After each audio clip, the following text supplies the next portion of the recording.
As the autumn wind howled, a notification suddenly rang out. A good deed was complete, and the merit points were in his account. While the staff diligently moved furniture, the old man simply watched the young man before him. Without Xiao Yun's help, this orphanage would have closed long ago. He didn't know how to possibly thank him. But to Xiao Yun, this was a trivial matter. He just considered it a good deed for merit points, so the old man shouldn't worry. And Xiao Yun wasn't lying. That was his only goal. Congratulations. You have received 500 merit points. Current balance: 1,150,1,143. The display vanished. This was Lin Guoyun. No house, no car, and his parents were gone. Locking his system, he returned to his building. The moment Uncle Lu saw Guoyun, he knew exactly what the kid had been doing. He was only ever outside doing good deeds.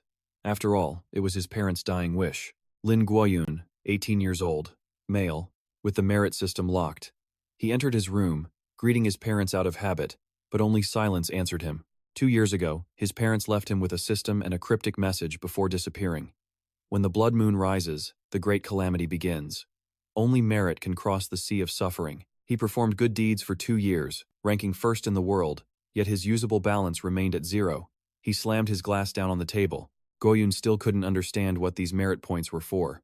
Suddenly, the water in his glass flashed crimson, startling him so badly he fell to the floor. He whipped his head toward the window, where the moon now glowed a terrifying, bloody red. What in the world was happening? Standing in the crimson light, Guoyun suddenly turned around, where a system screen had appeared. Congratulations. You have qualified as a player in the original Sin game. First instance opens in 24 seconds. The original Sin game? What the hell was that? He reached down to touch the red-stained floor. Guoyun snatched his hand back in shock. His fingertips were stained with a blood-like substance. The sensation felt terrifyingly real. Abruptly, the text at his feet began to fade. The very space around Guoyun started to warp. What was happening now? A blinding light flashed before him, the crimson world assaulting his senses. When he could finally see again, the merit system was hovering in front of him. Low-level system access card detected. Successfully integrated into the original Sin game system. Spending functions unlocked. Usable balance: 1,150,1,143. He slapped himself hard across his own handsome face. Guoyun forced himself to calm down. This was no time for fear. Following system integration, an invitation to the original Sin game has been sent to your system inbox. The countdown continued. It seemed there was no escaping being dragged into this game. Staring at his phone, Guoyun knew he had to figure one thing out, even if he didn't know what was going on. What the hell was this? He quickly started searching for original Sin game on Google. His phone suddenly buzzed non-stop in his hand. A message? Just then, a red warning filled the screen. Keyword search for original Sin game detected. If you have personally received a game invitation, please visit the page below for related information. If you learned this term from another person, please make contact. He couldn't believe it. This game had an official website built by the developers. It seemed this game had existed for a while. First, you must believe that the original Sin game is real. The Bureau of Human Safety and Security exists to actively respond to this situation. Warning: the game may contain monsters and unscientific events that defy common sense. Please prioritize protecting your own safety. While ensuring your survival, do your best to complete the missions. Mission failure will lead to extremely severe consequences. Completing missions can grant rewards, special abilities, and even anything you can imagine. The outcome of this game concerns more than just your own life. Good luck. Reading the blunt information, Guoyun let out a slight smirk. A game filled with monsters and supernatural phenomena. Failure meant severe consequences, but completing the missions would bring rewards. High risk, high reward. The low-level card had integrated? It seemed his starting point was higher than others. He had to live. No matter what awaited him, Guoyun had to survive. Under the blood-red sky, he quickly threw on a rugged outfit covered in chains. Over the last few days, he had finally gathered enough food, water, warm clothes, and basic medicine. He adjusted the buttons on his shirt. Looking at the pile of supplies, a stark contrast to his own neat appearance, his mind was completely blank. Suddenly, before his eyes, the supply bag began to emit a strange light as the space around him twisted. What was happening now? Game starts in 15 minutes. Players, please enter the preparation area. Before Guoyun could say a word, the system pulled him into a strange space. Why didn't it give him a warning? That damn thing. Opening his eyes again, Guoyun found himself at a table, looking around frantically. There were several other people there with him. Men and women, young and old, adults and even infants were there. At that moment, an old man beside him couldn't take it anymore and collapsed, crying out the name Jihui. Seeing the poor old man's state, Guoyun's kindness took over, and he rushed to check on him, full of worry. However, a sharp knock cut through the noise. Everyone stopped and looked at the source. A man with his chin in his hand was scowling, tapping the table in annoyance. Are they all newbies this time? Has anyone played this game before? Hearing this, Guoyun realized the man wasn't a first-timer. Could the information online actually be true? The man's hand tapped harder and harder against the wooden table. Of course, this wasn't his first time in the game. Everything on that website was the absolute truth. Becoming a player in the original Sin game meant playing once a week. Hearing this, Guoyun and all the other players were completely stunned. Once a week? The man's hand tapped the table again. He slammed his hand down, cracking the old table. That's right. This is a death game, once a week, until every last one of you is dead. Faced with the man's harsh words, Guoyun simply clasped his hands, deep in thought. This burly man looked intimidating, but in reality, he was just boasting about his past experience. If I just flatter him a bit, maybe I can get some useful information? At this thought, Guoyun clapped his hands together. His expression shifted, becoming more naive, his voice pitching higher. A master like you will have no trouble at all. With your experience, could you teach us newbies? At Guoyun's effortless flattery, the man's ego swelled with pride. The corner of his mouth curved into a smirk. Experience? I guess you could say I have a little kid. Seeing the terrified old man and the eager-looking kid before him, he felt the urge to show off even more. First lesson I learned is to not be a hero. Your own life is the only thing that matters. After that, forget everything you think you know, because it's useless here. Ghosts, demons, and all kinds of monsters appear in these Sin games. And most importantly, the game has special rules. If a player breaks those rules, they'll die faster than if they ran into a monster. Hearing this, Guoyun touched his chin, pondering. Rules? He was sure he'd read about them online yesterday. It said the unbreakable rules change for every game, but gave no other details. Just then, the white-haired girl in the room finally spoke. I just got a notification. It says, the Novice shop has been unlocked. Do you guys know what that is? As she spoke, a system message appeared for everyone. Turns out, the girl was telling the truth. They all received it. Seeing the message, the burly man just waved his hand nonchalantly. You can browse it if you want, but don't get your hopes up. You need achievement points, and you only get those after clearing your first game. His words only confused everyone further. Finally, a heavy-set man couldn't take it anymore and snapped. What's the point of a shop if we can't buy anything? Is this garbage system just toying with us? This isn't a game. Just then, the old man reached a trembling hand toward the burly man, asking in a weak voice, can those achievement points be bought with money? At such a question, the burly man just sneered, his eyes narrowing as he looked down on him. Buy them with money? Old man, are you still dreaming like a kid? I heard you need spiritual antiques just to exchange for a single point. You think those things are just lying around? At that, the young man's lips tightened, his face twisting in frustration. But after hearing that, Guoyun's face lit up like the summer sun. You want to know why he was suddenly so ecstatic? It was because his system displayed a notification. Use merit value to exchange for achievement points? The exchange rate is 1 to 10. Just look at that, a 1 to 10 exchange rate. And Guoyun's current merit value was 1,145,143. That's more than you can count on your fingers. At this rate, he could get millions, tens of millions. It would be over 11,400,000 points. The feeling of sitting on a mountain of wealth was simply indescribable. So this is what his merit points were for. He had almost blamed his parents for nothing.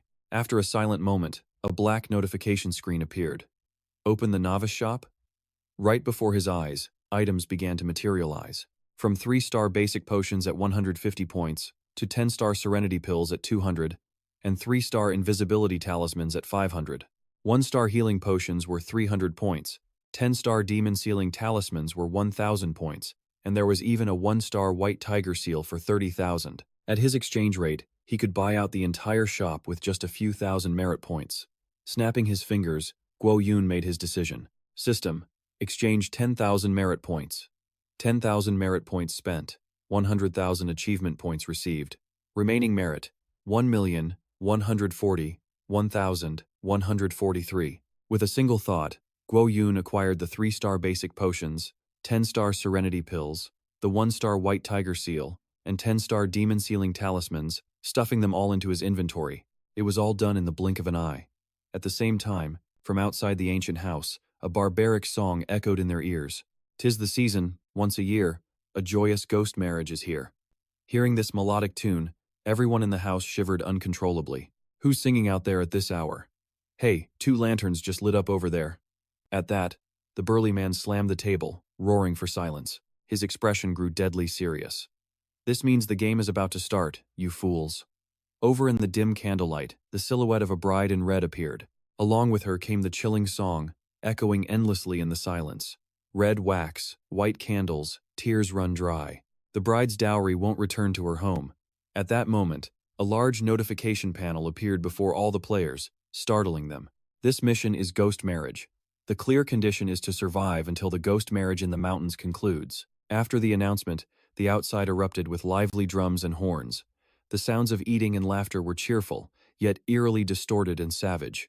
They were seated at a banquet table in this ghost wedding.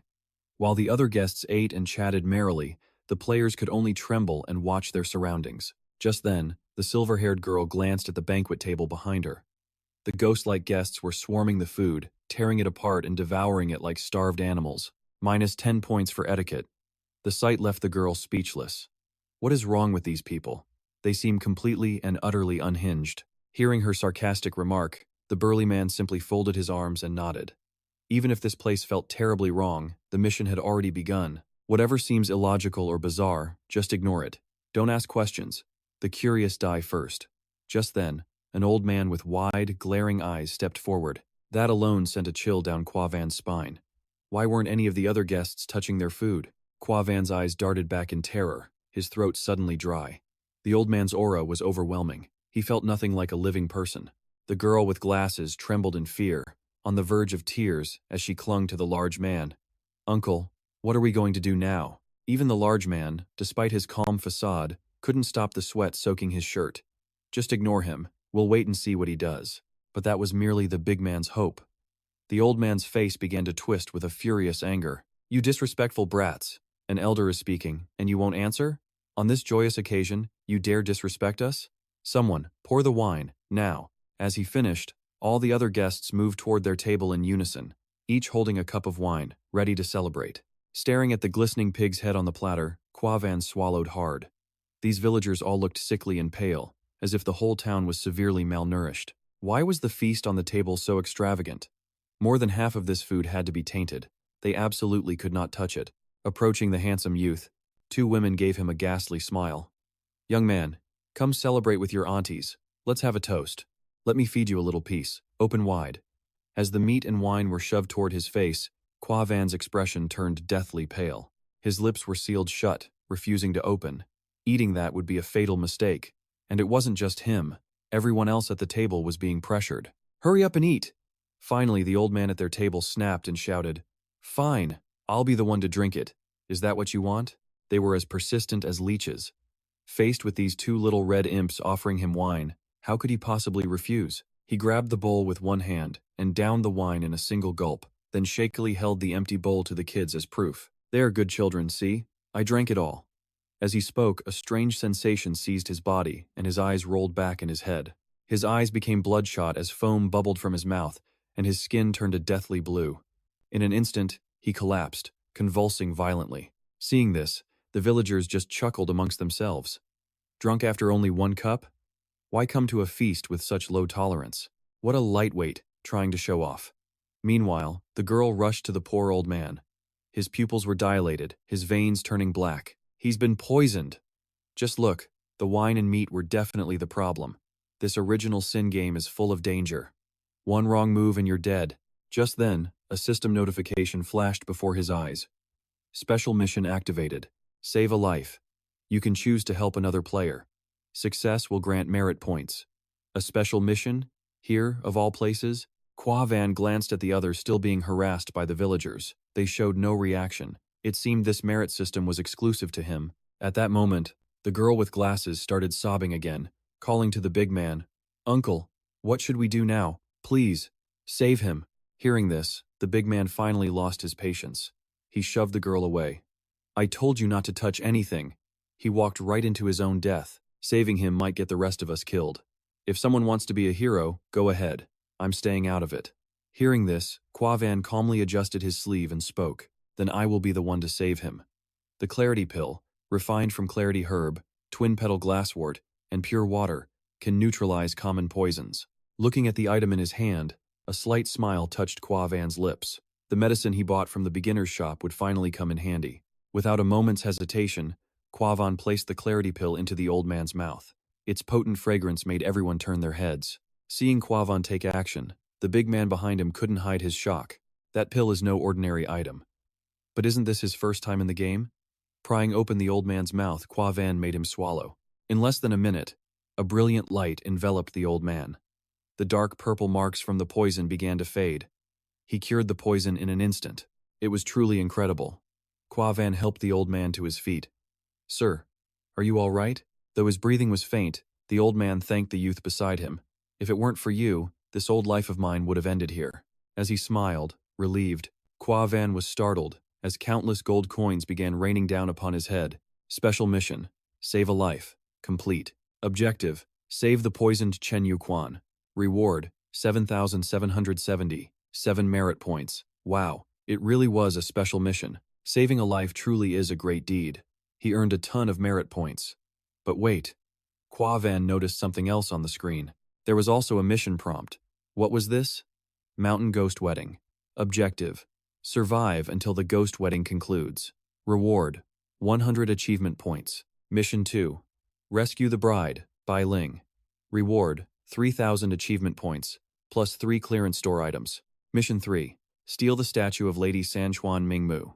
Reward: 5,000 achievement points and 1 clearance store item. Mission 4. Uncover the ghost wedding's truth. Reward: 5,000 achievement points. Look at that. It's an entire quest chain. So this game has other objectives besides just simple survival. So that's how it is. The basic mission is simple, with small rewards. To get more, you have to complete these hidden quests on your own. While Quavan didn't lack achievement points, more store items would rapidly boost his strength. These missions were definitely worth doing. Just then, after a moment of observation, the silver-haired girl spoke coldly. "Has anyone noticed where all the villagers have gone?" A quick glance around confirmed it. They were gone. The villagers must have slipped away while everyone was distracted by the old man. But where did they go? Furious, Mage Lokit stormed forward and kicked a nearby chair, sending it clattering across the floor. "This can't be good. We can't just sit here and wait to die." Seeing the kid act rashly, Daihan quickly tried to stop him. "Don't do anything reckless." But when had a guy like Mage Lokit ever listened to anyone? He began kicking the door, trying to force it open, but the door wouldn't budge. Finally, Daihan shoved the kid back with one hand. "I already told you not to waste your energy. Don't you get it? Or are you just trying to get yourself killed?" As the two argued, Quavan finally spoke up. "He's not wrong. The villagers are clearly hostile toward us. Doing nothing is just waiting to die. But with no clues, how could they be sure it wasn't a trap?" "You're wrong. We have a natural ally. She'll have the information we need. But who could that be?" Meanwhile, in the bride's chamber, a lone figure waited. And who was Quavan referring to so confidently? "Who else but the bride," he said, pointing to the room glowing with red candlelight. "In a ghost marriage, the bride is the sacrifice. She'll definitely be willing to help us escape." But despite Quavan's confidence, Daihan was skeptical. Leaning against the wall, he crossed his arms. What if the bride herself is the ghost? He wasn't about to risk his life on a hunch with no proof. "If you want to go, then go. I'm staying put." Hearing this, the young mage stood and brushed himself off. "If you're too scared, then Quavan and I will go." The girl beside them noticed his strange confidence. The young man's expression was too certain. He must know something they don't. "In that case, I'll go too." The old man also started to follow, but Quavan stopped him. "You should stay here, sir. You need to rest and save your strength." Torn between two different paths, the girl with glasses glanced back and forth, hesitant about who to follow. In the end, she chose to stay with the older man. Experience seemed safer than a rookie's confidence. Since she'd made her choice, Quavan didn't argue. He walked over to Daihan, placing a hand on his shoulder. "Take care of them both. We'll be back soon. If you get into trouble, just scream for help."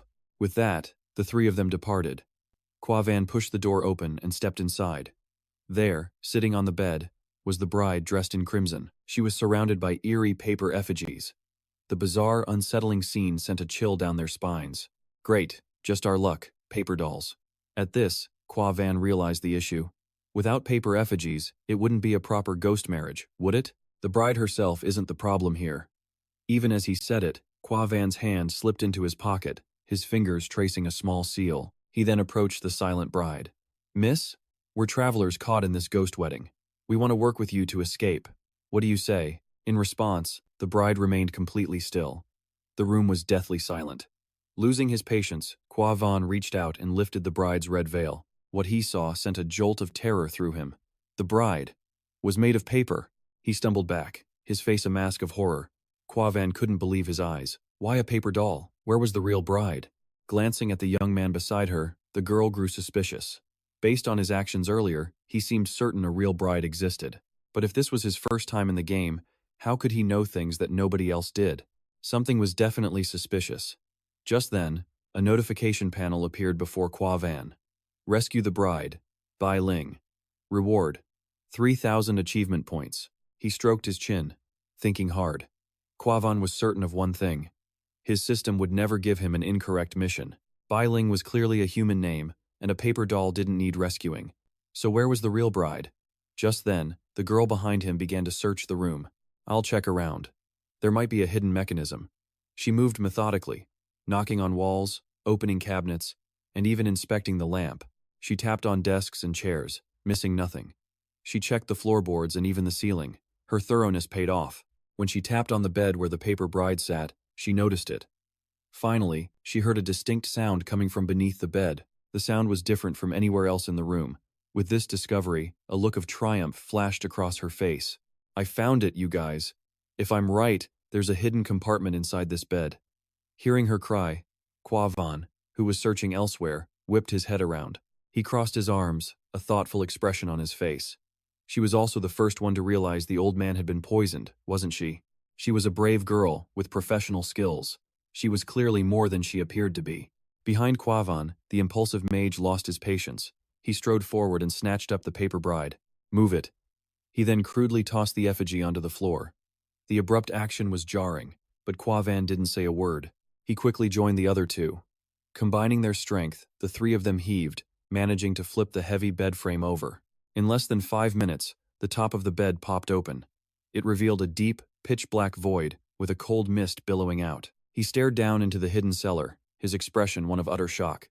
Seeing this, his two companions looked to him, waiting for his next move. They had made it this far, so what was Kwa Van's plan now? What else could they do? Obviously, they had to go down. And so, the three of them. She descended the ladder into the dark cellar below. Candlelight cut through the oppressive darkness. After a quick inspection, she saw it. There was only one path forward. If that was the case, they had to see where it led. They moved through the flickering candlelight in silence. Suddenly, the young man's foot stepped on something soft, causing him to jump back in shock. Looking down, he fell to the ground in terror. "A hand! It's a human hand!" he screamed. After his panicked cry, the girl calmly picked it up. What was he so worked up about? "Calm down," she said flatly. "The thing you stepped on is just a fake. It's a paper hand, nothing to scream about." But as her eyes scanned the ground, she frowned. 1, 2, 3, 4, 5, 6. Why were there only 6 of them? Could they correspond to the paper figures above? The boy, having calmed down, knelt beside the paper limbs. He picked up a tattered paper leg with a grimace, clearing his throat as he mumbled to himself. Why are these paper figures so torn up? Were they just failed attempts? Thrown down here because they were made poorly? But Guo Van sensed something was terribly wrong. A chilling premonition washed over him. Cold sweat dripped from his brow. Does anyone else see it? Don't these 6 paper figures look exactly like the 6 of us players? There's an ancient custom. A bride from a great house always has a dowry. A dowry isn't just jewels and treasure, it also includes people. The 6 of us. We're the dowry for this ghost wedding. Upstairs was a fake bride in a fake room, so that was a fake dowry. If I'm right, the real bridal chamber is down here. And these mangled paper dolls. They foreshadow the final fate of all 6 players. We're meant to lie here forever, just like them, a wedding gift for the dead. As this horrifying truth dawned on them, Guo Van suddenly broke into a desperate sprint. They were completely out of time. They had to act immediately.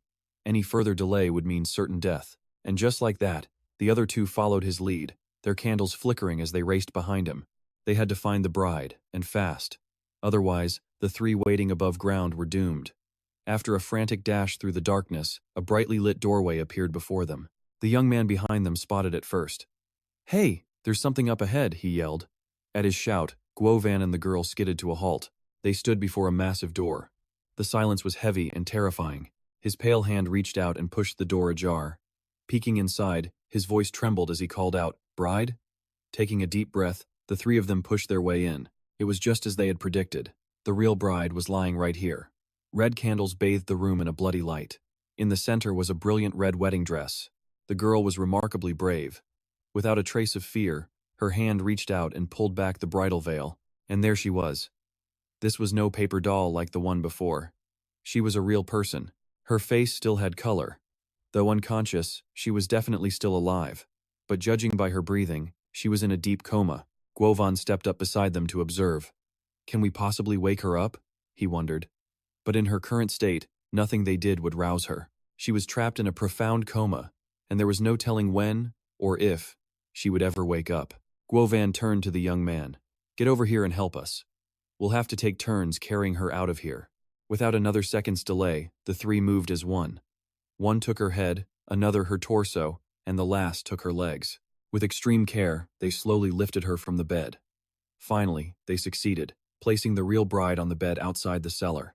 The two men gasped for air. She's heavier than she looks. But before they could catch their breath, strange sounds echoed from outside. The sound of footsteps grew louder and more frantic. Guovan, inside the room, instantly recognized the danger. Suddenly, the door burst open.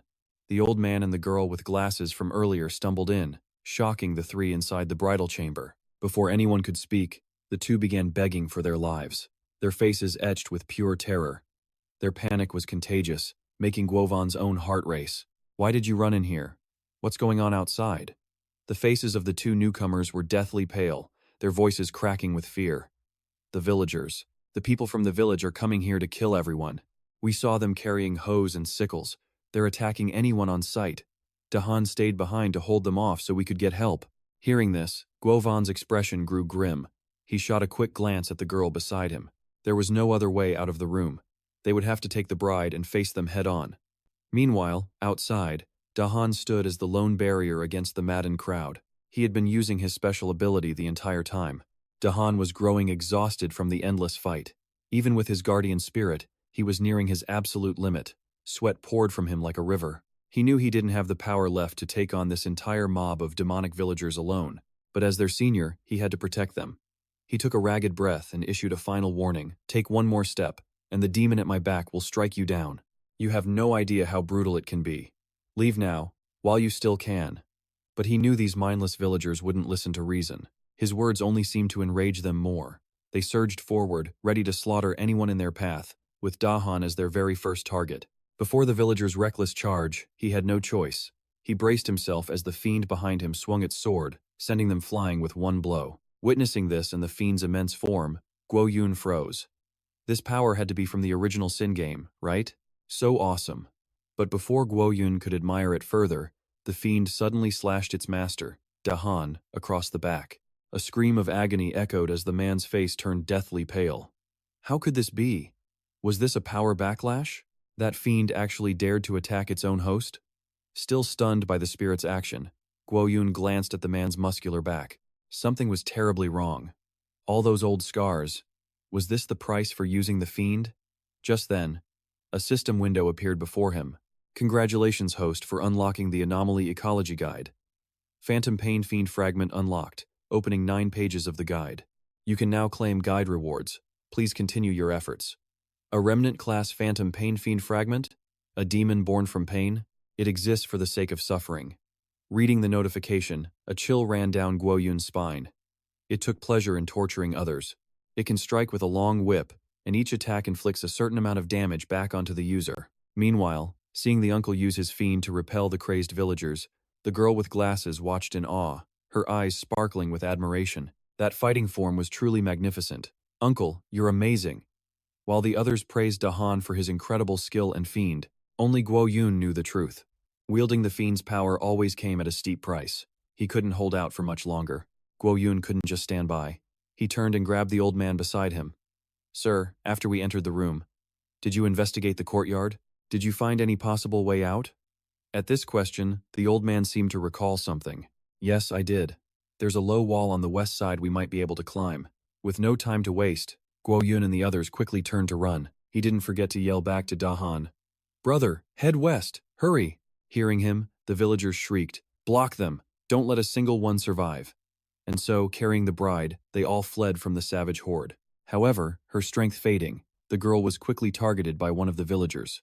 Just as he was about to attack, the silver-haired girl beside her lashed out with a kick. It slammed hard into the man's chest.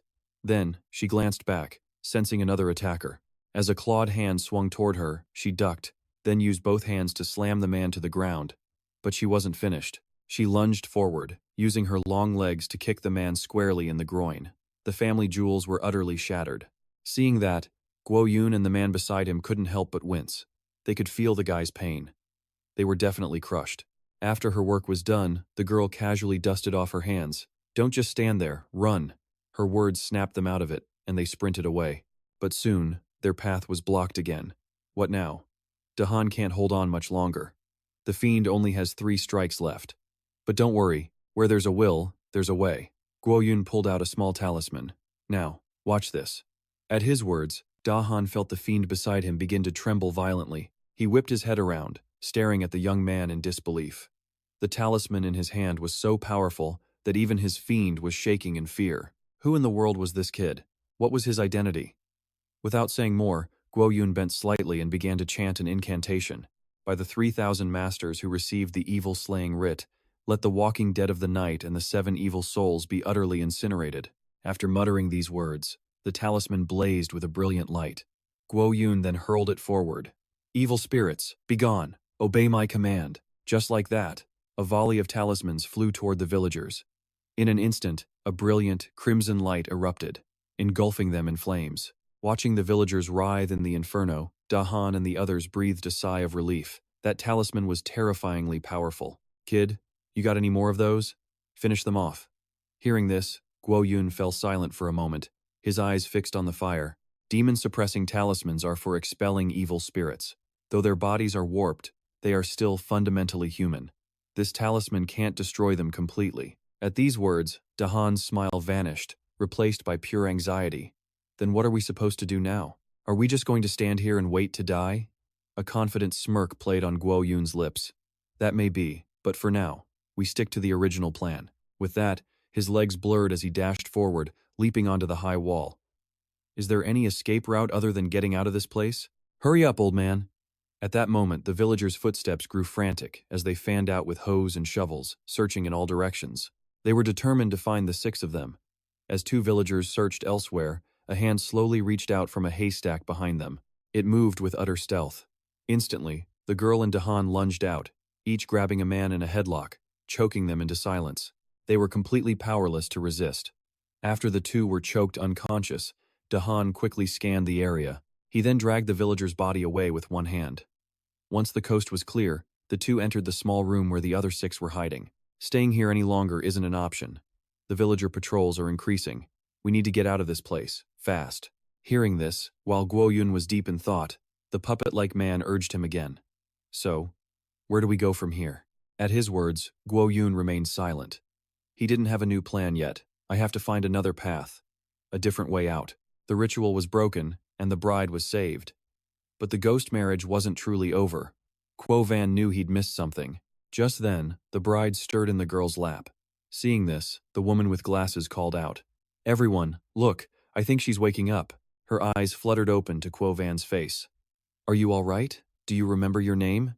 She shakily sat up, nursing a splitting headache. My name is Bai Ling. Where is this? And who are all of you? We're just unlucky souls trapped in this ghost marriage, Quo Van explained. Since you're involved, do you know anything? At his words, the girl's face went pale. A ghost marriage? I don't remember. They only just captured me a few days ago. She recalled being snatched from a sedan chair by the villagers. Why they chose her as the bride, she had no idea. Quo Van's voice turned grim as he faced her. Miss Bai, if we can't end this ghost marriage, all of us are going to die. And your fate won't be any better. Do you truly remember nothing? Pressed for an answer, Bai Ling put a hand to her chin, thinking hard, racking her brain for any detail. Suddenly, her eyes shot open. I remember now. While they forced me into the bridal clothes, I heard the village chief mutter to the others. Is the road to the goddess temple clear yet? We can't be late for the procession. Hearing that name, Quo Van's head snapped up. The goddess temple? The Three Rivers Bright Mother Goddess? A cold smile touched Quo Van's lips as he turned to the others.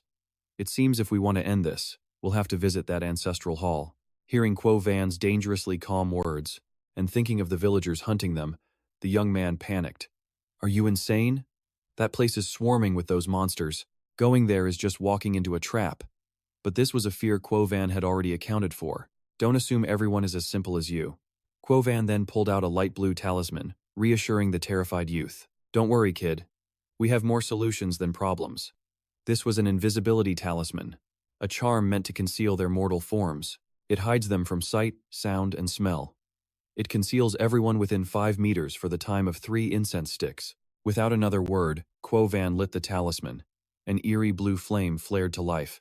Once this is active, if we touch anyone, or are touched, the spell breaks. We must be careful. There is no room for error. Now invisible, Quo Van eased the door open. The entire group slipped out into the open. They only had the time of 3 incense sticks. They had to move fast. After a tense journey, they finally reached the ancestral hall. Hiding nearby, the youth waved his hand in front of a villager. Seeing no reaction, he was absolutely thrilled. Dude, they really can't see us. Quo Van cut him off. Now shut your mouth so we can think. As the villagers patrolled the area, the group crept up the stairs, finally reaching the great wooden doors of the hall. Without hesitation, they slipped inside. The doors closed behind them. Only then did Quo Van finally exhale, relieved. He was practically drenched in sweat. The silver-haired girl came close, pointing. Behind the hall, there's a path up the mountain. I know, let's go. But before they could move, Quo Van froze. A small book had appeared before them. It was the village gazette. Slowly, he reached for the object. Quo Van quickly opened it and began to read. It chronicled the past. 17 years into the Dragon Emperor's reign, a black rain fell. Crops failed.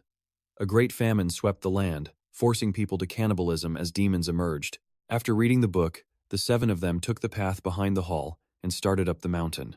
They helped each other climb the endless, steep stairs. Bai Ling, still weak, began to fall behind. But Quo Van wouldn't leave her. He turned back, offering his hand. Miss Bai, quickly, take my hand. After pulling her up, Quo Van turned to ask her something. Miss Bai, this black rain from the Gazette. What is it? Do you know anything about it? Hearing this, Bai Ling's face drained of all color. She frantically shook her head. No one truly knows what it is. Only the rumors I've heard from many people. The rumors claimed the Dragon Emperor was not a benevolent ruler, that he had murdered a great and loyal hero of the nation, and so the heavens, in their fury, sent the black rain as punishment. As she spoke, Bai Ling trembled uncontrollably. She had only heard whispers of black rain in Guangzhou recently. Terrified of being caught in it, she had taken this very detour. I never expected to run into those villagers. Out of the frying pan and into the fire. Just then, the young guy decided to tease her, making a scary face. Bet you didn't know this mountain is crawling with ghouls and ghosts too, right? Ah, he. For his little performance, a fist came crashing down on his head. The kid yelped and clutched it in pain. The silver-haired girl had seen enough. You're just spouting gibberish. So what? Man, she's a pain. Why'd she hit me so hard? Don't you know you're looking at a future national treasure? Meanwhile, Quo Van gazed up at the towering peak, deep in thought. According to the Gazette, it was the Bright Mother Goddess temple on this very mountain that protected the village from the black rain. But this very act twisted the villagers into monsters, neither human nor ghost. As they walked, Daihan suddenly threw out an arm, halting everyone. The woman with glasses beside him looked confused. Why did he stop? Sweat now drenched Daihan's trembling face. They had arrived. Following his gaze, they all looked up. A small pagoda had appeared before them. The grim aura sent shivers down their spines. At the sight, everyone, including Guoyun, gasped in utter shock. When had they even reached this place? It was far too eerie. Suddenly, the door before them began to creak open. Daihan snapped back to reality, yelling at the kid beside him to run. This was something they couldn't handle alone. If they fled now, they might just survive. But before they could act, a figure stepped out from the goddess's temple. A hand with long, ragged nails pushed the red door aside. From the murky darkness, an immense aura pulsed outward. A bone-chilling cold washed over them, with a ghastly voice whispering, "Since you've arrived, don't even think about leaving." That grotesque smile terrified Daihan. With no other choice, he summoned his spirit familiar to stand guard. It struck with a crack of its whip. "You won't touch them while I'm here." But unlike before, the whip had no effect on this enemy. The fiend easily caught the whip with one hand, holding it tight. A crazed, wild look began to fill his eyes. A savage grin stretched across his face. "Trying to perform an exorcism? Are you from the reincarnation cult?" At the strange question, Daihan roared, pointing forward, as his familiar struggled to pull its whip free. "Reincarnation cult? What the hell is that? Don't spout nonsense." A second attack landed, but the man didn't even budge. He tightened his grip on the whip, raising his other hand to channel his power. "If not them, then you must belong to some other sect." His smirk widened as a small bowl materialized in his hand. "In that case, I won't hold back against this little demon." After speaking, he raised the bowl high. A powerful vortex erupted from it, violently pulling at the familiar's soul. Watching this happen in a flash, Guoyun and the others were stunned. How could he subdue a spirit with a mere wave of his hand? This demonic priest was incredibly powerful. In a single move, Daihan's familiar was sucked into that tiny bowl. The force made Daihan collapse, clutching his head and trembling. In less than a minute, the soul was completely devoured. Despite its struggles, he quickly sealed the bowl's lid. "Not perfect, but it's a rare yin spirit. The ghost mother will be pleased." With his familiar gone, Daihan fell into despair. He knelt with his head bowed, completely silent. His strength finally gave out, and he collapsed. Seeing this, the demonic priest grew even more excited. With that wicked smile, he turned to face the terrified group. "Judging by your clothes, you must be tonight's bride, correct?" At his words, Biling flinched and fell backward, her body trembling. She was nearly driven mad with pure terror. "Stay away, don't come any closer," she shrieked. Watching the girl, the priest just stroked his chin, lost in thought. A pure body, housing a divine soul. His expression turned to one of pure ecstasy. To find such a prize in this remote place, the ghost mother will surely be satisfied. While the priest muttered to himself, Guoyun could no longer remain silent. He stepped forward and declared, "The ghost mother is a goddess. Why would she ever need a human bride? This is nothing but a scam." At these words, the priest's head snapped towards the boy, his voice growing darker. "You dare interrupt me? You must have a death wish." By now, Guoyun was trembling from the man's oppressive aura, but deep down, he forced himself to stay calm. He had to find a way to stall for more time. There has to be a way through this. Suppressing his fear, Guoyun boldly pointed a thumb toward himself. "Besides, as the dowry, our bodies don't have much time left anyway."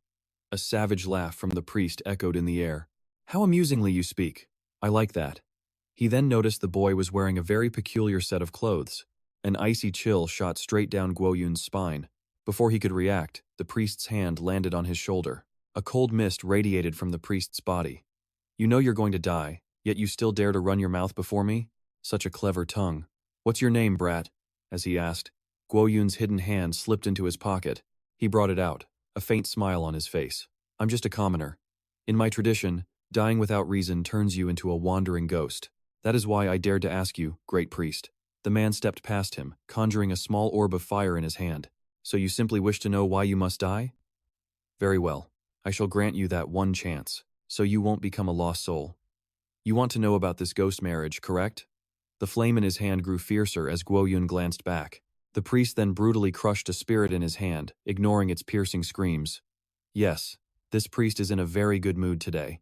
Out of pity, I will tell you everything." On this moonlit night, the demon priest's voice drifted like the wind, spilling every dark secret. The underworld matron doesn't need a spirit marriage. It's her guardian, the ghost beast, who truly desires to be wed. And as for you, the dowry, you'll become my blood sacrifice. The demon priest raised a bone flag, waving it at the group. "Don't you worry. When I kill, souls are scattered to the wind. You won't become wandering ghosts." With just that single gesture, the souls he devoured burst forth from his back. They screamed as they moved, mindlessly attacking. Streaks of light slammed into the ground all around the terrified youths. The demon priest merely glanced back with a delighted smile, ignoring their desperate struggle to survive. He must be thrilled, thinking he was about to devour them all. But suddenly, from the thick white smoke, a brilliant light shot out. Then, more and more lights appeared, brighter than ever before. Sensing something wrong, the demon priest quickly turned. What was happening? He froze in shock. Before him and the four youths, a massive tiger, as large as a temple pillar, materialized. Its roar was powerful enough to blow everything away. Standing before the cunning demon priest, Guoyun held out his seal. The great tiger stood guard behind him. With his protector here, he dared anyone to take another step.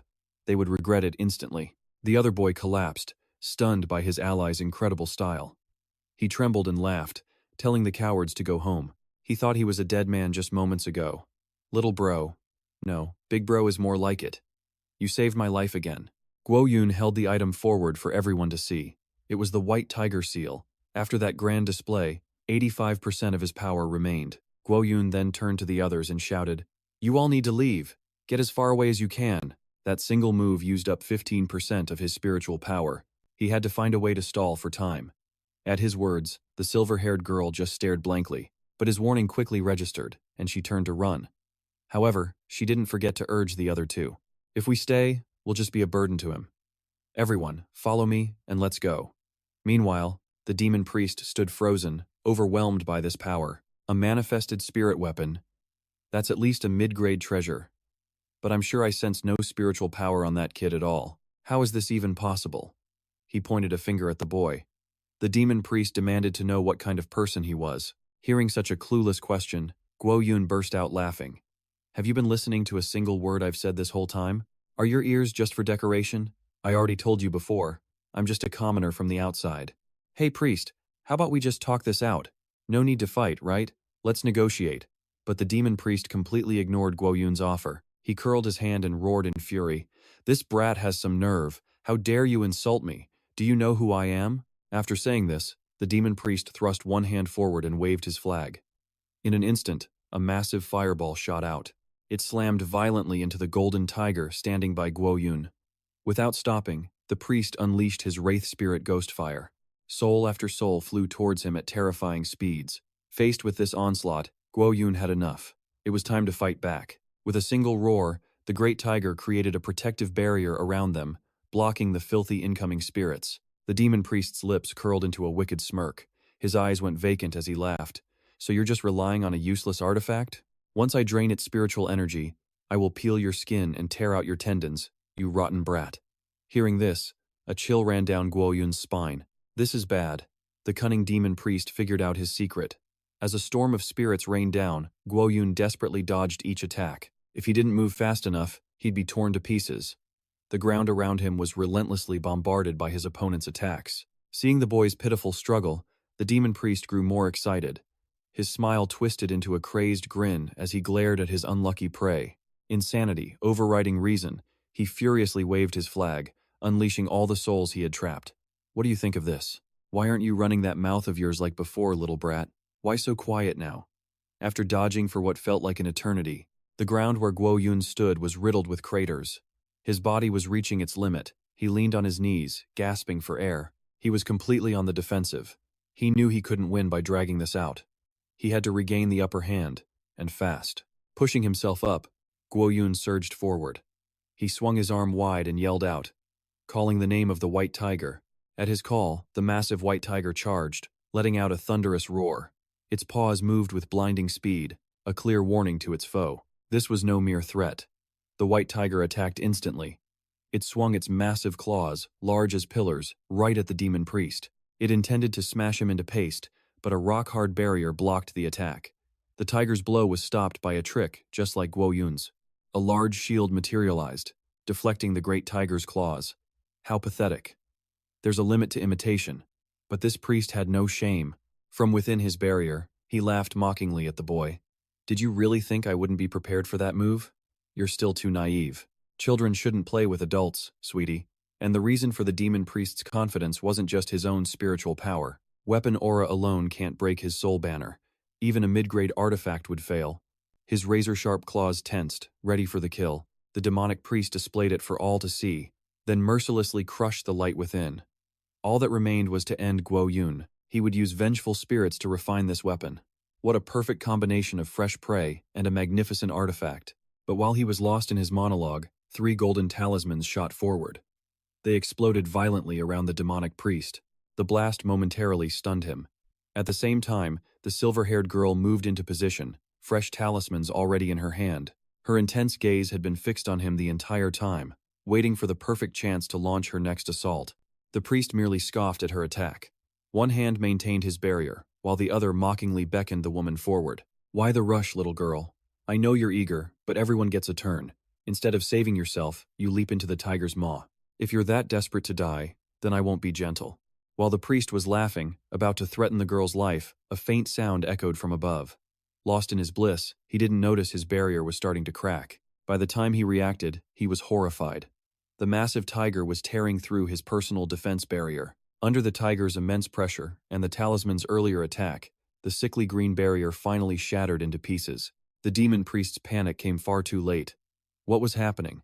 From behind, Guoyun roared, "Now's our chance." At his command, the girl unleashed 3 more talismans, which combined perfectly with the great tiger's fierce assault. The 2 attacks converged, and a massive explosion erupted. Smoke and dust blasted everywhere as he scrambled to the side. Even now, the demonic priest couldn't fathom what the 2 of them had just accomplished. Wiping sweat from his brow, Guoyun smirked. "Looks like my little artifact has drained all your spiritual power." Hearing these words, the demonic priest's eyes widened in disbelief. "Impossible. Only goddess Mingmu herself could weaken me. Darling, if you don't know, you should listen. Even a kid like me knows that as long as the goddess's statue is safe, your power is endless, right?" The priest flinched at his words, eyeing Guoyun with deep suspicion. "How could you possibly know about that? Who told you that?" In the 12th year of the Dragon Emperor, there was a sudden flash flood. The statue of goddess Mingmu was swept away.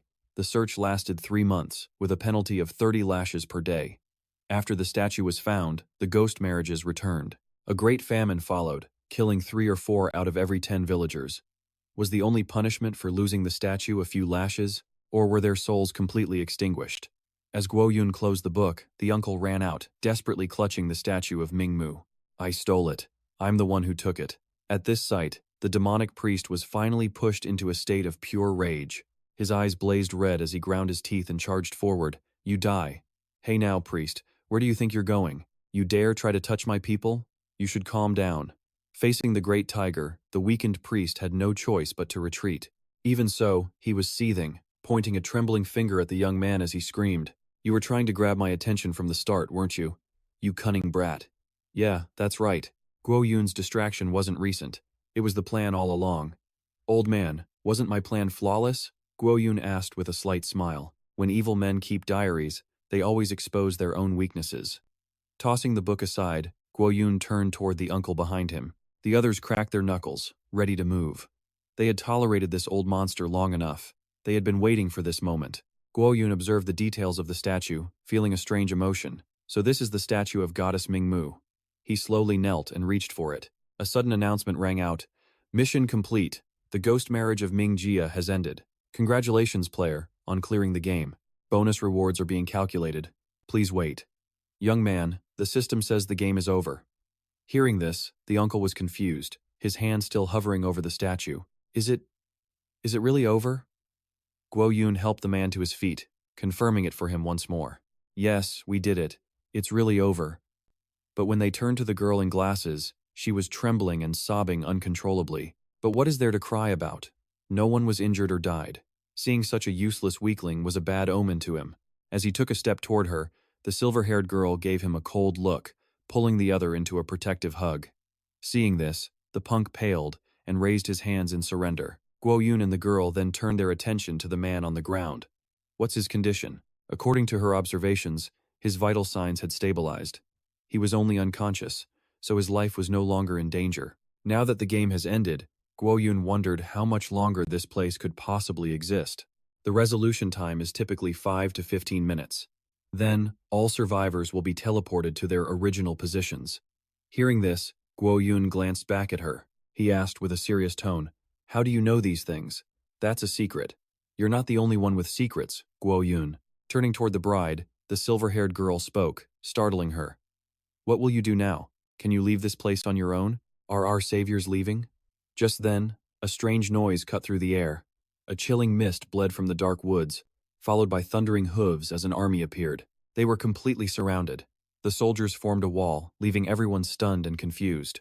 The bride quickly calmed them. "Do not be afraid. They are my family, here to escort me home. Bai Ling is finally safe. I wonder which of my father's generals has come for me. A man vaulted off his horse, hand to his chest. Captain Guo Yi, of the Tiger Leopard Cavalry, greets you, milady. We are late. My failure deserves death. Seeing the loyal general, Guoyun sighed in relief, unaware his own hand was turning transparent.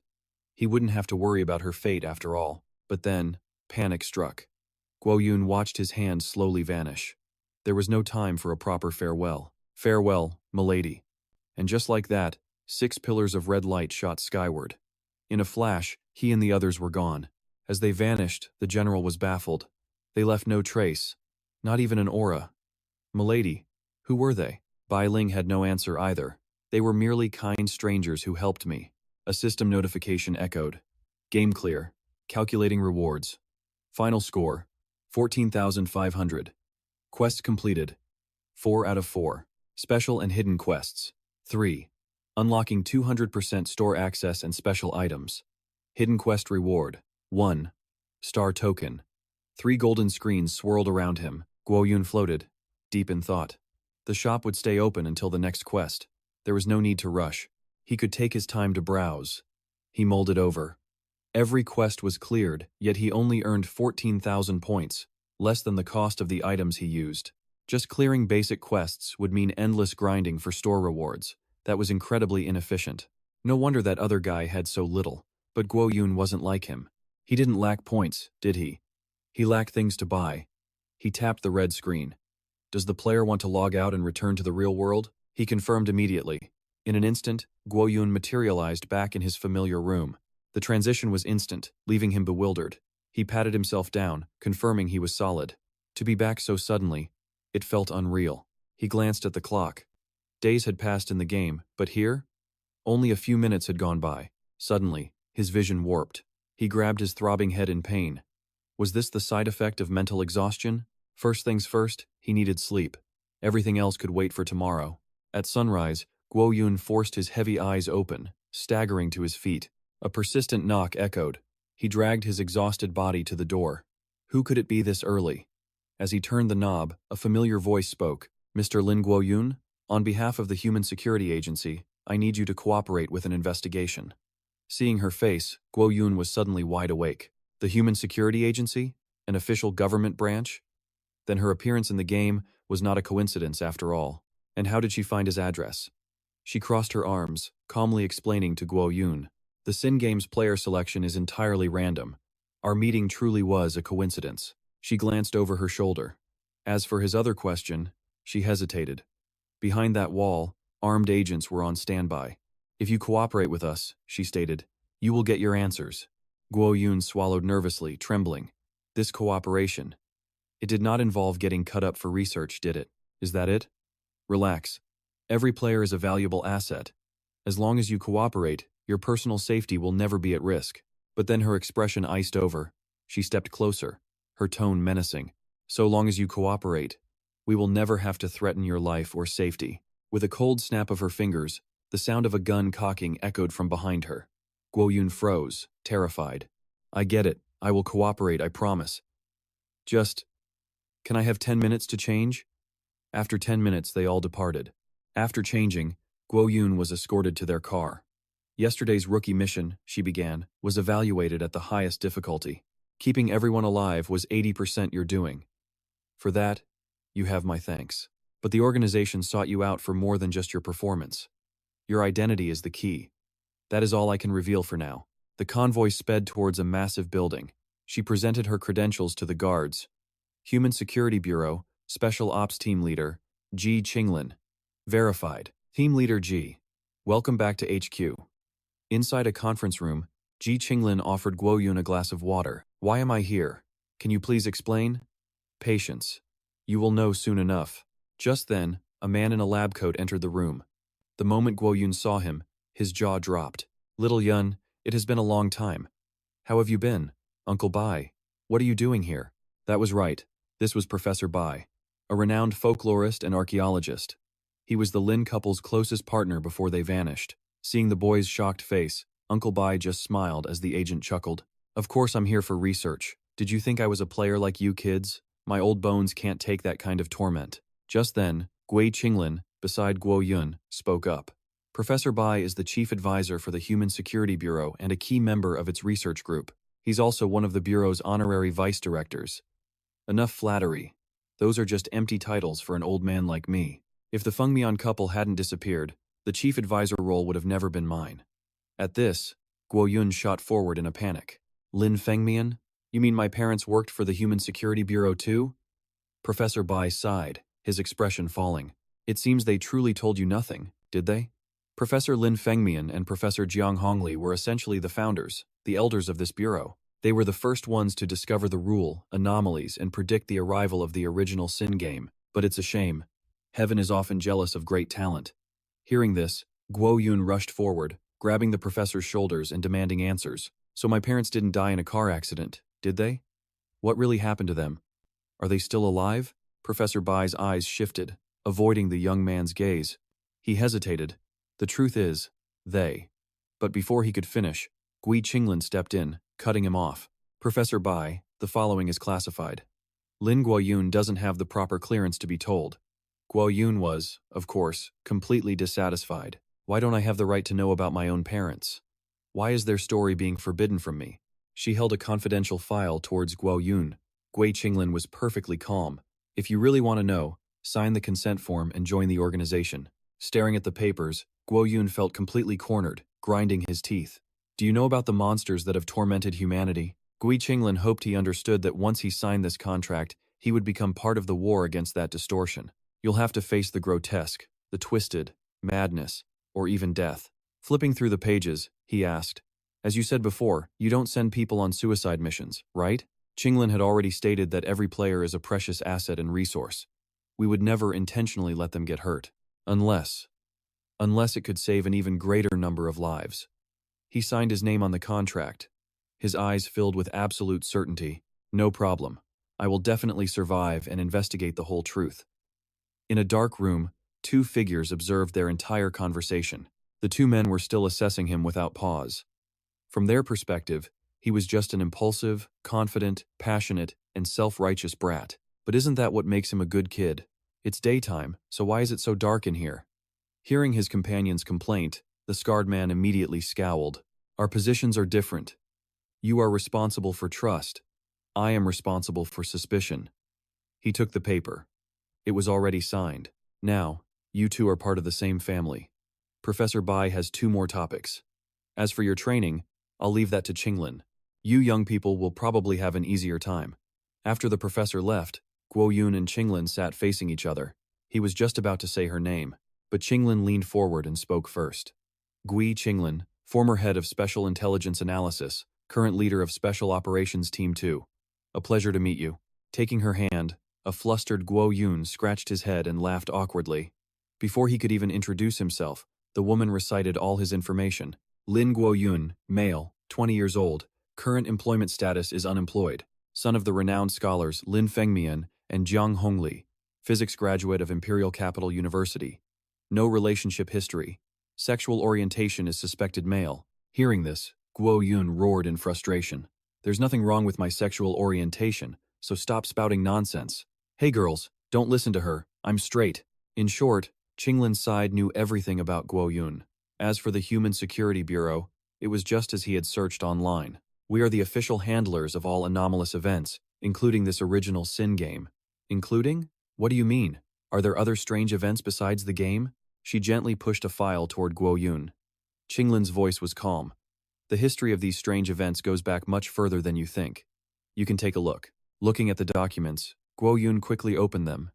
Inside was a meticulously detailed list of strange events. From the dragon sacrifice of 1890, the demonic aid of 1930, the Ascension banquet of 1943, and the water ghost incident of 1950, the clairvoyant prodigy of 1965, 1982's Grandma washes the cat, and countless other bizarre incidents.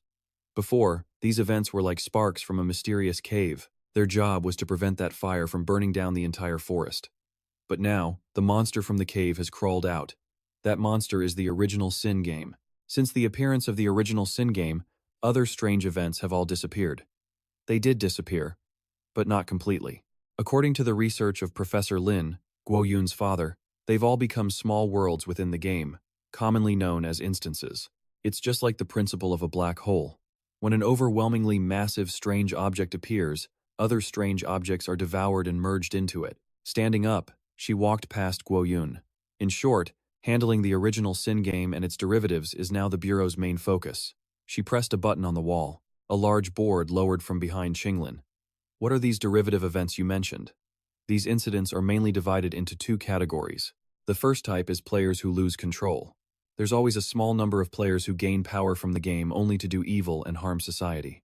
Monitoring, managing, and restraining players is the first derivative task that the Human Security Bureau must handle.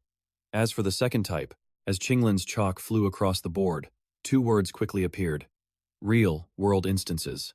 The instances mentioned here are not the mission instances inside the game. They are instances that have manifested in reality. He stared at Qinglin beside him. Could the game manifest in the real world? Remember what the official site said? Mission failure has dire consequences. In that instant, pure horror filled the boy's eyes. So if a game is lost, when every player is wiped out and the game is declared a failure, the dungeon materializes in reality. These manifested dungeons become secondary missions for them to handle. Hearing this, Guoyun rested his chin on his hand, deep in thought. Do failed missions really appear in our world? Just how massive could a dungeon get? And why had he never heard of this? Just then, Qinglin dragged over a small suitcase. Don't get so worked up.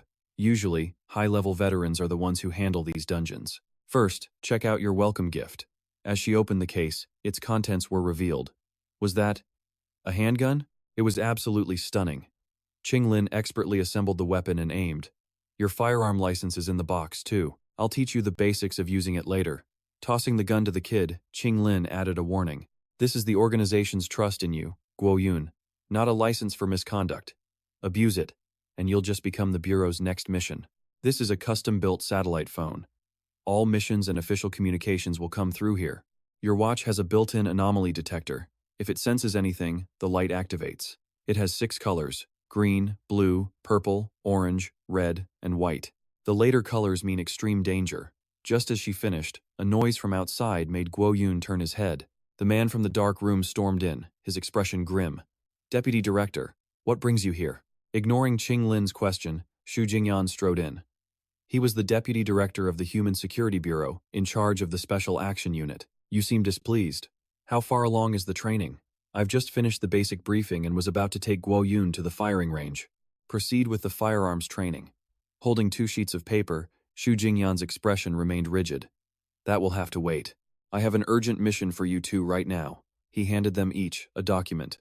Inside was the mission code name, The Cabin in the Woods. Mission type, Uncontrolled Dungeon Containment. Danger level, Night. Staring at the information before her, Qinglin was utterly shocked. Dungeon containment? She slammed her hands on the table, incredulous. Deputy Director, Lin Guoyun has only cleared 1 game. Giving him a mission like this is too much. Unconcerned with the rookie's inexperience, Xu Jingyan spared him a brief, cold glance before speaking bluntly. There are no buts. This is a mission. You can only choose to accept or refuse. Sensing the heavy atmosphere, Guoyun nervously scratched his nose. Can I ask, what are the consequences for refusing? There are no consequences. The contract you signed will simply be voided. We'll erase your memories of the Bureau and send you back to where you came from. So this is some kind of preemptive initiation test? But if he backed out now, he'd never get the information about his parents. In that case, I accept. A very good attitude. The Intel Analysis Department will contact you with the mission specifics. With that, the man turned and left the room, leaving the 2 teenagers behind in a heavy silence. In the now quiet room, the space between Guoyun and Qinglin felt strangely still. Guoyun couldn't help but feel a deep dislike for that deputy director. Why did I feel like his gaze was so hostile? Pushing the director's attitude aside, Qinglin finally spoke. From what I understand, the Bureau doesn't recruit players after a single game. Their minds are too unstable, and they'll likely die in the next few rounds. I heard Professor Bai gave your file directly to the director late last night, and that deputy director is the most by-the-book person here. Guoyun tapped his fingers on the table. He finally understood. The director despised him because he thought he'd used connections to get in. It seems I've dragged you into this, Qinglin. You're overthinking it. My duty is to complete the mission. Now, put on your earpiece. The Intel Analysis team will contact you through it. Then Qinglin's tone became serious. Guoyun, do not underestimate this mission. Dungeon containment is not something a player who has only cleared a single mission can possibly handle. But the contract says, I won't intentionally harm my teammates, right? And the deputy director is all about following the rules, isn't he? He followed Qing Lin from the room and into a waiting car. Now, put on the earpiece. Quickly. This is Gui Qinglin. I need auxiliary analysis for the cabin in the woods mission. Application sent. Linking private network.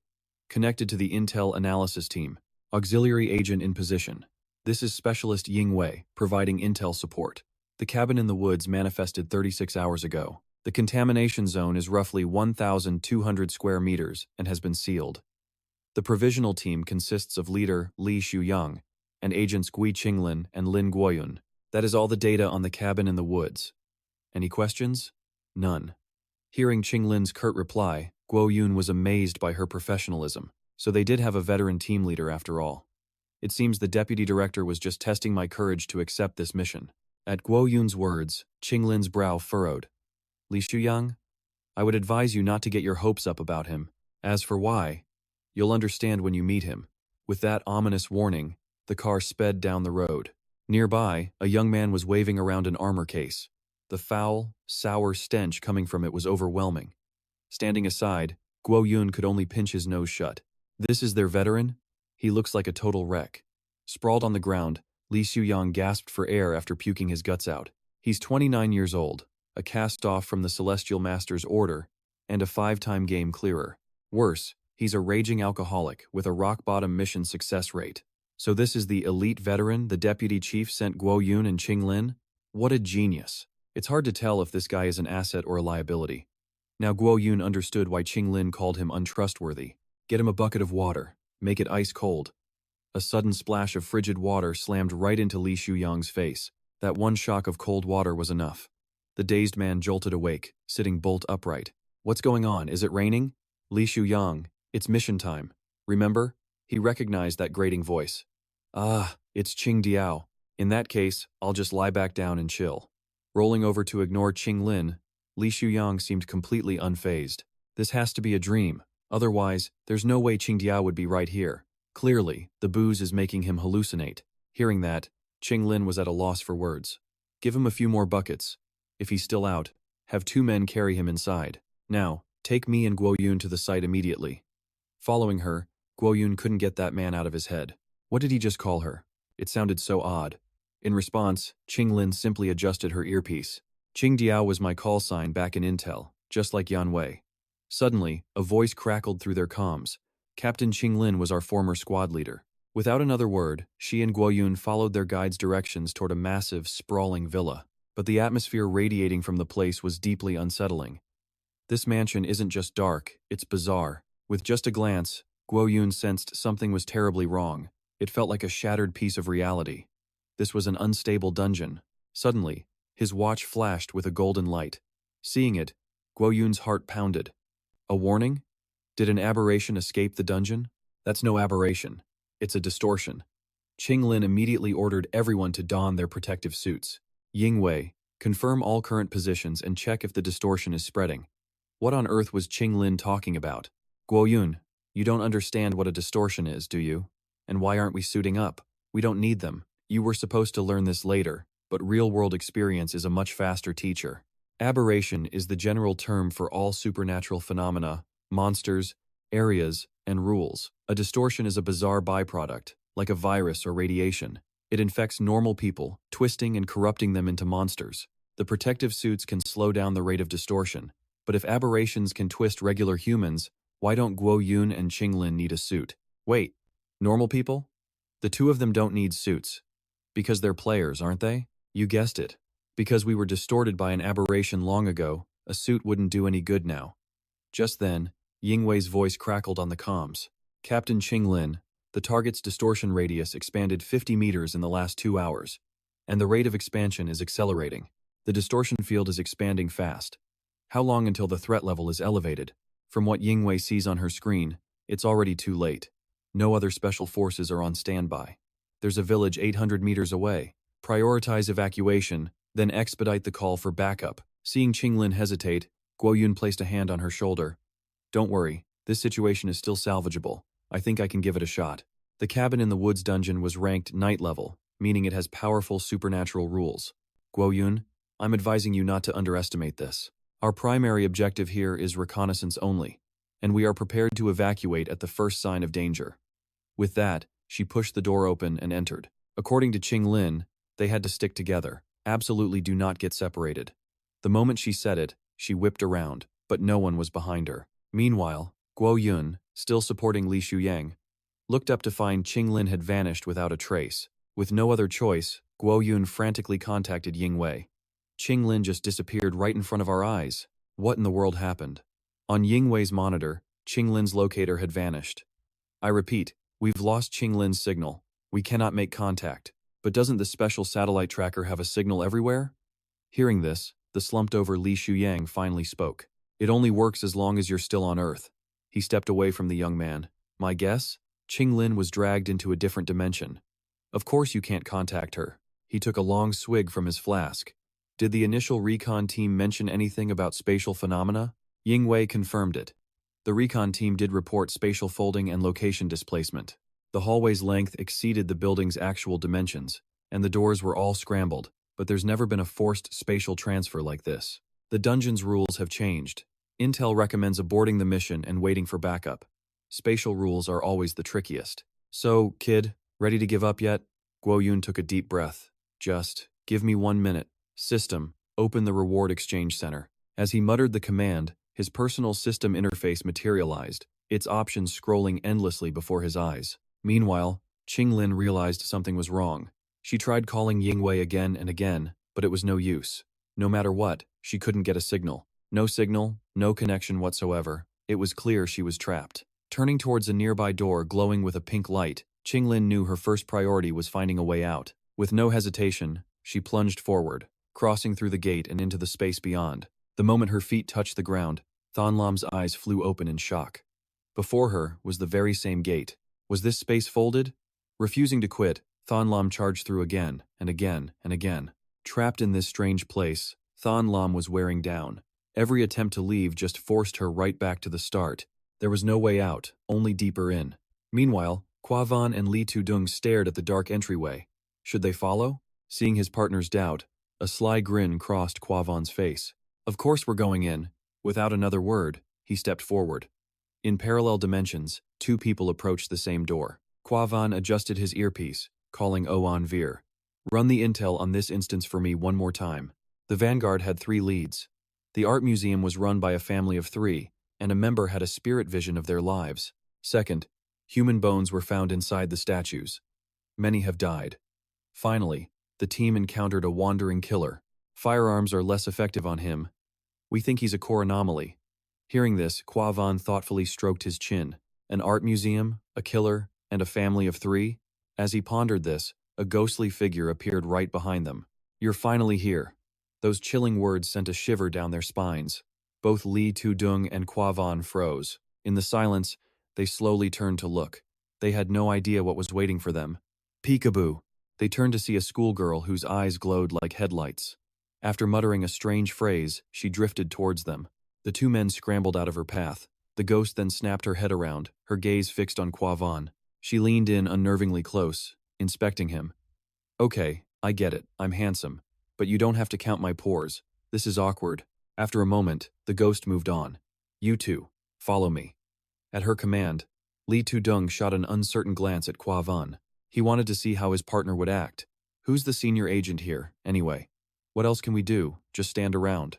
They followed the ghost to the museum Oan Veer described, ducking aside as she slipped into a painting on the far wall. Quavan turned to Li Tudung, sweating. I hear you're a Taoist priest. Isn't this kind of your job? Li Tudung gave Quavan a confident thumbs up. That's right, Junior. There are no ghosts in this world. I am a firm materialist. You should save that speech for the ghost girl, not me. Ignoring the jab, Li Tudung placed a hand on the old, worn painting, feeling its texture carefully. It's a strange phenomenon, a powerful distortion. It's just manifesting as a ghost. Suddenly, Oanvir's panicked voice hit Quavan's earpiece. Our research shows these anomalies often manifest based on local legends or classic ghost stories. The current theory is that human thoughts contain energy that can influence their appearance. Hearing the explanation, Quavan scratched his head, annoyed. So what's the real difference? Don't make up your own rules. If you don't understand, I'll explain, Li Tudong began. Think of it like someone being killed by lightning. In ancient times, people said it was divine punishment. But now, in a more advanced age, we know better. We'd say it's because of the storm and standing under a tree. What they called superstition, we now call science. Taking this in, Quavan looked back at the painting. So, why did it lead us here? What is it trying to tell us? What's its goal? In the painting, a man looked up at a waving woman. Is that a signal for help? Before he could think more, Li Tudong pointed to another painting. Over there. The ghost girl appeared again. Without hesitation, they both ran toward the glowing canvas. A bizarre and horrifying scene greeted them. It showed a butcher with an axe, about to strike someone, while a young girl cried in the corner. If the ghost girl led them to this painting, was she trying to warn them to be careful? He barely finished his sentence when a figure emerged from the shadows behind them, carrying an axe. It was a stone statue with glowing red eyes. The statue raised its axe high. With pure, deadly intent, it prepared to execute them both. The axe came down with a vicious swing, shattering the stone floor in a single powerful blow. Luckily, Quavan and Li Tudong were not ordinary men. They dodged on pure instinct, narrowly escaping death. Any slower and it would have been over. Quavan lunged forward with 3 talismans in his hand. At his side, Li Tudong quickly drew his spiritual sword. They threw both items directly at the statue, trying to stop it. A huge explosion erupted on impact. Quavan is really going for it, using talismans like that. Li Tudong thought. Could he be a fellow Taoist practitioner? Hearing the words fellow Taoist, Quavan shot him a sharp look. Weren't you the one who claimed to be a materialist? In a flash, Quavan spotted 3 small stones on the floor. Before he could react, they shot upwards. Careful, it's not over yet. Just then, the shattered stone golem reassembled itself. Its body fused back into one, as if it had never been attacked. The stone man raised its great axe, charging at the 2 of them once more. They had to run, or they'd be dead for sure. Meanwhile, Thonlam was alone in the darkness, guided only by her phone's light. How far had she even walked? She had no idea. 300 meters? 500? The space felt distorted. Maybe she was walking in circles. Suddenly, her phone's light revealed a dark figure up ahead. Thonlam's eyes narrowed. Someone was there. A nurse appeared out of nowhere, also holding a phone. She was clearly surprised to see Thonlam. It's unbelievable to find another person here. You're not with that drunk uncle, are you? Drunk uncle? Who did you meet before? The nurse said she'd met a handsome guy and a drunk uncle. They said they were looking for their teammate. Could that be her? Yes, they were Thonlam's partners. But who was this girl? When the cabin first appeared, special forces sealed it off. No civilians should have been able to get inside. Thonlam stared at the other woman silently, her suspicion growing. Something was definitely wrong with this person. The girl then turned back. I'm a streamer, here for a paranormal live stream. A streamer? That's right. I-Chan's super cute. Have you ever heard of me? Of course not. Seeing Thonlam's blunt reaction, the girl looked devastated. Doesn't anyone here go online? I'm actually really popular. But she gave up. I couldn't film anything today. And I got warned for trespassing. The girl said she was leaving and told Thonlam to find her friends. As she turned, Thonlam immediately called out to her. Wait, if you're trying to leave through the main gate, you can't. Hearing this, the girl's face filled with fear. Thonlam explained. What do you mean can't go? This mansion is in a spatial loop, unless the core problem is solved. No one who enters can ever leave. Not believing a word, the girl bolted for the door right in front of her. She was sure Thonlam was just trying to scare her. But the moment she ran through the door, she reappeared right back where she started. Now, the girl was truly terrified. So, you understand our situation now, right? It was completely hopeless. The girl collapsed to the floor, her face pale with fright. We really can't get out? This is no time to panic. Where did you see my teammates? The 2 of them had to find the others. Without hesitating, they set off together. They truly couldn't find a way out of this mansion. Isn't this just like that one story?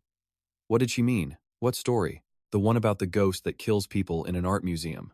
The story says the owner was a madman who killed everyone inside his home. Then he mysteriously vanished. Afterward, anyone who entered the museum could never find the exit, trapped there forever. They're trapped until they meet the insane father and become his new sacrifice. Aren't you leaving something out? Hearing Thonlam's question, the woman's menacing expression faltered as she thought. It was true. She had missed a part. The people killed by the father also became vengeful spirits, endlessly searching for someone to take their place. As Thon Lam's suspicion peaked, the woman's hand on her arm suddenly convulsed as if electrocuted. It darkened rapidly as she screamed in agony. Right then, a ghost appeared before Thon Lam. "When did you know?" she asked. Thon Lam replied, "From the very beginning. After all, your acting skills are terrible. You and I are in the same space. We could never have met Kwa Van and the others." Thon Lam's eyes narrowed. Unless this ghost knew everything that had happened here, past and present. With that, Thon Lam lunged. As one of the ghost's arms was still spasming, Thon Lam slammed her fist into its face, knocking the creature backward. Thon Lam didn't stop, landing another punch right on the ghost's face. It was too stunned to even fight back. Looking down at the figure on the floor, Thon Lam raised her hand again, delivering one final, crushing blow to the fiend's face. With her head pinned to the ground, the ghost could only scream helplessly. "You will pay for this. My father will come for you soon." After that final warning, a blood-curdling shriek echoed through the air. The horrible sound felt like it would tear Thon Lam's eardrums, forcing her to cover her ears. Within that gut-wrenching scream, the image of a man holding an axe flashed into view. When it finally ended, Thon Lam slowly opened her eyes. She realized the ghost had fled. She was now completely alone. Suddenly, the sound of an iron axe dragging on the ground hit her ears. Thon Lam heard every detail, including the heavy footsteps. There was also the sound of something heavy being dragged. Could it be the father from the story? Meanwhile, after running to escape the statue, both Kwa Van and Li Tuduang were hiding in a room, panting. It seemed the noise had finally stopped. The space fell eerily silent. Li Tuduang felt like he'd seen this exact situation in countless horror movies. The method of attack didn't matter. The statue's recovery time was always the same. Li Tuyang glanced over, stunned. Guoyun actually had the focus to observe that? Truly impressive. The regeneration was flawless, far too perfect for its weak attacks. So Guoyun had watched it very closely. He then noticed it. Each time it healed, external energy flowed into its body. Energy Li Tuyang couldn't see, but Guoyun saw it with perfect clarity. They moved up to the next floor. Guoyun's eyes flashed, his yin-yang pupils activating. It cost 150,000 achievement points, but his vision was massively enhanced. He could now perceive the very fabric of the world itself, using his celestial eye to pierce the veil. After a moment, Guoyun spoke. "Second floor, third room." The power source was in there. They burst through the door into a suffocating space, its walls covered in countless paintings. A chill filled the air. What were they even looking for? Then, Guoyun saw it. One painting was glowing, just as he'd expected. He tapped the canvas, and they quickly pulled it from the wall, revealing a small hole. What on earth was this? An altar? But for what? A charm would cause an explosion in this small room. "Tu Yang, you're up." Without hesitation, Tu Yang formed a hand seal, commanding his chain of coin swords. "Demons and evil spirits, be banished." The attack shot toward the mirror, and simply vanished, leaving the two of them stunned. A projection? But where was the real one? At the same time, they both spoke a name. "Gui Qinglin?" Tu Yang slowly turned, pointing a shaking hand at the mirror. "Look, in the mirror." It was Gui Qinglin, facing the stone statue herself. Guoyun immediately called Oan Vai. "Can you contact Qinglin?" Of course, the answer was no. The signal was completely blocked. They could only receive information from her side. If Oan V was right, they had to find a way to reach her. The real altar had to be with her. At this, Tu Yang raised a hand. "Actually, I have a way."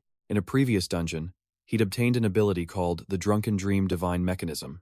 But to use it, he had to get drunk on spirit wine and fall asleep. The problem was, he was completely out. Hearing this, Guoyun placed a small bottle before him. Drunken Immortal's Brew. It cost 1,200 achievement points. He followed it with Emperor's Nectar, worth 4,000 points, then Jade Dew Ambrosia, worth 200. Staring at the expensive wine, Tu Yang gulped. "So, is this enough to get you drunk?" "More than enough. This was enough for 3 missions. Do you also need spirit wine for a technique?" "No, I just have a lot of points." Inside that other space, Qinglin faced the statue alone. No matter how she attacked it, it couldn't be destroyed. It was regenerating again. Did she miss its vital point? Suddenly, a voice called to her. "Gui Qinglin." It was clearly Li Tuyang. But where was he? "I'm over here." They weren't in the same space. He had just come to tell her how to deal with the monstrosity. According to Tu Yang, the statue was immortal. No matter how many times she broke it, it would be useless. To defeat this abomination, she first had to destroy the altar supplying its power. It was hidden on the second floor, behind a painting. Only you, in that space, can destroy it. Hearing that, Qinglin understood. She immediately turned and fled from the statue's next attack. Watching through the mirror, Guoyun grew anxious. Could it really be that easy? He suddenly glanced behind him. The painting they had removed now showed a warrior with a great axe approaching the altar within the image. Guoyun carefully removed it, and then he finally understood. At that moment, Tu Yang had led Qinglin to the second-floor room. This is the place. The words had barely faded when a banshee lunged from nowhere. Its shriek tore through the air, forcing Qinglin to cover her ears. While they were reeling, the statue's massive axe swung down from behind, cleaving Tu Yang's dream form in two. In the real world, he jolted awake, clutching his head. What? What just happened? He groaned. In front of him, Guoyun sat amidst scattered paintings, tearing them apart while muttering, "Not this one." At that moment, Guoyun noticed Tu Yang was awake and turned his head. "You're awake? Good. Come help me." Tu Yang asked, "What are you doing?" "Gui Qinglin is trapped with that monster." "I already know that," Guoyun snapped. "That's why I'm trying to fix it. Look at that painting over there." Walking over to the large painting, he saw a man clutching his head in agony. Behind him stood a girl with a strange, sinister smile. What was this? The truth was, the source of this evil wasn't the father, but his own daughter. She was obsessed with dark rituals and had turned him into a monster. The painting they saw earlier wasn't her crying for help. It was a lure to trap people inside this art museum. No wonder she had tried to stop them from entering the library. But what was Guoyun doing? Of course, he was searching for her true self. After being reborn as an evil spirit, she now lived inside a self-portrait. If they destroyed that portrait, it might not kill her, but it would cause serious damage. Clutching the paper, Qua Van stared intently. She was clever enough to split them into two groups, planning to take them down one by one. But that meant she could only handle one side at a time, and that was her fatal flaw. But enough talk. They had to speed up their search and destroy everything. Meanwhile, after an intense fight, Than Lam took a heavy breath. Before her stood the stone statue and that hideous female ghost. Seeing her pathetic state, the spirit seemed thrilled, screaming, "Die!" However, before she could finish, the ghost let out a gasp. A diagonal slash suddenly appeared across her chest. Every move of Qua Van's dagger carved a new wound on her body, engulfing the ghost in agony. Watching the spirit's reaction, Than Lam could only stare in confusion. In a flash, the two entities vanished as if they were never there. Just then, Qua Van and Tu Duong turned with a faint smile. "They came to our side? Then we'll have to give them a proper welcome." Seeing the ghost and the statue charging at them, the two prepared for battle. After a fierce clash, only a pile of rubble remained. Their breathing grew heavy. Tu Duong was now completely exhausted, his trembling hand barely able to control the coin sword. "Hey kid, how much longer can you last? My spiritual power is almost gone." "Almost gone?" Hearing this, Qua Van tossed the tiger tally to his partner. "Here, take this." Staring at the talisman, Tu Duong was stunned. "What is this?" Before he could react, the object in his hand began to glow brightly. The light nearly blinded him. But more importantly, was this a mid-grade spiritual tool? How does Qua Van have so many amazing items? Just what is your background? What else? "It's an inheritance from my parents. Now, be careful, that statue is about to regenerate again." Before the statue could reform, their talismans activated. But before they could do anything, the statue began to crumble piece by piece. This turn of events left even Qua Van speechless. He never expected the stone statue to simply fall apart, collapsing right before their eyes. It seemed that Kwai Thon Lam's team had finally finished their part. Over there, Thon Lam had just destroyed the altar, wiping a bit of sweat from her brow. The female ghost was now furious. It lunged forward, roaring, "Get up! I command you to get up! Looks like it's really dead this time, huh? What other tricks do you have left, little girl?" Faced with Tu Duong's taunt, the ghost gritted her teeth in rage. Her head snapped left, then right, before she suddenly shot backward. "Hey, you can't do anything, so you're trying to run?"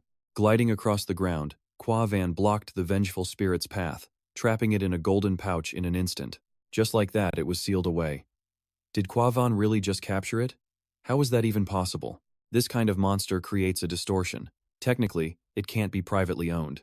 Don't worry about it. How about a jug of drunken immortal brew? Just hearing the name was tempting. Tu Duong was practically drooling, but with his last bit of resolve, he tried to stick to the rules. But when Qua Van offered 2 jugs, then 3 flasks of jade nectar, he threw the regulations aside and agreed to the deal. You can't drink regulations, can you? Alcohol comes first. Taking the small pouch from Qua Van, Li Tuduang's eyes lit up. The monster's soul had already been destroyed. It was deader than dead. Just then, a sound made Kwa Van turn his head. The space where they stood began to warp strangely. At that moment, Kwai Than Lam appeared before them with her arms crossed. So, you two have that kind of hobby? A guy-on-guy thing? Hearing this, they immediately let go of each other and jumped apart. Don't misunderstand. This was just out of necessity, purely necessity. Than Lam ignored the two of them and immediately contacted Oan Vai. The abnormal space in the house has vanished. What's the distortion energy level? Watching the building on her monitor, Oan Vai reported her findings. The distortion's range and energy levels are dropping rapidly. We can preliminarily confirm the incident has been resolved. If that's the case, let's wrap it up here. The mission is complete. We should all head back and report. And with that, the three of them stepped outside, feeling a great sense of relief. Looking at a report, Xu Jingyan spoke into his phone. Regarding this mission, the key player was Lam Kwa Van. Do you have anything to add? He's very strong. Far beyond a player who's only cleared one game. Not only that, he has a strong sense of justice, willing to take risks for his teammates and for others. According to Li Tuduang, the kid's mind is incredibly sharp and his observation skills are meticulous. He has great potential, but he's hiding quite a few secrets. At this, Xu Jingyan's eyebrows furrowed slightly. An inheritance from his parents? He acknowledged he'd received Li Tuduang's report and thanked him for his hard work. Standing in the shadows, Li Tuduang just smiled. It was all part of his duty, for the organization. Meanwhile, stepping out of his bedroom, Kwa Van was still yawning. He looked in the mirror and splashed some cold water on his face. After washing up, the young man sat on a chair, deep in thought with his eyes closed. He held the tiger tally, which in a flash, wrapped around the small chair where he sat. He knew it. For now, they were still trustworthy and could be cooperated with. Stroking the large tiger head, Kwa Van suddenly received a call. The call was from an unknown number. The moment he answered, a loud, squawking voice blasted his ear, making him pull the phone away. Hello? Is this Mr. Kwa Van? Hello. This is Fong Tin Tu. From now on, I'll be your personal support specialist. Let's work well together. The name was unfamiliar. Fong Tin Tu? Then where's Oan Vai? Oh, Miss Oan Vai was just temporary support for yesterday. A support specialist will be assigned soon. Looks like she's Agent Qingdiao's specialist now. Are you talking about Gui Qinglin? Guoyun was genuinely confused. Why do you all call her Qingdiao, not her real name? Leaning back in her chair, Feng Xinzi stretched. You don't even know that? Such a country bumpkin. The Bureau of Human Security uses codenames to protect agents' identities. Didn't they teach you that in training? What training? Guoyun never even finished it. He was dragged into a breakthrough mission right after he started. No wonder. That's why Agent Qingdiao used your real name. Is your registration complete? You still have no codename? You can't access the system that way. How would Guoyun know? He's a total rookie. Just wait a moment. Let Feng Xinzi look it up for you. With a few quick taps, Guoyun's information flashed on the screen. Found it. Your new codename is Zhu Long. Lin Guoyun, codename Zhu Long. Hearing those words, Guoyun just sat there stunned. But over here, Feng Xinzi was chewing on candy when she suddenly froze. Wait. Why do two people share this codename? Why is even the codename this weird? And why does the other user have a firewall on their file? After breaking the firewall, the other user's info appeared. It was, incredibly, Lin Fengmian, with his status listed as suspected defector. Hearing this, Guoyun's heart pounded. A defector? Just then, Feng Xinzi's screen flashed crimson red. This is bad. I think I just broke protocol. Guoyun, wait a second. I have to solve a problem. I'll call you right back. Hey, hello? Don't hang up. Explain the defector thing. Staring at the glaring red warning on his phone, Guoyun nervously bit his nails. Suspected of defecting? But wasn't he one of the founding elders? If he really defected, Xu Jingyan's attitude toward me. Just as he had that thought, Guoyun's phone buzzed again. Hello? You need to explain what just happened. What happened just now? Who else but Gui Qinglin? Hearing her voice, Guoyun's own tone softened a bit. I was just talking to my support specialist. I see. Qinglin just wanted to say that an agent already delivered your badge and incomplete training materials to your house. Hanging up quickly, Guoyun went to the door and turned the handle. Before him stood a man in a suit, holding a small box. Comrade Zulong, these are your items. Please inspect and receive them. Slowly taking the box, Guoyun looked up and let out a sigh, not even out of breath. So Feng Xinzi isn't picking up? Fine. I'll go through these documents first then. The energy levels are the same, Aberrations are split into 7 ranks. Tainted Echo rank. Monsters from minor distortions, unable to use supernatural powers. They are a major threat to ordinary people. Knight rank. Monsters with powerful distortion abilities, able to use one supernatural power. Difficult to destroy, even with heavy firepower. Bishop rank can use multiple supernatural powers and carries a lesser monster. With its immense distortion energy, it can instantly infect normal people and can easily threaten many lives. Sanctuary rank. The strongest known aberration class. It has mastered at least one law of reality, making it immune to conventional attacks. A monster that can shake the foundations of civilization. Cataclysm, World Ender, and Finality are the highest ranks, existing only in theory. The true enemies of civilization. They pose a grave threat to the entire world, and the ranks correspond to the aberration levels. The player ranks are organized in a consistent system. So, I guess Guoyun is at silver rank right now? But the White Tiger Seal and Demon-Suppressing Talisman are his powers, though they feel more like items. To be safe, he should master these abilities before the next mission. Just then, his phone rang again, the screen showing a single word. Feng. I'm finally in the clear. I was almost caught. I can't believe one codename could be so dangerous. About that Lin Fengmian. You didn't see any other information, did you? Are you kidding me, Guoyun? I don't have a death wish. The moment I saw one line of text, over 30 security officers and guards were chasing me down. That was the most dangerous moment in my entire history of slacking off. Good thing I'm a genius, or I would have been caught. How do you know Lin Fengmian anyway? Of course I do, he's my father. Feng Xinzi was so shocked she dropped her lollipop, breaking into a cold sweat. So, is it too late for me to become a witness? But you are my support specialist, aren't you? If so, you're the one who proactively investigated the codename for me, right? You saw a classified document and then escaped internal pursuit, correct? Faced with Guoyun's logic, Feng Xinzi couldn't argue. This time she was finished. She got involved with the wrong person. She'd definitely be branded an accomplice and kicked out of the organization. My internet subscription, my clearance level, and even my newest figurine are all gone. Stop whining like that. Aren't Feng Xinzi's priorities a little messed up? But don't worry, Guoyun's father is only a suspected defector. Besides, the organization recruited you, didn't they? You're the one who looked up the file, so only we know about this.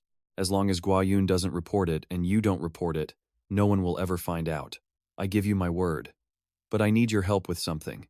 Friends are supposed to help each other out. A mutation occurs. I see. So what is the safest way to awaken? It's probably a reward from the game of original sin. There are many rewards. They can cause a person to awaken. That's how most people get their first ability. So which one is most effective? Is there an ability ranking chart? Should he awaken his strongest power? All day, Guoyun paced his room restlessly. Then suddenly, he slammed his hands on the desk. It has to be you. Staring at 3 glittering items, Guoyun made his choice. The Eternal Fire Tribulation Crystal, forged in creation's calamitous flames. It could awaken the power of creation's karma. According to Feng Xinzi's data, this was a top-tier awakening material. The crystal had a high chance to awaken spiritual power, but a tiny chance to grant the tribulation flame ability. To use it, he had to swallow it whole. The process would be excruciating. He tossed the crystal into his mouth. At this point, Guoyun didn't care. He had to pass the next mission at all costs. He could always find a reset potion later on. As he swallowed, the taste wasn't bad. But then, a strange energy surged through his body. An agonizing pain brought him to his knees as he clutched his stomach. A burning sensation seared through every fiber of his being. He writhed in agony, his insides on fire. A system window appeared, detecting that the Eternal Fire Tribulation Crystal is altering the host's body and awakening spiritual power. Guoyun already knew that. Useless system, tell me something helpful. Spiritual power modification complete. Upgrading. Compatibility with creation's tribulation fire. 5%. His head felt like a burning ember. Damn it, no wonder the success rate was so low. Under such an intense flame, who could possibly endure it to 100%? The pain grew, forcing a helpless scream from Guoyun as he slammed the table. Clenching his fists, his eyes landed on a peach under the table. Guoyun's mouth began to water instantly. Without a second thought, he snatched it and devoured it. Host's stamina has increased. Endurance has been enhanced. Tribulation fire compatibility. 21%. Wiping the sweat from his brow, Guoyun yelled, "System, give me everything that can enhance my constitution." Instantly, countless items materialized on the table. Guoyun lunged forward, consuming everything in sight. Compatibility. 58%, 73%, 92%. Congratulations.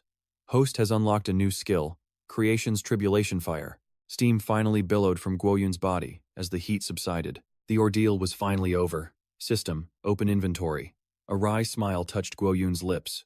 Good, he almost missed out on his first mission reward. This better have been worth it, or I took a huge loss. Congratulations, host has completed a hidden quest. What is this? Hidden quest. One step ahead. Completed. Objective. Unlock the spiritual power system before the third dungeon. Reward. Vision shop activated. Completing a hidden quest meant this wasn't a loss. But what in the world was the vision shop? The vision shop allowed the host to use merit points to buy items that were usable in the next dungeon world, right before the mission started. Items like local currency, special outfits, or unique tools. This function was actually quite practical. It would definitely raise his chances of clearing the dungeon. But what should he do for the next few days? That's right. Guoyun grabbed a small crate and placed it before a statue. Now, it's time to deal with you. The statue of Three Rivers Mingmu Nyang required blood offerings. Its origins were unknown, but it radiated a dark energy, suspected to be an avatar of some deity. Placing a hand on the statue's shoulder, Guoyun smirked. I don't care about your past, but if you're with me, you're going to have to change.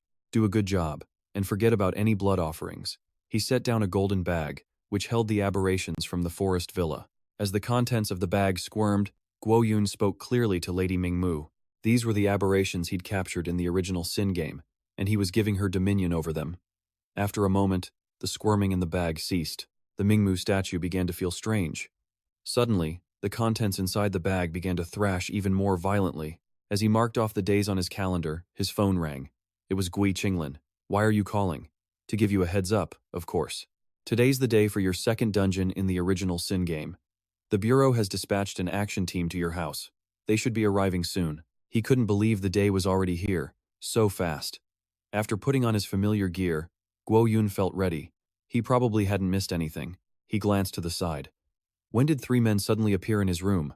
Are you guys just going to stand there and stare at me? I'm feeling the pressure here. Feng Xinzi's voice came through his earpiece. It's their job.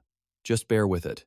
You'll get used to it after a few times. From a control room, Feng Xinzi watched him on a monitor and tried to reassure him. After all, if a player gets eliminated in a dungeon, they have to immediately report that the dungeon is out of control and contain the aberration outbreak. But doesn't that mean this is their first time facing them? Isn't it dangerous? Taking a bite of a snack, Feng Xinzi seemed unconcerned. Of course, it's extremely dangerous. If they encounter a materialized dungeon, their survival rate is less than 10%. But some jobs just have to be done. They volunteer for this post knowing the risks. Guoyun understood. So, can I contact you while I'm inside the dungeon? Of course not. What were you thinking? We don't currently have any tech that can interfere with the original Sin game. Then why do I have to keep this call open? It's to help stabilize your mental state. Talking with me can actually reduce your stress and pressure. That might just increase your chances of clearing the dungeon. It's not a guarantee, but it's the best the Bureau can do for now. Just as she finished speaking, the space around him began to distort. 15 minutes until game start. All players, please enter the preparation area. The game is about to start. And just like that, Guoyun vanished. The moment he disappeared, one of the agents immediately reported to his superior. Zhu Long has entered the game. Initiate level 2 alert. Start the timer. In a flash, Guoyun found himself somewhere new. He appeared in a bizarre space, sitting alone on a desolate bus. In front, only the driver sat, his eyes fixed on the road. Looking back, he saw others begin to materialize. Then, a bald man rose to his feet, addressing the small crowd. Long time no see, everyone. So calm. You must all be veteran players, right? Just then, a crushed can rolled across the floor. The only woman aboard looked worried, wondering where they were. The bald man approached her, a sly grin spreading across his face. Well now, looks like we have a newbie. Little sister, didn't you get the invitation? Faced with his aggressive tone, she instinctively took a step back. She had, but she assumed it was just some cruel prank. A prank? You think so? You're going to die a horrible death soon. But don't you worry. Big Brother here will take care of you. I promise nothing bad will happen. Seeing the man's lecherous stare, Guoyun knew he was about to make his move. The situation was still a mystery. A veteran harassing a newbie of unknown strength wasn't a very smart play. After backing away from the man repeatedly, the woman finally hit a wall. There was nowhere left for her to run.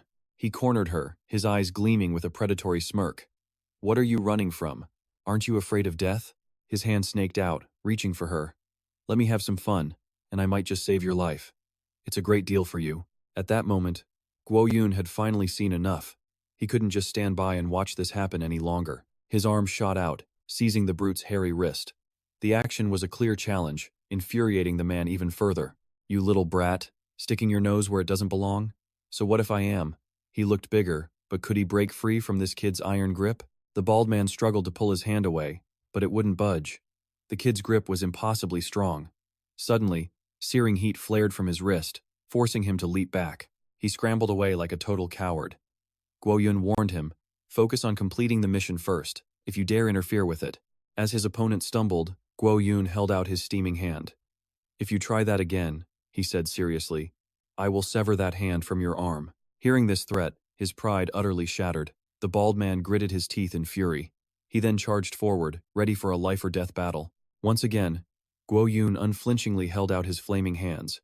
Faced with this display of power, the bald man froze in his tracks. He needed to conserve stamina for the mission. Fine, he spat. I'll let it slide this time.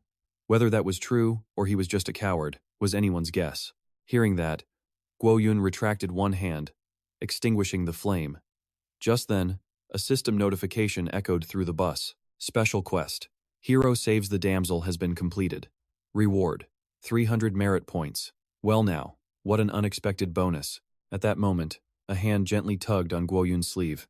The girl behind him shyly whispered her thanks. Don't worry about it, he said.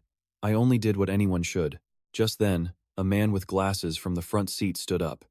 He walked over to Guoyun, extending a friendly hand. Judging by your clothes, you're from the Human Security Bureau, right?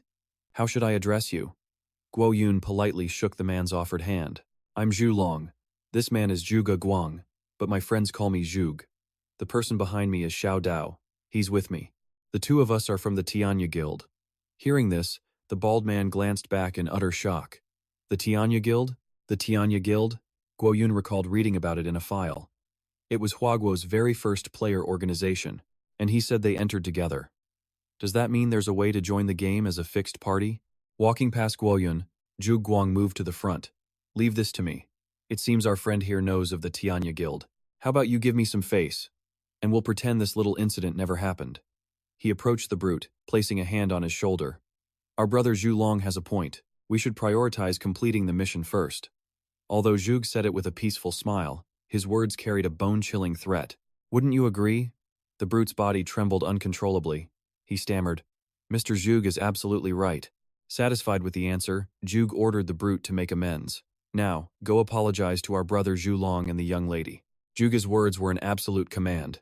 The brute timidly approached Sumi and Guoyun, bowing his head in submission. Brother Zhu Long, Sister Jin Gang, I was wrong. I'm truly sorry. From the side, Zhuge began to clap loudly. Excellent, excellent. Turning conflict into harmony is a wonderful thing. We must work together if we want to clear this instance safely. Zhuge's swift and elegant way of handling things, using diplomacy over brute force, stunned Guoyun. His methods were truly formidable. He effortlessly established himself as the group's leader and asserted his authority. Guoyun watched Zhuge's reflection in the window. This man is no simple player. Just then, the girl in pink, Sumi, shyly approached Guoyun. May I sit here? She asked softly. He replied, Of course. To prepare for the instance ahead, Guoyun needed some suitable items. He commanded the system to open the help center. 3 items appeared. Green paper money for 200, a medical record for 400, and a map for 100. After a quick glance, he decided to purchase them all. After that, the bus carrying the players continued on its way to the instance location. Before it began, hints appeared from the system. It mentioned a demonic ritual involving a skull, candles, and a growing demonic symbol. A series of verses were then broadcast. A dead man, his body buried in a tomb. The flames and candles have burned halfway. The system's voice returned. No one has found the soul. Then, a jarring image. Towering tubes of eerie green chemicals. A dead man gains an evil spirit. And the final clue. Burn down the He vanished in a flash. A nearby billboard suddenly pulsed with red light, drawing the attention of all 5 players. It displayed the instance's system panel. Mission. Evil Moon. Completion condition. End Tom Surratt's revenge. The team immediately opened their systems to read the mission background. You are an agent from Sector X, a supernatural containment organization. A bizarre murder has shaken the town of Blackwater. You'll pose as FBI agents to investigate and determine if a supernatural force is at play. Zhug searched his pockets for any starting items. He pulled out an FBI identification card. Looking at the badge, Zhug seemed to realize something important. A mission completion type, huh? This cover identity is so crude. No wonder this instance's difficulty rating is low. His words sounded cryptic to the others. The rest of the players looked at Zhuge, waiting for him to elaborate. Holding his FBI card, Xiao Dao asked worriedly, "Sir, what do you mean by that?" Seeing the naive expressions before him, Zhuge was amused and decided to enlighten them. Think about our past dungeons. The completion condition was always survival, right? Lasting until a certain event was over. The group stood in a line, nodding like elementary school kids. He began to explain the survival-type dungeons. Survival missions might seem dangerous, but the threats are always obvious. You can hide or just delay. Once the timer runs out, you win. He sparked a cigarette as he spoke. But this mission type is different. If you don't meet the requirements, the dungeon will never, ever end. He snapped the lighter shut with a flick, and when players must investigate proactively, Zhuge continued, they're bound to face unknown dangers and rules. He placed a hand on Xiao Dao's shoulder, his expression unreadable. This is your third dungeon, Xiao Dao. Even with me here, a successful clear isn't guaranteed. Exhaling a cloud of toxic smoke, Zhuge continued slowly. Unless, the players listened, a tense silence falling over them. Zhuge's brow furrowed as he spoke grimly. There are powerful players who raise the game's difficulty. Yunguo felt a pang of suspicion. It seemed Zhuge's gaze was directed right at him. He quickly deflected and changed the topic. Either way, we need to make the first move. If we're too slow, that guy Tom might finish his revenge. With that settled, the group of 5 began walking through the city before them. Zhuge broke the silence. The only clue we have is the bizarre murder mentioned in the mission background. Let's start there, regardless. Jin Gang rubbed his bald head, thinking, maybe we should ask the police? We don't have any documents after all. Hearing this, Xiao Dao rushed to explain. No, we can't. It says Sector X is a secret organization the world doesn't know about. This ID is just a forgery.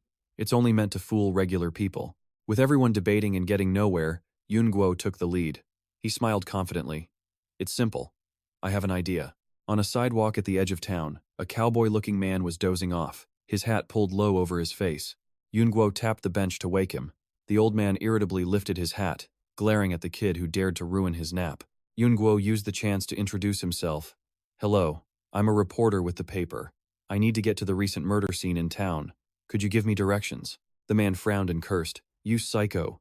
If you disturb my sleep one more time, I'll... Before he could finish, the man froze. His eyes were glued to a thick stack of cash that Yunguo held out before him. The man remained stunned for a moment. Yunguo simply stood there, smiling, holding out the gleaming stack of cash. The once scowling man did a complete 180. Yunguo smiled brightly and asked, So, can you point me in the right direction? He clenched his fist excitedly. No problem, none at all. Just as they asked, the man led the players to the very edge of town. He pointed toward a solitary house, John's house. As Yunguo and Zhuge looked on, questions began to surface. It's over that way, the old man said, pointing to a simple, dark, and gloomy home. After observing in silence for a moment, Yunguo turned to ask, He lives alone, this far from town? The man frowned, pointing to his own head. A bit crazy, he said grimly. Ever since his wife and children ran off, John hasn't been right in the head. After that, he moved to this damn place alone. As far as I know, John got involved in devil worship and strange rituals. People said he got obsessed with that stuff. John became gloomy and hard to understand, so his wife and kids just left. John's young daughter glanced back at him once, but her expression was cold, without a trace of affection. While Yunguo and Zhuge gathered more intel, Jin Gang and Xiao Dao worked on removing the police tape sealing the house. Xiao Dao tore the tape from the doorknob. The door swung open. Zhuge pointed inside. We'll investigate. You try to get more news from him. No problem, Yunguo answered. He turned to the old man, who asked worriedly, Hey, there won't be any problems, right? Yunguo placed a hand on his shoulder to reassure him. Relax, the police are here now. We'll handle it. He even flashed a confident smirk. Sir, tell me more about John. What did he believe in? The old man rubbed his chin, pondering. John. Actually, I don't really know him that well. John frantically clutched a cross, chanting scripture. His obsession finally enraged his wife. Their conflict exploded into a massive fight. Divorce was the inevitable end. Their family shattered like glass. His wife and child simply walked away. Crushed by the loss, John became a recluse. He wasted away, living in complete darkness. He moved here alone, a total mystery. Back in the present, the old man eyed Yun Guo. That's all the information I have. For case details, go see the police. Yun Guo crossed his arms, deep in thought. You said John came from that town. Was there something special about him? The old man's expression instantly soured. He quickly waved his hands dismissively. It's better if you don't know. Anyone involved meets a terrible end. Suddenly, a loud crash echoed nearby. Yun Guo and the old man whipped their heads toward the sound. Guguang rushed out from inside the house. Yun Guo demanded, "What's wrong?" He answered. Xiao Dao heard police sirens. A town police car raced toward them, siren blaring. A man stepped out, bellowing, "Who are you people? What are you doing here?" This cop had a shiny bald head and was mid-bite into a donut. "Get your hands in the air."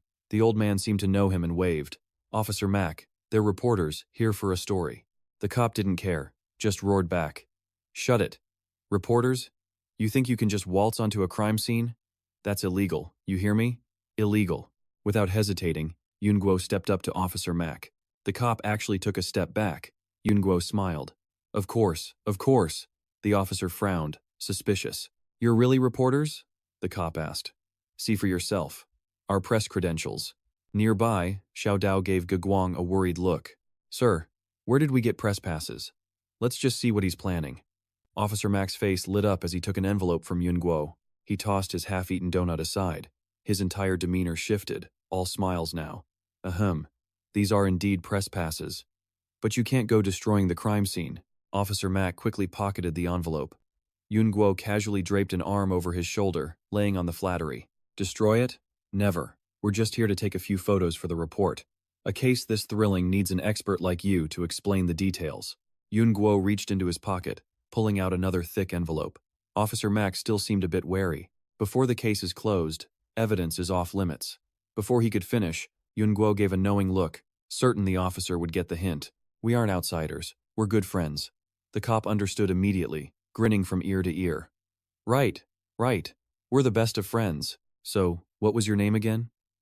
Ge Guang and Xiao Dao watched from the sidelines. Xiao Dao couldn't believe he was bribing a cop. "You can do that, sir? Should we carry bribe money?" Ge Guang just grinned as he watched. He replied coolly, "Can you bring money into the game?" "No. So how did he do it?" Snow began to fall. Yun Guo watched from a distance as the officer left. Ge Guang smiled and waved as well, silently taking Yun Guo's measure. This kid's got more to him than meets the eye. As Yun Guo walked up the steps, he found Ge Guang waiting at the door. Yun Guo explained the situation.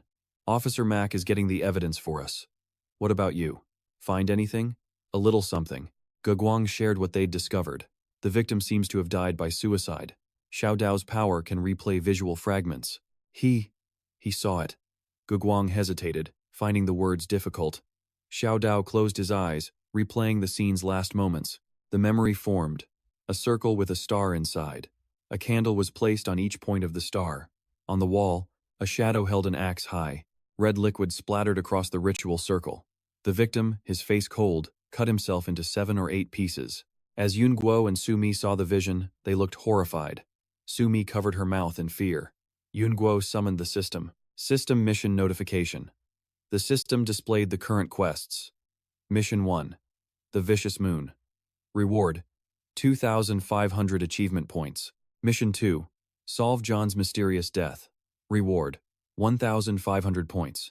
Mission 3. Keep Blackwater Town civilian casualties below 30%. Reward: 5,000 points. Mission 4. Unlock the world's true nature. Reward: 5,000 points. He quietly considered the missions. No completion notice. So the system doesn't count it as suicide. Meanwhile, Officer Mack was making his way into a dark room, flashlight beam cutting the gloom. Tasked with getting evidence for Yun Guo, he kept glancing nervously behind him.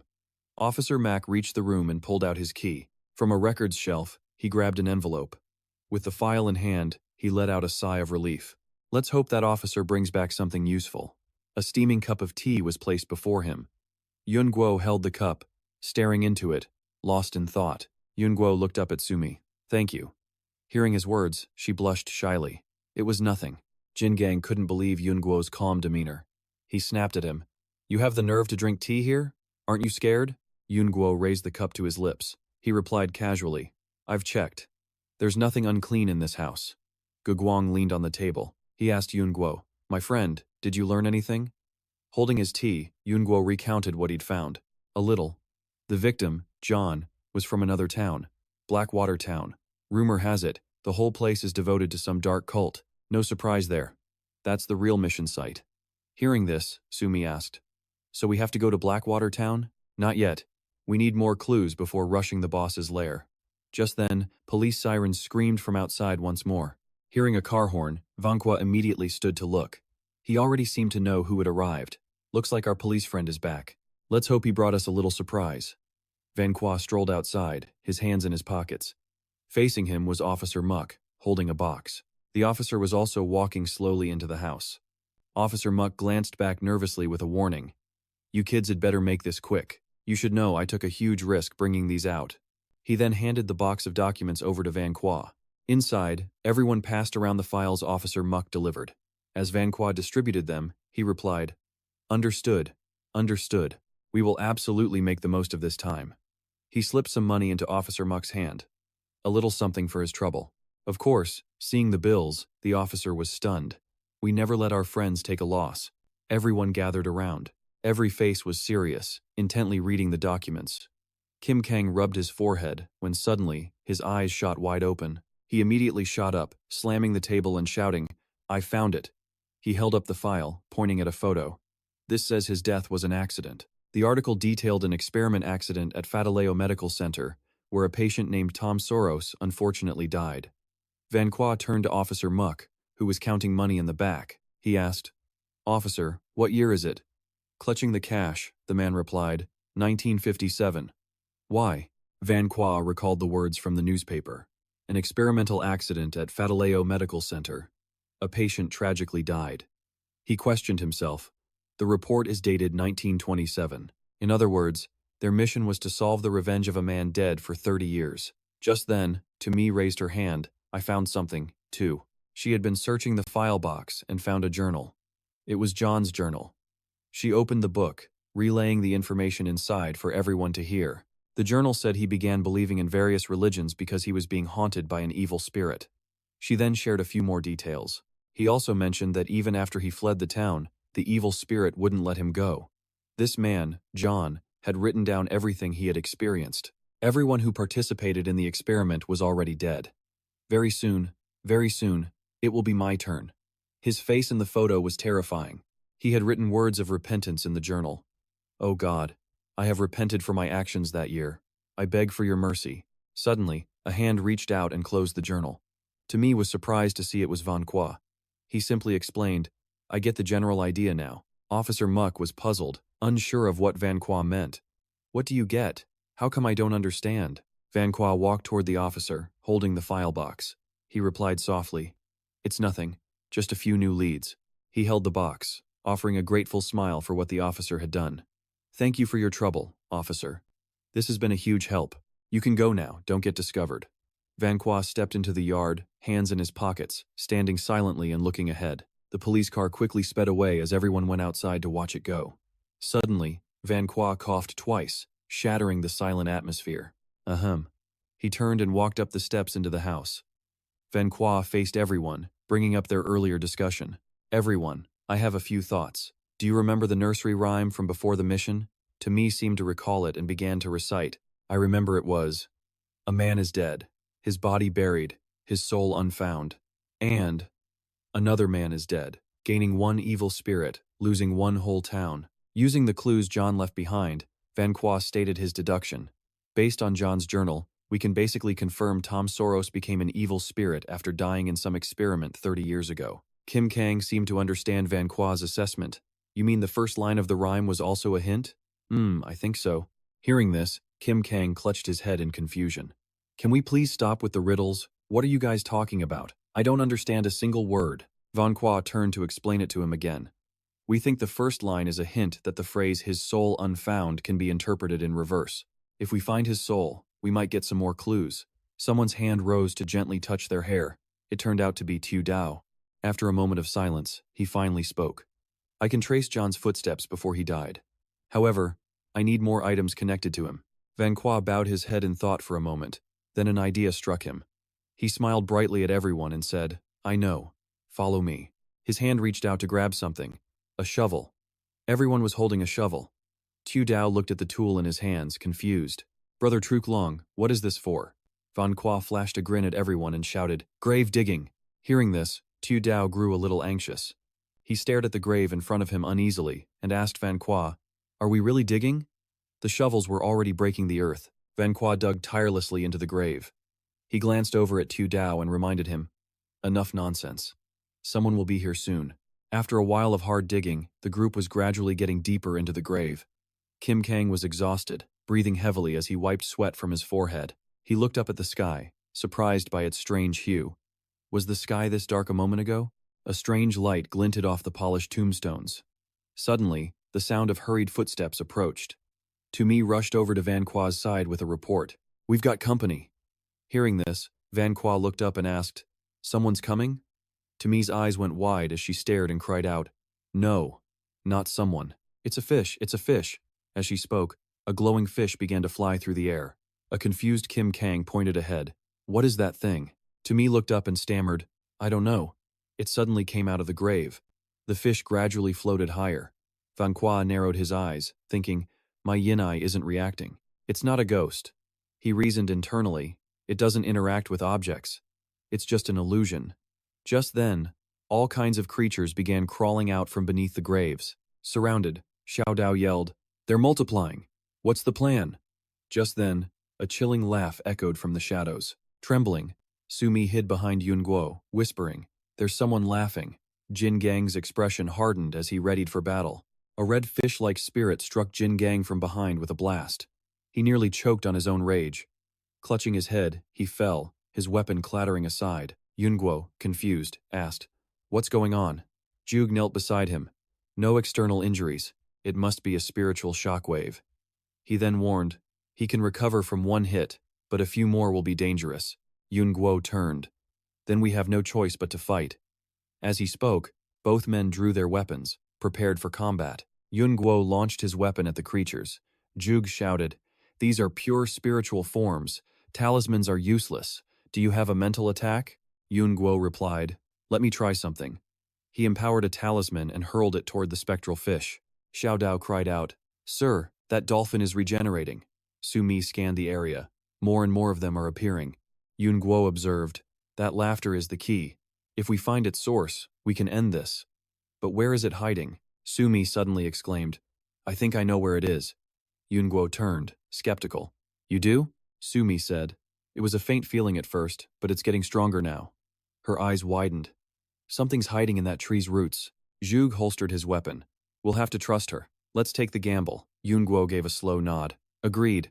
Instantly, both charged forward, cutting down one creature after another. Sumi pointed upward. The branch on the right! Yun Guo prepared to attack. A long-haired ghost appeared and let out a piercing scream.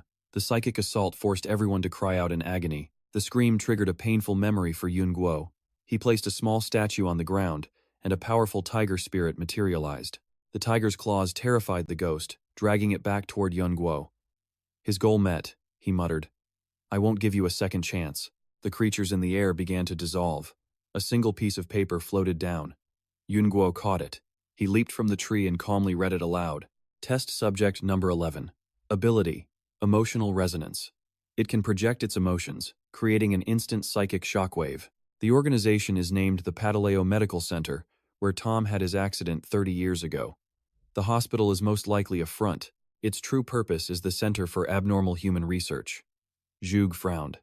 It seems Brother Zhu Long was mostly right. Sumi stammered frantically, Brother Yun Guo, I can still sense something behind that tree. At her words, Yun Guo's gaze shot to the roots. He approached slowly. Something is still there? He got closer but saw nothing. Yun Guo thought to himself, there's nothing here. A sudden realization hit him. Could it be? He quickly activated his yin eyes. After opening them, he saw the ghost of John Tat. The others came closer and Zhuge asked, what is it? Yun Guo replied, a soul remnant of John. You need yin eyes to see it. He took out a vial of buffalo tears. Use this. The effect is temporary, but at least you'll be able to see him. They all wiped the liquid on their eyes. Afterward, they gasped in shock at the sight. Xiao Dao exclaimed, "It's really John." Su Mi asked nervously, "Brother Yun Guo, why can I sense these things?" Yun Guo answered, "Simply put, your own abilities are awakening. Some people are affected just by being near these anomalies. You're one of them." He smiled, patting her head. "Don't worry. This proves you have a unique gift." Su Mi blushed. "I see." Zhug then asked, "Xiao Dao, can you perform a trace?" Xiao Dao knelt. "Shouldn't be a problem." He placed his hand on the spirit. Yun Guo looked on, confused. "What is he doing?" Zhug explained. "He's synchronizing with the soul remnant. It's like a psychic channeling a spirit. We might get more information this way." As Xiao Dao synced, his body suddenly went limp. Moments later, he looked up, possessed. The spirit spoke, "Who are you?" "Me? But I'm supposed to be dead, aren't I?" Zhug knelt. "You are dead. We are here to deal with Tom Soros and summoned your spirit hoping you could provide us with information." At that name, the spirit in Xiao Dao slammed its fist down. "That fiend! Stay away from him." He clawed at the ground. "Anyone who gets close to him dies." Yun Guo asked, "A fiend? You mean Tom Soros?" So he became a spiritual entity after that incident 30 years ago, just like subject number 11. The spirit shrieked, "No, he's the only one. He devoured the souls of the other test subjects. And he took their powers," it screamed in terror. "All the evil spirits are him." Yun Guo and Zhuge exchanged a grave look. Zhuge frowned. "If the other subjects are just fragments of his soul," Yun Guo finished, "then he already knows we are here." He knelt to ask the spirit, "Why did he hunt you for so long, even posting a spiritual guard over you? What is his goal?" John, in Xiao Dao's body, trembled. "This is his revenge. He refuses to let my soul pass on and find peace. He tortures everyone from the experiment, and their children. The entire town was like a feast for that hidden monster to dissect. He replicates those experiments on everyone, then devours anyone who awakens their abilities." Based on John's words, Yun Guo's face grew tense. "Does that mean everyone in this town could be one of his avatars?" John looked up, his voice breaking. Not that many awaken. It's 1 in a million. Everyone else is just his toy." A blue aura began to leak from his body as he struggled to say his final words. "Save them." John reached for Vanquet, his last breath a desperate plea. Save Anna." With that, his arm fell, lifeless. The face shifted back to reveal Xiao Dao. He stood, dusting himself off. "His soul is gone. But I saw how he died." Drawing on John's memories, Xiao Dao explained. "After endless torture broke his spirit, the evil spirit Tom possessed his body. That explained his twisted death." Once Vanquet knew the truth, the system announced, "Mission complete. The reward, 1,500 achievement points and 50 condensing pills." Vanquet stared at the bottle, surprised by the bounty. He calculated quickly. 1 pill every couple of hours would permanently raise his spirit limit. A priceless item. Meanwhile, a worried Xiao Dao spoke to Zhuge. "Sir, if John was right, the difficulty of this mission." Zhuge's face grew grim. "This will be incredibly hard. We don't know the evil spirit's true power, or how many copies it has. Worse, it can possess normal people. In that town, we can't tell friend from foe." Vanquet suddenly cleared his throat, offering a solution. "I might have a way to solve this impossible problem." Moments later, they all gathered to hear Vanquet's plan. Afterwards, a stunned and tense Zhuge asked again, "Do we really have to do that? I thought revealing monsters was forbidden by the Bureau." Vanquet just turned to him with a calm smile. "Reality is one thing, but we're in an instance now. An opportunity this good? We can't waste it." Later, at the police station, Officer Mack was preparing to leave. He was debating a trip to a car dealership when something caught his eye. Over at the front desk sat Vanquet. He spoke quietly to the officer. "Sir, we're here to file a report." The cop, looking barely awake, just grunted. Vanquet patiently repeated himself. "A report. We're here to file a report." The officer's eyes barely opened as he leaned in. "Huh?" Just then, Officer Mack called out, "Hey, Long, my best friend. What are you doing here? Are you in some kind of trouble?" Vanquet feigned helplessness. "Actually, we've run into a problem, so we came seeking a little help." At that, Officer Mack's hand slid to cover his back pocket. Cautiously, he repeated, "Help?" His hand guarded his wallet carefully. Van Qua saw it and waved dismissively. Don't worry, it's not about money. Then, his expression turned deadly serious. Reaching into his jacket, he said, the truth is, we aren't reporters. Van Qua flashed a badge that read, FBI. Mac stared at it, skeptical. You're the FBI? Van Qua placed a hand on his chest. We're from the National Bureau of Supernatural Research, Area 10. We handle all supernatural threats, including aliens, cults, and monsters. But Officer Mac still wasn't buying it. Is this some kind of new prank? To prove his point, Van Qua summoned a purple flame to his fingertip. Officer Mac scrambled back in shock. What is that? You're doing a magic trick, right? Van Qua let out a tired sigh. Jin Gang, I guess it's your turn. Jin Gang pounded his chest. Don't worry, leave it to me. His muscles began to twitch and swell. In an instant, his clothes ripped apart as his body grew to twice its normal size. He flexed, his muscles bulging enormously. He then declared, my body is invincible. Blades, bullets, fire, nothing can harm me. Understand now? But then, Van Qua poked him with the flame. He felt a strange sensation and looked down to see Van Qua casually burning him. After a few seconds, the flame vanished. Jin Gang finally yelped in pain. Ow, what was that for? Van Qua scratched his head, grinning. Sorry, I was just a little curious. I promise it won't happen again. Officer Mac, however, had collapsed to the floor. He stammered, You really are investigators from Area 10. Van Qua helped him up with a smile. That's right. A supernatural event has occurred in Blackwater Town. Our local contact has been killed. We have no way to reach our organization, so we came to you for help. Mac replied nervously, but I don't know how to contact them either. With your organization, he clarified. If you don't know, report to your chief. If he doesn't know, he reports to the governor. Someone high enough up the chain will know. Hearing that, Mac snapped to attention. Understood. I'll go find the chief right now. Watching the man rush off, Zhug asked doubtfully, Are you sure this plan will actually work? Van Qua couldn't say for sure. He simply replied, There's no harm in trying. Just then, the door opened. A man with a cold expression walked in. This was William, from the Supernatural Management Organization, Area X. William looked at Van Qua and introduced himself. I'm William, a manager for Area X. You must be Zhu Long. Van Qua disrespectfully put his feet on the table and corrected him. It's Zhu Long. The way you say it sounds like an insult. After confirming his identity, William spoke gravely. We did send investigators for John's case, but they have absolutely nothing to do with you. His anger suddenly flared as he slammed the table. So who the hell are you? And how do you know about Area X? Van Qua's tone remained calm. Settle down. We're not your enemy. He paused, then slowly took his feet off the table. As he stood, Van Qua got to the point. The situation in Blackwater Town. You already have people there, right? We just want to offer our assistance. William turned halfway. And why would you want to help us? Van Qua met his gaze sternly. Because dealing with that spirit is our mission too. Essentially, we can help each other. Still facing away, William said. So this is a transaction. Van Qua, also turned away, replied. I'd prefer to call it a partnership. But William still wasn't ready to help. Partnerships require collateral. We already had the information you provided. I have no reason to simply lend you our power.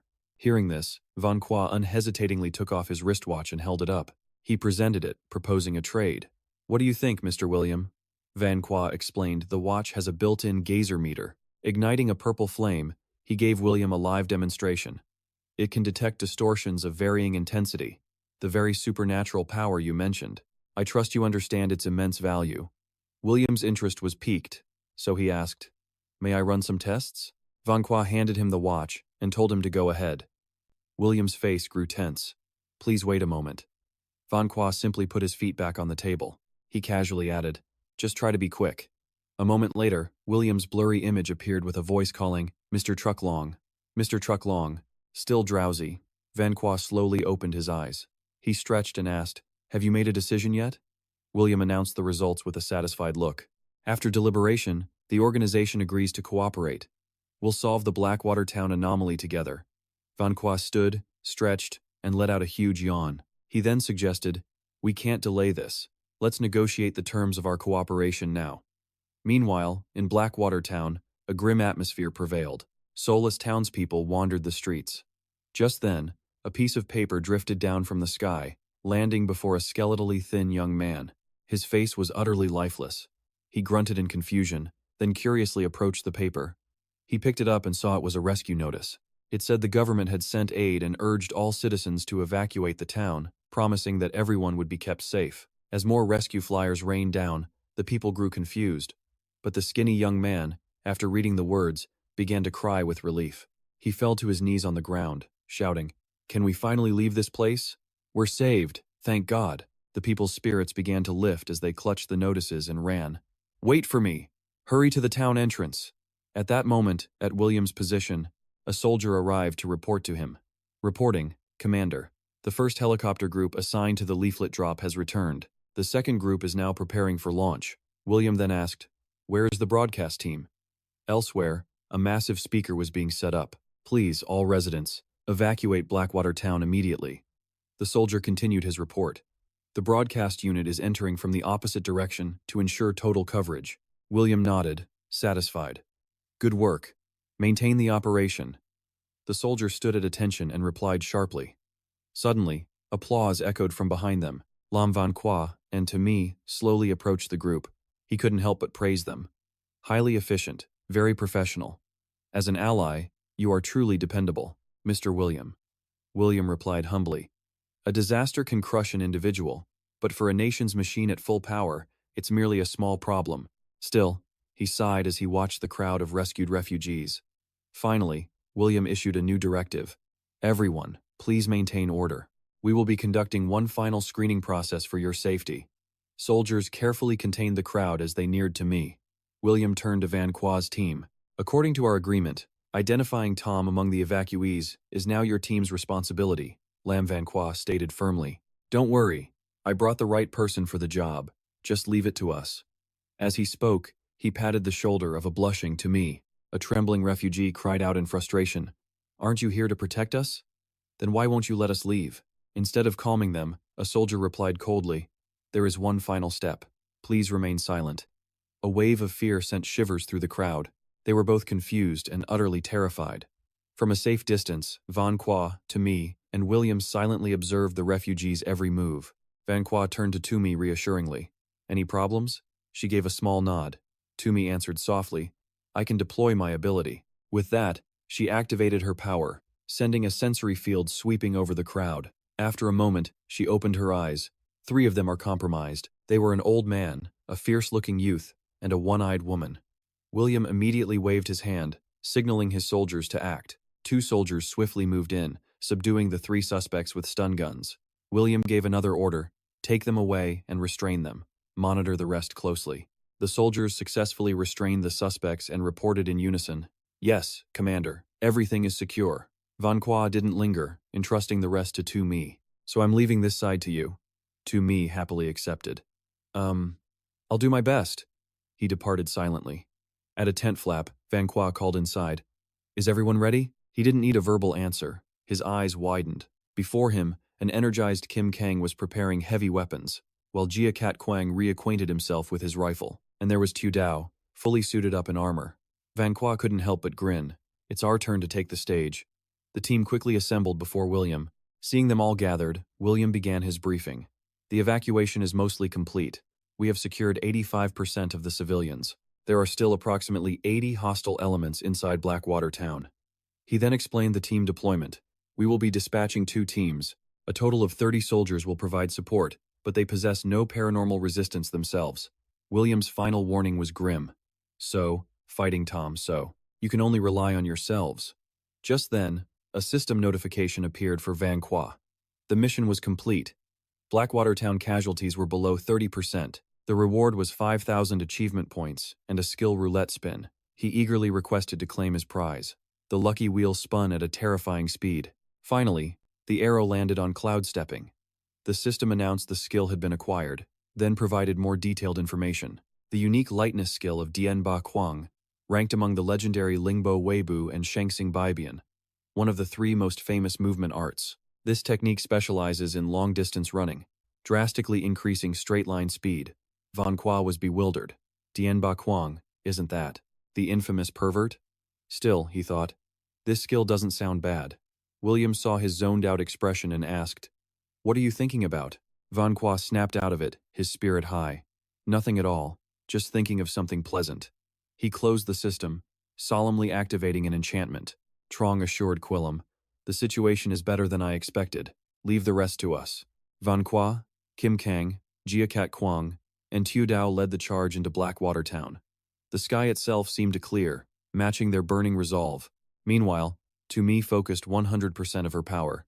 Grasping the situation, she opened her eyes and pointed coldly. Tu Mi announced, "Two people are ambushing us from behind that corner." The soldiers signaled each other and quickly followed the order. In unison, "Understood." Just as Tu Mi said, two suspicious figures were hiding at the corner. Suddenly, a strange object crackling with electricity shot forward. It spun through the air, rapidly closing in on the two targets. Before they could react, a rope and weight tied them up tight, immobilizing them completely. The two suspects stared, their eyes wide with shock. The squad of 4 or 5 soldiers coldly aimed their weapons. The commander spoke into his radio, "Target is neutralized." From her position, Tu Mi cautiously replied, "Copy that." Watching the scene unfold, she resolved to quickly catch up with Truck Long's team. Van Qua, Kim Kang, Jia Cat Kwang, and Tu Dao swiftly entered Blackwater Town. Jia Cat Kwang pushed up his glasses, remarking, "I never thought we'd be able to complete a mission like this. Originally, we were supposed to storm this town and be swarmed by Tom's psychic parasites." He waved his hand, continuing, "Even if we reached Tom, we should have been exhausted and covered in wounds. We'd either be wiped out or win by a thread." Then Jia Cat's eyes widened as he shouted, sending the squad into chaos. They tried to capture the panicked residents who were fleeing in terror. "Don't run. Hey now." Van Qua gently approached, patting Jia Cat's shoulder. "It's not your fault. Civilian groups like your Heaven's End Society often have this limited mindset," he patiently explained. "Don't try to solve everything yourselves. Report when you should report, and ask for help when you need it. The nation will always be your strongest backer." Hitting a nerve, Jia Cat could only mumble, "I'll seriously consider your words." As they were talking, a figure quietly approached. It was Tu Mi, and the soldier assigned to watch her. The soldier reported first, "The path to the Fataleo Medical Center is clear. All parasites along the way have been completely suppressed." He added, "My mission to escort Miss Tu Mi is complete." Van Qua couldn't help but scold Tu Mi for following them. "Why did you come here? It would be safer at the camp." She giggled and explained, "I finished assessing the residents. I thought I might still be able to help Truk Long, so I asked them to bring me." Van Qua could only sigh in resignation. "All right, just stay close to me. Don't get separated." Suddenly, a soldier ran up frantically. "All soldiers are experiencing hallucinations and distorted senses. It's getting progressively worse," he continued explaining. "If this gets any more severe, it could affect our thoughts and actions. Our commander has authorized our withdrawal." Van Qua nodded. "I understand. Leave the rest to us." The commanding soldier gave the order to fall back. The entire squad snapped to attention, saluting with perfect form. They bowed slightly, executing a standard military salute. Kim Kang rubbed his bald head, impressed. "That sudden salute. It gives me a real sense of mission." Beside him, Tu Dao could only rub his nose to fight back his emotions. Van Qua rallied everyone's spirits.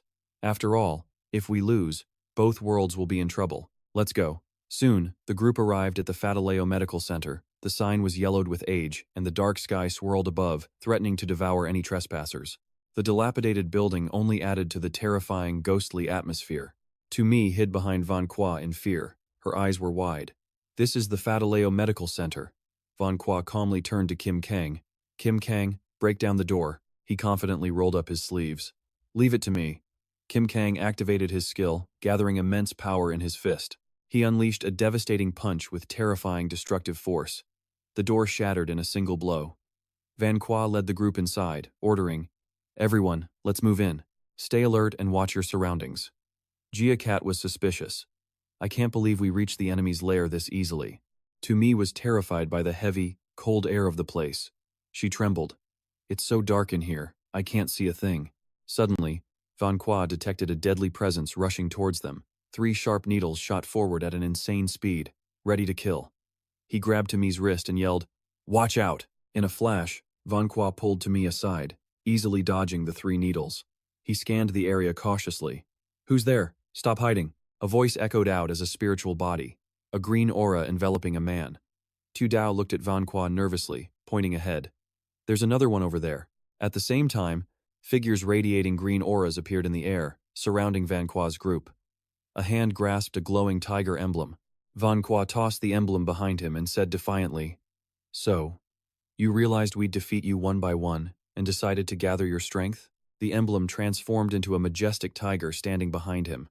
The figures in the green, fire-like auras spoke in unison. "No one can stop us. You will all die here." "How interesting," Van Qua thought sarcastically, as a flame ignited in his hand. His gaze was firm. "But you've forgotten one thing." As he spoke, Van Qua vanished, leaving only a purple vortex. His sudden disappearance confused the enemy, who frantically looked around. A hand shot out as Van Qua fiercely gripped the man's neck. The purple flame in his hand erupted, incinerating his target. A moment later, Van Qua slowly withdrew his hand. He spoke. "It doesn't matter how much trash you gather together." He glanced at the pile of ash at his feet. "It's still just trash." Then Van Qua turned. "Next." He cracked his knuckles. "Who is it?" A portly man rushed forward at lightning speed, breathing out a strange gas. As the man got close, he blew a stream of fire at Van Qua. He dodged nimbly, unimpressed. "Corrosive slime? Too bad you're too slow." Van Qua's eyes focused as he activated the butterfly cloud step. He shot forward, slamming a fiery palm into the fat man's face, the flames instantly consuming him. Worthless. Yun Guo looked ahead, his voice clear. "It means nothing if you can't land a hit." He cupped his hands, making a megaphone. Then he raised his makeshift megaphone and yelled, "Does anyone here need help?" Just then, Zhug put 2 rounds into the girl's body. Meanwhile, Jin Gang summoned a tiger that tore into the enemy. Witnessing this, Yun Guo shrugged and muttered to himself, "Guess not." Yun Guo and his team slowly approached the last one. "That just leaves you," he said. 3 minutes later, Jin Gang held the tiger statue and said, "Thank goodness for Brother Zhu Long's artifact. I was helpless against these spirits." Zhug stepped forward. "We've eliminated all the test subjects, but the mission isn't over yet." He rested his chin on his hand, thinking, "It seems Tom's real body isn't here." The group sensed something and turned. Su-mi said nervously, I'm sensing it again." She closed her eyes, trying to focus her senses. Yun Guo's team waited anxiously. Suddenly, Su-mi's eyes shot open as she pointed forward. "Found it. There's only one energy source left, and it feels like it's underground." The moment she finished, the team scattered, searching every corner of the room. As Xiao Dao moved a crate from its spot, he discovered a hidden passage. He yelled out, "I found it!" Deep inside the passage was a wide entryway leading to a sealed door. A sign with English text hung on it. Jin Gang didn't understand the words and nudged Xiao Dao. "Hey brother, you seem like the educated type. What's it say?" Xiao Dao hesitated. "Morgue." Yun Guo appeared beside them, reassuringly. "We've already dealt with the spirits outside. Don't be afraid." He volunteered to lead the way. Jin Gang called from behind, "Wait for me." Inside, the room was filled with animal specimens floating in tanks. Yun Guo explained, "The medical center above is just a front. This is the real lab." He then paused, looking at a small, sealed door. "Is it in there?" Su-mi nodded. "It's inside." So, Yun Guo stepped forward and turned the knob. The door creaked open, revealing the laboratory within. Tom Sorot spoke without turning, as if he knew who had just entered. "Years ago, they conducted their experiments on us, right in this very room. My family, my people. They tortured every last one of them with various methods." His monotone voice continued. "In the end, they were all thrown into the incinerator." Tom Sorot held a strawberry syrup-covered treat in his hand. Yun Guo's team froze for a moment, stunned by the scene. Tom Sorot slowly straightened his back. "Later, when I strapped them to the operating table, not one of them could withstand a third of my experiments." He suddenly whipped his head around, a savage look on his face. "Isn't that hilarious? They couldn't even handle the experiments they designed themselves?" Yun Guo stepped forward confidently. "So that's your reason for taking revenge on this town?" Tom Sorot immediately denied it. "Revenge? No. This isn't revenge. This is war. A war between my kind and humans." Yun Guo was baffled by his words. "War with humans? You're not human." Tom Sorot readily admitted it. "Of course we're not that lowly species. Our blood comes from the deep sea and the cosmos. We have the blessing of the old gods." Recalling his kin fleeing from those researchers, Tom Sorot's voice turned chillingly cold. "You coveted this blessing, so you hunted my people and me." He snarled, "This was always a war." Suddenly, a system window appeared before Yun Guo. "Mission complete. Congratulations, you have unlocked the kin of the deep sea worldview." He lightly touched the screen, thinking, So the mission cleared just like that? He paused. Wait, what's this abnormal status warning? Tom Sorot's accusatory voice echoed. Arrogant and conceited humans. You think you know everything, that it's all in the palm of your hand. A strange green gas filled the air. The team took a few confused breaths. And except for Yun Guo, they all collapsed, losing control of their bodies. One by one, they began to cry out. I can't feel my legs. My head is so heavy. Even my spiritual power is suppressed. Only Yun Guo remained standing, his gaze steady. Nice speech. Very emotional. What's next? Tom Sorot was taken aback, flustered. How? How is this possible? Why are you unaffected? In Yun Guo's hand was a cleansing heart pill, made to neutralize common poisons. He glanced at the pill in his hand. Why am I not poisoned? Apologies, but I still had some antidote left. Seeing his trap fail, Tom Sorot grew furious. Impossible. Fataleo's neurotoxin is state-of-the-art. How could there possibly be an antidote? Yun Guo explained calmly. Our Eastern cultivation is difficult to explain with your Western science. Hearing this, Tom Sorot gritted his teeth and cursed. Damn you! He quickly turned to flee, planning to escape first. But a purple aura suddenly flared up at his feet, blocking his path. Yun Guo taunted him from across the room. Don't run, weren't you acting so high and mighty? The aura from Yun Guo's feet shot forward, encircling Tom Sorot. You're not the only one who was stalling for time. Realizing something, Yun Guo paused. I almost forgot. You're a spirit. You can phase through walls. With a snap of his fingers, purple flames erupted around Tom Sorot. He had trapped him within the Tribulation Flame Prison. Yun Guo mused. Even though I didn't draw a damage skill, freely manipulating spiritual energy isn't half bad. Just then, Tom Sorot touched the fiery barrier, and his hand was instantly scorched. He snatched it back, roaring, Release me, you inferior being, or I will show you the meaning of true fear. Yun Guo retorted sarcastically. And why would you need an inferior being like me to release you? A smirk played on his lips. Is it because you can't get out on your own? He recalled the earlier events. Right, you controlled the test subject's spirits, but they retained their original abilities. Yun Guo's gaze sharpened. Looking at the figure trapped in the flames, he declared, Which means you don't actually have the power to devour them, do you? Tom Sorot looked on in utter disbelief. Vanquois' cold voice echoed again. I'm guessing your power is parasitic, or maybe some kind of mental corrosion. Your combat strength can't even match those test subjects. And with that, he delivered his final conclusion. So you planned to use the lab's poison gas on us, didn't you? Hearing this, Tom Sorot finally snapped. Who are you? Why would you help that inferior species? Vanquois calmly replied, I sympathize with what your clan has suffered, but we also have our own mission. Just as you said, this is a war I was born into. He crushed the flame in his hand, saying, On the side of humanity. At that moment, countless purple energy chains erupted around Tom Sorot. He fell into a mad frenzy, screaming, I curse you! I curse you! Tom Sorot's hatred exploded outwards. I curse you! Even if my soul burns to ash, even if my will fades, this curse will last forever. Just then, Vanquois rushed in, shocked by the scene, wondering, what is happening? Suddenly, Tom Sorot cried out, Oh my God! His consciousness seemed to be seized, as he uttered incomprehensible words. Take my soul, my spirit, as an offering. I beg you, fulfill my prayer, fulfill my curse. Tom Sorot's eyes widened, the bloodshot veins becoming clearer. Regret this. You'll understand soon enough. Compared to this curse, losing your life is a mercy. Lam Vanquois was still trying to understand the situation, observing in silence. The system also sensed the danger and issued a warning.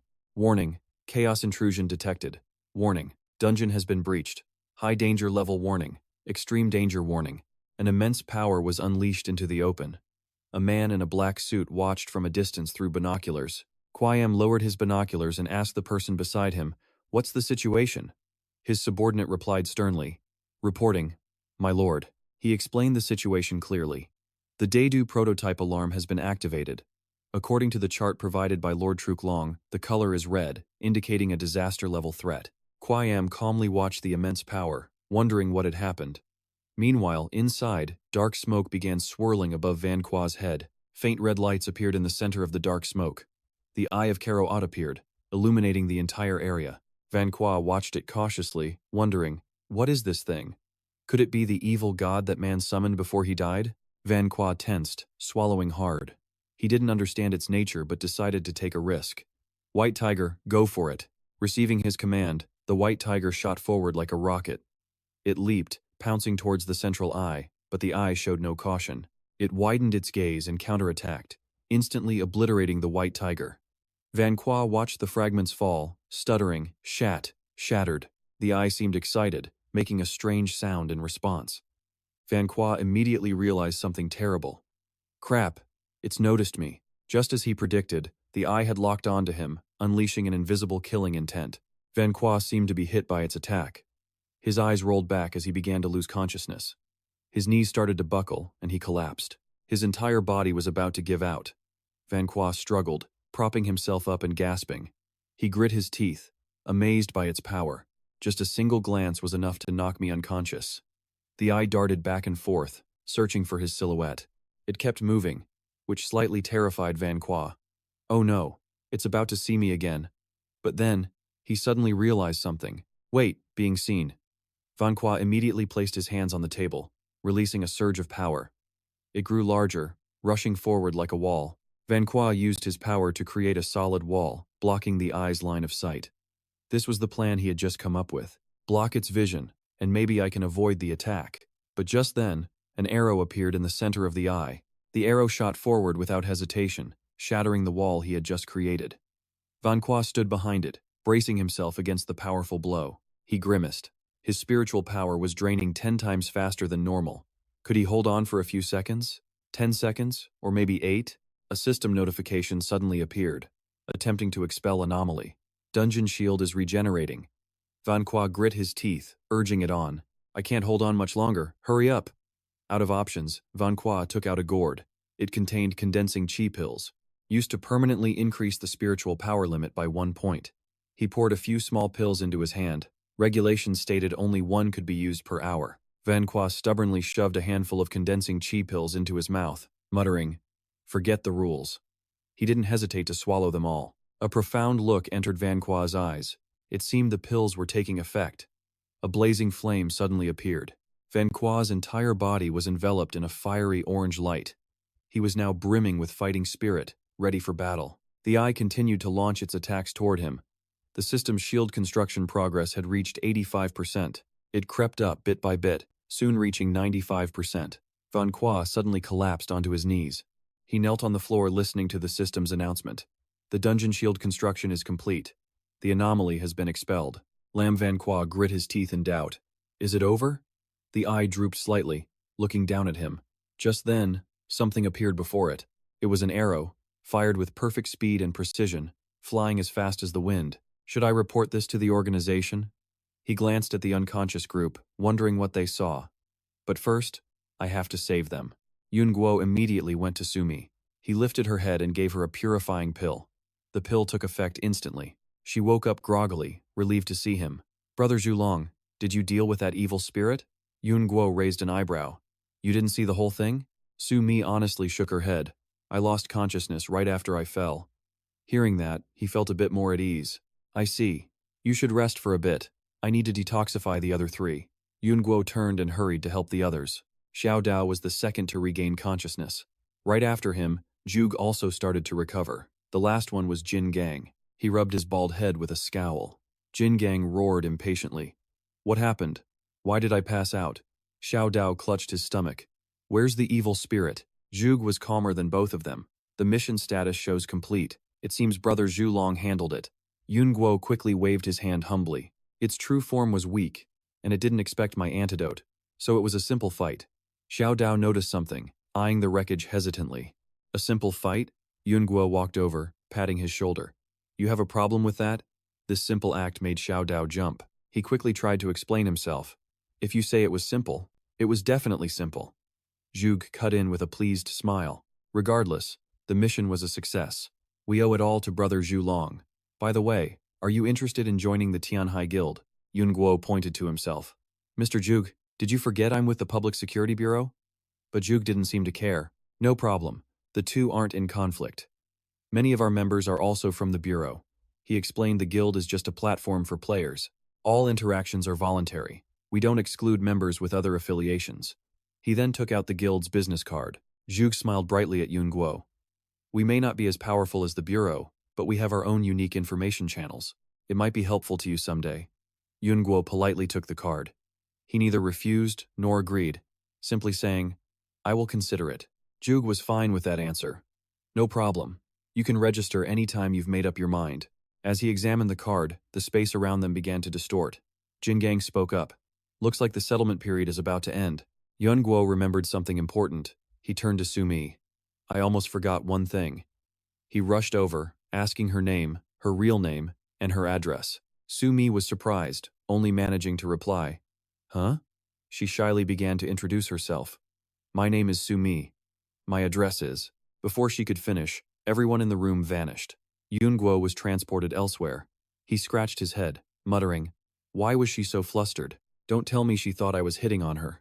Just then, the man in black glasses spoke. Mr. Zhu Long, we now need to conduct a few tests. We must confirm you haven't brought any risk factors out of the instance.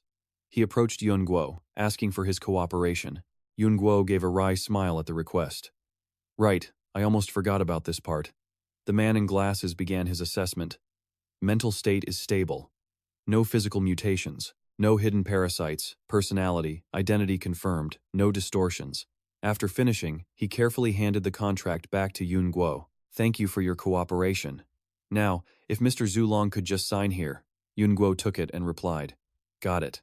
As he was about to sign, the pen cap suddenly flew off.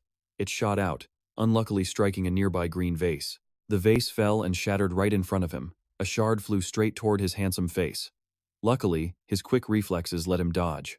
The man in glasses broke out in a cold sweat. The shard continued on, embedding itself in a nearby television screen. The scene made the man in glasses stare at the culprit. Noticing the unfriendly gaze, Yun Guo quickly held up the pen to defend himself. I've been pretty unlucky lately, would you believe me? The scene changes to a high-rise apartment, where Yun Guo is training hard. He pushed himself to the limit, sweat dripping from his face. Finished, he wiped himself down with a towel. He checked his body, but found no issues. He then reached back to check the mark on his shoulder. It seems this mark only affects my luck for now, he thought. He put his jacket back on, grabbed a bottle of water, and ordered the system to show his mission results. A system window appeared before him. The player has cleared a B-rank game, completed the main mission, and received 5,000 achievement points. No side quests were activated, so no extra rewards. Looking at the data, he was a bit confused. This game felt much harder than the first one. Why was it only rated B rank? But Yun Guo didn't dwell on it for long. It's useless to overthink it. He quickly navigated to the system's shop section. Better to see what good items I can buy this time. The screen refreshed. The following new items have been added to the store. The Myriad Spirit Elixir. Price: 10,000 achievement points. It can fully restore physical injuries in 10 minutes, but not mental or consciousness damage. It can only be used inside the original Sin game. Seeing the price, Yun Guo's jaw dropped. Damn, this is on a whole other level than before. But being able to fully heal your body is a pretty broken ability. He chuckled and quickly tried to use his legendary shopping skills. If I buy a bunch, I'll be unstoppable in the game, right? But the system was not about to grant his wish. A warning popped up. This is a special recovery item. Each player can only purchase one. Seeing this, Yun Guo could only give a helpless, bitter smile. I knew it. The system wouldn't be that generous. The system window updated again. Due to you receiving the Mark of Calamity, the game's new challenge updated the special items. Suddenly, a skill gacha wheel appeared. For 20,000 achievement points, he could draw a random skill for both worlds. It would vanish after 3 uses. Yun Guo was thrilled. A skill for the real world? This was a game changer. While waiting, he seriously re-evaluated himself. He had plenty of points, but his combat power was still pathetic. Honestly, a random thug with a knife could end him. This came at the perfect time. An image of a crystal appeared. The evil spirit essence. The crystallization of 10,000 points, usable only by Tom Soros's Victor, contains strange energy. Usage unknown. After reading the screen, Yun Guo was baffled. An evil spirit essence with no known use. Staring at the essence, he pondered. The shop shouldn't sell useless items. Was he meant to figure it out himself? Then, a thought struck him. Wait. Strange energy. Yun Guo glanced at the old statue on the cabinet. If he wasn't mistaken up close, it was a statue of Sanchuan Mingmu. He stared at the statue, analyzing it. This item could probably be used as nourishment for the goddess Mingmu. He claimed his items, the Myriad Spirit Potion, the Skill Wheel, and the evil spirit essence. Yun Guo brought the essence near the statue to test his theory. He placed the item by the goddess's peach blossom and quickly stepped back. But contrary to his hopes, nothing happened. He scratched his head, confused. Why no reaction? Was I wrong? Suddenly, the statue's eyes flashed with light. The intact essence was instantly absorbed. Yun Guo stared in shock, unable to stop from wondering, what's going on? All the green energy was completely devoured by her. Then it dawned on Yun Guo. This was the strange energy hidden in the essence. The pull grew stronger, and the statue's eyes glowed brighter. The suction was so strong Yun Guo had to shield himself. The pull was immense, its energy distorting everything around it. Books scattered across the floor. Sanchuan Mingmu had officially awakened. After the commotion, Yun Guo exclaimed, "So much energy, all sucked dry. Your Highness, you have quite an appetite." Suddenly, a booming voice erupted from the statue. Hearing it speak, Yun Guo fell down in terror. Holy crap, the statue is talking. She heard him and snapped. Brat, you brought this deity to this world without permission. I haven't even punished you for your disrespect. You offer this small tribute, yet you still dare to speak nonsense? This was all too unbelievable. Yun Guo asked again. Are you really the goddess Mingmu? Sanchuan Mingmu shot back. What? You don't believe me? Yun Guo frantically waved his hands.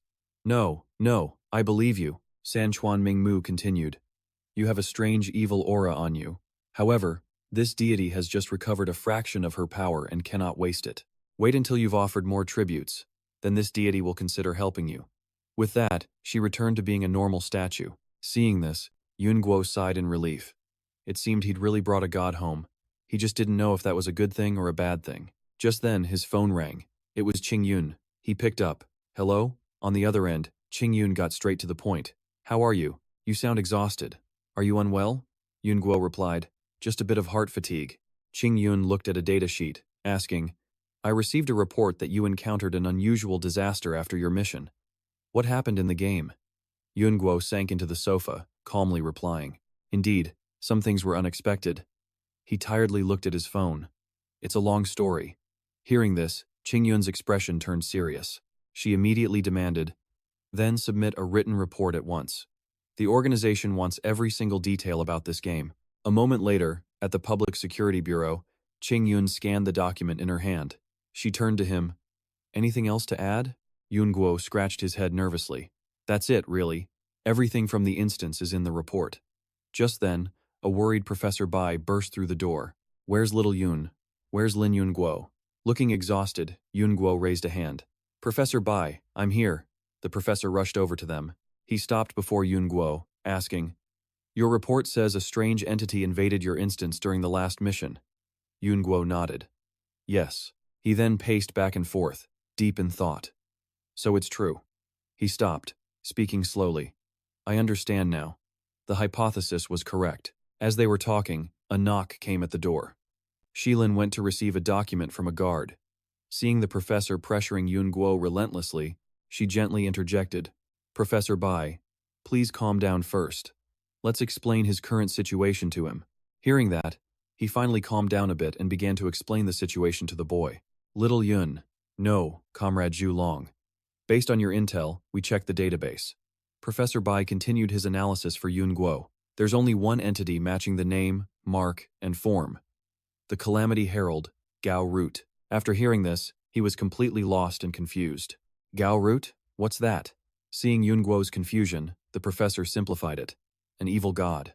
Shilin handed the documents to Yun Guo, summarizing the report. This report is from a player 6 months ago. Their instance involved a cult that worshipped Gao Root. The instance was set in 18th century England. The Calamity cult controlled London, preparing a summoning ritual. As they performed the rite, a frightened man hid in the dark alleys. Because according to the Calamity cult, after receiving Gao Root's gaze, disasters will pile up endlessly, leading the entire world to its ultimate destruction. Shilin noted the similarities between Yun Guo and the event. His disaster-attracting trait fits the description of the Calamity mark on him. The moment she spoke, misfortune struck. Yun Guo accidentally cut his hand on paper, crying out in pain. Seeing Shilin's words proven true, he could only laugh bitterly at his fate. Helplessly, he asked, Is there a cure for this curse in your archives? Hearing Yun Guo's question, Professor Bai stepped closer. He shook his head grimly, his voice heavy. There isn't. The mission was to stop the ritual, so why hasn't the calamity truly struck? He then moved closer to Yun Guo, placing a hand on his shoulder. Professor Bai's eyes were filled with pride as he said excitedly, "The Calamity Star's energy level is at least genius tier. That's the highest energy level known to us. This means you're the only player who has survived contact with an anomaly of this rank." This high praise made him uneasy, and he could only manage a wry smile. But unlike the professor's scientific curiosity, Yun Guo was far more worried about staying alive. He urged Professor Bai, "If you don't find a solution soon, I'm not going to last much longer." Suddenly, Shi Lin interjected, holding out a strange talisman to him. Yun Guo stared at it, utterly bewildered, and asked her, "What is this?" Shi Lin explained softly, "A good luck charm. It's a temporary fix, not a cure." She then continued, explaining how it functioned. "The luck sealed inside can counteract your misfortune, at least enough for you to live a normal life." Hearing this, Yun Guo let out a sigh of relief. He clutched the charm tightly, determined not to lose it. However, it wasn't over. Shi Lin then announced, "Don't celebrate yet. There are still 2 problems." She warned him with a serious tone. "First, your calamity can level up at any moment, but the luck points on this charm are finite." Shi Lin pulled something from her pocket, saying, "I still need to find a real solution." "Understood," he replied, looking up to ask, "What's the second problem?" At his question, Shi Lin stood across from him, crossing her arms arrogantly. Yun Guo asked, "Does it cost money?" Shi Lin feigned confusion, scratching her head. "Huh? What did you say?" Seeing this, Yun Guo's lips curled into a smirk. Before he could speak, she blushed and quickly looked away. "You have to pay. This is a very valuable item. The organization can't just give it to you. You need to provide an item of equivalent value." Hearing Shi Lin's request, Yun Guo immediately produced a pile of items. There were glass vials, a stack of golden paper, and countless marbles. Setting them down, he said confidently, "That's easy. See if these are enough. If not, I have more." Professor Bai walked over, intrigued.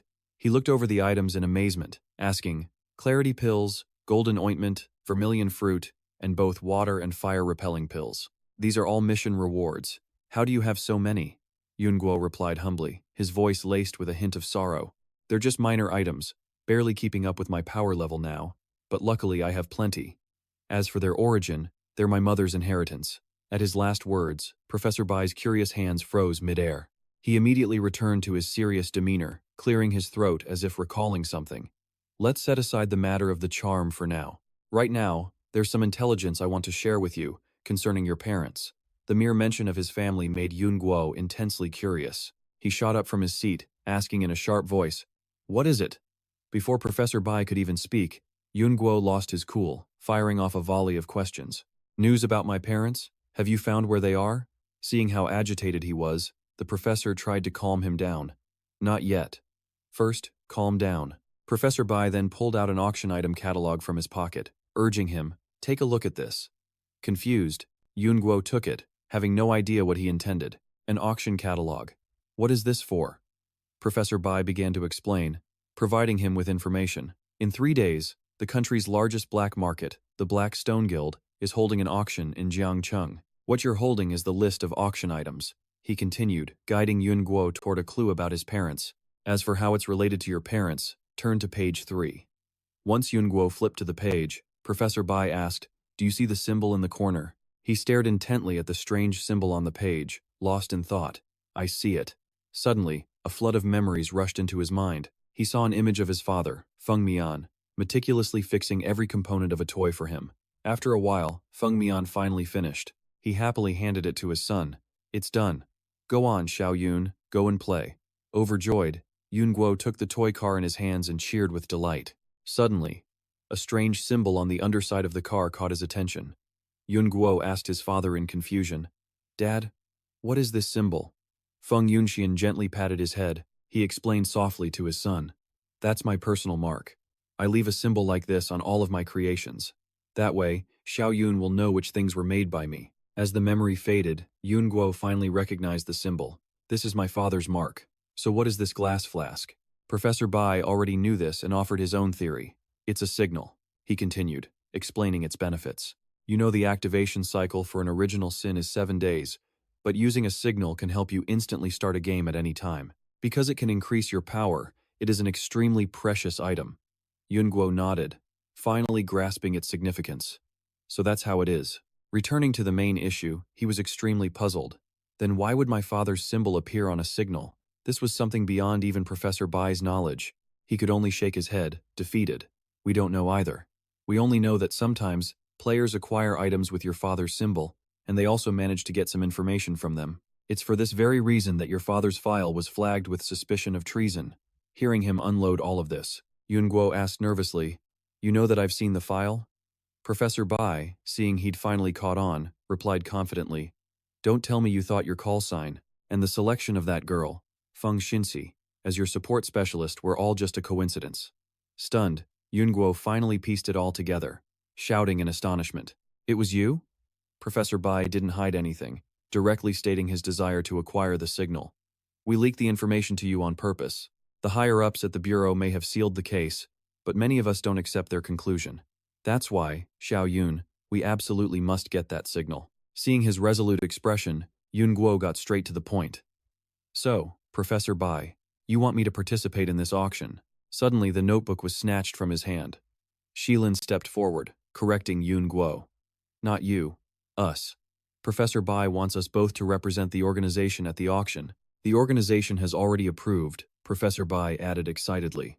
"Not only that, I've secured a squad and housing for you both. From now on, you two are a team." He moved closer, placing a hand on Shilin's shoulder and the other on Yun Guo's. Professor Bai pushed them together, eagerly suggesting, "You should live together now. That way, if a problem comes up, Qing Niao can help." Everything happened so fast he couldn't process it. Yun Guo blurted out, stunned, "Huh?" After a moment, as the news finally registered, Yun Guo was even more shocked. His shout echoed through the massive building. "What?" But despite his protests, the train to the exhibition had already departed. The two sat in the train car. One wrote, the other watched the scenery. No one said a word. Unable to stand it, Yun Guo broke the awkward silence. "You know, the older generation loves to play matchmaker. I'll speak with Professor Bai later." But before he could finish, Shilin cut him off with a blunt refusal. "Unnecessary. Each squad gets a small 3-story house as a base. It's standard, not the living together you imagine." Hearing her, he realized he'd overreacted. He awkwardly reined it in. "Oh, so that's it. As expected of the organization. Very thorough." Shilin continued, stating her own opinion on the matter. "Besides, I have no objection to Professor Bai's arrangement." Her casual acceptance left Yun Guo completely stunned. He yelled in disbelief, "What did you say?" Ignoring his reaction, Shilin coolly changed the subject. "You sponsored an orphanage for 3 years." She continued her questions, asking, "Why?" He was surprised she'd bring that up, but answered honestly, "Doing good deeds builds good karma. Besides, I'm basically an orphan now, so I help when I can." Shilin hadn't expected such a meaningful reason from him. She remarked, "Oh, is that so?" While noting something in her book, she added, "Not a bad answer." Back in Professor Bai's office, Xinzi stood beside him, full of doubt. "Professor Bai, are you trying to set up the captain with Zhulong? Is that guy even good enough? Our captain has had so many suitors. I've never seen her spare any of them a glance." Hearing this, Professor Bai just smiled. "You don't understand. Qing Niao is an orphan." She heard this, wondering what was so special. What's strange about that? Aren't we support specialists usually orphans anyway? He didn't explain, just replied vaguely, "You're young. You'll understand eventually." Annoyed by his secrecy, Xinzi pouted. "I hate it when you old men speak in riddles. Here are the documents you wanted." Professor Bai ignored her tone, reading the files seriously. The information inside gave him a splitting headache. He said wearily, "Can't those bastards from the Mofo cult just stay down?" Meanwhile, in a hidden base, Du Sha entered to report to his leader. "Leader, you summoned me." Seeing him, the leader gave his order. "Du Sha, pack your bags. You're going to Jiangcheng." He was confused by the sudden transfer. "Jiangcheng? For the auction? But isn't Yishui already on that mission?" The leader explained calmly, "You will assist him. Make sure that signal device falls into our hands, or the hands of the People's Security Bureau." Du Sha heard the name, confused. "The People's Security Bureau? Why is it okay if they get it?" Suddenly, Yun Guo's image appeared on the screen. The leader continued, "Because their agent is the son of Shan Ji. You can also use this chance to test his strength." Before Li Tai stood a clone of Liu Jie. Both desperately claimed to be the original. "Captain, you have to believe me. I'm the real one." "Captain, he's lying. I am. Li Tai's mind was a mess. He didn't know who to trust. No matter how close he looked, he saw nothing suspicious. Li Tai cursed quietly. Damn it, I can't tell them apart. They both fell to their knees, tears streaming as they begged him. Captain, please believe me. Captain, I'm the real one. Li Tai gritted his teeth, forcing himself to make the right call. After a long, careful observation, he finally drew his sword. He made his choice. Li Tai pointed his blade at one of them, declaring, "You're the fake." Then, without hesitation, he swung and sent him to his death. The real Liu Ge clutched the fatal wound, trying to stop the bleeding. He gasped in pain. Captain. With his last breath, Liu Ge collapsed from blood loss. In that instant, Li Tai knew he had made a terrible mistake. His body trembled with guilt, his face turning deathly pale. The impostor finally revealed his true nature. He stood up calmly, brushing the dust off his pants. A smug, wicked smile spread across his face. How unfortunate. The impostor burst out laughing, savoring Li Tai's agony. You guessed wrong. Li Tai's face darkened with rage. His grip tightened on his sword. He lunged at the enemy, roaring, "Die!" Li Tai slashed right through the fake Liu Ge. The figure slowly dissolved into dust. Your chance is up. Come back next time, and bring more friends. The black portal vanished instantly. Li Tai dropped to his knees before his friend, crying out in pain. He slammed his face to the ground as tears fell freely. A report came over the comms. Anomaly containment has failed. 7th Squad has 1 survivor. I repeat, containment has failed. The scene shifts. A phone vibrates. Yun Guo and Shi Lin received the message at the same time. He stretched, hoping for a 2-day break before the auction. Looks like that's not happening now. Shi Lin replied grimly. A mission that can nearly wipe out an entire squad is anything but ordinary. This opponent isn't simple. She put in her earpiece to contact someone else. Yan Wei, I need a detailed mission report. Understood. The relevant file has been sent to your phone. The file detailed the mission. Mirror Nightmare. It covered its type, appearance time, evolution, infection range, and even included special notes. She wearily rubbed her brow. The previous unit was the Demon Squad? Van Qua asked curiously. What's wrong with them? Thon Lam seemed a little surprised. You've never heard of the infamous Demon Squad? Simply put, they're a bunch of problem children. She then explained the whole story to him. Their mission success rate isn't low, but they completely disregard casualties and consequences. The most infamous member is Captain Li Tai, who earned the title of Demon. Losing his entire team on this mission means he'll be even more difficult to work with. The train soon pulled into the station, and the two finally arrived. A man approached to brief them.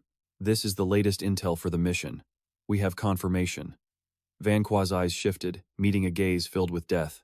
He lunged, shoving the man aside. A suffocating wave of killing intent erupted, separating the three of them. Li Tai looked like a crazed demon. In that instant, Van Qua and Thon Lam summoned their power. The man held out a hand to explain. Li Tai, these are special ops, reinforcements. What are you doing? This is my revenge. I don't need help from 2 rookies who've only seen 2 games. Li Tai took a wide stance, gripping his sword. Don't worry, I'll just break their arms and legs. He shot towards Van Qua and Thon Lam in a flash, with no intention of killing them. A dark purple aura flared up as the enraged Li Tai prepared to strike. Demon Flash. Van Qua calmly countered his attack. So you're the Demon Squad? Li Tai raised his sword to block, but the sheer force of the impact made him panic. So fast. The two clashed, neither one giving an inch. A single blow sent Li Tai flying back, forcing him to drag his sword along the ground to stop. He couldn't believe his eyes. A gold tier? How is that possible? Li Tai's face paled. Before he could move, Van Qua was upon him, growling. You wanted to break whose arms and legs? Li Tai recklessly took the hit with his head, sending him flying back dozens of meters. He crashed painfully, his entire body flipping through the air. Van Qua gritted his teeth, his hand trembling slightly from the impact. This guy's head is tough. Li Tai struggled to his feet with his sword as his body began to transform. A horrifying killing intent billowed from him. Electricity sparked in his eyes as he advanced with a crazed smile, looking like a monster ready to devour them whole. This is bad. The demon's out of control, a staffer yelled anxiously. Contact the organization and request a cleanup crew. A moment later, Li Tai returned to normal. This was one reason Squad 7 was known as the Demon Squad. He slowly stood up, pointing his sword at Than Lam. Not demons. We are the Hero Squad. Van Qua shot him a sharp look. Heroes don't attack colleagues they just met. Li Tai scoffed. You're too weak. You're just here to die. Li Tai held out his arm and demanded, "It hurts. Where's logistics? Get over here and bandage me." The staffer walked past them, saying apologetically, "I am truly sorry this happened. Please follow me. Let's move to another location." Things were gradually sorted out and settled. Back at headquarters, Van Qua and Thon Lam listened to the analysis of Mirror Nightmare. "This is our target this time." Its grotesque image appeared on the projector screen. When last observed, it had taken the form of Squad 7's Hung Dieu, Lu Ge. Van Qua listened intently, then asked a question. "Take a form? It can replicate someone's appearance?" A voice from behind made him turn around. Not just the appearance. Li Tai slowly walked in. Appearance, abilities, voice. It can even replicate memories. He pulled out a chair as he spoke. "It's like a mirror, copying the entire person it reflects." Li Tai narrowed his eyes. "That's the origin of the name Mirror Nightmare." Then he kicked his feet up with extreme arrogance. "Which means, if you're too weak and it copies me, you won't survive." Van Qua asked simply, "So what if it copies me this time? What will you do?"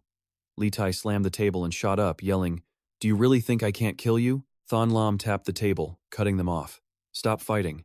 The mission is the priority." She focused on the main problem. "From the description, this anomaly seems better suited for a solo mission. Why the need for a team?" Li Tai described the situation, clearly irritated. "Because if you go alone, the bastard won't even appear. It will just teleport away." The man with glasses added, "Bishop-level fiends often have multiple abilities. The Mirror Nightmare's abilities are replication of others. And when facing a single enemy, it teleports away instantly, along with a death puzzle." Li Tai slammed his fist on the table in fury. Recalling the past, he explained, "It will transform into your teammate, forcing you to guess who is real and who is fake." Every word dripped with hatred. "If you guess wrong, the replicated person dies." Van Qua fell into thought. "Sounds very tricky. Have you found a way to tell them apart?" The man in glasses said nothing, only shaking his head. Li Tai immediately grabbed his sword. He yelled at the two of them. "The solution is to kill them both. Whoever Mirror Nightmare copies, someone else just directly kills both it and the original." Problem solved. A question arose for him. "So that's why you attacked us at the station?" Li Tai nodded with a wicked grin. "That's right. I needed to confirm if you had the ability to kill me." Van Qua turned to the man in glasses. "Does the organization agree with this plan?" He replied, "To a certain extent, yes. This method minimizes potential losses." Li Tai continued, "It has already killed 4 of my comrades." Van Qua just sighed. "I feel you're a bit extreme." He then offered an idea to consider. "Have you ever considered what if the copy gains a new ability after being replicated?" Just then, a taxi driver blocked by the roadblock got out of his car, fuming. He was furious with the officer. "Officer, why is the road suddenly blocked? The detour is several kilometers longer." The officer held up a hand. "There's a potential gas leak ahead. Please take the detour." At this, Van Qua frowned, noticing the taxi driver was still trying to argue with the police officer to get through. Van Qua turned and walked over to Than Lam. "Why can't we make the existence of anomalies public? If we did, people could at least take some precautions." Hearing his question, she answered, "The more people who know about the existence of anomalies, the higher the rate of their appearance becomes. For the exact principle, you must ask Professor Bach." The 4 of them gathered. Pointing ahead, the man in glasses announced, "The dread mirror has stopped right there. Based on our observations, if not activated within 2 hours, it will teleport again." The dread mirror sat in the center of the intersection, inside a marked circle. Li Tai needed confirmation and asked Van Qua, "Are you certain this plan of yours will work?" Van Qua answered, "If it fails, we'll go with your plan." With that, the 2 of them advanced toward the dread mirror. As they stepped before it, their reflections appeared. Suddenly, a purple barrier formed, trapping them with the dread mirror. The sky twisted unnaturally, turning from blue to a swirling black vortex. The man in glasses watched coolly, hands in his pockets. The dread mirror's domain is forming. The second retrieval attempt begins now. Inside the barrier, Van Qua opened and closed his fist. He frowned, sensing the change. He thought, so this is the dread mirror's pocket dimension. This time, it copied Li Tai. Gripping his sword, his right hand raised the blade. Opposite him, a copy drew its sword with its left hand. Suddenly, 2 Li Tai stood before Van Qua, blades ready. In perfect unison, they roared, "Choose! Which one of us is real?" Hearing this classic true or false test shouted before him, Van Qua just smirked. "Sorry, I don't choose." The moment he spoke, both Li Tais roared and charged at each other. The sharp clang of steel echoed as they clashed. Die, you abomination, they both screamed. Watching from the side, Van Qua thought, a perfect copy, truly hard to tell apart, but not without its weaknesses. Watching the battle, Van Qua analyzed the situation. Their combat power is identical, so they'll inevitably destroy each other. I just have to finish them both off. Van Qua spread his hands and shrugged. Of course, that means the original would die too. He fears death, so it's not a real option. But looking at the two Li Tais now, their wounds were identical. Both were exhausted, with no clear winner. Van Qua continued. Who told you to provoke a kid in his teens? To him, your death is more important than his own life. Checkmate. Suddenly, the fake Li Tai activated a strange power. His eyes looked like a half-mask as he chanted a sacrificial spell. Van Qua, enjoying the show, noticed something was wrong. He was surprised. Trying to play dirty, are we? Outside the barrier, Thon Lam and the man in glasses kept watch. He spoke up. The domain is collapsing. Status inside is unknown. Inside, a monstrous copy of Van Qua himself had appeared. He voiced his surprise. It turned into me? That's actually a logical move, but this pair answered differently than the Li Tais. They spoke in unison. After all, I truly don't want to sacrifice myself to destroy a fake. Li Tai raised his sword. 1 minute. If you can't prove who's real in 1 minute, I'll kill you both. Van Qua just shrugged and smiled. No need to rush. One step at a time. First, let's see if it can replicate items. With that, he reached into a golden portal and pulled out a golden tiger-shaped seal. Instantly, a gleaming golden tiger appeared for both of them. It snarled, ready to pounce and attack at any moment. Li Tai was stunned, unable to believe his eyes. Van Qua didn't even have to fight. He just stood there, arms crossed, and activated something. The skill lottery system. A prize wheel instantly appeared. But the fake Van Qua couldn't replicate it. He was frozen in shock. Sweat dripped down his cheek, his face a mask of confusion. His mind raced. A skill lottery? How is this possible? There's something I can't copy? Van Qua just smirked as the system notifications rang in his ear. Skill. Charge learned. Skill. Glimpse learned. Skill. Furious Strike learned. Seeing the new skills on his system window, Van Qua smiled. 2 combat skills. My luck isn't half bad. Unable to copy him, the fake pointed at Van Qua and screamed, Lies! He's just bluffing to trick you into thinking he's the real one. Don't trust him. Hearing the exposed fake shouting nonsense, Van Qua just smirked. Oh, really? Then, his aura exploded as he shot forward. A system notification appeared. Skill, charge, break through their ranks. He dashed forward 15 meters in an instant. Cooldown, 2 minutes. In a flash, Van Qua was right in the fake's face, who recoiled in fear. How could he have been exposed so completely? His voice trembled. Why can't I copy this power? Van Qua answered scornfully. A pity. You can't replicate a pay-to-win system. Without another word, Van Qua raised his fist high, the embodiment of overwhelming rage, using brute force to shatter all technique. The system screen lit up. Furious Strike. Next attack gains 150% bonus power. Cooldown, 15 minutes. With a thunderous crash, Van Qua's punch sent the fake flying. Van Qua clenched his smoking fist, a victorious smirk on his face. I told you. Checkmate. The defeated copy knelt before him, utterly broken. He spoke slowly. You see? Turning to Li Tai with a grin, he asked. That was less than a minute, wasn't it? Li Tai angrily drew his sword. Hey! Time to die, you fake! He pointed his blade at the kneeling copy, whose face suddenly began to distort, melting like wet clay. Its entire body dissolved like a clay figure, turning into a disgusting puddle of sludge. Then, a blank white head rose from the sludge. It reformed into a humanoid shape, and Li Tai remained on high alert, his sword never wavering. But it was just a blank mannequin in Van Qua's clothes, kneeling silently. Van Qua walked over and poked its chest with a finger. The spot he touched rippled like thick liquid. Van Qua spoke. This is its true form. After its identity is exposed, it loses all of its power, leaving it helpless. Suddenly, the system chimed in. Congratulations, host, for completing the monster ecosystem analysis. Dread Mirror data file unlocked. Unlock 4 more data files to receive a collection reward. Please continue your efforts. It then displayed images of the collected data. Yunguo tallied the anomalies he'd captured. The Phantom Pain Envoy, the museum's cursed father and son, Tom's spirit form, and the Mirror Demon. The mission was finally at its halfway point. Yunguo closed his eyes and sighed. After all this trouble, he wondered what the final reward would be. A blade flashed through the air. Li Tai cleaved the creature in two, splattering slime everywhere. But instantly, the entity reformed itself. Frustrated, Li Tai cursed. Damn it, how is it a spirit form? Yun Guo walked over, patting his shoulder, then confidently pointed a thumb at himself.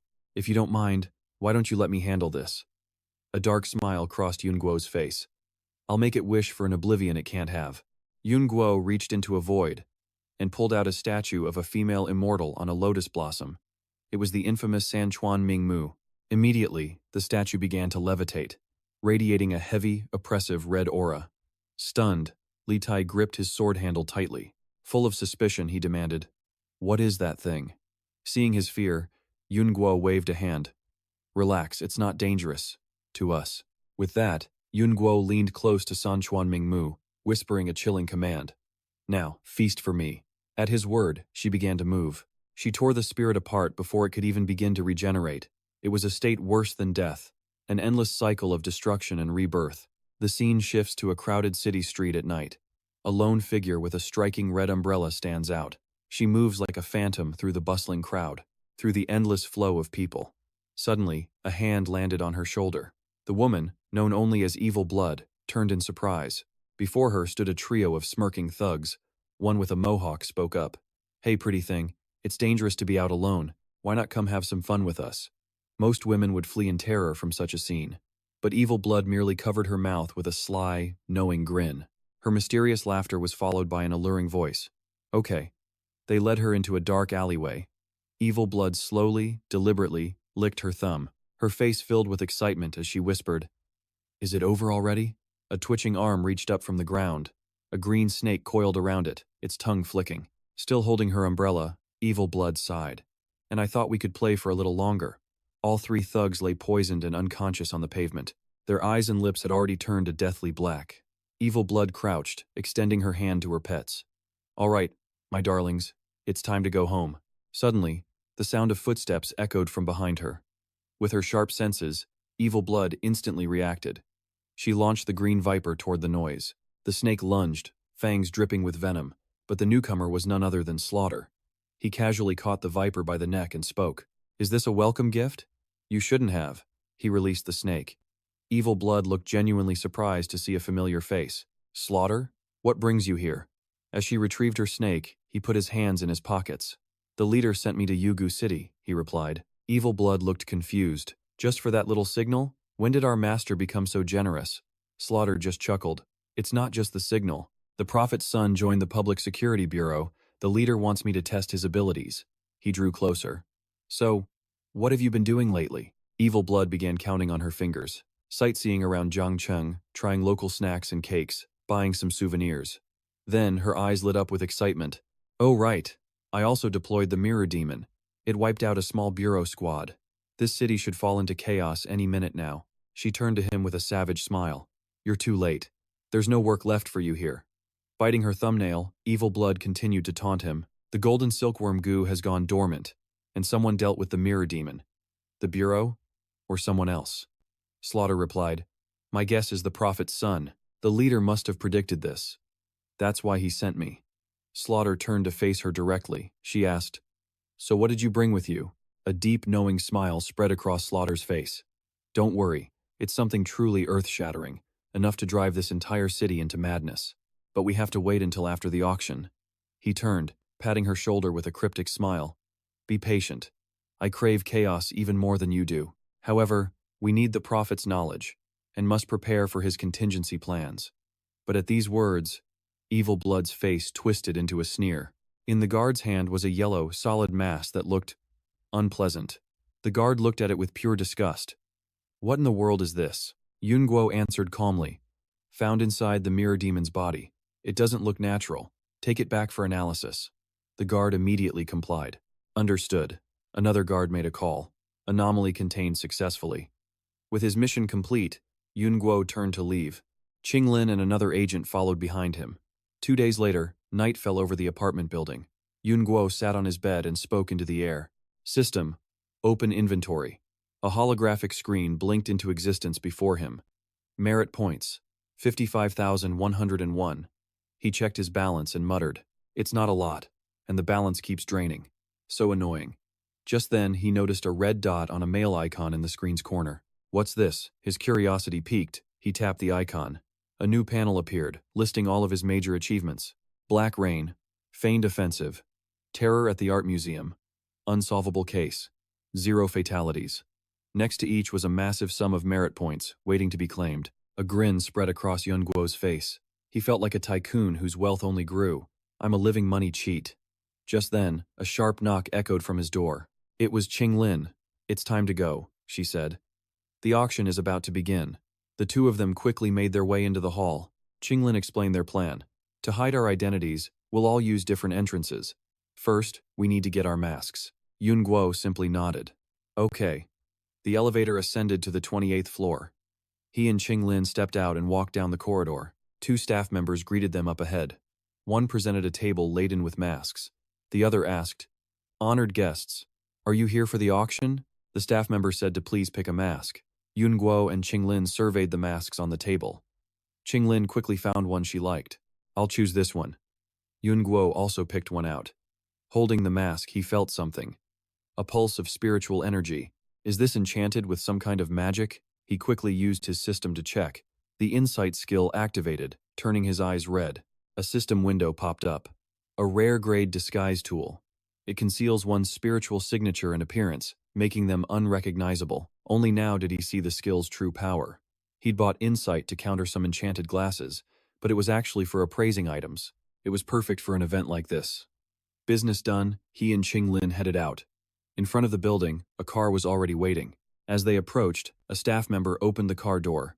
Your private car is ready, please. They both entered the vehicle. The driver, made of pure spiritual energy, asked, Your destination? Qinglin put on her mask and answered, The Blackstone auction. The driver complied at once. Understood. Yunguo had his mask on now too. He leaned back in his seat, feeling a bit tense. Magic tools, a spiritual driver. This Blackstone Guild is very impressive, Qinglin explained. It's because the Blackstone Guild holds a unique technology. Many players buy their items there, so their influence has expanded. Yunguo became curious. What kind of technology? Qinglin's expression turned serious. She looked at him and answered, You can trade directly with achievement points. Suddenly, Yunguo had to suppress a laugh, biting his lip. Qinglin demanded, What's that look for? Yunguo dodged the question. Nothing. Just thought of something amusing. Just like that, the car drove through the night. They arrived at a magnificent castle, glowing with elegant lights under a starry sky. The car stopped before the castle entrance. As Qinglin and Yunguo stepped out, Yunguo gasped. I didn't expect a place this extravagant. Qinglin shot back from his side.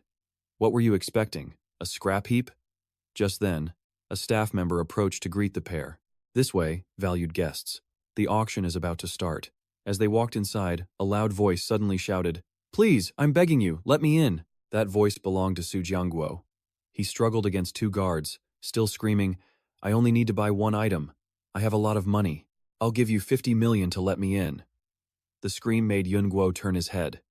Qinglin figured he was just a normal person who learned about the auction. Too bad real-world money is worthless here.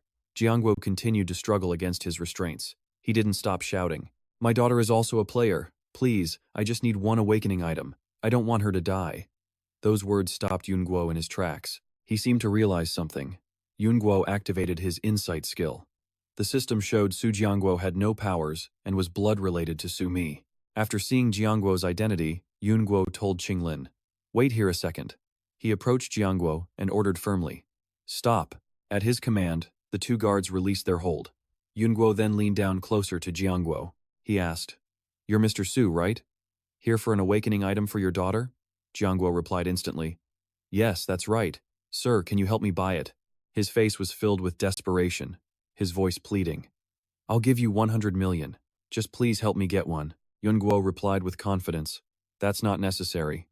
Reaching into his pocket, he pulled out a vial. Take this jade nectar of heavenly dew. It's one of the best awakening items available. A nearby staff member saw this, completely stunned. Jade nectar of heavenly dew? A treasure rarely seen at auction, and he's just giving it away? Another employee was just as shocked. That's incredibly generous. The employee then whispered to his colleague, Who is this high roller? His colleague was also curious. I've never seen that mask before. Seeing Yunguo hand over the rare item, the chatter continued. Who on earth is this guest? He had already placed the jade nectar on the ground for Jiangguo to pick up. Seeing the treasure meant for him, Jiangguo was just as shocked. Yunguo then ordered the staff to escort the man back. And don't let me hear that someone tried to take this. They didn't dare refuse. Yes, sir. We'll ensure the guest's mission is completed. Jiangguo had met his savior. He bowed his head to the floor, thanking him endlessly. Thank you. Thank you. Yunguo didn't act arrogant. He just told him to have Sumi report to the Public Security Bureau. Just then, Qinglin asked, Sumi, is she the player from your report? Yunguo nodded. Yeah, her talent is very powerful. He and Qinglin now stood before the grand hall doors. 2 guards pushed them open. The doors slowly parted, spilling brilliant light. The hall inside was filled with seats, the space utterly magnificent. Facing this scene, Yunguo could only gulp. He was stunned. So this was the Blackstone Guild, a group older than the Public Security Bureau. Suddenly, a smile spread across Yunguo's face. Well, if they trade in achievement points, I'll have to go on a big spending spree. The hall was buzzing with excited chatter. Everyone seemed eager for the auction to begin. An usher guided Yunguo to his seat. This way, sir. He and Qinglin were now seated. Suddenly, all the lights blazed to life, focusing on one spot, the pedestal on stage. The auctioneer slowly walked forward. He announced clearly, Ladies and gentlemen, the Blackstone Guild auction is about to begin. With a bright smile and gavel in hand, he continued, Hold your paddles tight, and don't miss anything you desire, because every item tonight is completely one of a kind. At that moment, Qinglin whispered to Yunguo, The organization gave us 100,000 achievement points. The signal device usually costs around 50,000. If there's any left over, we can bid on other things. The auctioneer spoke again. First up, a low-grade spiritual artifact, the 5-demon bone spirit jar. It houses imps that can cast a fortune, stealing spell, but the price is fresh flesh. The jar trembled on the display table. The auctioneer boomed. The bidding starts at 3,500 achievement points. The hall instantly erupted. 4,000, 4,500, 6,000. A low-grade artifact can fetch 10,000 points, and often comes with a steep price. Seeing this, Van Qua mused to himself. A mid-grade artifact like the White Tiger Seal, one that balances offense and defense, is truly priceless. The auctioneer slammed his gavel. The bidding is fierce tonight, he declared. But our honored guests know. These first items were merely appetizers. The auctioneer roared. And now for the next item. A cart was rolled out, bearing an object shrouded in red silk. He whipped the cloth away, revealing the night's main attraction. A crimson sword, glowing fiercely within a glass case. A high-grade spiritual artifact. The ancient Viet sword, he announced. It holds the soul of a powerful beast, unrivaled in ferocity, a terror to all spirits. The sword radiated a suffocating killing intent that filled the hall. Van Qua felt it too, thinking, what an incredibly menacing weapon. Truly the highlight of this auction. Immediately, Van Qua activated his system's skill. Glimpse of astonishment. The system window appeared with an analysis. Ancient Viet sword, legendary quality, the final blade forged by Wu Yezi. It was sealed for being too savage. It contains a dormant dragon sparrow spirit, fierce enough to devour phoenixes. Van Qua was impressed. Even damaged, a legendary item is still legendary. The gavel cracked down once more. The auctioneer announced, starting price, 30,000 achievement points. Let the bidding commence. The crowd erupted into a bidding frenzy. 35,000, 40,000, 46, 51. Then, bidder 16 raised his paddle, 100,000. The buzzing hall fell deathly silent. The bidder was none other than Van Qua. Beside him, Gui Qinglam grabbed his hand. Our main target is the signal lamp. Van Qua didn't even look at her. I know, this one's on me. Just then, the gavel slammed down hard. The auctioneer's voice crackled with excitement, spittle flying from his lips. 100,000 points. Our first 6-figure bid of the night. He slammed the gavel down again, pointing dramatically. Bidder number 16 is at 100,000. Do I hear another bid? An older man, number 71, raised his paddle. 110,000. Van Qua just smirked, casually waving his own paddle. 150,000. Number 71 didn't back down, bidding 160,000. Boy, I suggest you learn your place. Van Qua merely offered a confident smile. He glanced at the old man. Old-timer, don't overextend yourself if you can't afford it. He raised his paddle. 200,000. The crowd erupted in murmurs once again. 200,000? I've never heard his voice before. Who is this newcomer? That price is insane. Another man whispered something to the auctioneer.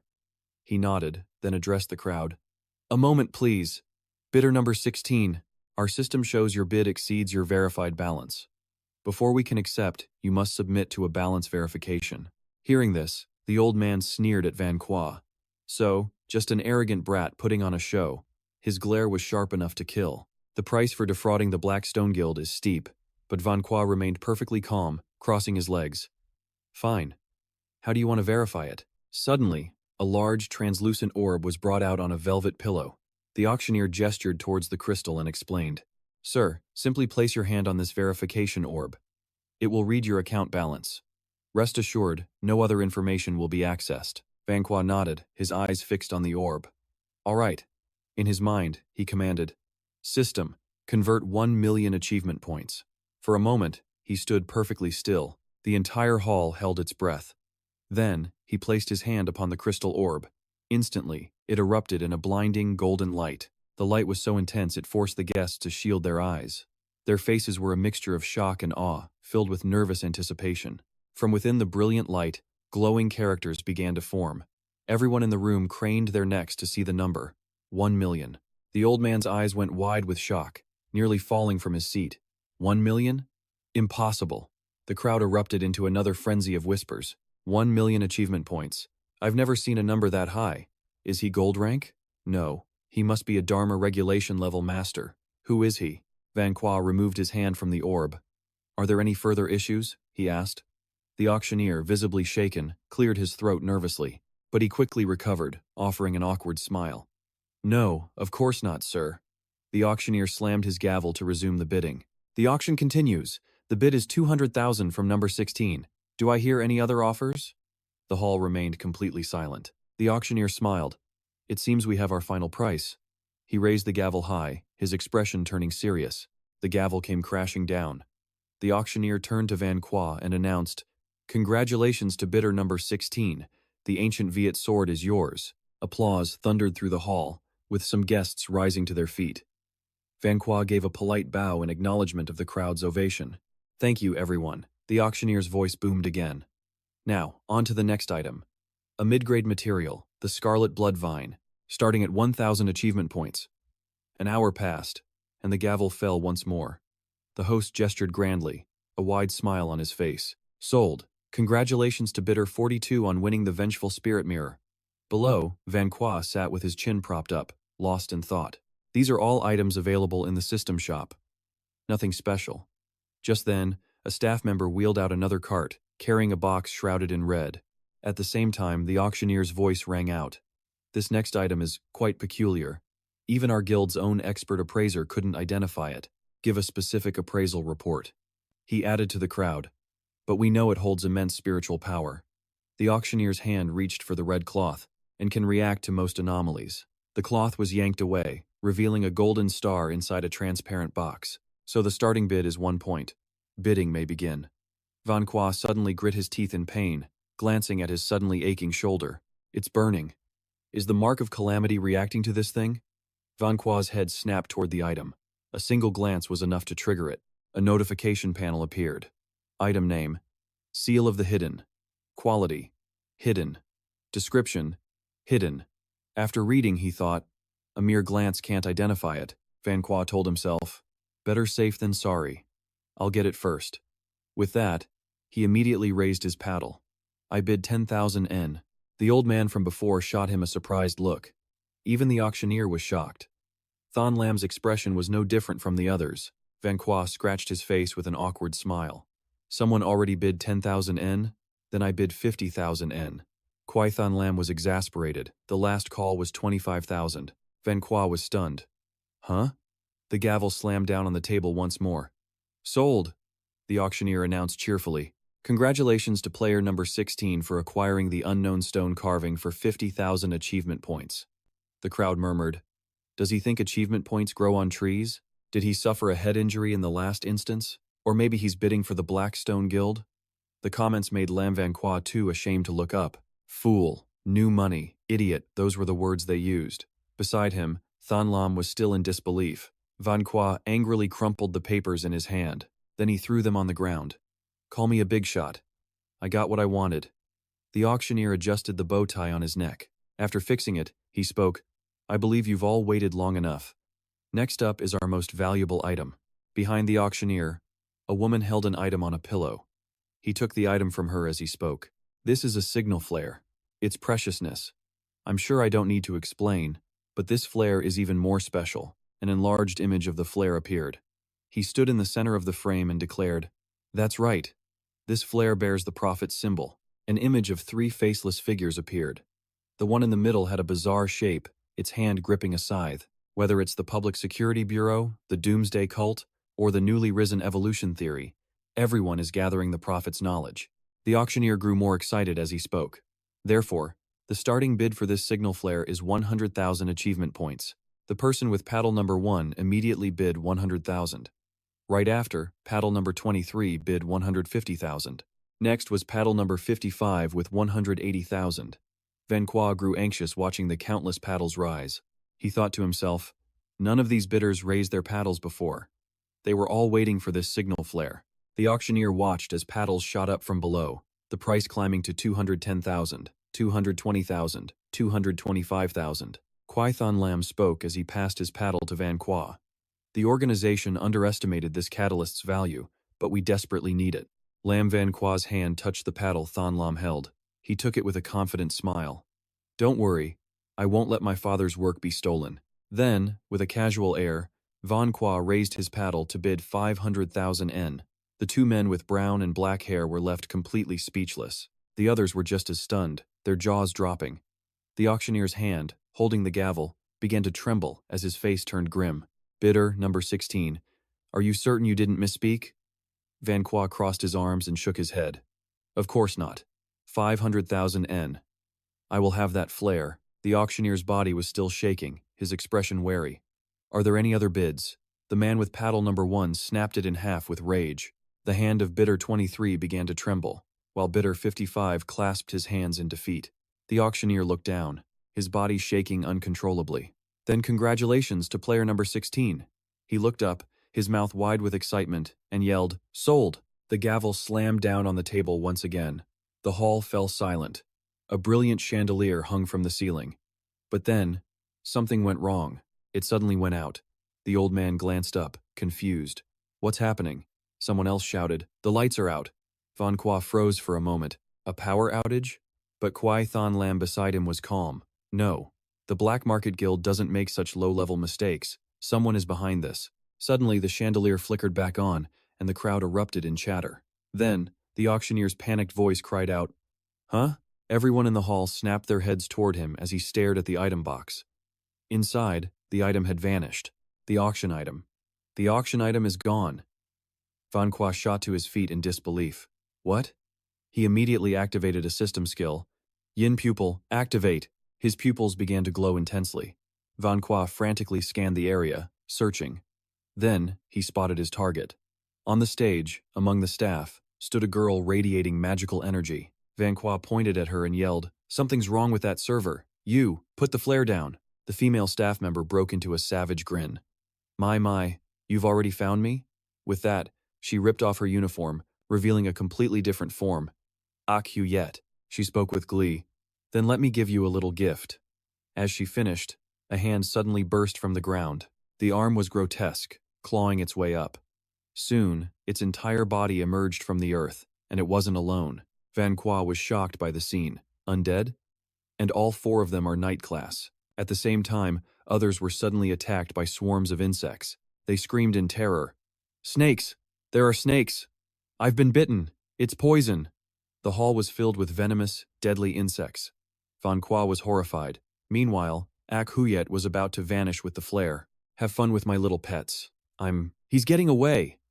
So Yun Guo kicked aside the blocking insects. He rushed toward Yi Shui and yelled, Stop right there! As he reached out, hesitating, the signal flare. A spirit suddenly raised its scythe to strike. Yun Guo instantly sensed the mortal danger. He dodged to the side, narrowly avoiding the spirit's slash.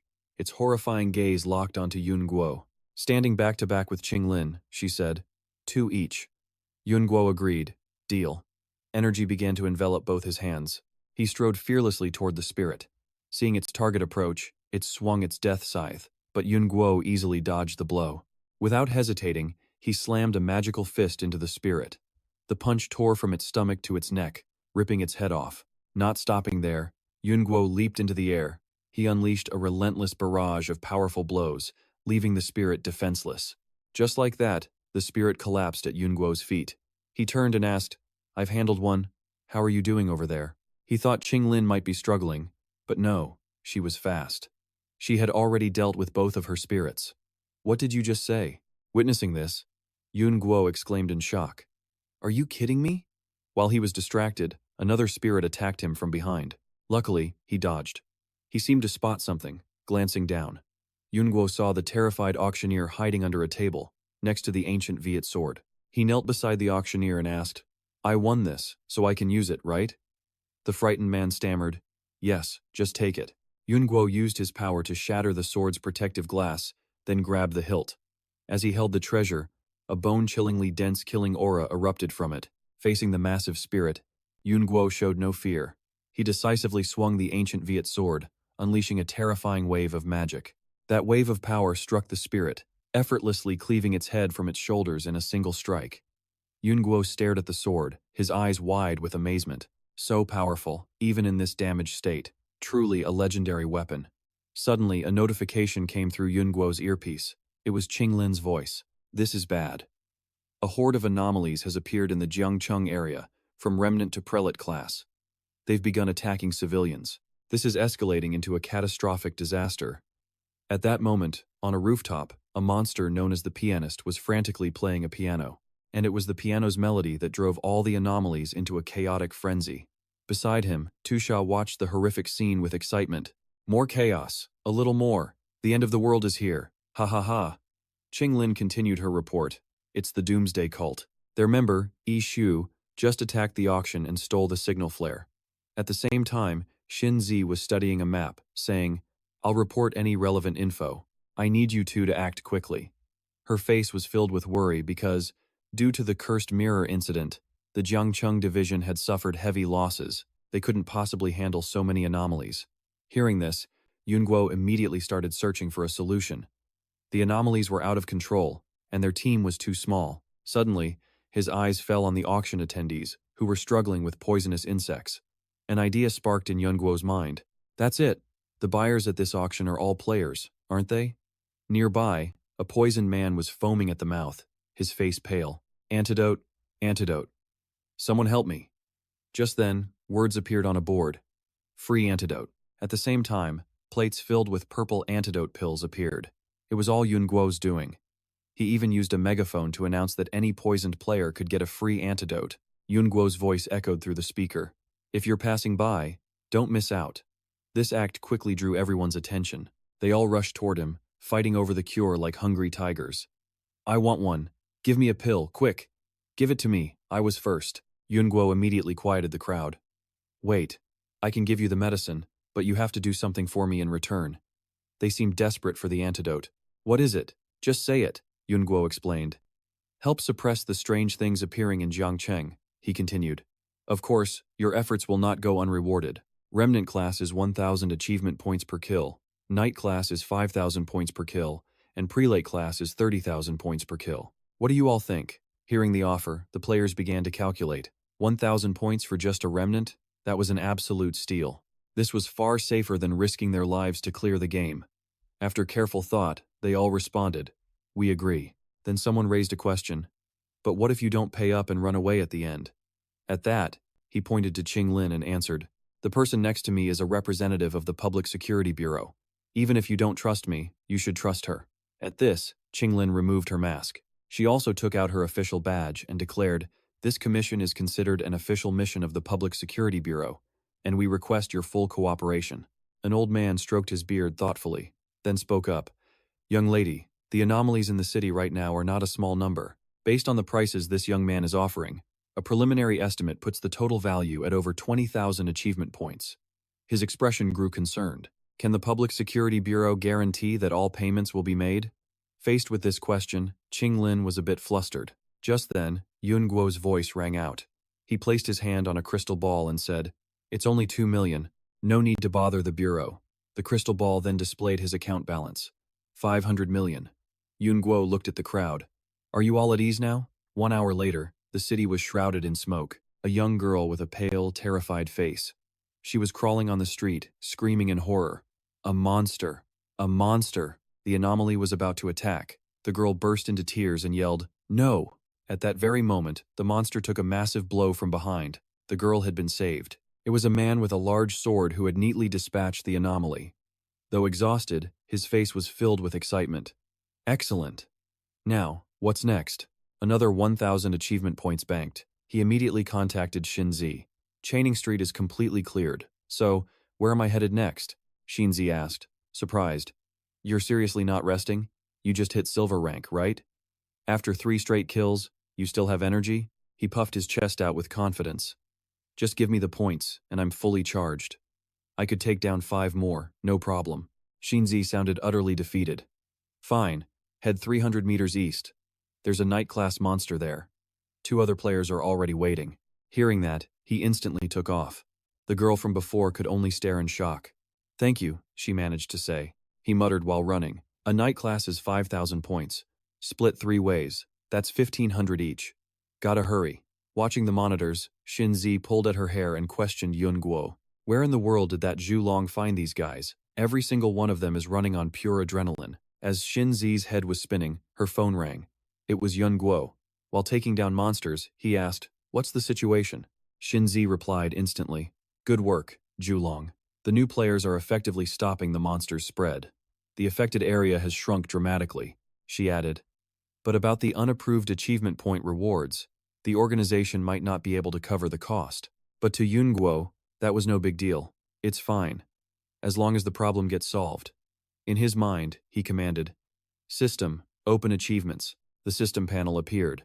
Supernatural disaster event players under your command have eliminated Remnant, Knight, and Bishop-class monsters. A huge amount of merit points were awarded.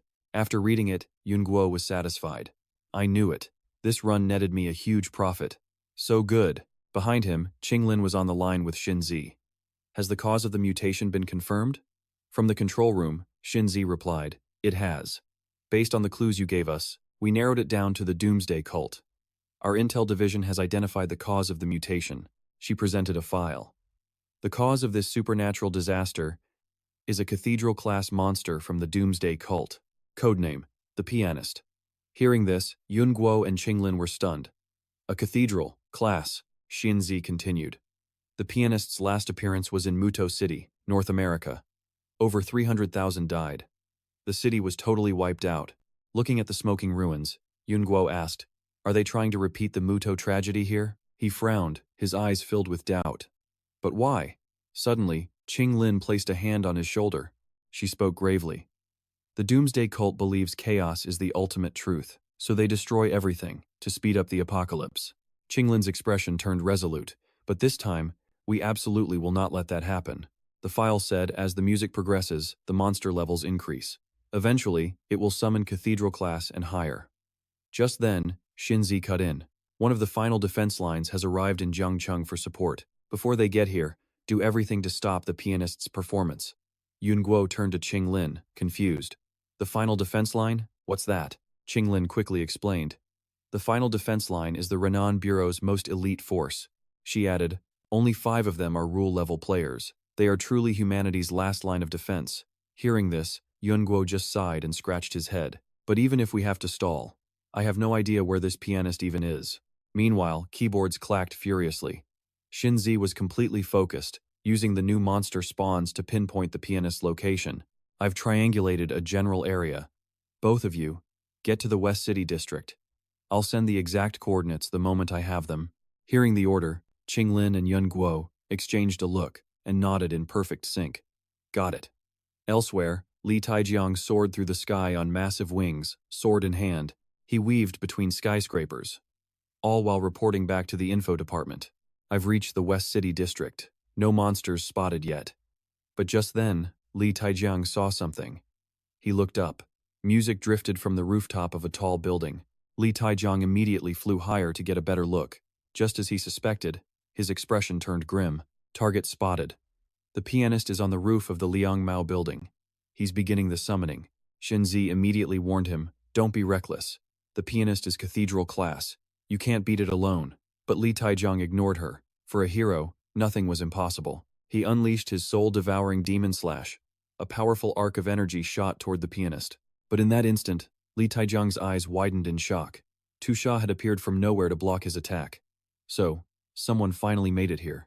Facing the power of Li Taijiang's sword, Tu Sha was completely unfazed and even excited. The Renan Bureau's hunting dogs are finally here. I was getting bored waiting for you. With just one hand, he effortlessly stopped Li Taijiang's blade. The hero's powerful attack vanished into thin air. Tu Sha moved like a flash. Before Li Taijiang could react, he was right in his face. Nothing beats the thrill of a good fight. And with that, Tu Sha threw a devastating punch into Li Taijiang's face. The hero went flying backwards, blood gushing from his nose and mouth. Li Taijiang slammed into a nearby wall with brutal force. He was in absolute agony. Then, Li Taijiang slumped over, completely unconscious. Tu Sha looked bored. What? Over in one punch? How disappointing. He glanced down at the pianist and yelled impatiently, "Hey, you damn spider, hurry up and play if you don't want to die." In response, its hands began to dance across the keys. The pianist had 6 arms, its piano massive. From giant speakers, a monster-controlling melody began to blare. A swirling vortex quickly formed in the sky. From a distance, Yun Guo and Qinglin saw it. Yun Guo asked in horror, "What in the world is that?" Thon Lam's face tightened. A teleportation gate. On Tintu's monitor, a red alert blared urgently. The emergency alert sent her into a panic. How could this be? Another sanctuary-level threat so soon? It was all over. "Everyone run now!" Seeing her panic, Thon Lam tried to calm Tintu. "Don't panic. What's the code for intel?" Tintu answered immediately. "Always calm, always objective, always truthful." Seeing she had calmed, Thon Lam continued, "Good. Tell us what happened." Tintu hurriedly explained the pianist's tempo had spiked. Compared to Muto City, this sanctuary gate was opening much faster, by a full 2 hours. At this rate, a second sanctuary-level monster would appear in less than 30 minutes. The final defense line needed an hour to arrive. They had to stall for at least 30 minutes. Just then, Li Thai woke up, and he heard everything. Wiping blood from his mouth, he spoke. 30 minutes? Humph, you underestimate me. Van Qua heard his voice and asked, "Demon, where are you?" Tintu quickly answered for him. Mr. Demon found the first pianist's location and is engaging now, but someone is blocking him, requesting backup immediately. Hearing this, both Thon Lam and Van Qua shot forward like arrows. In the dead of night, atop a dark building, an eerie piano melody echoed. Suddenly, a figure streaked across the sky. Dosat landed beside the pianist, who frantically played the cursed tune. He kicked the piano in annoyance, terrifying the performer. "Useless trash, play faster for me." His terrifying presence drove the pianist into a frenzy. From above, Li Thai soared down on his wings, aiming for the pianist. His downward slash left a crimson streak across the sky. At that moment, Dosat sensed the approaching sword chi. He was instantly on high alert. Dosat faced Li Thai's sword intent, channeling energy into his wings. A faint green light appeared. It enveloped Dosat's entire body. With a casual wave of his hand, he shattered Li Thai's attack. The sword intent even reflected back at him. Caught off guard, Li Thai couldn't dodge in time. He took the full force of his own attack, amplified by Dosat's power. As the dust cleared, Li Thai used his sword to stand. Seeing his resilience, Dosat offered a sliver of praise. "You took one of my hits, and you're still alive." Li Thai's eyes blazed red. He smirked, tightening his grip on his sword. A hero never retreats. Facing Li Thai, Dosat didn't back down. A powerful green energy enveloped his entire body. "Then I will break every bone you have." Their fierce battle began. Li Thai's slashes created a web of steel around Dosat. But Dosat punched through the gaps in the net. As time wore on, Li Thai lost ground. He took several of Dosat's punches. Li Thai was steadily being pushed to his limit. His eyes glowed crimson, his sanity slipping away. Sensing this strange change, Dosat paused his assault to observe. Was he trying to trade blows, or just losing his mind? Just then, Li Thai's slashes changed trajectory, growing ever stronger. His attacks even struck near the pianist. But the performer didn't dare move, with Dosat standing guard right there. The cursed melody was nearing its end. Musical notes flew into the air, forming a green vortex. Tintu reported urgently. "The performance is being affected. At this rate, they could hold out until the final defense line arrived." Across the battlefield, Dosat realized Li Thai's true intention. Worried his plan would fail, he cursed angrily. So that was your goal, you little brat. Li Thai made no effort to hide it, smirking defiantly. Then do you dare face me bare-handed, you old bastard? As Dosat was distracted by the pianist, he struck. This time, Dosat couldn't dodge. The crimson slash plunged toward his chest. Dosat took the fatal blow directly, but no blood flowed. Instead, he rushed forward. The situation was unexpected. Li Thai couldn't react. As a result, Dosat gripped his shoulder tightly, a scornful smile on his face. Keep moving, brat. Then, Dosat used his iron head technique on Li Thai. One of his arms extended, clamping down on Li Thai's neck. His face turned purple from the pressure. Dosat formed a fist with his other hand and laughed. Which part of you should I rip out first? The pressure forced Li Thai's eyes to roll back. He angrily gasped, You, bastard! Dosat prepared to punch him in the mouth. You talk too much. Shut up. Suddenly, something shot toward him from behind. With sharp instincts, Dosat instantly dodged the energy blast. Dosat roared in fury. Who are you? A foot skidded to a halt, kicking up dust. Nearby, a hand crackled with lightning. His two saviors made their grand entrance, Van Qua and Than Lam. Holding the ancient Viet sword, wreathed in purple flames, Van Qua declared, I am here to end you. The scene was utter chaos. The pianist desperately continued to play his song. Dosat had just defeated Li Thai, who lay crumpled nearby. Van Qua and Than Lam stood in a battle stance. Tin Tu, watching from her monitor, sent a message. Be careful. Your enemy is the seventh seat, the Doomsday Cult's harbinger of chaos, codenamed Dosat. Over 2 years, he committed 7 massacres with over 10,000 victims. Dosat's real face appeared on the screen. He was a major criminal wanted by the organization. He didn't let Van Qua and Than Lam wait. Dosat activated his close combat internal enhancement. Suddenly, a stream of red blood flowed backwards over his arm, enveloping his body. His known abilities include blood manipulation and super regeneration. As the blood reached his head, his eyes turned completely white. Understood. Upgrading threat assessment to peak golden rank. As blood covered him, Tin Tu added worriedly. Some even believe he's reached the half-step law domain. Just as she finished speaking, Dosat completed his power-up activation. Li Tai lay flattened on the ground, staring up. The battle, he thought, completely immobilized. He tried to move but was powerless. Was it blood loss, or were his wounds too grave? Suddenly, Dosat stopped. He approached Yun Guo with a smirk. Lin Guo. Yun Guo's brows furrowed in suspicion. You know me? Dosat tilted his head, cracking his neck with a grin. Of course, I know you. You're the son of a legendary prophet, after all. The boss even told me to give you special attention. Suddenly, his face twisted with killing intent, veins bulging across his skin. He growled. But I've never been one for mercy. So try not to die. In an instant, Dosat's figure blurred, startling Yun Guo. Yun Guo braced for the attack. So fast, he lunged forward with a punch. Yun Guo blocked the blow with his ancient Viet sword. The sheer force of the punch blasted through the sword, slamming into Yun Guo's chest. He coughed up blood. Qinglin yelled out, Zhu Long. Thrown back, Yun Guo struggled to halt his momentum, resetting his stance. Fresh blood trickled from his lips. I'm fine, he answered. Realizing his foe was on another level, Yun Guo grimaced. This guy's power is far beyond mine. Dosat gave him no time to recover. He soared into the air for his next assault. Judging by his raw power, Yun Guo guessed he was at the peak of the high gold rank. From the other side, Dosat unleashed a barrage of blood projectiles at Yun Guo. He was confused but couldn't react in time. Dosat fired them like a machine gun, spraying powerful clusters of blood through the air. Yun Guo desperately dodged. He's too fast. He glanced at the crater a blood round had blasted behind him, offering a silent prayer. If he'd been a second slower, his arm would be gone. Suddenly, Dosat landed, flashing a predatory grin. Quick on your feet, aren't you? But let's see you dodge this next one.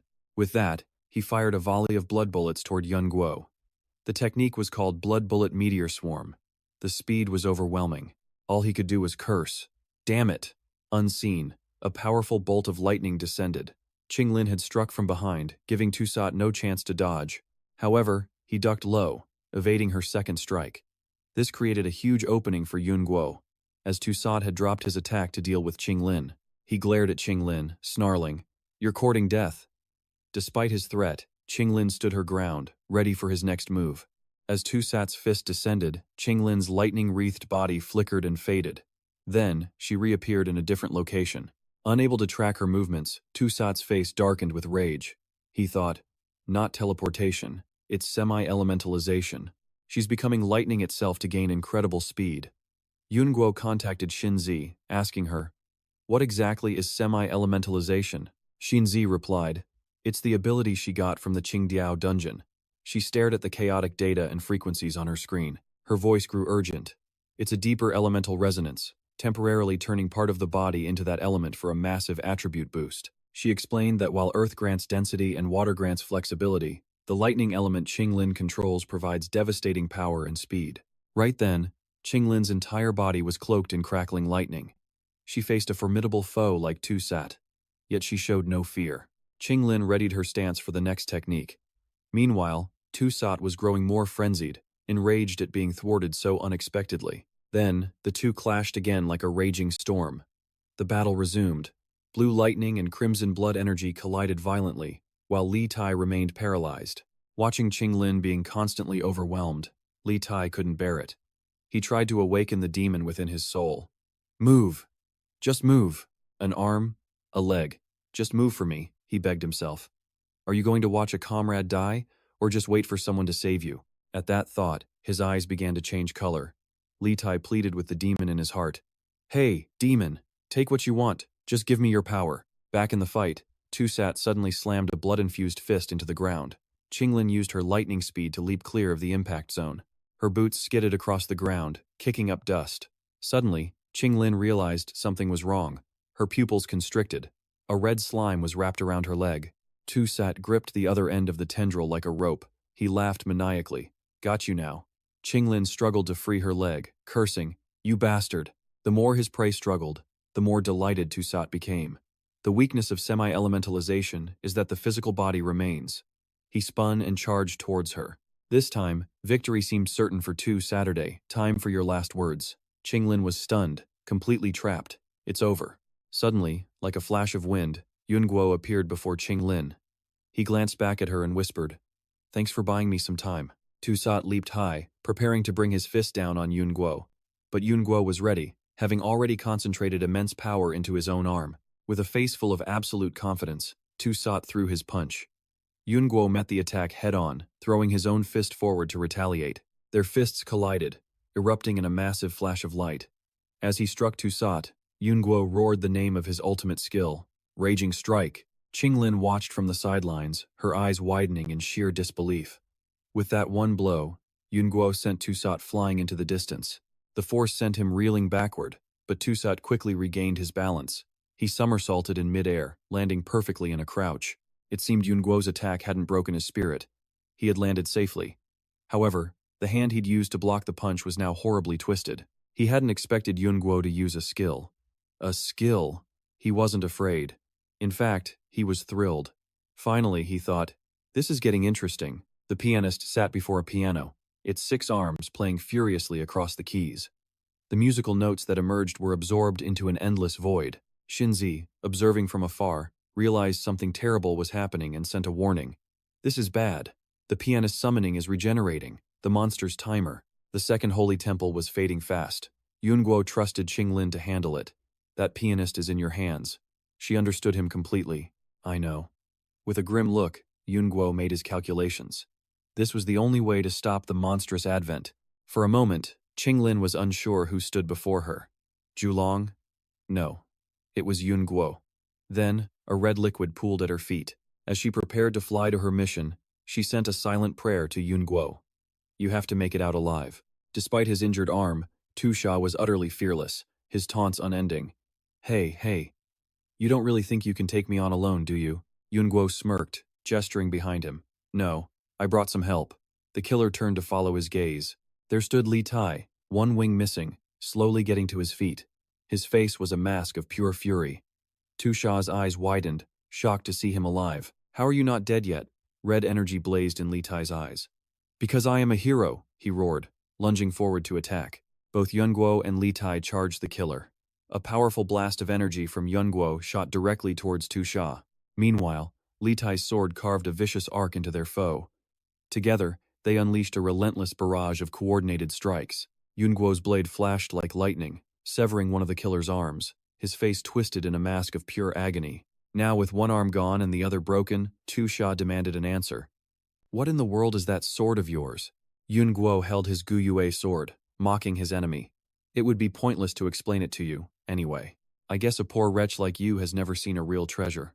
Yun Guo and Li Tai glared, their eyes burning with killing intent. Yun Guo sensed his foe's plan and warned Li Tai. Don't give him time to recover. Let's attack together now. Suddenly, a deep crimson power engulfed the killer's entire body. His clothes were shredded, his face twisting into something grotesque. Yet, he was still smug. It was just an arm. You want to defeat me? You're still far too naive. Hearing this, Li Tai grew enraged. He aimed his sword at the killer and screamed, "Shut your damn mouth." Tu Sha's eyes widened in shock, as if seeing something terrifying. Li Tai seized the chance, his blade piercing straight through the killer's chest. He had no time to react. The strike should have been a fatal blow to Tu Sha, but unfortunately, the monster was simply too powerful. Even with a sword impaling him, he was unharmed. He still had the strength to taunt Li Tai. Still not enough. Not nearly enough. Just then, Yun Guo charged forward, raising his sword high. You still have to deal with me. He focused a massive surge of energy into the blade. He lunged toward the monster. Rage strike. Yun Guo's sword pierced Tu Sha, making the killer's hair stand on end. This time, the smugness vanished from his face. The blade caused him real pain. Witnessing this, Li Tai couldn't help but sigh. What? That kid just stole all the glory. Yun Guo's sword was still stuck in Tu Sha's body, and he was clearly growing tired. He gasped for air, the attack having drained him. But Tu Sha, he looked completely fine. His body was perfectly healed. Seeing this, Yun Guo was in disbelief. This guy should be dead already. Tu Sha had returned to his original state. He let out a wide, triumphant grin, full of delight. Seeing that smile, Yun Guo felt a hint of unease. Black liquid began to ooze from the killer's body. The substance immediately swarmed around Yun Guo, trapping him. The strange black ooze crept closer to Yun Guo. He was stunned, unable to figure out what this substance was. What is this stuff? It morphed into countless tendrils, trying to bind him in place. Thousands of the black threads then converged, creating a perfect sphere. The orb of black liquid had completely imprisoned Yun Guo. Seeing his friend trapped inside, Li Tai's expression turned worried. He shouted his friend's name, Zhu Long. Anger filled his face as he thought, what kind of cursed trick is this now? He refused to stand by and watch. He immediately charged toward the sphere. Li Tai aimed his sword and lunged at the orb imprisoning Yun Guo. He struck the massive sphere with all his might, but it was impossibly hard. The force of the blow sent him flying backward. He glared up at the orb, cursing, damn it, what kind of trick is this? Just then, Qing Lin arrived, a faint melody trailing her. Qing Lin glanced at the sphere behind her in confusion. What is that thing? Inside, Yun Guo was completely lost and disoriented. Where is this place? A voice echoed from the ground below. Welcome to my soul space. Tu Sha appeared from out of nowhere. He spoke with absolute confidence. In this place, no one can disturb us. Yun Guo couldn't understand why he had been brought here. Soul space? What do you want? Outside, we fought over the body. Now, naturally. Tu Sha smiled grotesquely, spreading his hands wide. We will have a soul duel. Hearing those words, Yun Guo still couldn't grasp his enemy's intentions. A soul duel? What do you mean? Tu Sha snapped his fingers, explaining why they were both here. When my physical body dies, this space opens and pulls in both me and my killer. Suddenly, the ground beneath Yun Guo began to shake. He looked down, his jaw dropping in shock at the sight before him. They were now standing on what looked like a giant set of scales. Tu Sha began to explain the true purpose of this strange device. This scale is used to weigh the souls of both sides. Whichever side is heavier takes everything the loser has. That includes their powers, their life, experience, and combat skills. Hearing this, Yun Guo couldn't believe his ears and immediately questioned him. What? Tu Sha was brimming with confidence, revealing his ultimate. Yun Guo's side of the scale rose, stunning him. The balance was tipping dramatically. He was far lighter than Tu Sha. From below, Tu Sha's praise was pure sarcasm. Hey, Yun Guo. That gear isn't half bad, he sneered with utter contempt. But in the end, you're still just a rookie player. Behind him, the spectral form of a reaper materialized, scythe in hand. I've slaughtered countless lives, so my soul's weight is far greater than yours. He gestured mockingly toward Yun Guo. Soon, everything you have will be mine. Yun Guo hid his face. But he now fully understood what Tusha meant. So this is about the weight of our souls, is it? Anger hardened his face as he gripped the bracelet on his wrist. Suddenly, Yunguo snapped the bracelet clean off.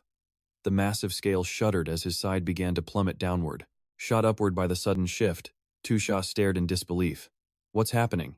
Beyond the scale, a crimson orb began to form. A colossal, blood-red eye materialized behind Yunguo. He now wore a look of absolute confidence. Unlucky for you. Black lightning crackled from the eye.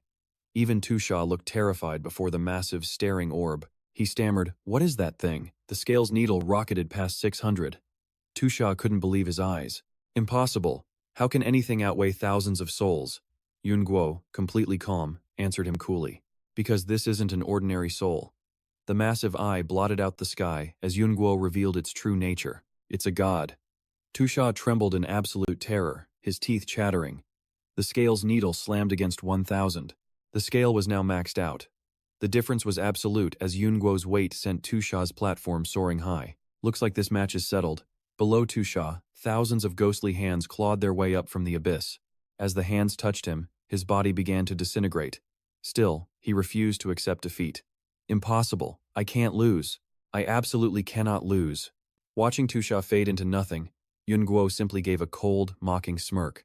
When you're at the gambling table, you can't expect to only win. You bet everything, so there are only two outcomes. Tusha's body vanished, leaving a single eye. Yunguo stood tall and declared, "All or nothing." With Tusha handled, he faced the giant eye. "Now for the next problem. Can you go back quietly?" Suddenly, a system alert blared. Warning, abnormal intrusion detected. Warning, abnormal intrusion, player losing physical control. The alerts flooded his vision as the eye drew closer. Yunguo grimaced.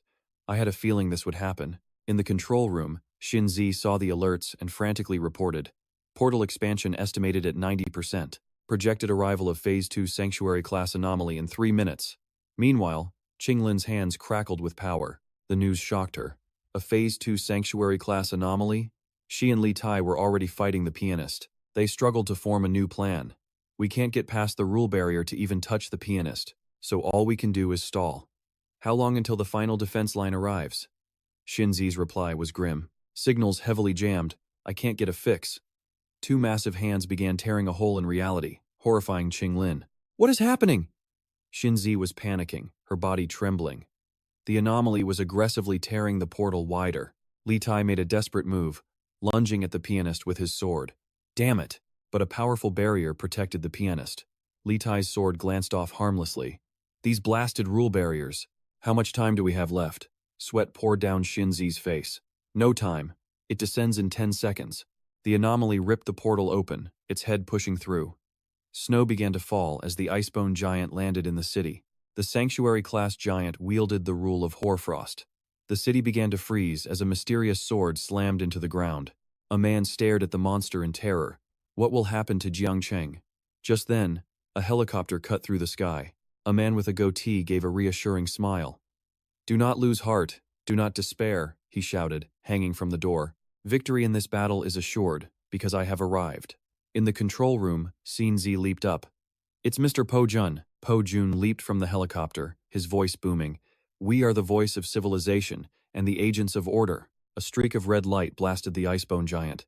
Be amazed. Resent me. My cruelty is for protecting order. Po Jun focused all his power into his fist.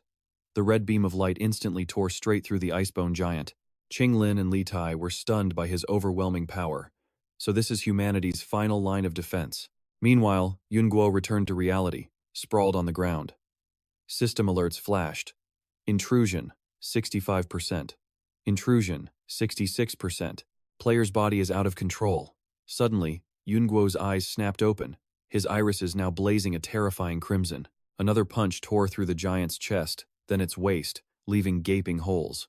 Over the monitor, Xinzi cheered. The battle simulation shows Po Jun is about to win. The master could destroy the icebone giant in under a minute. Once the pianist succeeds, this disaster will be over. Li Tai sensed something was wrong and scanned the area. Wait, when did the black cocoon vanish? The pianist's hands, once steady, now began to tremble. Qinglin instantly took a combat stance, warning Li Tai. Be careful. I have a terrible feeling about this. Li Tai suddenly pointed upward. Look, in the sky. Yun Guo had appeared, but it wasn't him. He was controlled by the calamity. Is that? Zhulong, controlled by the calamity, Yun Guo became a terrifying threat. Qinglin's eyes widened in realization as she warned Li Tai. That's not Zhulong. Be careful. Yun Guo extended his hand, a small red orb forming at his fingertip. A massive beam of energy then erupted from it. It shot directly at Li Tai, but thankfully, he dodged just in time. Li Tai was stunned by Yun Guo's transformation. What is that thing? Meanwhile, Xinzi frantically tried to warn the others. The call went unanswered. The Geiger counter screamed a warning. Distortion energy levels were spiking.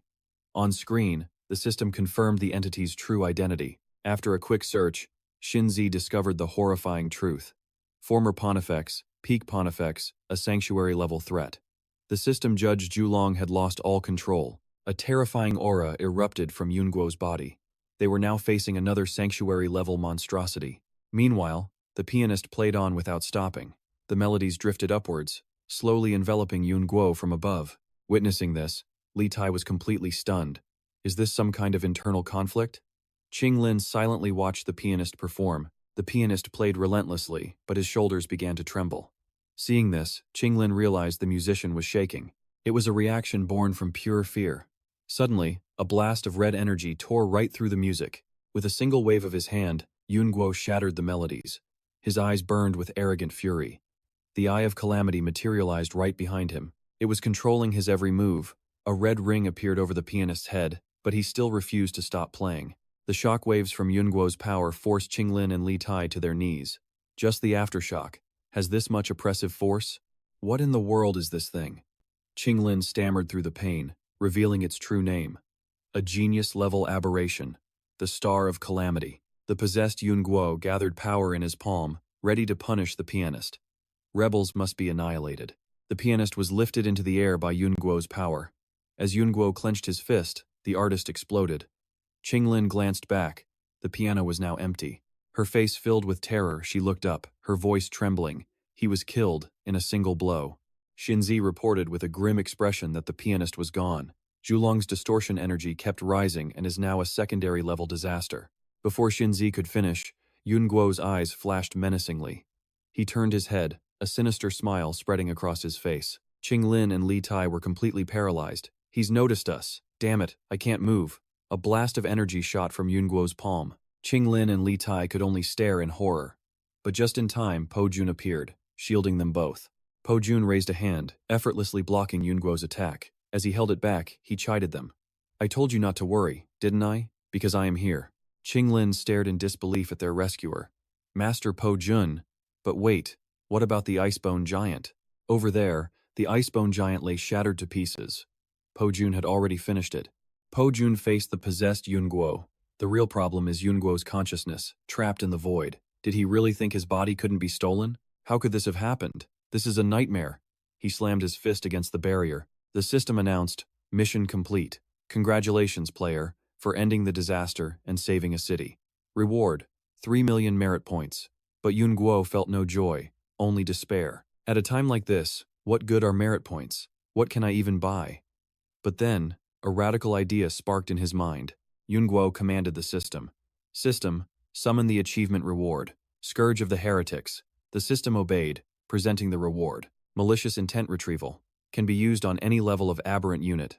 It consumes merit points to forcibly reclaim the target. The success rate depends on the target's level and the merit points spent.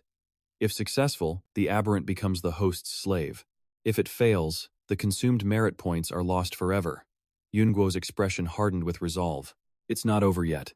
Yun Guo's hand hovered over the system's confirmation button. He pursed his lips. Is this still useless? But then, he dismissed that thought. No, that's wrong. The system said the Harbinger of Misfortune was unpurchasable. But I only have a part of it. If that's the case, the system panel updated. Harbinger of Misfortune. Purchase success rate, 0%. He immediately swiped across the panel, declaring, change the purchase target. Reset to the Eyes of Misfortune. The system updated. Target changed. Eyes of Misfortune. Success rate, 0.001%. A satisfied smile crept onto Yun Guo's lips. Good.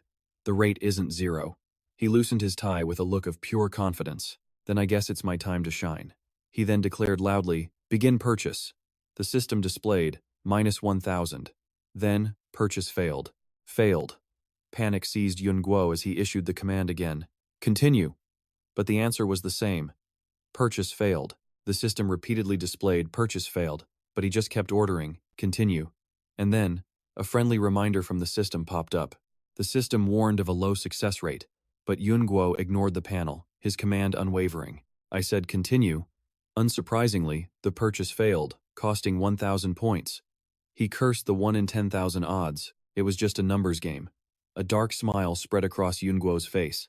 "Then I'll crush numbers with numbers." A new panel flashed to life. Malicious purchase, successful. Cost, 7,840,000. Acquired the unlucky eye and regained control. He frowned, giving a new order. System, inspect the unlucky eye's attributes. A panel appeared, displaying the details he requested. The unlucky eye, an incarnation of a sanctuary-grade evil god. It could destroy, curse, and resist magic. Yun Guo's pupils shrank in shock. So many abilities. This is sanctuary-grade power? A brilliant light flashed from above. He realized he was waking up, but something was wrong. Po Jun was charging at him. He barely managed to dodge the sudden attack. Po Jun clenched his fist with a sigh. Why fight it? Once you become an aberration, your fate is sealed. Yun Guo was completely baffled. He pointed at himself. Aberration? He tried to explain calmly. Hey, big bro, calm down. I'm back to normal. But Po Jun wasn't convinced. Trying to trick me by acting human? You wretched thing? Yun Guo was stunned. He glanced at the crimson liquid leaking from his cheek. That punch was lightning fast. A direct hit would be fatal. The system flashed. Fatal blow detected. Activate blood frenzy to evade? A crimson aura instantly enveloped his entire body. This is the Slayer's skill. No time to hesitate. Activate it. In that instant, Yun Guo unleashed his power. Blood frenzy. Po Jun recoiled at the immense power erupting from him. The killing intent was overwhelming. He gathered his own energy in his fist. He prepared to fight. Still an aberration, he muttered. Don't worry, comrade. I'll give you a clean death. With that, Po Jun charged forward. He unleashed a flurry of devastating punches, but Yun Guo dodged each blow with ease. A strike to the shoulder, he weaved left. A fist from the left, he slipped right. A jab to the left. His movements were swift and relentless. A punch to the right chest. Yun Guo could read every attack. This was the Slayer's combat experience at work. Suddenly, Po Jun's image sharpened. An afterimage. He realized it too late. It was a feint. Po Jun appeared behind him. Rest now, comrade, he whispered, preparing a devastating kick. A sigil appeared behind Yun Guo as the blow landed. The impact was immense. He coughed up a spray of crimson liquid, staggering. Po Jun's voice was grim. Why do you resist? Why not accept your release quietly? Just then. Enough of this, Yun Guo spat. Aberration, release. You're just talking to yourself. His expression turned serious as he raised his hand. Did you really think I wouldn't fight back? As Yun Guo clenched his fist, cracks of icy energy appeared, feeding the unlucky eye. The eye of calamity manifested in the air above him. A smaller circle formed within it, its gaze locked on. Decay ray. A powerful beam of energy shot towards his opponent. Po Jun swiftly raised a shield, bracing against the counterattack. This strange attack was powerful, and it drained both spirit and strength. Red rose petals, laced with killing intent, began to fall. I'm not finished yet, Yun Guo roared, pointing at his foe. Ultimate art. Blood bullet meteor swarm. The devastating attack rushed towards Po Jun. A dark aura surrounded his hand. Karma fire. Suddenly, Qing Lin appeared between them. Her voice cut through the chaos. Both of you, stand down. She then warned sternly. Zhu Long, if you attack the final defense line again, the organization will brand you a deserter. Then she turned to the other. And as for you, Mr. Po Jun, Zhu Long's transformation has been resolved. Next time, please bring your communicator on missions. Hearing this, Yun Guo lowered his hands. The power in his hands faded. He was stunned. Was my attack aimed at humanity's final defensive line? As the smoke cleared, Po Jun appeared, scratching his head. Well, these communicators break so easily, he said with a wry smile. I'll be more careful next time. A thought struck Yun Guo. He's completely unharmed? Po Jun continued. I never thought you'd regain control. Po Jun smiled to himself. Is this the previous Zhu Long's kid? He's definitely no ordinary person, that's for sure. Not bad at all. Yun Guo landed gracefully, using his energy to break the fall. He stood and turned to face Qinglin. Yun Guo asked quietly, "Where's the pianist?" He was met with silence. Finally, Qinglin answered, "You already took care of him." He couldn't process her words. "What? Me?" Seeing his shock, she confirmed it. "Yes. It was you." She pressed on. "What happened between you and the Slayer? Why did the Eye of Calamity suddenly take over? And how did you get control back? I need the details for my report." Just then, Po Jun landed nearby. "My sweep is complete," he announced. He spoke slowly. "All aberrations in Jiang City have been eliminated." He clapped his hands together. "We've successfully averted another disaster." With that, he gave Yun Guo a hard slap on the back. "Especially you. It's been a while since a rookie could keep up with me." "Good. Very good. In fact, excellent." Yun Guo looked back at him. "But my attacks didn't damage you in the slightest, Mr. Po Jun." Po Jun paused for a moment.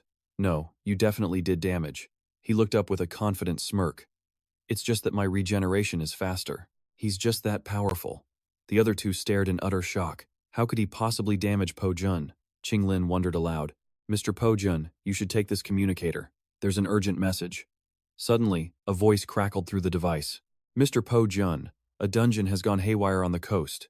We suspect a cathedral-class anomaly has escaped into the sea and need your support." Hearing this, Po Jun turned to announce, "I have to leave. Young man, a crisis is approaching. Our very civilization is in danger." He then offered a challenge: grow strong quickly, and become humanity's last line of defense. Yun Guo hesitated at the offered hand, but then grasped it firmly. "I will," he declared. Po Jun then boarded the helicopter, but he still raised a hand in farewell. The chopper flew off as those below waved back. Yun Guo stared at his own hands, lost in thought. Humanity's last line of defense. He comes and goes so quickly, but before he could finish, Qinglin cut in. "Like a storm, right? Everyone who meets Mr. Po Jun says he's brilliant, passionate, direct, and powerful, just like a summer storm." Meanwhile, a worried Xinzi sent a message. "Mr. Zhu Long, we've encountered a problem." He quickly took the call. "Did an anomaly slip past us?" While chewing on a lollipop, she quietly replied, "Not an anomaly. It's the huge bounty you promised. The players are now fighting over the achievement points. They're about to crash the communication channels." It suddenly dawned on Yun Guo. "I almost forgot about that. Contact the Blackstone Guild, tell them to arrange a venue, and I'll settle the payments." And as for Xinzi, she typed as she spoke, "But the anomalies created by that pianist exceeded all our calculations. Based on current stats, the payout will exceed 500,000. A system panel flashed open. Achievement: Anomaly repelled, plus 100. 5 million merit points. Total points received: 3,600,000. Final total: 1,904,000 merit points. Yun Guo's lips trembled at the number as he raised a hand, summoning a shower of currency. "It's only 500,000 points. Tell all participating players they'll get another 5,000 achievement points as a bonus." Outside the Spring Wind Pavilion, an attendant gestured inside. "Your identity is verified. Please form a line to the right." The player nervously scratched his head. All right.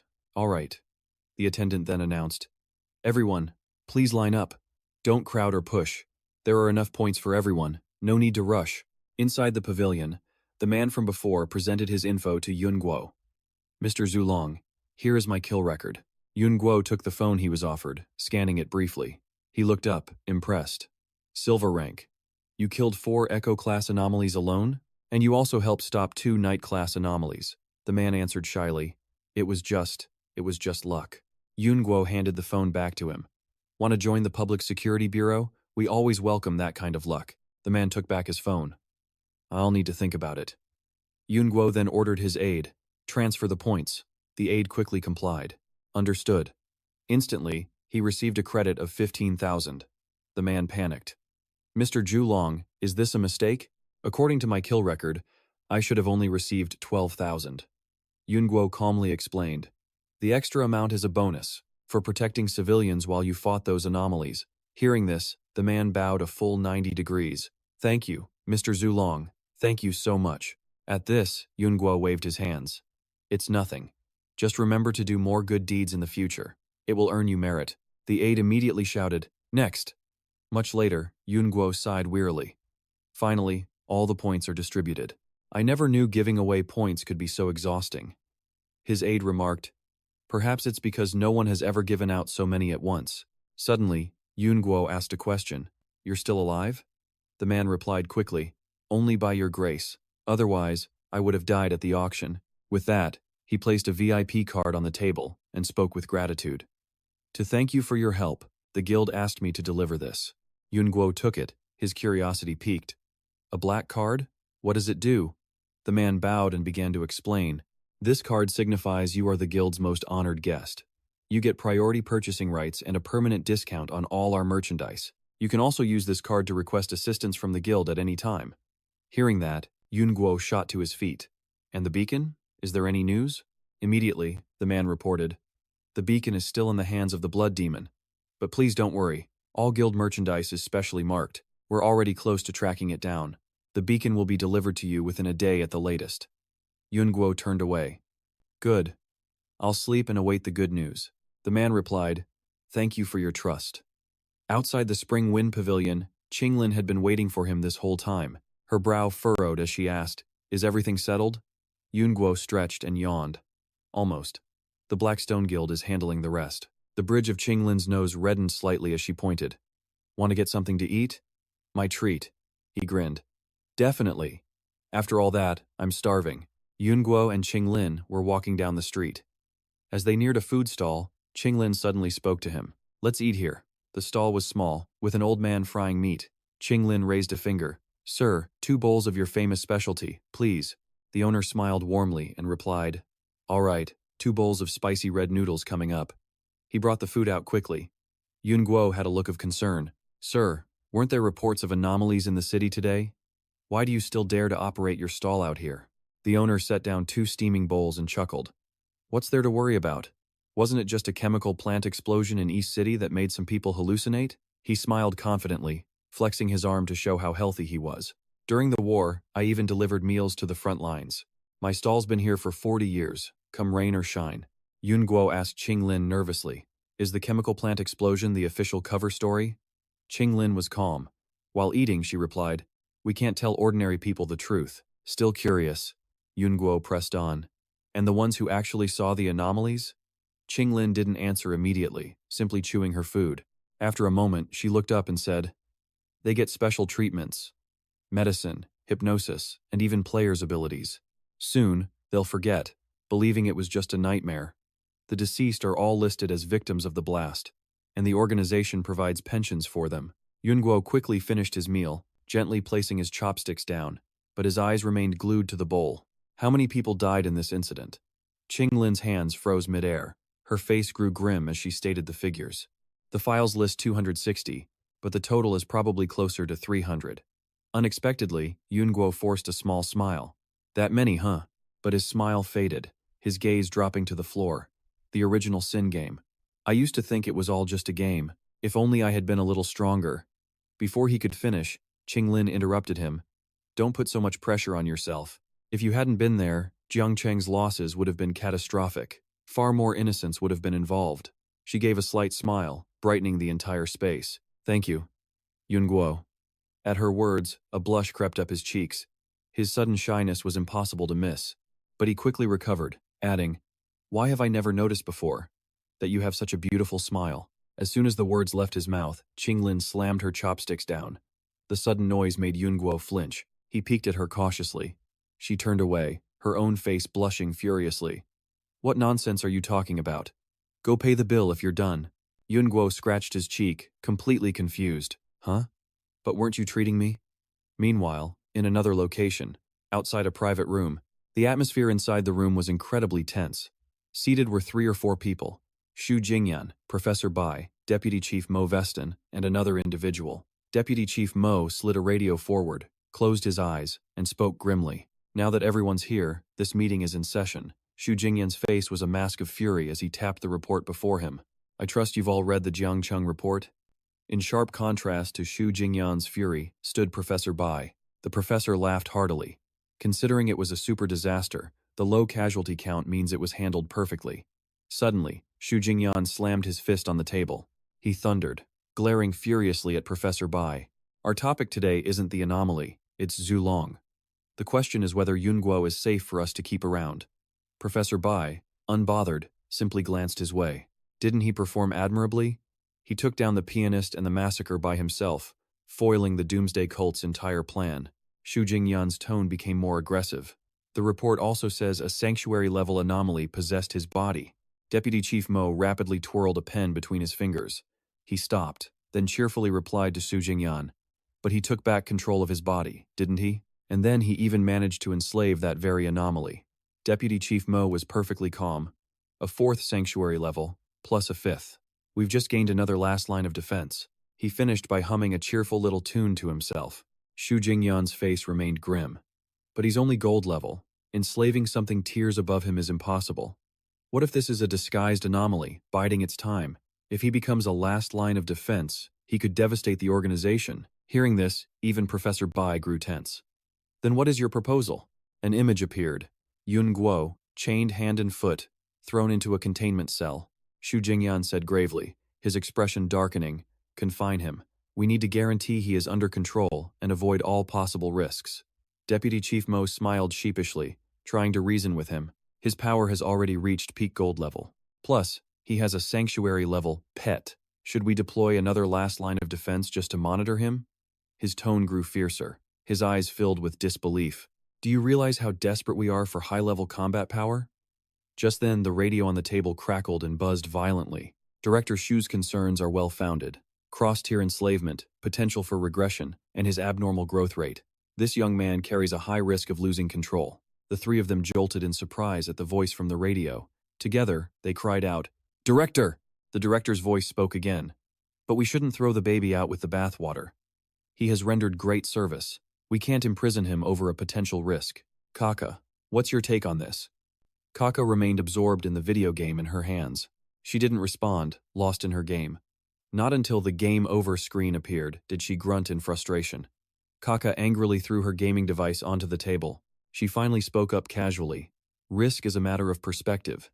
If you're that worried about it, why not just perform a risk assessment on him? Kaka added, eyeing her game console with a hungry look.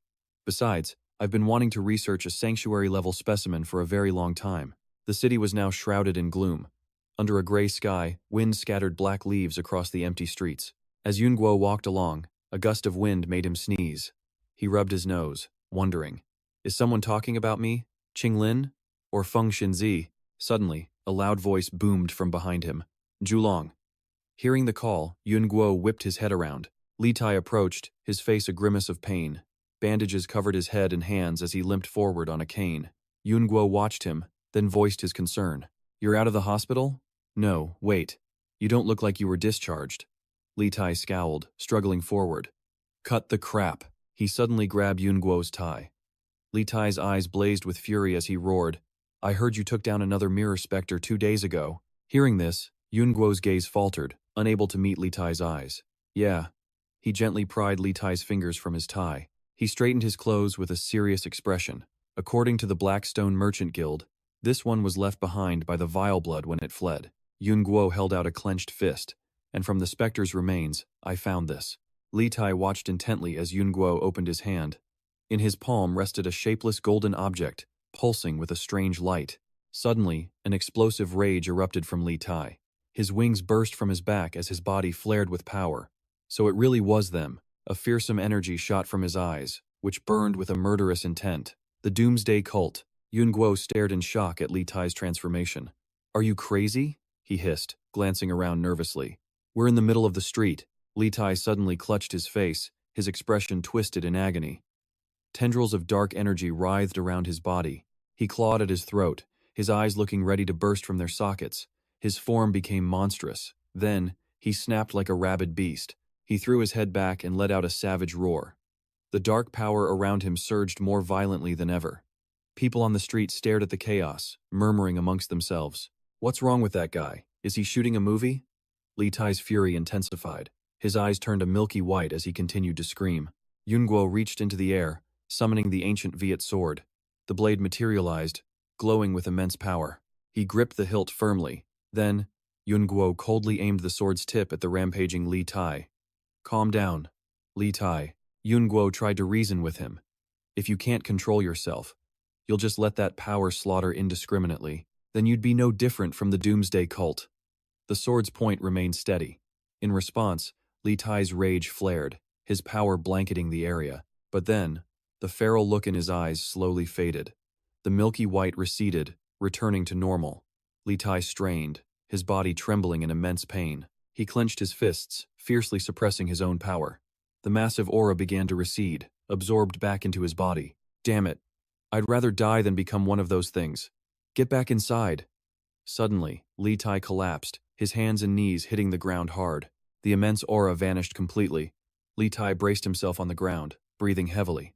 A relieved smile touched Yun Guo's lips. Good. I knew you could calm down. Still panting, Li Tai looked up and shot back. Humph. Save your sentimental crap. He quickly grabbed his cane. Yun Guo made the sword vanish back into thin air. Li Tai slowly pushed himself to his feet and spoke. Follow me. A while later, they stood in a beautiful spot. The setting sun bathed the sky, and in the distance, a large building was visible. Yun Guo gazed into the distance and asked, A church?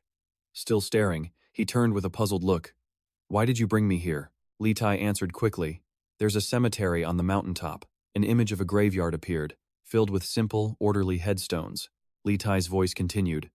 The fallen heroes of Jiangcheng's Public Security Bureau are buried there. Yun Guo thought to himself, I think Gui Qinglin mentioned that Jiangcheng's 6th squad was almost completely wiped out while dealing with mirror specters. With that thought, he quickly turned to Li Tai. You don't mean. Li Tai began walking forward as he spoke. My brothers are buried here, too. I wanted them to meet you. He suddenly glanced back. After all, you got revenge for them. The brilliant golden sunset painted the white clouds. A strong wind sent dry leaves dancing through the air. Li Tai led the way, limping up each step. Yun Guo followed in silence. Li Tai gazed at the tombstones with a quiet sorrow. Brothers, I brought someone to meet you. I know you all would have really liked him. With that, he began to clean each headstone. He moved meticulously from one grave to the next. Then, Li Tai knelt before one of them, taking out a dish and placing it in front. My old squad members. All of them died at the hands of the Doomsday Cult. As he spoke, his expression grew darker. I know, in your eyes, I'm probably just a hot-headed brute, obsessed with revenge. But then, Li Tai quickly looked up. His face was filled with grim determination. But their hands are stained with the blood of my comrades. Even if revenge is meaningless, it's something I have to do. Suddenly, Yun Guo placed a firm hand on Li Tai's shoulder. No, I've never thought that. He spoke with absolute seriousness. For those who have committed the ultimate evil, someone must make them pay the price. Li Tai looked up, stunned. Yun Guo's face grew somber. Besides, my parents' disappearance is most likely connected to the Doomsday Cult. Li Tai listened in silence as Yun Guo stared into the distance. However, I think your comrades, and my parents, dry leaves continued to drift on the wind. Wouldn't want to see you sacrifice yourself just to avenge them.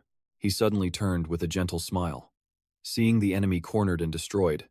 Isn't that much more satisfying than dying along with them? Li Tai slowly stood up. That's just your excuse. He extended a hand. But I like it. If we share the same goal, then we're comrades. Your shopping list is kind of depressing. As Lin Guoyun descended the stairs, a voice called out from behind. Hey! Confused, Yun Guo instantly spun around. Li Tai began. In 2 days, you have a risk assessment. His expression darkened, his voice tense. And I hear it's a surprise test. They'll judge if you're at risk of losing control. Be prepared, and be careful. Hearing this, a wave of anxiety hit Yun Guo as he asked, Is this test really that dangerous? Li Tai answered deliberately, No. The test isn't dangerous, the person is. As he spoke, the air around him grew heavy. Li Tai's face was grim. The one in charge of planning this whole test is Kaka. Speaking of the prodigy, Kaka was busy with her handheld game inside a lab. Kaka, 14 years old, an innately awakened individual, the top scientific advisor for the Security Bureau. Her eyes seemed to pierce right through you. Kaka flashed a small, lively smile. She is utterly self-centered and acts without thinking of the consequences. The scene shifts to a file on a desk, showing Kaka's photo and info. Yun Guo sighed, stretching wearily. He wondered, why would a big shot like her have time to run a risk assessment for someone like me? From another room, Feng Zizi's voice explained. It's because Brother Zhulong is also considered a very important figure. If you pass this risk assessment, you will become a reserve, frontline operative, one of the organization's most crucial assets. Of course, they're being cautious. Sister Qinglin also wanted me to tell you. If you pass, You'll gain access to all the information the organization holds about your parents. Yunguo sank back into his chair. What should I prepare? He asked. Zizi, curled up in her seat, quickly replied, no one can predict what kind of test Miss Kaka will design. But since it's a risk assessment, just focus on remaining as stable as possible. Just prove you can control your mind and your power. Suddenly, a knock came from the door. The person who entered was none other than Ji Qinglin. As she entered, she asked, Are you ready? The test is starting. Soon, Ji Qinglin led Yunguo before a group from the Bureau of Human Safety Assurance, the head of the Anomaly Investigation Department, Kaka. Her expression was serious, hands shoved in her pockets. She asked, So you finally arrived? In the group was a young woman with white hair and a blank expression. Kaka began the introductions. These individuals will be overseeing the test. They are all neuroscience experts, including an older man with white hair specializing in psychology, and another middle-aged man. He had deep, dark circles under his eyes, his face stern, an expert in mystical and spiritual fields. Kaka crossed her arms and continued coldly, Miss Kaka will conduct the final evaluation. Let's not waste any more time. Begin the test. Kaka gestured behind her. Follow me to the test site. Yunguo just scratched his head nervously. Kaka led the way, with Yunguo and Qinglin following close behind. As they walked, he suddenly glanced back. Kaka pointed toward a white table and chair. Sit over there, and just follow the instructions. Yunguo obeyed, walking toward the setup. Qinglin followed him as he quietly sat down. She handed Yunguo a screen, placing a reassuring hand on his shoulder. Don't be nervous, she advised. I'm sure you'll be fine. This is just an examination. When Yunguo glanced back, he saw the 3 bureau officials. They were standing right behind him. Their faces were completely emotionless. A flash of worry crossed Yunguo's eyes before he turned back around. He looked down at the tablet. The screen displayed Antisocial Personality Test. The white-haired woman stood before Yunguo, holding a document. A moment later, the old man placed a bizarre helmet on his head. An image appeared, a ghost with long, stringy hair, crawling toward him. Mental stability test, the middle-aged man announced, reading from a clipboard. Yunguo sat on the chair, looking completely drained. A flame-like power began to burn in his palm. Distortion control test. Soon after, Kaka stood before him and spoke once more. Next is the most crucial step. We need to test your control over the Eye of Calamity. Yunguo stood firm. Everyone, take a few steps back. Give me some space. Yunguo coolly extended his hand, and a dark power erupted from the center of his palm. A giant eye materialized in the air, with Yunguo at its center. The 3 bureau officials watched as the powerful eye began to open. They were absolutely thrilled. Such a high level of distortion energy. I wonder what it feels like. Is it wet or dry? A sanctuary class ability under perfect control. It's truly unbelievable. Yunguo's expression finally relaxed as he scratched his head. They're a lot more excited than I thought they'd be, and a bit more lively. Kaka, standing nearby, suddenly chimed in. That's perfectly normal. This is their first time encountering a fully manifested, sanctuary class anomaly. Hearing that, Yunguo looked confused and asked, How do you want me to prove it's under control? Suddenly, the floor opened up, and a large target rose from below. Command it. Kaka pointed at the target. Follow my command. Shoot that target. Yunguo immediately raised his hand. Dark energy swirled within his palm. As Yunguo thrust his hand forward, the giant eye above him instantly fired a laser beam. It shot towards the targets. On one, a bright red X marked the moving objective. Yunguo immediately pointed his finger in the other direction. The eye obeyed, shifting backward. Just like that, it moved perfectly over the X. Seeing this, the officials couldn't help but tremble. The eye now seemed to be staring right at them. Control it? We want to collect a tissue sample. A trembling hand holding a scalpel slowly approached. The eye's fleshy tissue. The scalpel quickly made an incision. Qinglin appeared behind the female professor, placing a hand on her shoulder. The professor was still shaking. Let me. And with that, Qinglin swiftly carved out a large sample. The giant eye recoiled in pain, but did not resist. Tears welled in the creature's eyes as a tissue sample was placed in the tray. Than Lam let out a weary sigh, wiping the sweat from his face. It's done. Vanqua turned to Kaka, asking if that was all. Kaka replied instantly, There is one final step. She then opened her palm. In the center lay a dull, yellow X-shaped object. Place this on it. The item resembled a small emblem. Vanqua asked with curiosity, What is this? The young girl quickly replied, I can feel an immense hostility from it. The colossal eye remained wide open, crackling with arcs of pure power. The Eye of Calamity appeared on the ceiling above. Meanwhile, Van Qua held the talisman as Kaka explained. This contains divine power. Against an envoy of calamity, it is the ultimate weapon. It can sear an insignia onto his body. He began to approach the eye as she continued her explanation. This proves that you have truly claimed it. Red lights flashed as an alarm blared throughout the entire room. An unknown energy signature has been detected. All personnel evacuate the room immediately. I repeat, all personnel must evacuate. The alarm echoed endlessly, but he walked calmly toward the entity, unfazed by everyone's stares. Kaka watched him, deep in thought. It seems he cannot fully control a sanctuary-class artifact. She raised her radio. Prepare the electromagnetic weapon at maximum power. If the test subject loses control, terminate it immediately. A moment later, the weapon systems came online. A barrage of weapons materialized behind him, all aimed directly at the Eye of Calamity.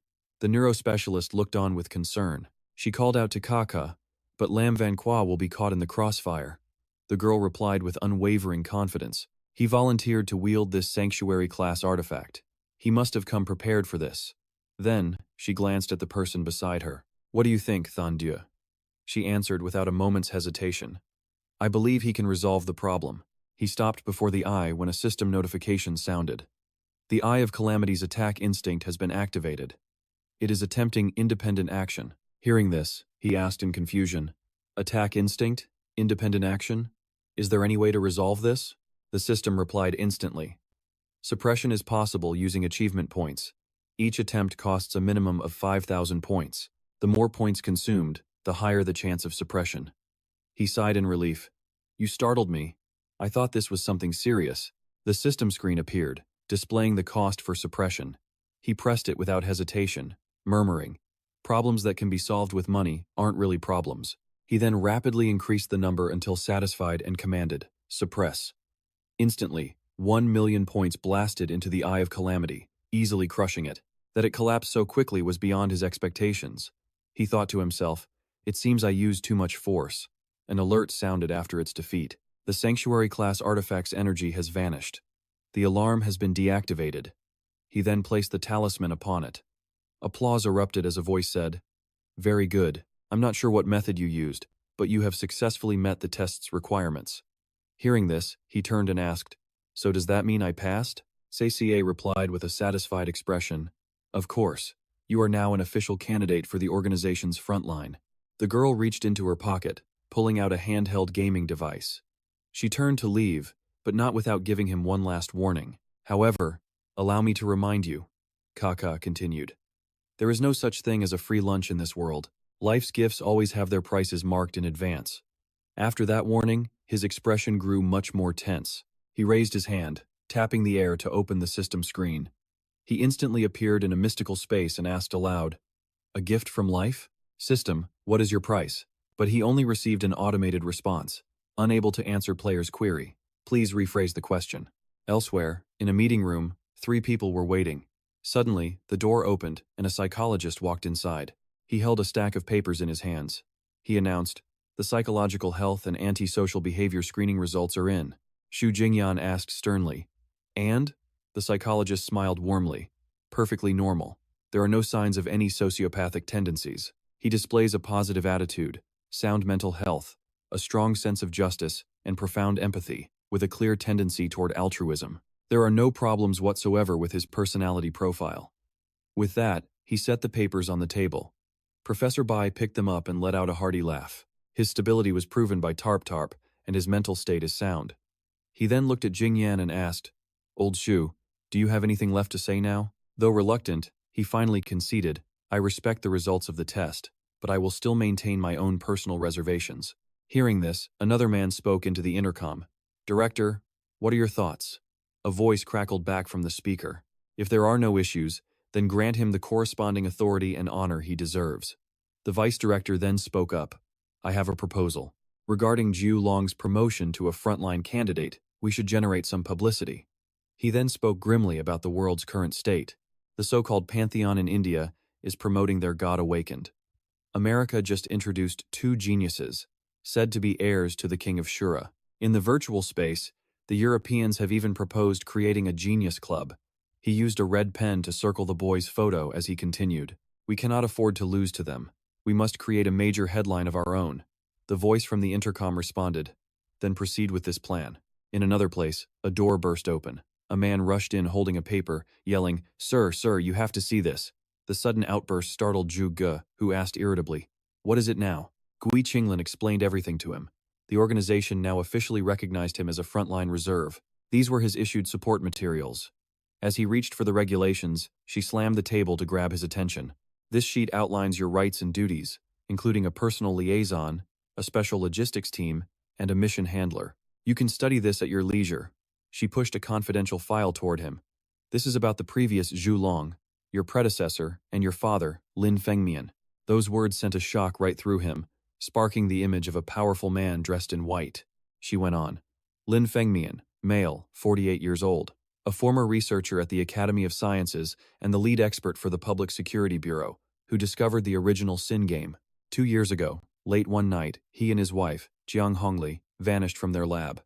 The scene showed clear signs of a struggle, bloodstains and traces of drugs, but no information was left behind. Her words painted a picture of a ransacked room, and she wasn't finished. In the 2 years since, groups like the Sun Cult and Evolution Theory claim to have received his research and aid inside the original Sin game, hailing him as a prophet. In the past, Lin Fengmian sat with his back turned, a cigarette in his hand, a truly imposing figure. On his desk were a computer and a family photo. Qinglin continued, saying the group's theories perfectly match Lin Fengmian's final Sea of Chaos's theory, making their claims highly credible. He looked down at the documents, responding, So it is believed Lin Fengmian and his wife either betrayed us or defected. Startled, he blurted out, Their current location is suspected to be inside the original Sin game. Qinglin nodded. That's right. Ms. Tada and Professor Bai believe your parents found a way to permanently remain inside the original Sin game. She opened a box on the table and spoke. They may have even gained some authority inside the game, allowing them to contact players through rewards and pass on information. Hearing this, his hopes surged. You've already reacquired a signal? She leaned forward, her expression serious. Given your unique connection to Professor Lin Fengmian, the organization has entrusted this signal to you. Zhou Long pointed to himself, confused. She touched the device in the box, and a red band of light shot out, projecting a system screen that read, Begin the Purgatory trial game. Participants, a maximum of 3. She explained that the signal accesses an instance for a 3-person team. You can choose one teammate to bring with you. Still confused, he had to ask. Just one person? Isn't it a 3-person team? What about the third member? In response, she gave a confident smile. I'm the third member. He could only say helplessly. Oh, so that's how it is. Seeing his reaction, she glared at him. What? You got a problem with that? He quickly backpedaled. Not at all. I'll follow the arrangement completely. She snapped the box shut and said, That gives us 2 days. She took the box and headed for the door, adding one last thing. Think carefully about who you're bringing with you. On a clear day at his villa, he stared out the window, deep in thought. For a 3-person team, member synergy is the most critical factor. He considered their abilities. Both he and Gui Qinglin were combat-focused, so their third member absolutely had to be a support type. Hand on his chin, he ran through the players he knew. The images of Li Xiaoyang and Li Tai appeared in his mind, but he immediately dismissed them. One is a battle maniac, and the other's always drunk. Neither would work. He instantly discarded both options. Just then, his phone rang, breaking his concentration. The screen flashed with an unknown number. Zhou Long answered the call. Hello. On the other end, a man sipping coffee spoke. Is this young Master Zhou Long? I am Zhuge Guang from the Tianya Society. He extended an invitation. I heard you're currently in Jiangcheng. I'd like to invite you for a meeting, if you can spare the time. Later that evening, at a brightly lit cafe, he entered wearing a brown coat over a white turtleneck. From across the room, Zhuge saw him and waved. Young Master Zhou Long, over here. As he sat, Zhuge asked gently, Please, have a seat. What can I get you? Zhou Long sat and replied with a smile. Black coffee will be fine. Zhuge turned to the counterman, simply raising a finger. The man understood and replied, Please wait a moment. He cut straight to the point. Mr. Zhuge, why did you specifically ask to meet with me today? Zhuge answered calmly. The Tianya Society received the report on the Jiangcheng incident a few days ago. We also saw the news of your promotion to frontline reserve by the Security Bureau. Zhou Long smirked. And? Zhuge didn't keep him waiting. Therefore, I'd like to formally invite you to join the Tianya Society. Just then, the waiter arrived with his coffee. Your black coffee, sir. Please enjoy. He picked up the conversation again. Mr. Jug, you know I'm a member of the Security Bureau, yet you're still inviting me? He waved his hand dismissively. The Security Bureau, the Tianya Society. Ultimately, we're both just organizations exploring the original Sin game. He took a sip of coffee before replying. But at least the Security Bureau is officially sanctioned, isn't it? Jug seemed almost resigned. You're right, but the Tianya Society offers something the Bureau cannot. Freedom. Confused, he repeated. Freedom? Jug simply replied. That's right. In the Bureau, every action is bound by organizational discipline. But in the Tianya Society, as long as you don't harm the group's interests, no one will interfere with your actions. His face grew serious. No interference? Then what is it that you pursue? Juga adjusted his glasses, his tone grave. Knowledge. Everything related to the original Sin game. Instance clears, player data, ability types, item guides, everything. Jug confidently stated, Join us, and our intel will be yours, helping you become much stronger. Shadowy figures appeared in his story. We have operatives in the Security Bureau and the Doomsday Cult, giving us vast intel. He maintained a smile, insisting it was no exaggeration. Aside from the game's discoverer, the missing Professor Lin Fengmian, the Tianya Society has the deepest research. My finger traced the glass as I leaned in and asked, Mr. Juge, admitting to planting spies so openly, isn't that reckless? I expected panic, but he just gave a calm, slight smile. Zhug replied, It's an open secret. Both sides find the Tianya Society quite useful. Sometimes, they even need our help. Hearing this, I cut to the point. So, you want me to be your spy? Zhug corrected me, extending a hand. Not a spy, a partner. We just want to exchange info on the original Sin game, and there's compensation. I laced my fingers, smirking. Didn't you say you already have a partner in the Bureau? So why me?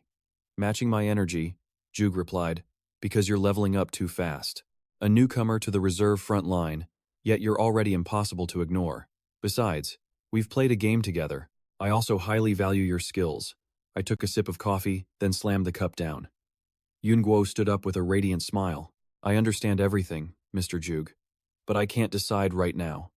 Please give me time to think.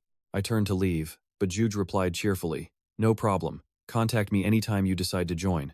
At the door, Yun Guo said, I'll be going now. Thanks for the coffee. Zhuge politely replied, Of course, Mr. Zhulong, take care. After Yun Guo left, he turned to the person at the counter. What do you think of him, President?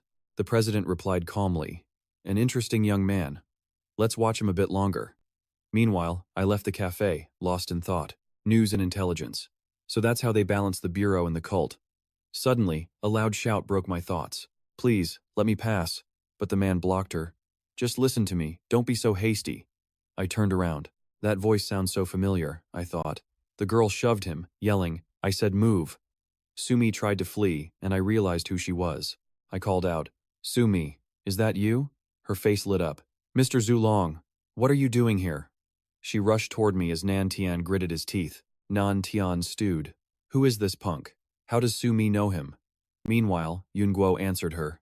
I'm in Jiangcheng on business. What about you? She quickly replied. I'm here with my dad. He wanted to buy awakening materials for me at an auction.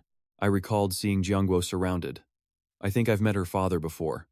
From a distance, Nan Tian adjusted his tie and spoke. Who's this handsome fellow? Sumi, you could at least introduce us. Hearing her name, Sumi looked at him nervously. He extended his hand for a shake, introducing himself first. Song Nan Tian, from the Song family of Nancheng. Lin Yun Guo turned to Sumi. Is he your boyfriend? Sumi looked away, quickly waving her hands in denial. No, not at all. Our families are just close friends. Then, the two young men shook hands. Yun Guo shook his hand. A pleasure. I'm Zhu Long. Nan Tian's face twisted as he thought, You dare try to steal Sumi from me? I'll teach you a lesson, punk. He then squeezed Yun Guo's hand with all his might. Yun Guo realized. An ability? He's a player too? Nan Tian stared at their hands, shocked. What? How is this possible? My grip can crush steel, yet he's not reacting at all. Lin Yun Guo just smirked. What's wrong? Wondering why my hand isn't crushed yet? Sumi glanced between us nervously. Seeing Yun Guo's grip, she cried, Song Nantian, what are you doing? Attacking Mr. Zhu Long? That made Nantian panic. He tried to pull away, frantic. I'm not, he won't let go. Yun Guo pulled him closer, fear flashing on Nantian's face. Then Yun Guo released him, sending him tumbling to the ground. Nantian writhed in pain, clutching his wrist. My hand! My hand! Nantian glared from the ground, furious. Do you have any idea who I am? How dare you? Yunguo simply frowned back. You started this. We're both players. Don't cause a scene just because you're weaker. Suddenly, Zhug appeared, rushing over. What's going on here? Seeing him, Nantian scrambled up, whimpering. Mr. Zhug! He rushed over to him, clutching his arm. Mr. Zhug! Nantian held out his hand. Help me. But Zhug seemed hesitant. And you are? Nantian quickly introduced himself. I'm Song Nantian. I joined last week. I donated 3 million to the society. Zhug's eyes widened. Ah, the one Xiaojiao introduced. What happened to you? Nantian quickly pointed at us, tattling. That guy's a player too. He attacked and injured me. He's disrespecting our Tianya society. Zhug gestured toward us. You mean that gentleman over there? Nantian kept pointing fiercely. Yes, that's him. You have to get revenge for me. He's walking all over the Tianya society. You have to teach him a lesson. A real lesson. Zhug calmly adjusted his glasses, then suddenly slapped Nantian to the ground. Shut your mouth, Nantian whimpered. Mr. Zhug, why did you hit me? Zhug then walked toward Yunguo and Sumi, addressing him. Mr. Zulong, my apologies. I'll have his membership revoked at once. Van Qua frowned and replied. That's your problem. The two then turned and walked away. Nam Thien stood, wondering, who exactly is this Truk Long? Just then, Jia Cat approached him. Jia Cat sat beside Nam Thien, dusting his shoulder. He's the one I personally invited to the guild today.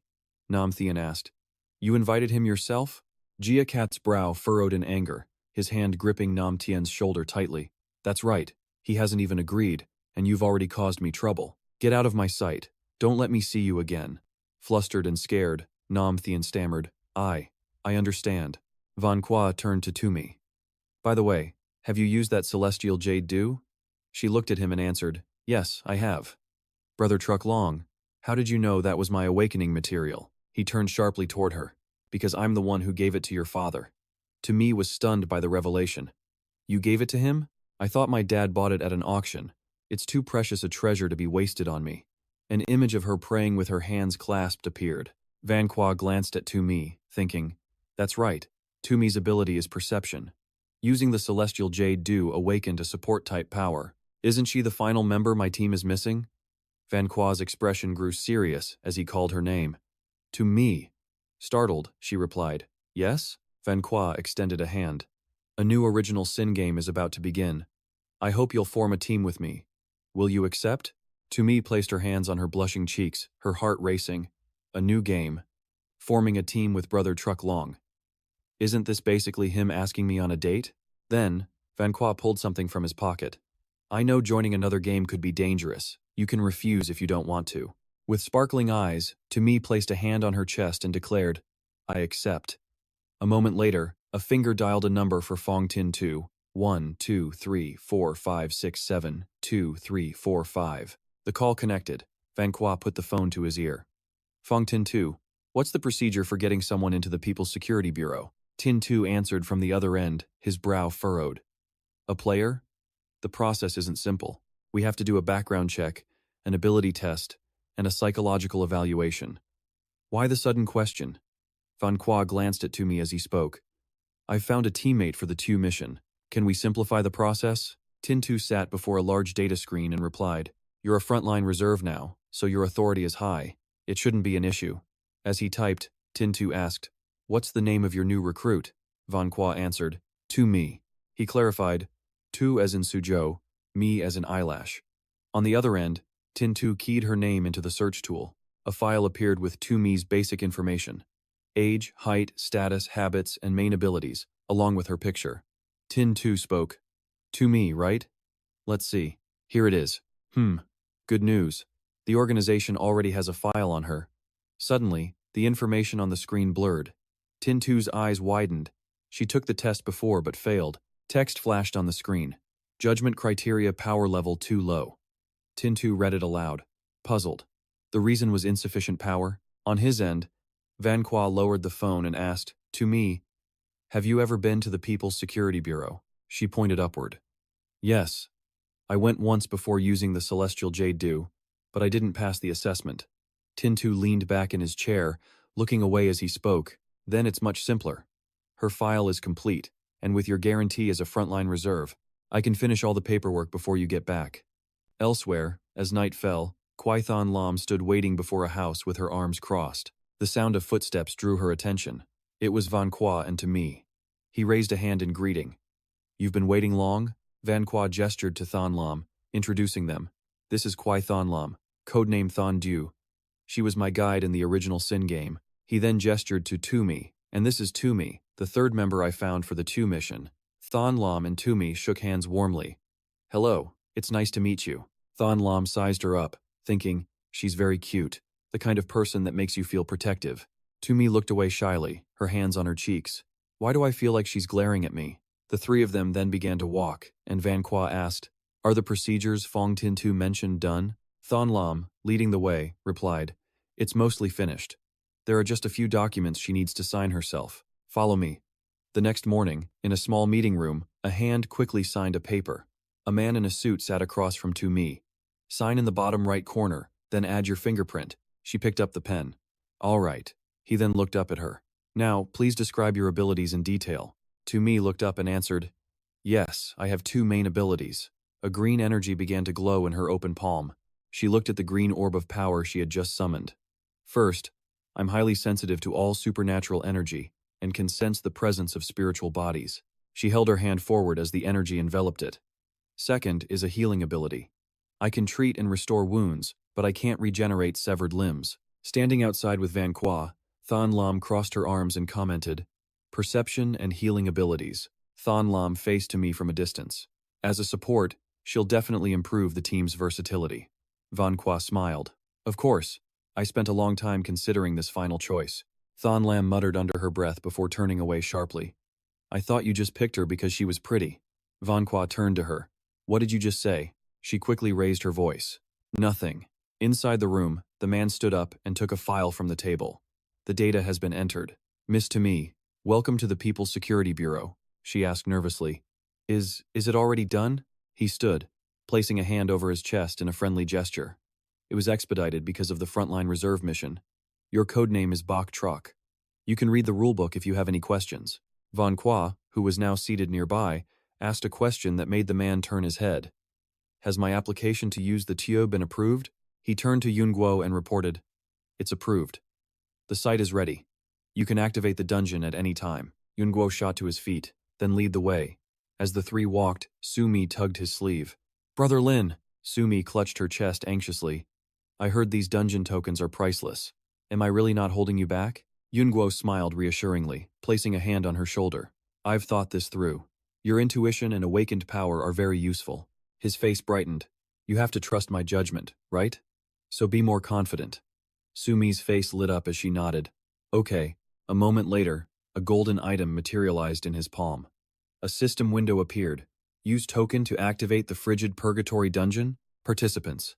Lin Guo, Gui Qinglin, Sumi. Below were 2 options. Yes and no. Yun Guo turned to them. Ready? They glanced at each other and replied together, We're ready. Yun Guo gave a thumbs up. The man above received the signal. He touched his earpiece, reporting, The Bamboo Dragon team is ready to activate. Moving to level 2 alert. Below, Yun Guo selected yes. All eyes fixed on the item in his hand as he declared, Dungeon, activate. Instantly, a brilliant golden light flooded the room.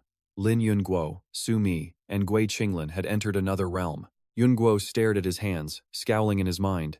It's gone. A one-time thing, just as I thought. Sumi gazed out worriedly. Brother Lin, I think there are other people here. Yun Guo's face tightened. How is that possible?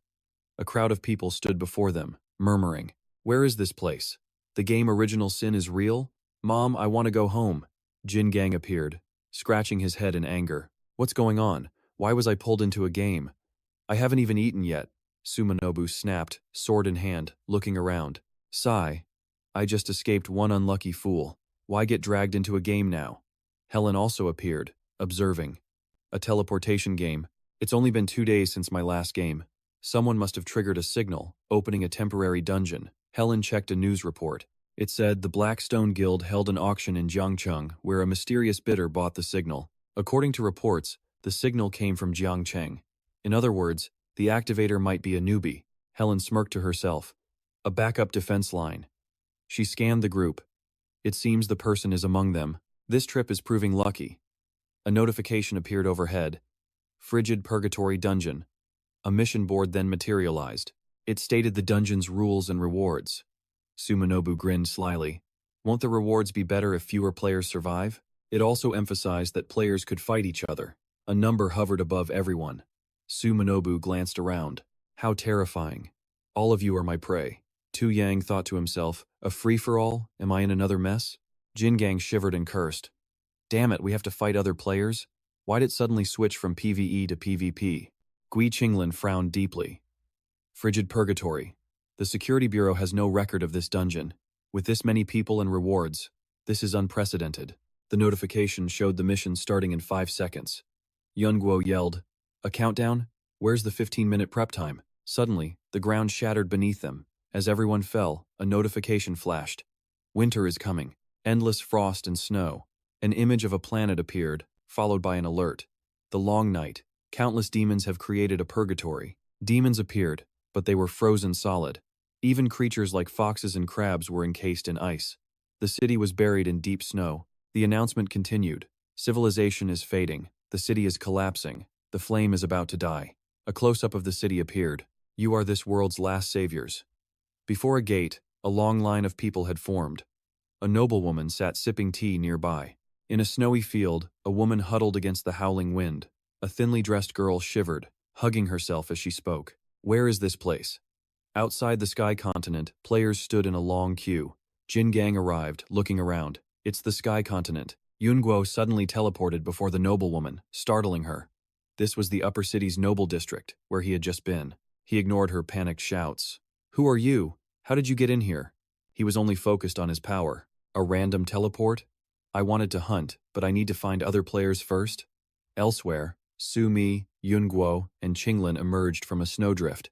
Yunguo spat out a mouthful of snow. Tui, nothing but snow. Don't just teleport us so suddenly. Lin Yunguo stood up, gazing ahead.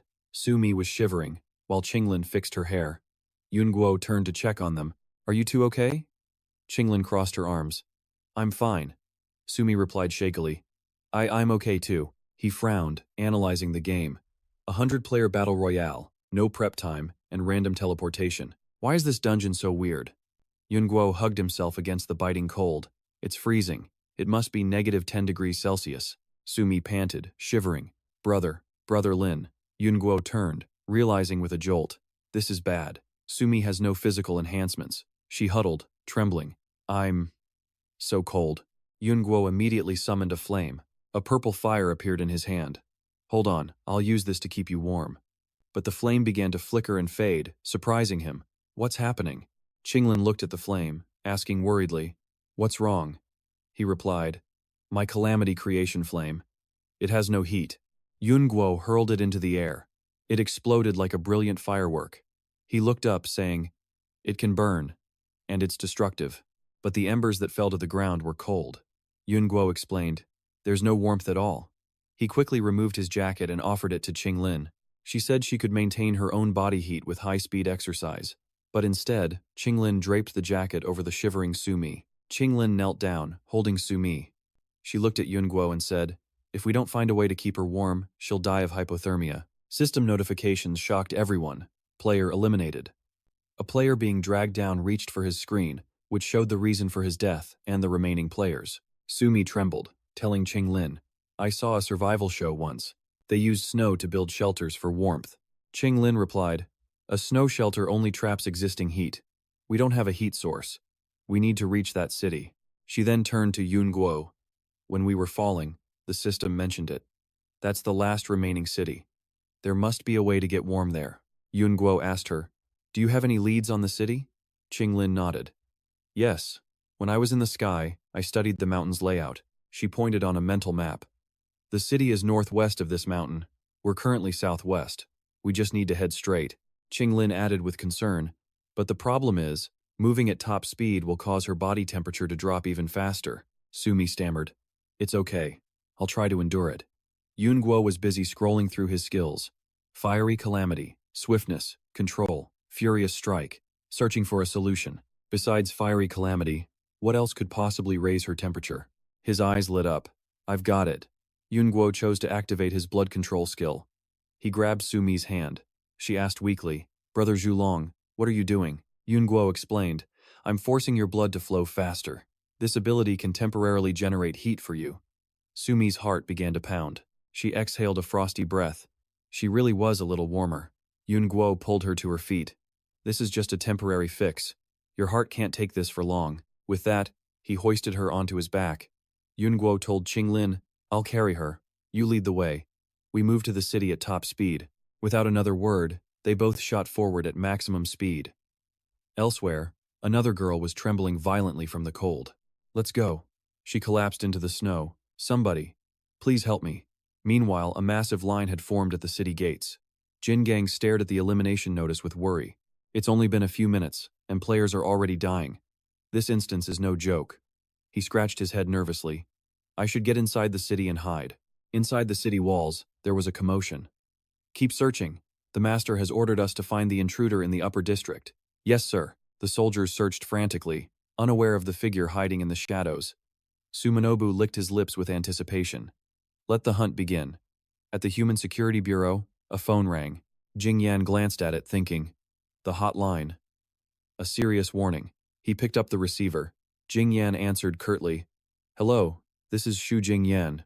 Agent Black reported. Deputy Chief, there's been an incident with Zhulong's squad during their mission. The instance opened half an hour ago, but they haven't returned. Jing Yan was instantly alarmed. What are you trying to say? The instance is out of control? Agent Black looked at the locator and replied, Not exactly. We can't be sure yet.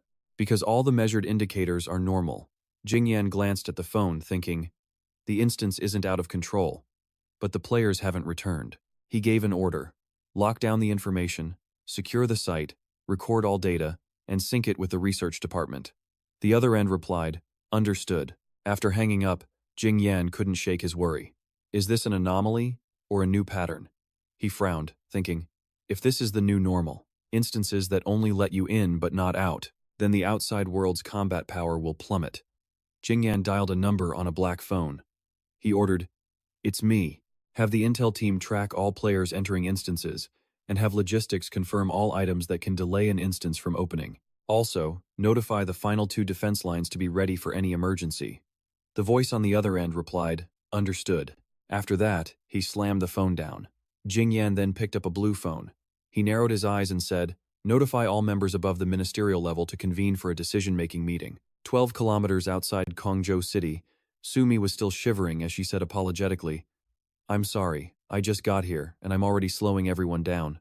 Yun Guo felt her forehead, and was immediately alarmed. Don't think so much. Say less, and slow your breathing. Your hypothermia is getting serious. The system announced another player's elimination, the number of survivors, and the total prize money. Sumi clutched her clothes anxiously. Brother Zhu Long, am I going to die here too? Yun Guo reassured her. I brought you in, so I won't let anything happen to you. I'll help you speed up your circulation again. Yun Guo transferred a type of energy into Sumi's hand. Sumi gritted her teeth against the pain. Feeling her heartbeat, Yun Guo was shocked. A heart spasm. Her heart rate is already too high. This blood circulation can only be maintained for about a minute, but as soon as it stops, her temperature will plummet again. A hand pushed open the door. Qinglin walked in and said, I can see the city. It's past this mountain ahead, about 10 kilometers to the west. It's not too far, but I'm afraid Sumi can't last that long. Sumi gasped for breath. Taking me with you will only be a burden. Leave me here.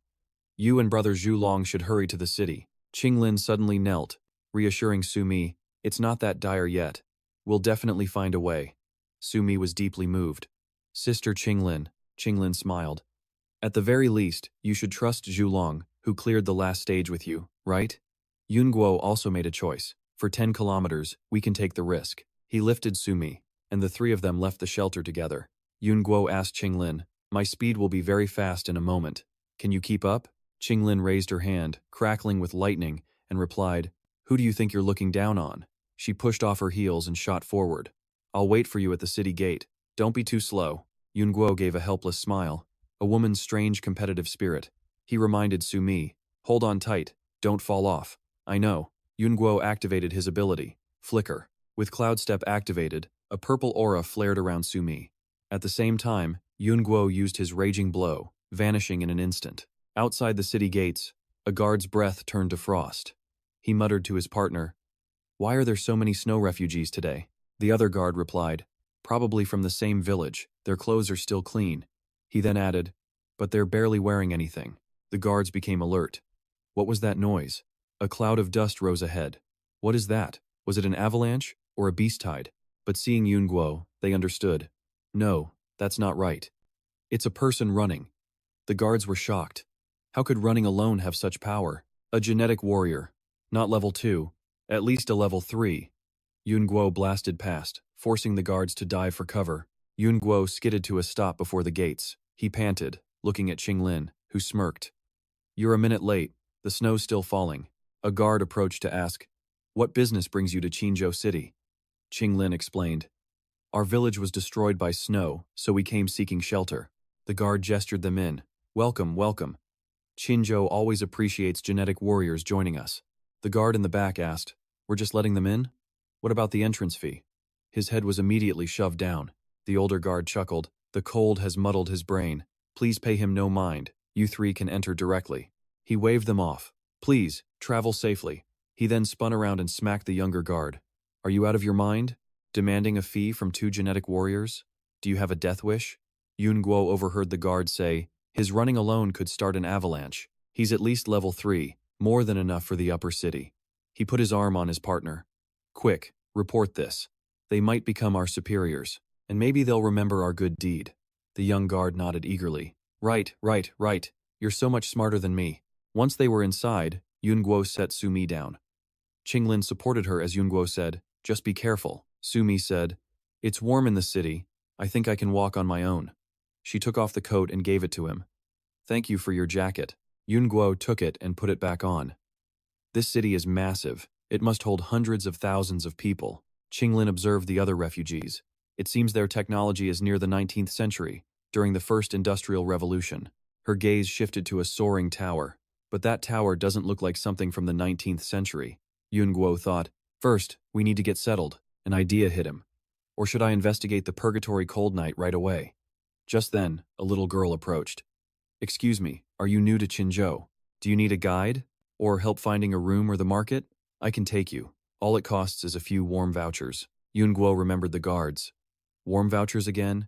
The gatekeepers had mentioned them too.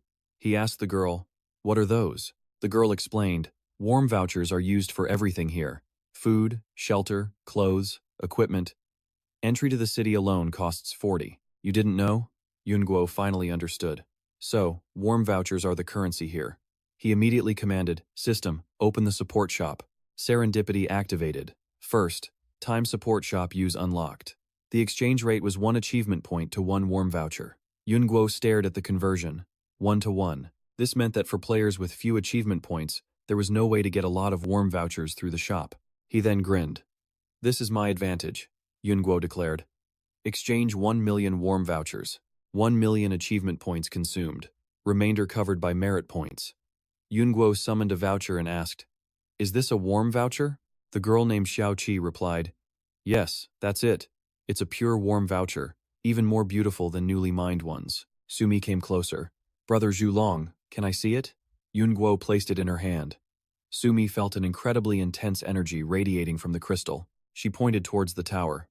"I can feel that same energy reacting over there," a voice explained, "because warm vouchers are the fuel for the energy tower. The energy tower is responsible for keeping Qinzhou warm and powering the Li Fire Formation to stop the snow beasts." The little girl continued, "That's why if you want to live in Qinzhou, you must pay a sufficient number of warm vouchers regularly." Qinglin asked the girl, "Then how does one obtain warm vouchers?" Xiaoqi suggested, "Usually, the Tiangshu Institute gives out missions. If you want to go, I can take you there." Qinglin's face grew serious. "But you have to be in the city to accept missions for vouchers. So outsiders with no vouchers can never enter the city? The tower is always running. That's why the guards take them to the mines. Many people work there, including a man named Jin Gang. Mining 800 caddies of ore can be exchanged for the 40 vouchers to enter." An axe slammed down. Jin Gang told a guard, "That's easily 800 caddies. Keep the extra. Now give me my vouchers. I want to enter the city." Xiaoqi asked them, "You still haven't found a place to live, have you?" If you go to the land office now, you won't get a good price. Lin Guo stepped forward and told Xiao Qi, let's go. Take us to the land office first, and we'll pay whatever your guide fee is. Xiao Qi beamed with joy. Okay, I'll lead the way. The scene changed. A hand took a grape from a plate. A blonde woman fed the fruit to an old man. My lord, open up. The man obeyed. Suddenly, someone burst through the door. My lord, urgent report from the gates. 2 stage 3 genetic warriors have entered the city. He snapped in anger. Can't you see I'm busy? Get out. The man bowed. Yes, sir. But the lord quickly changed his mind. Wait. He stroked his beard. Stage 3. Have the general office investigate and find them. The woman leaned in. My lord, what's a stage 3 genetic warrior? He chuckled. Just brutes with special powers. A beauty like you needn't know. Now, let's continue with the grapes. She scowled.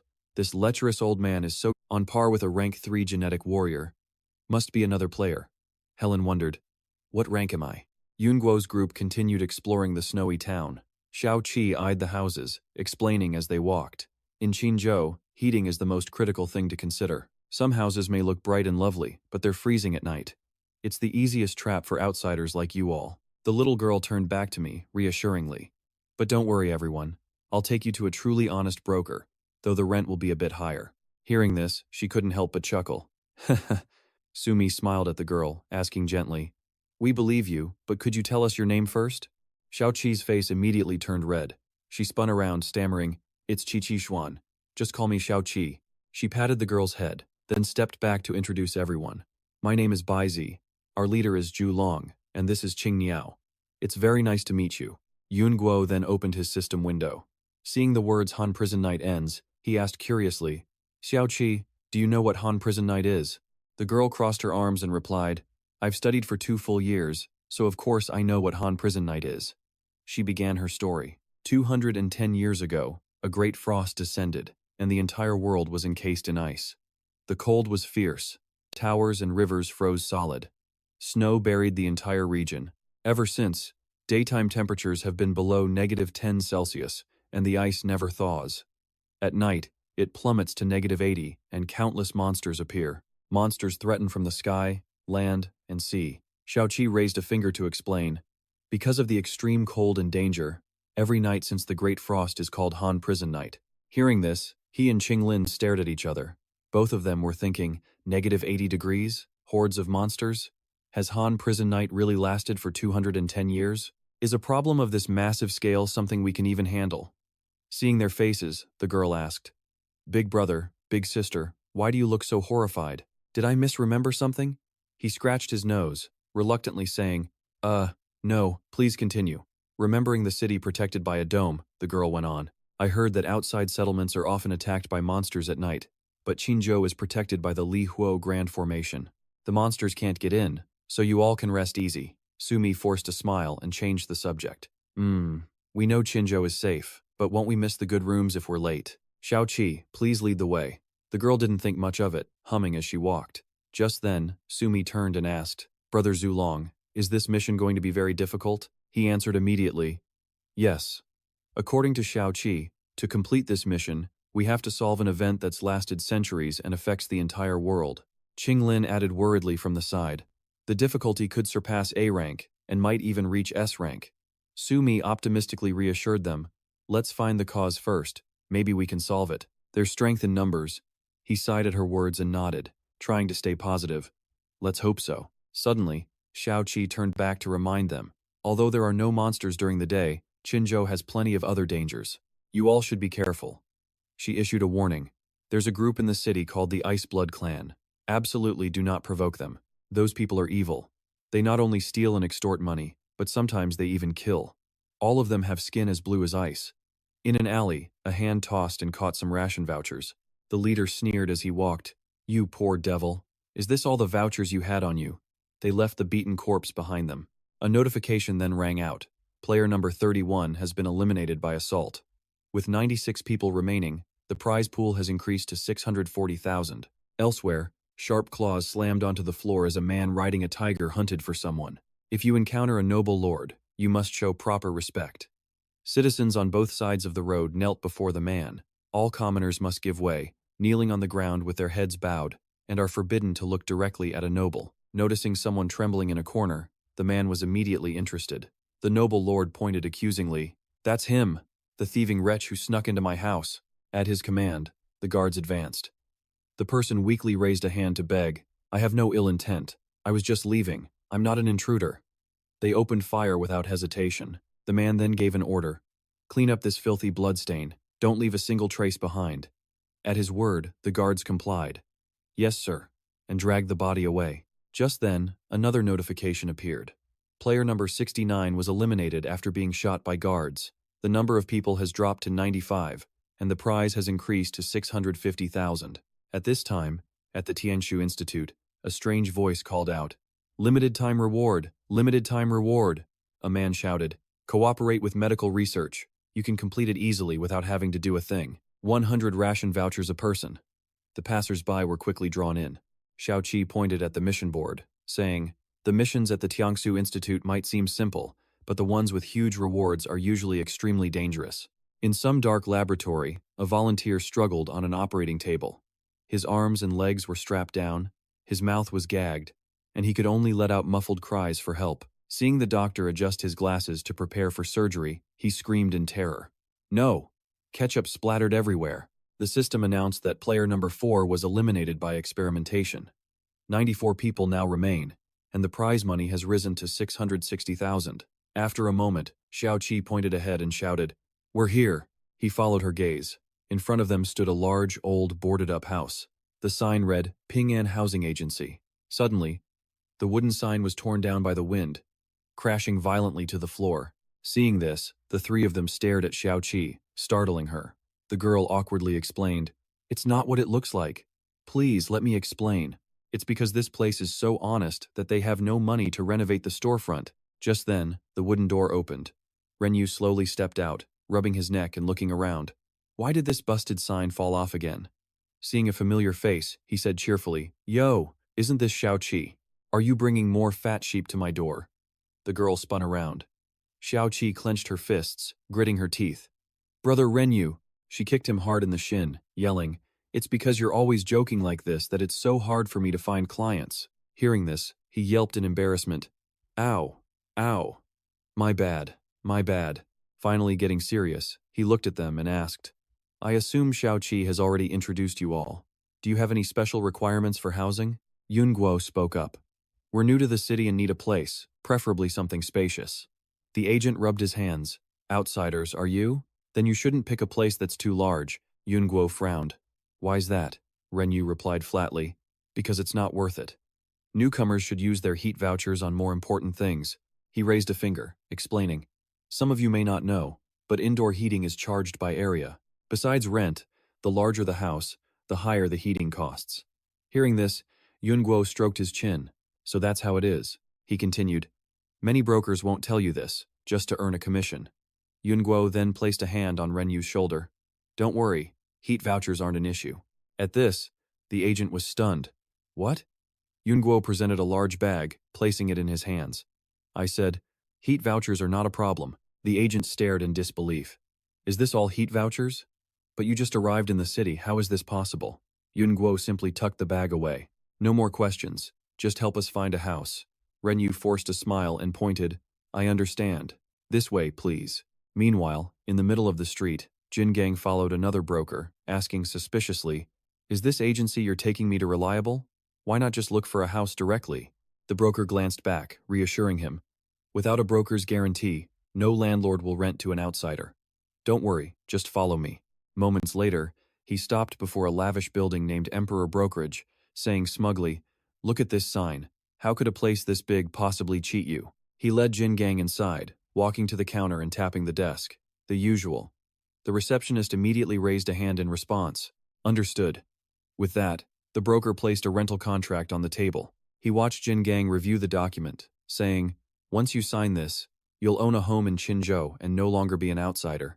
Noticing a detail, Jin Gang asked, 120 square meters?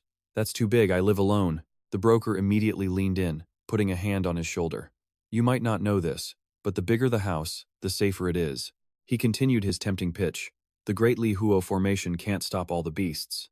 And when they get in, They always visit the small houses first. Jin Gang grumbled in frustration. But I have no heat vouchers left. I used them all on the entry fee. If I'd known, I would have kept some, the broker said greedily. Don't worry. We offer low-interest loans for clients like you who are temporarily short on funds. Jin Gang asked, surprised. You have that too? The man gestured proudly to the sign. We at Emperor Brokerage provide thorough and comprehensive services. The blizzard grew worse, wind whipping through the trees. Jin Gang stood stunned before a dilapidated shack, then furiously threw the contract down, yelling, Son of a bitch! Suddenly, a strange voice made him turn. Hey, are you a player? Seeing the group behind him, he asked with confusion. Who are you? The old man replied, We're players too. I was hoping we could stay at your house for the night. Jin Gang angrily pointed at the hut and shouted, You want to live in this hellhole? The old man waved his hands, explaining, Don't you know? The temperature here can drop to minus 80 degrees Celsius at night. You can't survive outside. Only a room offers warmth. Jin Gang picked up his contract, snapping, Why don't you rent a house yourselves? They'll even give you a loan for it. The man answered timidly, We're old, weak, sick, and disabled. They won't lend us money. Suddenly, a window appeared. System notification. Player 23 eliminated for fighting. 93 players remain. Prize pool, 670,000. To everyone's surprise, the old man held out his hands. If you're still worried, you can tie us up. Seeing this, Wang Chung said nervously, But then couldn't they threaten us at any moment? The old man turned and yelled, He might not kill us, but we will definitely die if we stay outside. Witnessing this, Jin Gang let out a deep sigh. His heart softened. Get in. You don't look like much of a threat. The old man bowed his head. Thank you so much. Jin Gang turned away, saying coolly, Don't mention it. My brother taught me that good deeds earn merit. Elsewhere, a woman's impaled body lay on the ground as a hand reached out to pull a sword free. A purple-haired man glanced at the system window and sneered. You were number 23? Pathetically weak. Isn't there any more interesting prey? Back with Renyu, he gestured to a building and introduced it. Gentlemen, this is the finest house I have. The entire house is made of stone and is airtight. It has brand new heating pipes and beast fur carpets. Plus, it's near the city center with good security, located within the first wall. Qing Lin went up the stairs. I'll check the rooms on the second floor. Sumi touched the fireplace in amazement. It even has a fireplace. Renyu replied, That's mostly for decoration. The heating still relies on the energy tower. Yunguo looked around for a moment, then said, It's decent. What's the price? The agent smiled. 8 heat vouchers a day. Yunguo frowned. 8? Seeing his reaction, Renyu seemed a little disappointed. I knew it. Still too expensive, huh? No problem. I can show you other places. Yunguo suddenly cut in. You mean it's too cheap? He thought to himself, renting a house isn't that expensive. Hiding the bag behind his back, he mused, The system gave me so many heat vouchers for a reason. Yunguo tossed the bag on the table. Here's rent for 10 days. If there's extra, consider it a tip. The agent was overjoyed. He picked up a voucher and asked, But, can any of you tell me what else these heat vouchers can buy? Preferably something special, Yunguo added generously. I'll give the one who tells me an extra 100. Renyu glanced at Xiaoqi, whose eyes were shining. He saw the girl looking at him pleadingly, clearly wanting the reward. Renyu sighed and said, Let Xiaoqi tell you. I have to go file the rental contract. The girl said cheerfully, Besides daily necessities, there are 3 main things you can buy with heat vouchers. Then, she began to list them. First, there are gene-modifying drugs. After modification, you can gain new abilities or enhance your strength. Next are beast core weapons. Powerful gear crafted from monster cores grants special abilities. And finally, there's mechanized inheritance. Mechanical masters can transform their limbs into machinery, gaining power rivaling that of genetic warriors. Most outsiders enhance their powers first, then head to the Tiangsu Institute for high-risk, high-reward missions. He then laid the warmth tickets on the table. This information is valuable. This is your reward. Xiaoqi took just one, saying, One is more than enough for me. Clutching the ticket, she said earnestly, This info isn't worth much. You could have found it yourself, big brother. Hearing this, Vanqua simply patted her head with a smile. But you still saved me time. Know where I can buy those things? The little girl shook her head. It's probably too late today.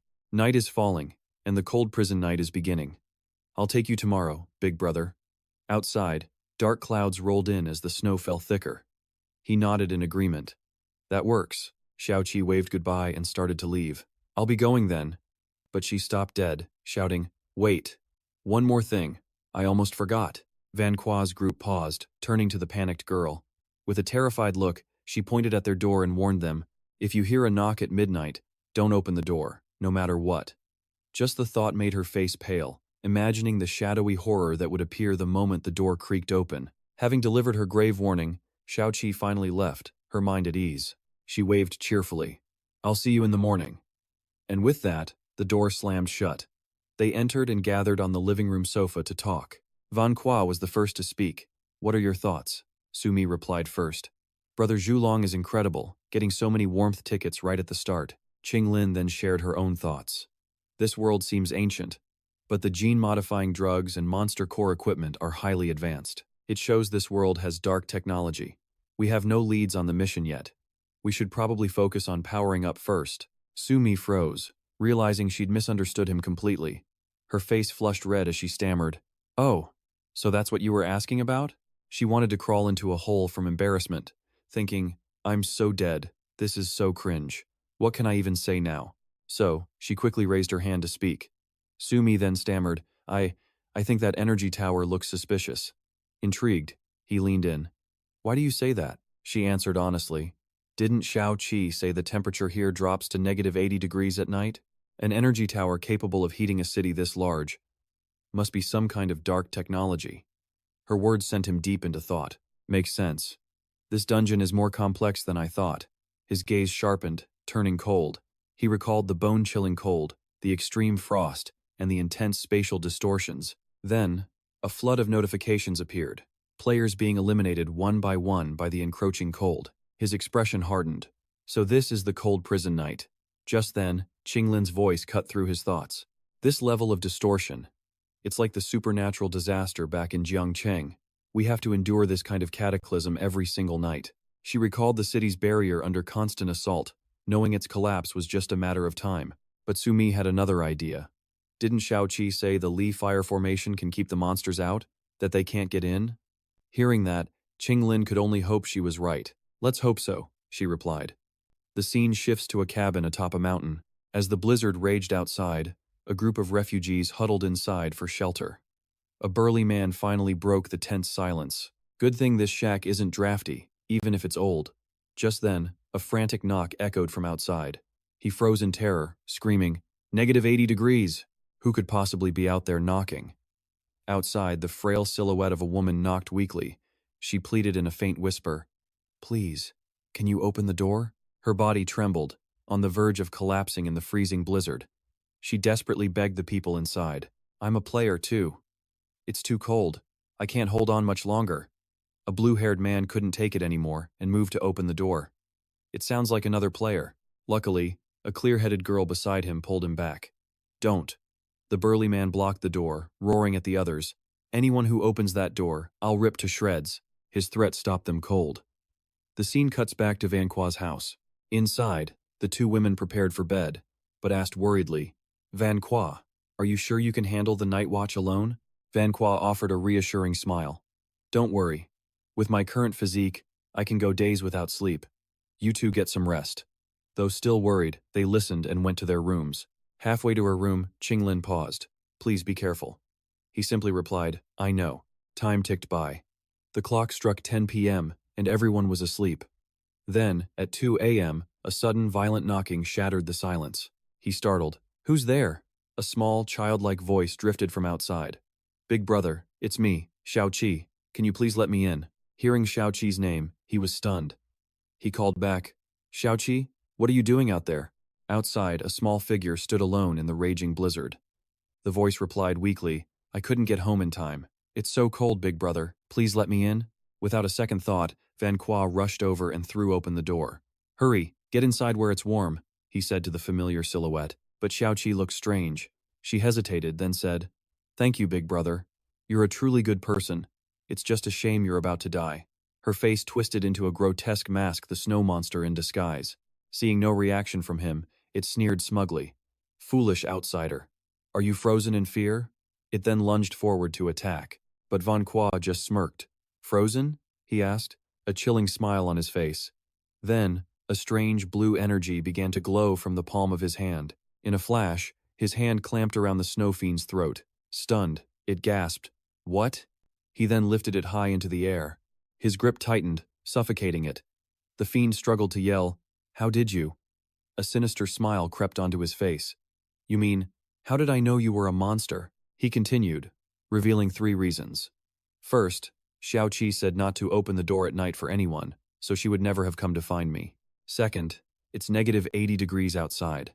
A normal little girl couldn't possibly survive that temperature, let alone come knocking. And third, your disguise is good, but the distortion in your aura is impossible to hide.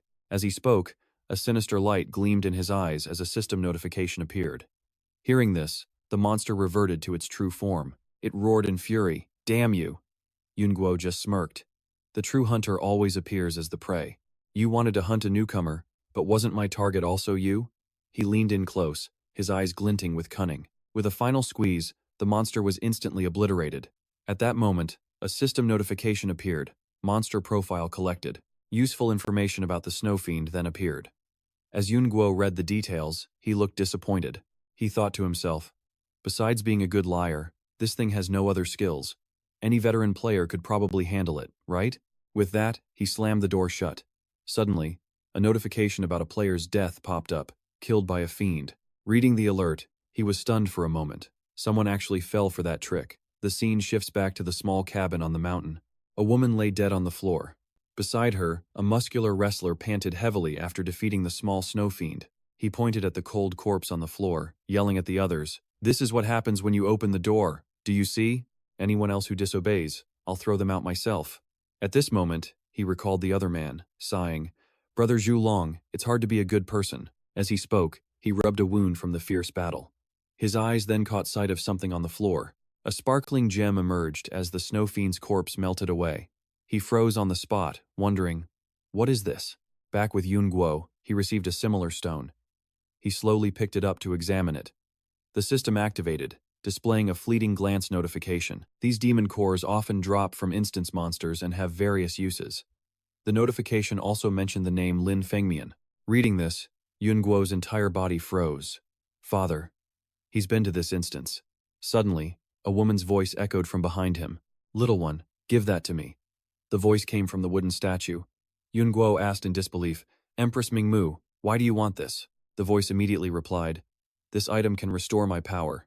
Give it to me, and find me more of them." Hearing this, his inner businessman awakened. Yun Guo smirked slyly. "Oh, is that so? I can give it to you, but what's in it for me?" The more he spoke, the more urgent her voice became. She practically screamed, "Would I, the Empress, steal from a junior like you? Don't you have a damaged sword? Give me 1,000 of these stones, and I will help you repair it." She was referring to his broken ancient Yue sword. Satisfied, he agreed instantly, jumping up with a grin. "It's a deal." The scene changes as the sun begins to rise over the mountain peaks. Animals began to stir from their long hibernation. A success notification appeared for all the remaining players. The number of survivors was 76, and the total prize money was 840,000. From the cabin, the brawny man peeked out first. He saw the warm sunlight surrounding them and stammered emotionally, "Is it finally over?" The scene shifts to another area. In a hidden cave built into the cliffs, a mysterious man quietly watched a large screen in front of him. A doctor on the screen spoke. "The frozen prison night is over. The gear for crossing the snow plains is ready. You should get going." The man wore a mask, making him impossible to identify. Hearing the doctor, the mysterious figure stood up, ready to act. He asked the doctor, "Who are you? Why are you helping me?" The doctor countered with his own question. "You're a player from the real world, aren't you?" At this, the man's expression darkened, his voice dropping to a freezing tone. "How do you know?" The question only made the doctor chuckle. His eyes were fixed on the man's watch as he replied, "Heh, that kind of device doesn't exist in this world." He then turned, gesturing this way, but the mysterious man remained suspicious, trying to get more information. "Are you a player too? Why are you here?" The doctor was silent for a moment before answering, "I can't tell you yet, but I do have a question for you." The man asked curiously, "What is it?" A familiar name was spoken. "Lin Guo. Have you ever heard that name?" The man's face grew serious, his entire demeanor changing, but he still managed to reply, "I've heard it. He was recently nominated as a reserve for the front line by public security." Suddenly, the doctor stopped. They faced a high security gate. While the doctor was being verified, the man asked again, "How do you know him?" Finishing the verification, the doctor pressed a red button beside the door, calmly answering, "Just a random question. That's all." Beyond the gate, a world engulfed in a raging blizzard was revealed. Outside, the sun was rising higher, illuminating everything. A door burst open as a pair of feet hurried down the stairs. A sleepy Su-mi yawned widely, just waking from a long sleep. Seeing her messy state, Yun Guo, already impeccably dressed, smiled and greeted her. "Good morning. Did you rest well?" In contrast to her, he looked sharp and handsome. Seeing him like this, she lost her composure, panicking internally. "What do I do? I should have washed my face first." The moment he spoke, her face flushed a deep crimson. She quickly tried to fix her disheveled hair. After a moment, she stammered a reply to his question.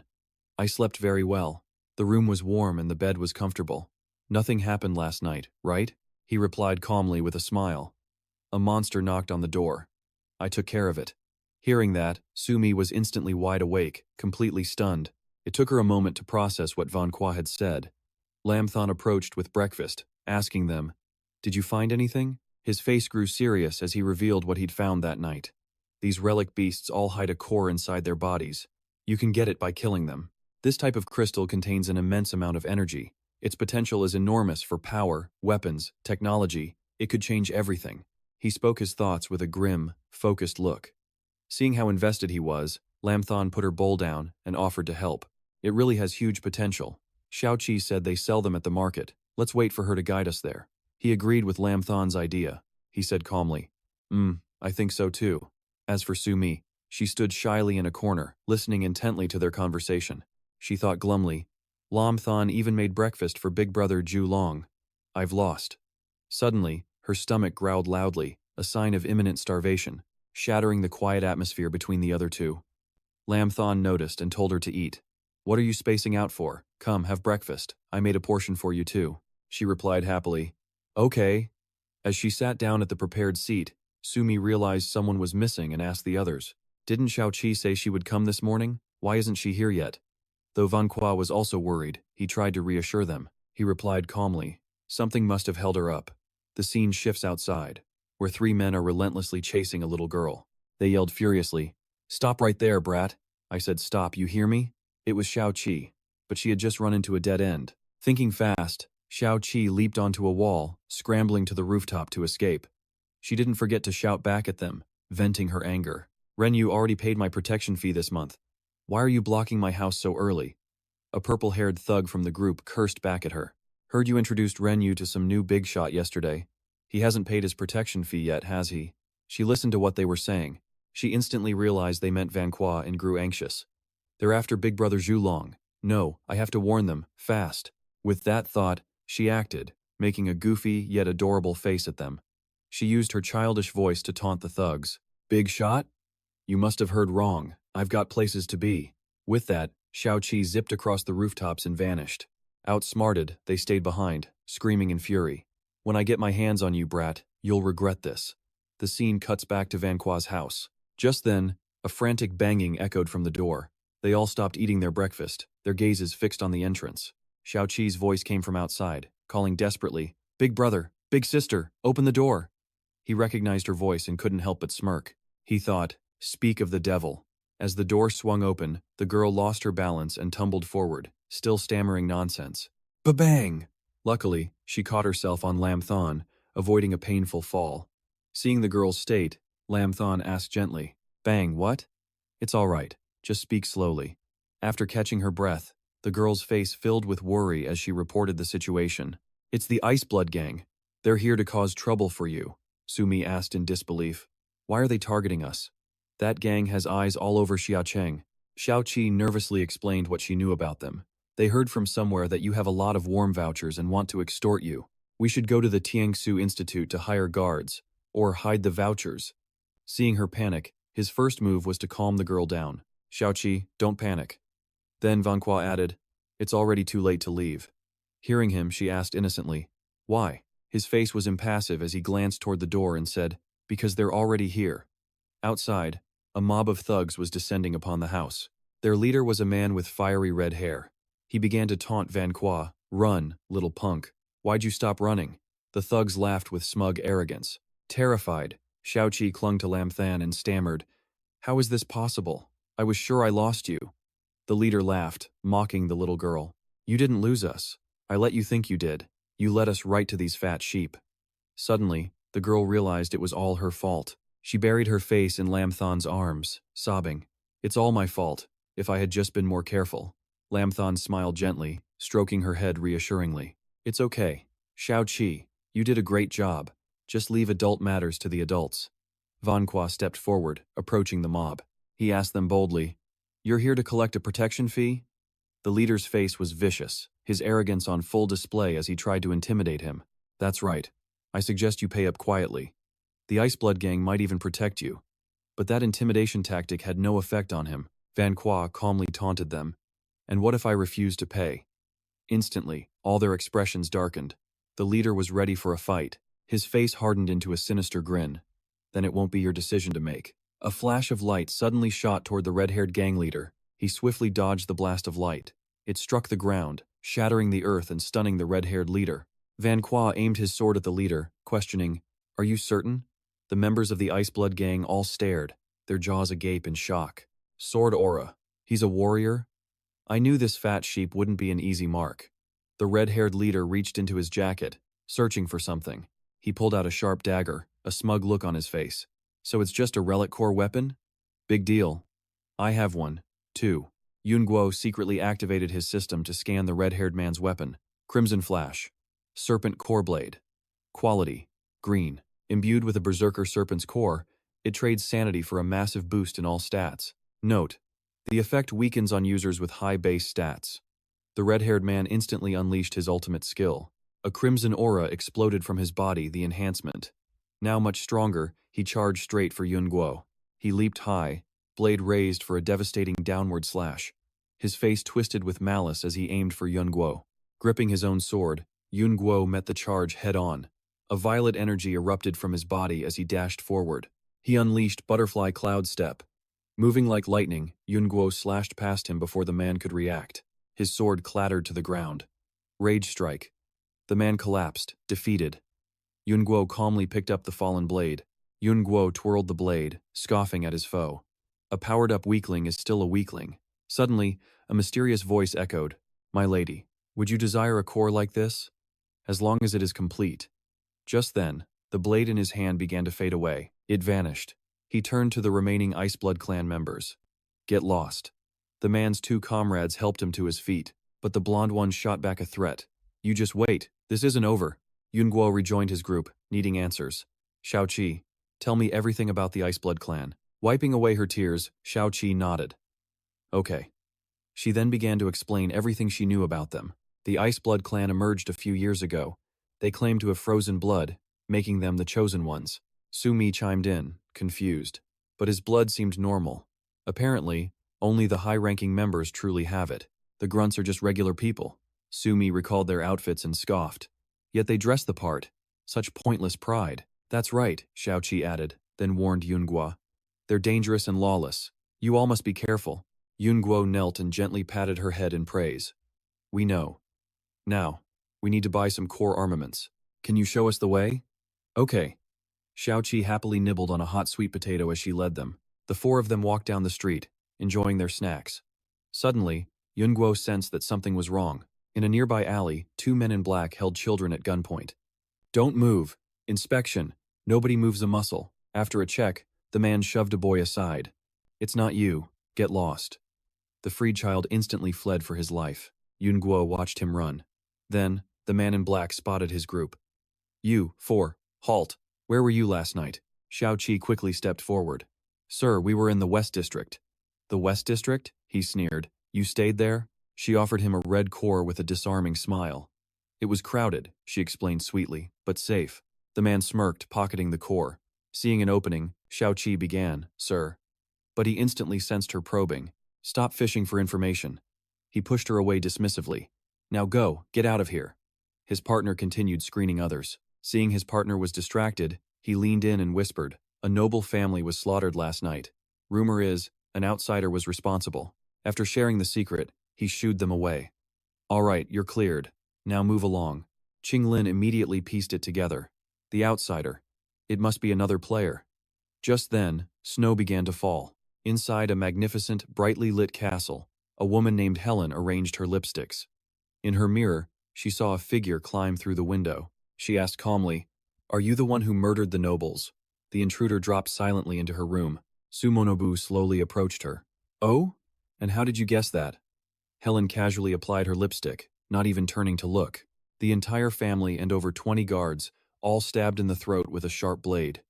She met his eyes in the mirror. "That requires the weapon you're holding, right?" Sumonobu leaned in close, his smile sinister. "Heh, you're a smart one." "Oh? So you've come to kill me?" Helen calmly capped her lipstick. "Hoping to raise your final bounty rank?" Sumonobu drew his blade without hesitation. "That's right," he said flatly, swinging the sword for her head. "Then die." The blade sliced cleanly through her neck. But his face twisted in shock. "What?" It was merely an afterimage. He was bewildered. Her presence had felt completely real when he entered. This woman is no simple target. From behind him, Helen's voice called out, "Hey kid." Holding a cigarette, she mocked him. "Getting so emotional is unbecoming." Sumonobu refused to quit, lunging at her again. "Shut up." Once more, his blade passed right through her form. He glanced back, taunting the empty space. "You coward." Then, a wisp of smoke formed behind him. Helen's voice echoed, "Your skills aren't half bad." She materialized behind him again with an offer. "How about we cooperate?" "Cooperate how?" "Help me find someone, and I'll make you stronger." Meanwhile, as snow fell harder, Yun Guo's group entered the heavenly pivot courtyard. Xiao Qi quickly explained to the group. This was the Tiansu Institute, the city's most vital hub, divided into 3 main sectors. She explained the place in more detail. The information center is where they post the various available quests. The quests there offer high rewards, but they also come with great risks. The blonde commissioner stood at his counter. "Sir, to buy demon cores safely, you post a commission here." The girl then led everyone to the final section, the rest area. "If your team isn't big enough for a commission, you can find mercenary hunters here." Yun Guo approached the desk. He had 2 requests to post. Xiao Qi pointed towards the exit.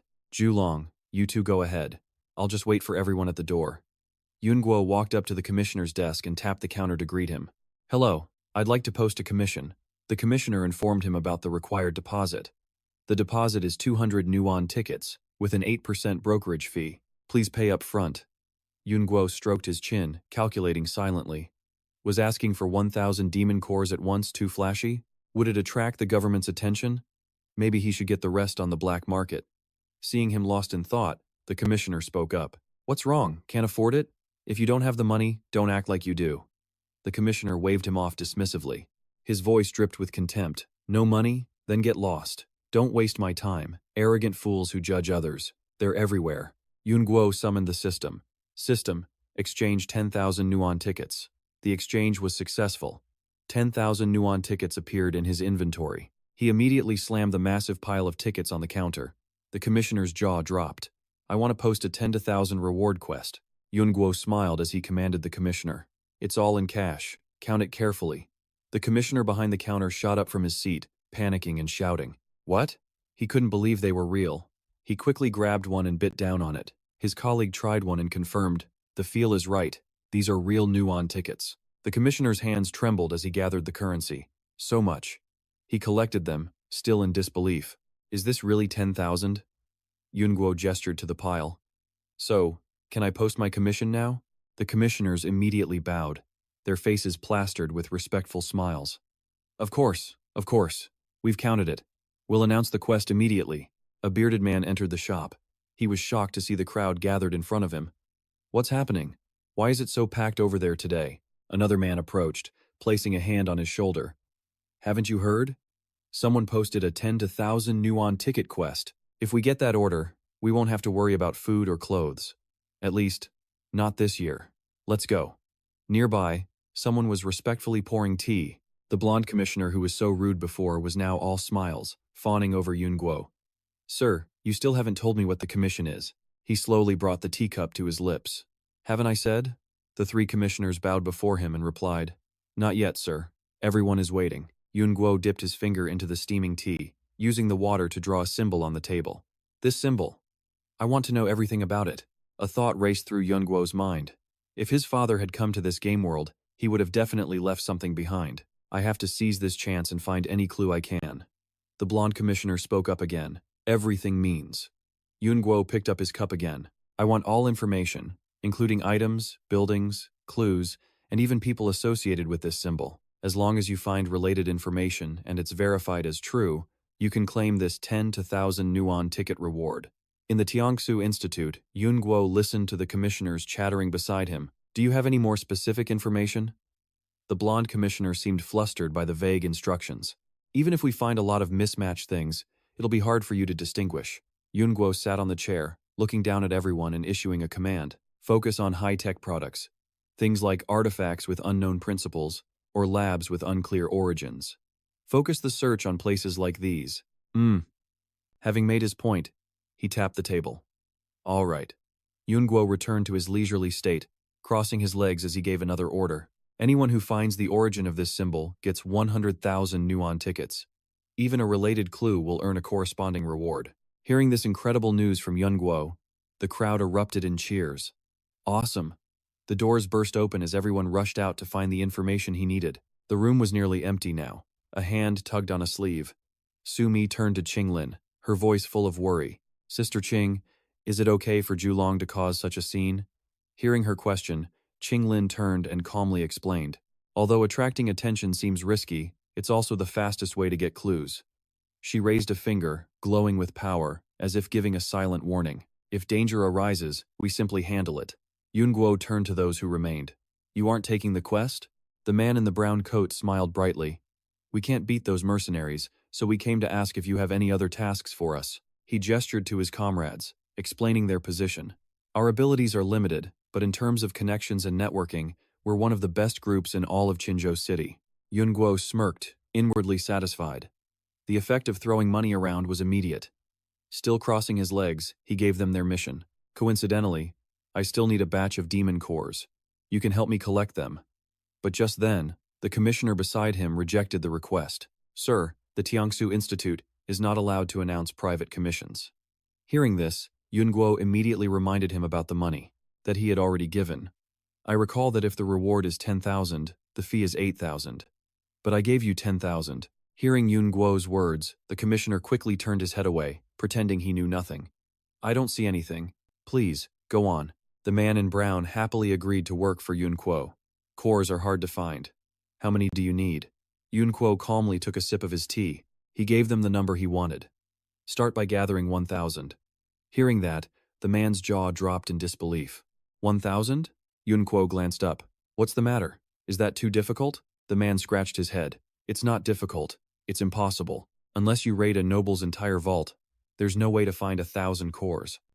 Suddenly, the door burst open as someone stormed in. It was Kim Kang, his face burning with rage. He yelled, A complaint! I need to file a complaint. Yun Guo glanced toward the door, sizing up the situation. Kim Kang? He's in this instance too? Yun Guo rose from his chair, hands in his pockets. He walked toward Kim Kang, speaking to the other man. Then just get me as many as you can. Find me when you have the goods. Seeing Yun Guo emerge, Qinglin immediately questioned him. Are you done with your business? Yun Guo approached her. Yeah. I saw someone unexpected. Let's go check it out. A notice was slammed down hard on the counter. Kim Kang, enraged, pointed at the contractors.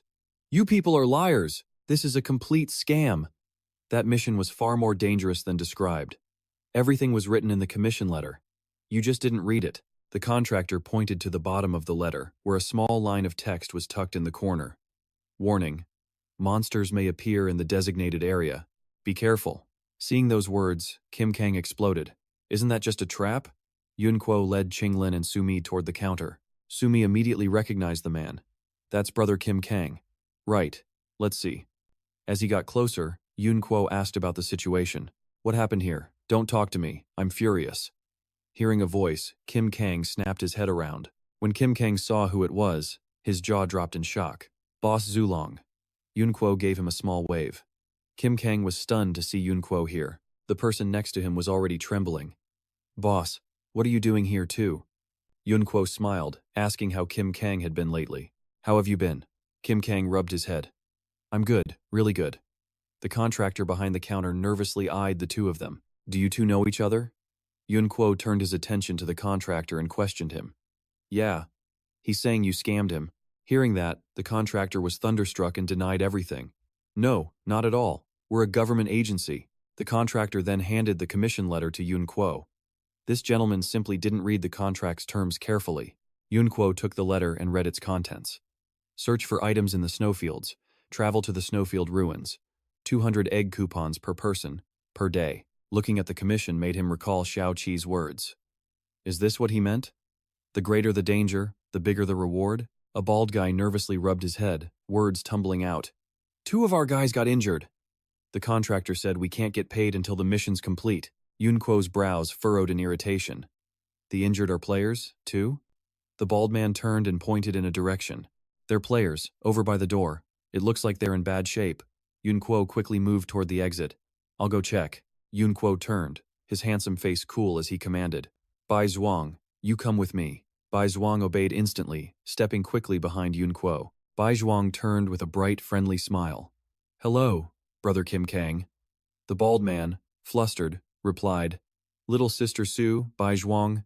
You're here too? Stepping outside, they saw white snow covering every inch of the streets. Wounded players were slumped helplessly against the walls. Wang Cheng's face was badly bruised. He lay on a girl's lap, gritting his teeth in pain as she cried and begged. Hang on, don't die, please don't die. Seeing this, Yun Kuo's voice was grim. Can you heal him? Bai Zhuang hesitated. His body is intact. It shouldn't be a problem. As she finished speaking, Bai Zhuang extended her hand, creating a mystical green light. The glow shone downward as she asked, May I treat him? Tears continued to stream down the girl's face. He was bitten by a grotesque beast. Bai Zhuang knelt, placing a hand on Wang Cheng's chest. Her hand radiated a magical green healing energy. Instantly, the other girl's attitude shifted. She stared at Bai Zhuang with a calculating gaze. This kid is incredible. Maybe she can be useful later. Bai Zhuang's healing magic was clearly working. Wang Cheng slowly woke, a faint smile on his lips. Thank you. Then Wang Cheng sat up. Thank you. Bai Zhuang gently said, Your wounds are healed, but you're still very weak. Be sure to rest. An older man with a white beard ran over. Brother Kim Kang, who are these people? In Kim Kang's eyes, Yun Kuo was a living legend. Unbelievably cool, always shining with a brilliant aura. This is my boss. He's handsome, powerful, and absolutely flawless. A perfect man. Boss Zulong. Qinglin nudged Yun Kuo, laughing. What's gotten into him? Yun Kuo replied. I carried him through the last instance. He wasn't like this back then. Suddenly, Yun Kuo recalled something. The last instance. Wait a minute. He immediately turned to ask. Kim Kang, your instance wasn't supposed to start yet, was it? So why are you here now? Kim Kang looked confused. I don't know either. He recalled being bewildered. Why was I suddenly dragged into the game? I hadn't even eaten dinner. Kim Kang continued. I was just pulled in here, right in the middle of cooking. Qinglin suddenly realized, it's another change in the instance rules. Yun Kuo added grimly, this looks like some serious trouble. The scene shifts. Kaka is in a private meeting, presenting on the anomalies in the original Sin game. This time, I have good news and bad news, Kaka announced seriously. The bad news is, in the last 2 days, 542 players entered instances. None have returned. Kaka changed the screen. The good news is that the virtual organizations, Pantheon, Takamagahara, and others, have also entered a level 1 alert state. We suspect they're facing a similar crisis. Deputy Chief Veston, seated below, finally had a question. With everyone else in chaos, no one will bother us, right? This was truly good news. Jing Yan angrily demanded. Any leads on why the instance changed? His brother replied. We have a theory, but we need a player to return to confirm it. Jing Yan shot to his feet, giving an order. Then this meeting is over. All departments, increase surveillance, especially on the last Buddha sect. Jing Yan's face tightened. Those people love to appear at the worst times. The scene shifts outside, where Yun Guo asks, You brought them along just because they begged? Jin Gang retorted, Saving people builds good karma. Isn't that what you said, boss? He then asked anxiously, Did I do something wrong? Yun Guo placed a hand on his shoulder, praising him. Not at all. You did great. Keep it up. Everyone gazed up, admiring Jin Gang's incredible leader. The girl in yellow frowned, a thought forming in her mind. So, if I just get close to him, this mission will be completely safe. Her tone instantly shifted, becoming sickeningly sweet. Big Brother Zulong, she cooed, rushing to Yun Guo's side. Can we follow you from now on? She brazenly linked her arm with his. It's so cold here, and there are monsters. This manipulative act sent Bai Zhuang into a jealous rage. She won't survive long. Bai Zhuang's blood boiled as she bit her lip, her eyes blazing at the two. She stormed over, shoved the girl's head back, and screamed. Men and women should keep their distance. Don't you get it? Bai Zhuang stood between them, demanding. Why are you getting so close? The girl in yellow fired back, unfazed. I'm talking to Brother Zhu Long. What's it to you? A hand gently touched the cold earth, triggering a clap of thunder from the sky. Bolts of lightning rained down, aimed directly at the girl. Luckily, she jumped back in time to dodge. Qinglin stepped forward, looking impossibly cool. We're not close. Don't try to act familiar. Seeing this, the girl's face paled in terror. She stumbled back, her entire body trembling. Qinglin turned to ask, what about these other players? Yun Guo considered it. According to the instance's rules, their deaths would provide the maximum benefit. Bai Zhuang asked, stunned, Brother Zhu Long, you're not actually going to kill them, are you? Of course not. He waved it off. I'm just thinking of another way to use them. Suddenly, Yun Guo snapped his fingers with a bright smile. I've got it. He placed a hand on Jin Gang's shoulder. Jin Gang, I have a critical mission for you. Jin Gang slapped his chest with a solemn look. No problem. As long as the boss gives the order, I guarantee I'll complete any mission. Hearing this, Yun Guo brought a hand to his chin, smiling faintly. Oh? Any mission at all? Jin Gang pounded his chest harder, flashing a confident, ten-toothed grin. Anything at all. Yun Guo clapped him on the shoulder and said, then go take care of the Knight of the Frozen Prison. Jin Gang froze, completely baffled. Huh? Me? Yun Guo waved his hand with a huge laugh. Ha ha ha. Just kidding. He continued. The mission is to do your best to unite the players. Jin Gang glanced back at the crowd, confused. Unite the players? Yun Guo quickly explained. New or old, it doesn't matter. As long as they aren't hostile, try to recruit them. Jin Gang nodded in understanding. Yun Guo offered a hefty bag of money, which Jin Gang took. Take this. Anyone who cooperates gets 200 tickets daily as a reward. Qinglin interjected from behind. Isn't this a waste of money for ordinary players? Yun Guo reassured him. Don't worry, it's a lot of cash, but it won't be spent in vain. He then turned back to Jin Gang. Your mission is inside the Knight of the Frozen Prison. One clue is worth 1,000 achievement points. As Yun Guo gestured wide, a cascade of glowing coins flew out behind him, brilliantly lighting the area. The offer was valid for the entire instance. The other players were stunned by this display of wealth. What's that light blinding my eyes? It's so dazzling. Yun Guo put a hand on Jin Gang's shoulder, his tone serious. In short, I'm counting on you. Jin Gang replied without hesitation. Yes, sir. Then, Yun Guo, Bai Zhuang, and Qinglin strode inside, leaving Jin Gang with his task. The girl in yellow ran up to him. Brother Jin Gang, who are they? They're handing out tickets and points like they're nothing. Jin Gang angrily brushed her off. It's none of your business. Stop prying.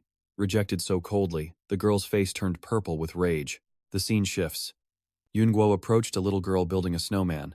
Sorry to keep you waiting, Xiaoqi. She immediately ran over, her face beaming with joy. Are you two done with work? Then let's go. The three followed her lead, and Yun Guo asked, Where are we heading next? Xiaoqi quickly replied, We're going to the Jade Orchid Ward. It's the black market run by the Taiping Gang, the oldest and most respected one. Suddenly, a loud noise echoed from the distance, grabbing their attention. I'm afraid none of you are going anywhere today. It was two towering thugs, one red and one green, looking for a fight. The red-haired one spoke. Brother Li, that's them. The green-haired one roared. So bold. You mess with our Ice Blood clan and dare to show your faces? Xiaoqi tugged on Yun Guo's sleeve, frightened. Big brother, he's from the Ice Blood clan. The crimson mirror gaze activated, and Yun Guo's eyes flared with a purple light. The scan revealed the green-haired man was Zhou Li, a member of the Ice Blood race, possessing the Ice Blood ability. Yun Guo's brow furrowed. A level 2 dark sorcerer. But Zhou Li just laughed. If you don't want to die, hand over your tickets now. Yun Guo summoned a system panel, commanding, Extract Dragon Sparrow. The sword materialized instantly. Yun Guo gave a faint smirk. I hear you have a layer of scales. A menacing purple aura erupted from his body, pulsing outwards. Yun Guo issued a direct challenge. Let's see if those scales can block my sword. Provoked, Zhou Li's pupils dilated with rage, veins bulging on his face. He leaped forward to attack, but was instantly blasted backward by an unseen force. Sweat poured down Zhou Li's face as he gritted his teeth. This suffocating pressure, I've never felt anything like it. The scene shifts to 10 minutes earlier, where a tall, imposing man stood waiting. He wore only leopard skin pants, his bare torso revealing heavily tattooed arms. He stood before the Tianyu courtyard. Shui Tong looked up, completely baffled. A fat sheep who drops 100,000 just like that? Does someone like that even exist? His informants were getting less reliable by the day. Just then, the door opened. Shui Tong asked, startled, "Is it true?" A young man with golden hair replied, "Yes. Mr. Demon Zhulong just left. You can still catch him." Hearing this, Tuyet Thong bolted, dashing off with furious speed. "If I lose this fat sheep, Big Sis will tear me apart." As Tuyet Thong arrived, he saw Chao Luke shouting orders, "Hand over your warming tickets if you want to live." This made Tuyet Thong wonder, why was Chao Luke here? He scanned the group, one man, two women, and a small child as their guide. It's really them. Tuyet Thong gritted his teeth. But why are they facing Chao Luke? He's a stage 2 gene warrior. Is there time to get back up? Chao Luke grew impatient, gesturing wildly. "You can do this the easy way, or the hard way." Van Qua's reply was pure defiance. "The hard way? Bring it on. I'll even give you the first move." The redhead behind them yelled, "Brother Luke, teach him a lesson. Make him understand our Ice Blood clan is not to be messed with." Chao Luke's face contorted with rage, his teeth grinding audibly. Tu that suddenly pulled Than Lam's hand. She asked, her voice trembling, "Big brother, will he be all right?" Than Lam gently stroked her head. "Don't worry. To him, this is nothing." Bak Trang clasped her hands in prayer. "Brother Truck Long will be okay." With all his might, Chao Luke lunged forward to attack. "You're courting death." He swung his claws, leaving a glowing red arc in the air. But Van Qua's sword met the attack, blocking it perfectly. Van Qua analyzed the blow. In terms of pure power, he's already at the silver tier. The redhead's jaw dropped in disbelief. He actually blocked it? One of Brother Luke's swipes can shred steel plate. In a flash, Chao Luke unleashed a furious barrage of attacks on Van Qua. But to his dismay, Van Qua dodged every single blow. Van Qua noted inwardly, his speed is also near silver tier. Tuyet Thong watched from the side. He was completely stunned, his expression darkening. To be toying with Chao Luke like this, is he a stage 2? Or even a stage 3 gene warrior? Van Qua observed. Sword at the ready. Attack power, confirmed. Next up, defense and regeneration. He unleashed a powerful slash. The heavy blow sent Chao Luke staggering backward. Van Qua pressed his advantage, forcing pained cries from his opponent with each strike. Van Qua stood over the fallen Chao Luke, his expression grim. His defensive power is like a full suit of armor. He glanced at the open wound, the wound on Chao Luke's leg. Regeneration seems a bit slow. Tuet Thong was stunned speechless, his mind reeling from the shock. Stage 3. He must be stage 3. Speed type? Hunter? Or Windwalker? The terrified redhead rushed to the unconscious Chao Luke. "Brother Luke! Brother Luke, are you okay?" Suddenly, Chao Luke's eyes snapped open. The wound on his leg rapidly healed. A proliferation ability. His breathing grew even more ragged and heavy. He gripped a weapon tightly and sprang up, hurling it forward with a roar. "Die!" The terrified redhead ducked, letting out a sharp cry. Incredibly, Van Qua dodged the surprise attack with effortless grace. Suddenly, a purple light shimmered in Bak Trang's eyes. It allowed her to see the flow of power in Chao Luke's body. She immediately warned Van Qua. "Brother Truc Long, all his energy is surging." Van Qua finished her thought. A berserker skill, sacrificing reason for power. In less than 3 seconds, Chao Luke vanished from his spot.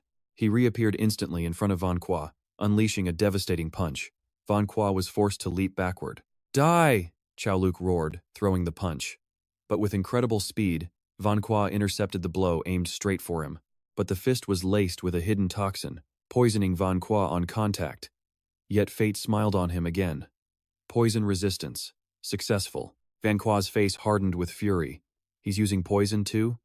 Suddenly, a violet flame erupted from him, stunning Chao Luke into silence. In that instant, Van Qua launched a fierce counterattack. From a distance, Tuyet Thong saw the strange flames blaze to life. "I've never seen flames of that color before. Does he have more than one power? A dual-element warrior?" Van Qua smirked as Chao Luke collapsed to the ground. Blood sprayed across the ground. So this is the limit of a stage 2. Black poison seeped from his own hand. A system message appeared. Toxin purged. Tuyet Thong bit his finger, sweat pouring down his face. His eyes lit up, seeing a golden opportunity. He thought to himself, a dual-element warrior. I have to get him to Big Sis. Thon Lam approached the body on the cold ground. He was poisoned and lost consciousness. Van Qua made a decision.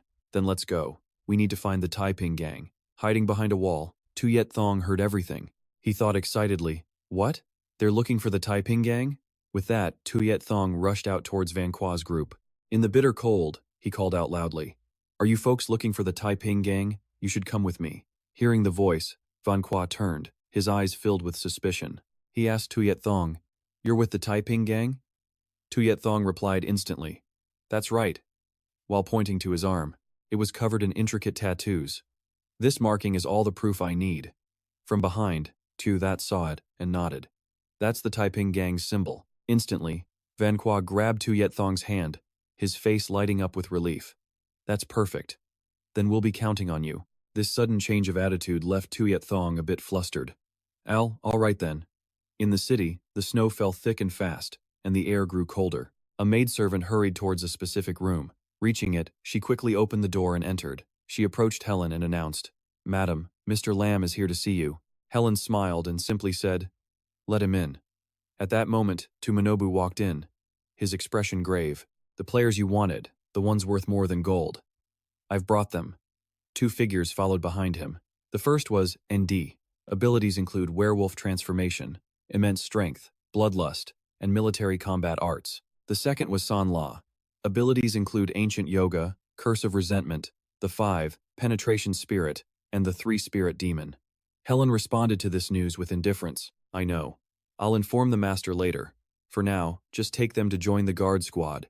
Then, her voice suddenly dropped to a growl. Besides them, how many other players did you capture? Is my target among them? Tumanobu replied. 11 in total. The electric lights cast a bleak, cold glow. The sharp click of high heels echoed. Tumanobu was leading Helen down into the depths. He said, As you wished, all of them are locked in the black dungeon. Helen glanced down. This isn't the fallback position you mentioned. Below, she saw the pathetic sight of people trapped in iron cages.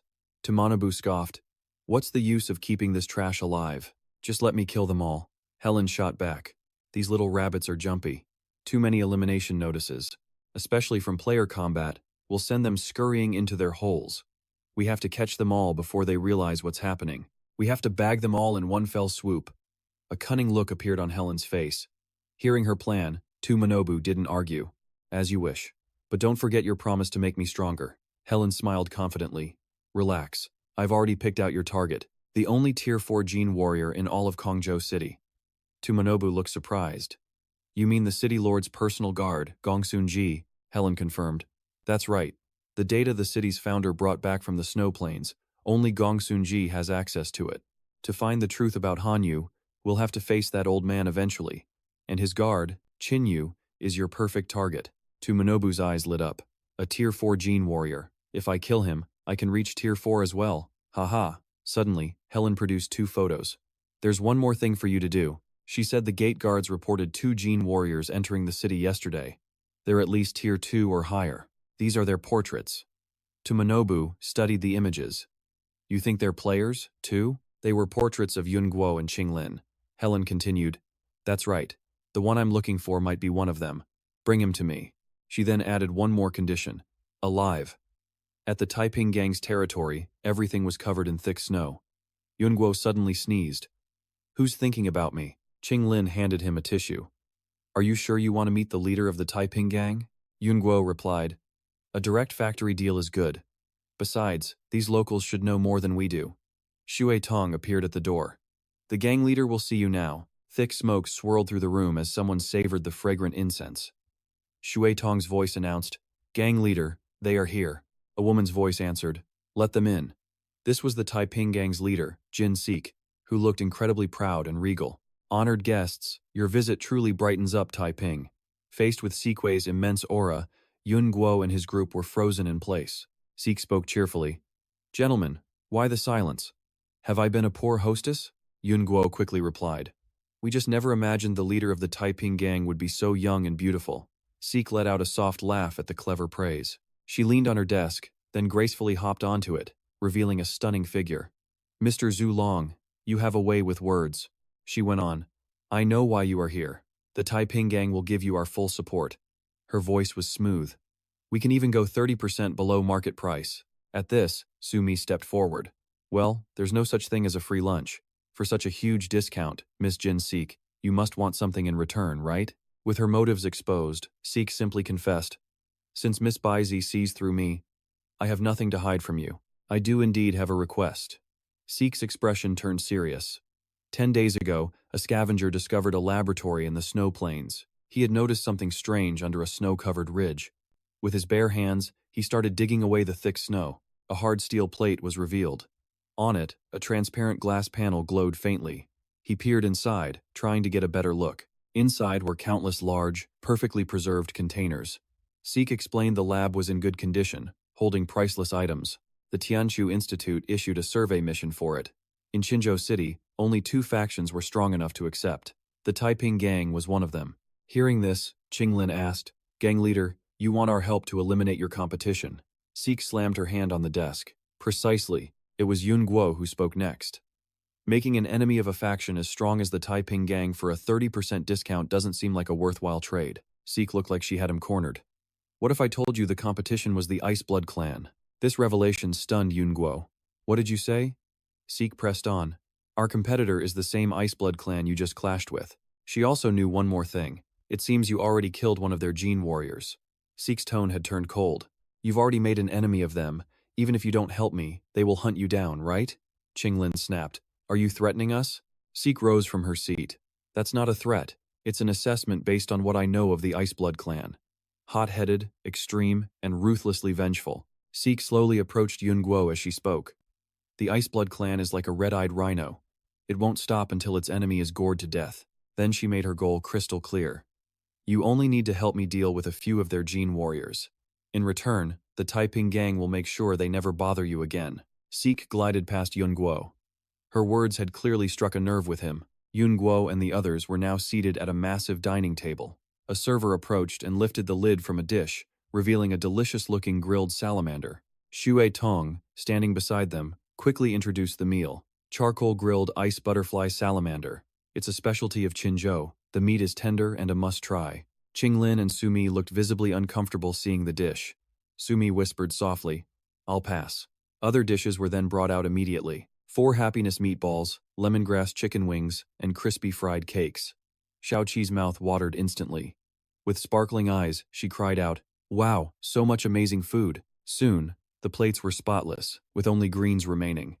Xiaoqi's stomach was full, her heart filled with pure bliss. "I can't eat another bite. I'm really full." Seeing Xiaoqi so defenseless, Yun Guo asked, "Xiaoqi, you seem to know the Taiping gang. Aren't you afraid of them?" The good food had clearly earned her trust. Xiaoqi smiled, replying, "They're not like that." Then, her face suddenly clouded with sorrow. "My neighbor, Grandpa, is a former Taiping gang member. He took care of me after my parents passed away." Just then, the system suddenly appeared before Yun Guo, a new mission notification. He had triggered a hidden quest, the Orphan of Shuicheng. Mission details. Xiaoqi hides a tragic past tied to Qinzhou City's dark side. Investigate her parents' cause of death. Reward: 100 qi condensing pills. Yun Guo was curious about Qinzhou City's darkest secret.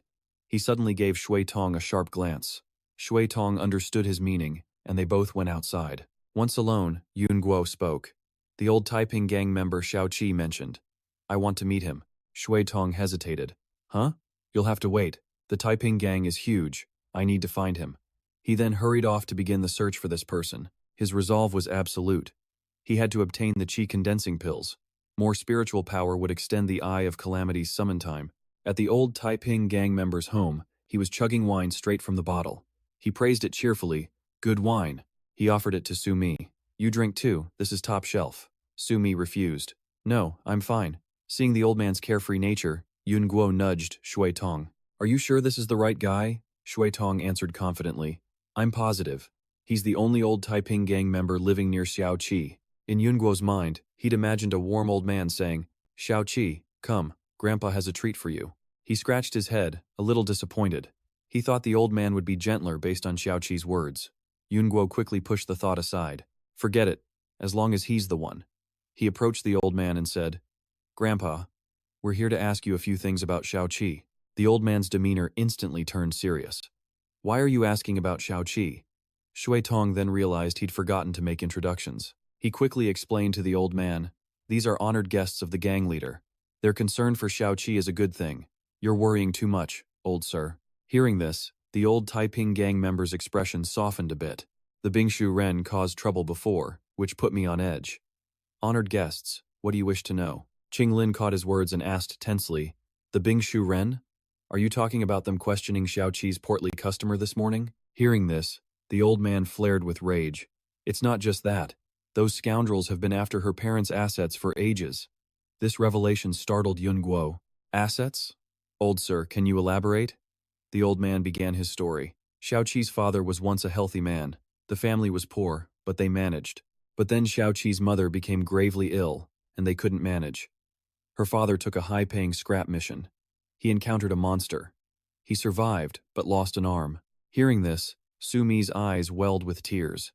She whispered, choked with emotion, how could they? The old man continued. The couple was resilient. They knew if things continued, the whole family would starve. They steeled themselves and went to the Blood Tax Bureau. Yun Guo asked, the Blood Tax Bureau? Shui Tong was surprised. You don't know of it? He then explained. To survive the ice hell nights, you must turn in a heating ticket for warmth. You know that, right? Yun Guo replied. I do. Shui Tong added, besides missions, the blood tax is the second path to heating tickets. They literally stick needles in you to take your blood. 2 standard bags of blood can be exchanged for 80 heating tickets.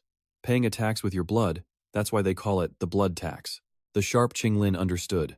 After losing blood, your body weakens, making missions the next day harder, right? Shui Tong nodded. Exactly. That's why the bureau is called Hell's Outpost.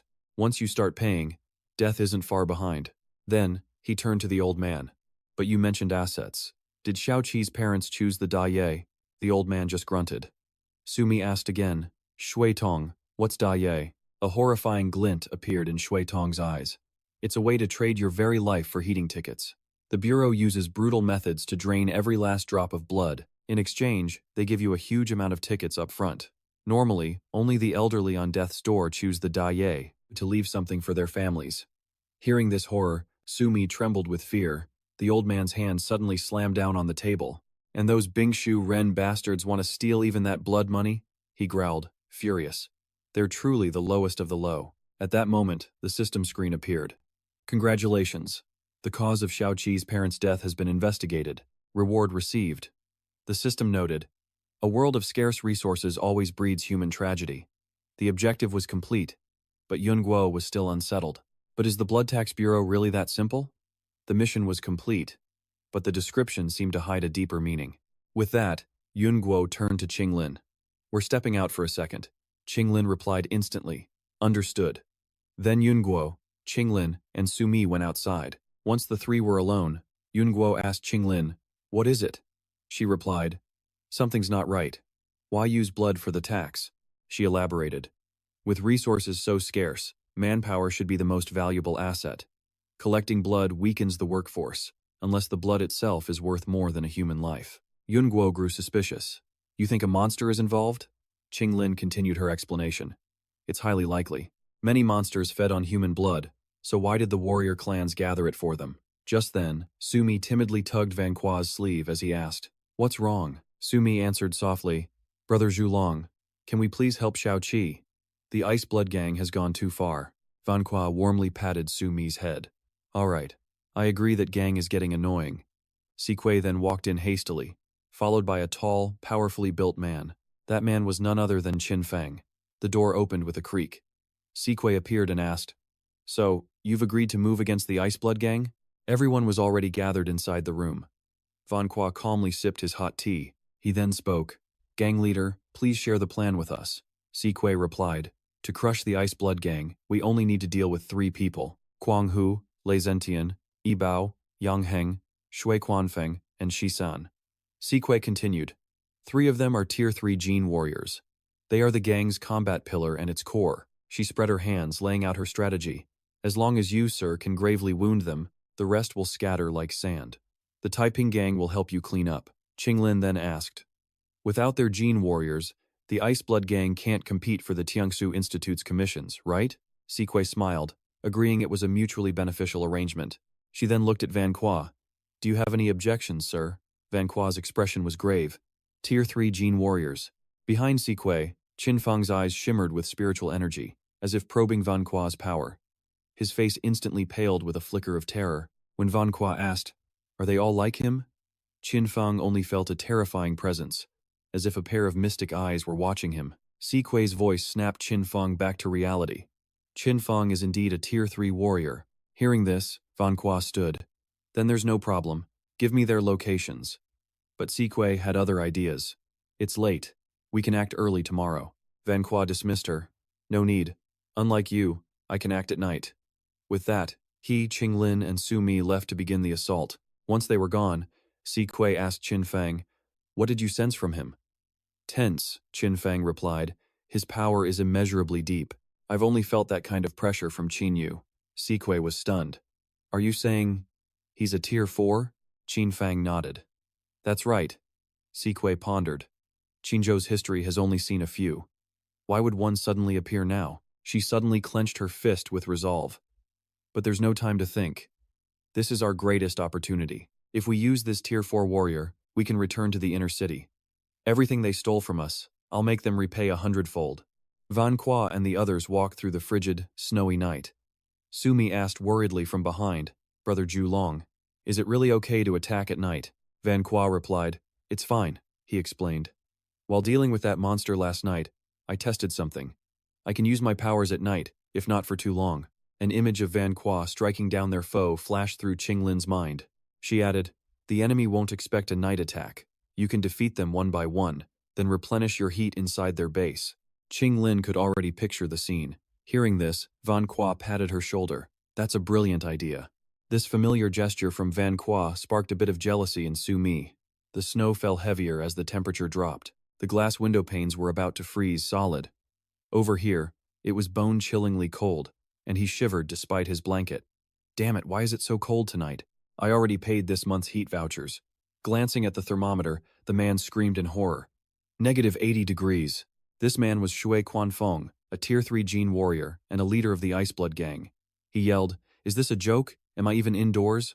Shui Quanfeng grabbed an oil lamp for light. He walked to the door, muttering, Is there a draft? The moment Shui Quanfeng unlatched it, icy air blasted through. As the door swung open, a torrent of freezing wind slammed into Shui Quanfeng. Icy blasts hit him relentlessly, threatening to freeze him solid. His oil lamp was instantly extinguished. He was shocked. Shh! He saw 2 windows wide open, letting the snowy wind pour in. He was puzzled. What the hell? Walking to the window, Shui Quanfeng cursed. Damn it! What blind fool opened my window in the middle of the night? After closing the window, he kept cursing. If I find you tomorrow, I swear I'll beat you to death. Having blocked the wind, Shui Quanfeng sighed. Whew, I'm freezing. Just then he felt a murderous aura behind him. It was Van Qua, gripping the Gu Yue sword, ready to strike. He barely managed a grunt. Oh no. As he turned, he saw Van Qua's powerful strike descending upon him. The slash tore a chunk of flesh from Shui Quanfeng's arm. Blood spurted out, and the man was utterly terrified, unable to process what was happening. Shui Quanfeng collapsed in pain, screaming as he looked at Van Qua. He slowly asked, Who? Who are you? Van Qua's eyes blazed. He answered decisively, The one who's come to take your life. Hearing this, Shui Quanfeng panicked and begged, Spare me, I'll give you all my heat vouchers. 5,000. No, 10,000 I have. Just don't kill me. In truth, he was trying to distract Van Qua. He secretly infused internal energy into his spilled blood.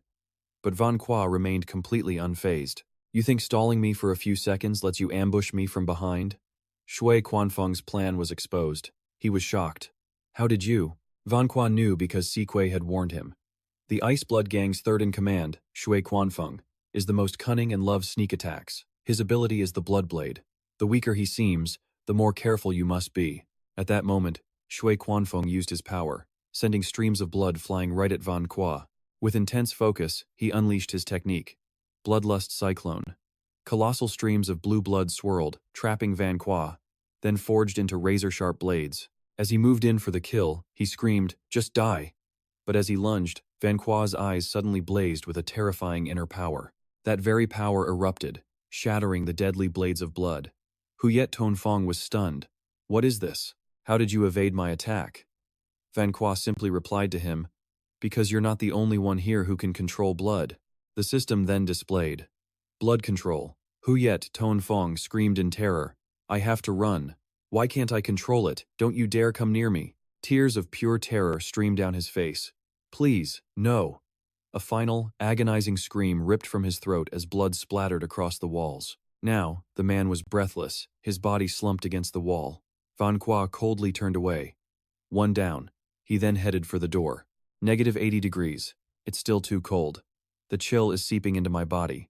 I have to finish the other two, and fast. On a quiet night, under a heavy blanket of snow, Akbao sat alone, nursing an enormous mug of beer. Akbao, a third-rank Jin warrior and second-in-command of the Blood Gang. He seemed drunk, slurring as he set his mug down. What's going on? Was that sound from the third brother? Suddenly, a portal ripped open in the air, and a blade emerged, aimed right at him. The blade pulsed with a murderous aura that grabbed Akbao's attention. Yet, for some strange reason, the weapon just hovered there, not attacking. Surprise, old man? Van Qua suddenly appeared, striding towards him. I was told your concealment technique was a pain to deal with. Looks like they were right. Van Qua sneered at Akbao's rabbit-like cowardice. Who are you? Do you even know who I am? Akbao, second in command of the Blood Gang? Your only real skill is using your power to hide. A coward in his shell, the rumors were true. Akbao screamed in his face. What did you just say, you punk?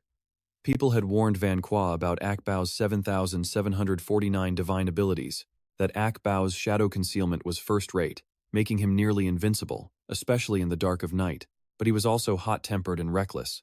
Provoking him was the best strategy. He knew he couldn't win and was already planning to flee. Damn you! I'll cripple you, then I'll find out who sent you. But in the next second, Akbao revealed himself and charged straight at him, but he was too inexperienced to even touch a single hair on Van Qua. A system window appeared. You have endured the cold too long. 20% chance of stiffness when dodging. At this point, things suddenly became difficult for Van Qua. Damn it.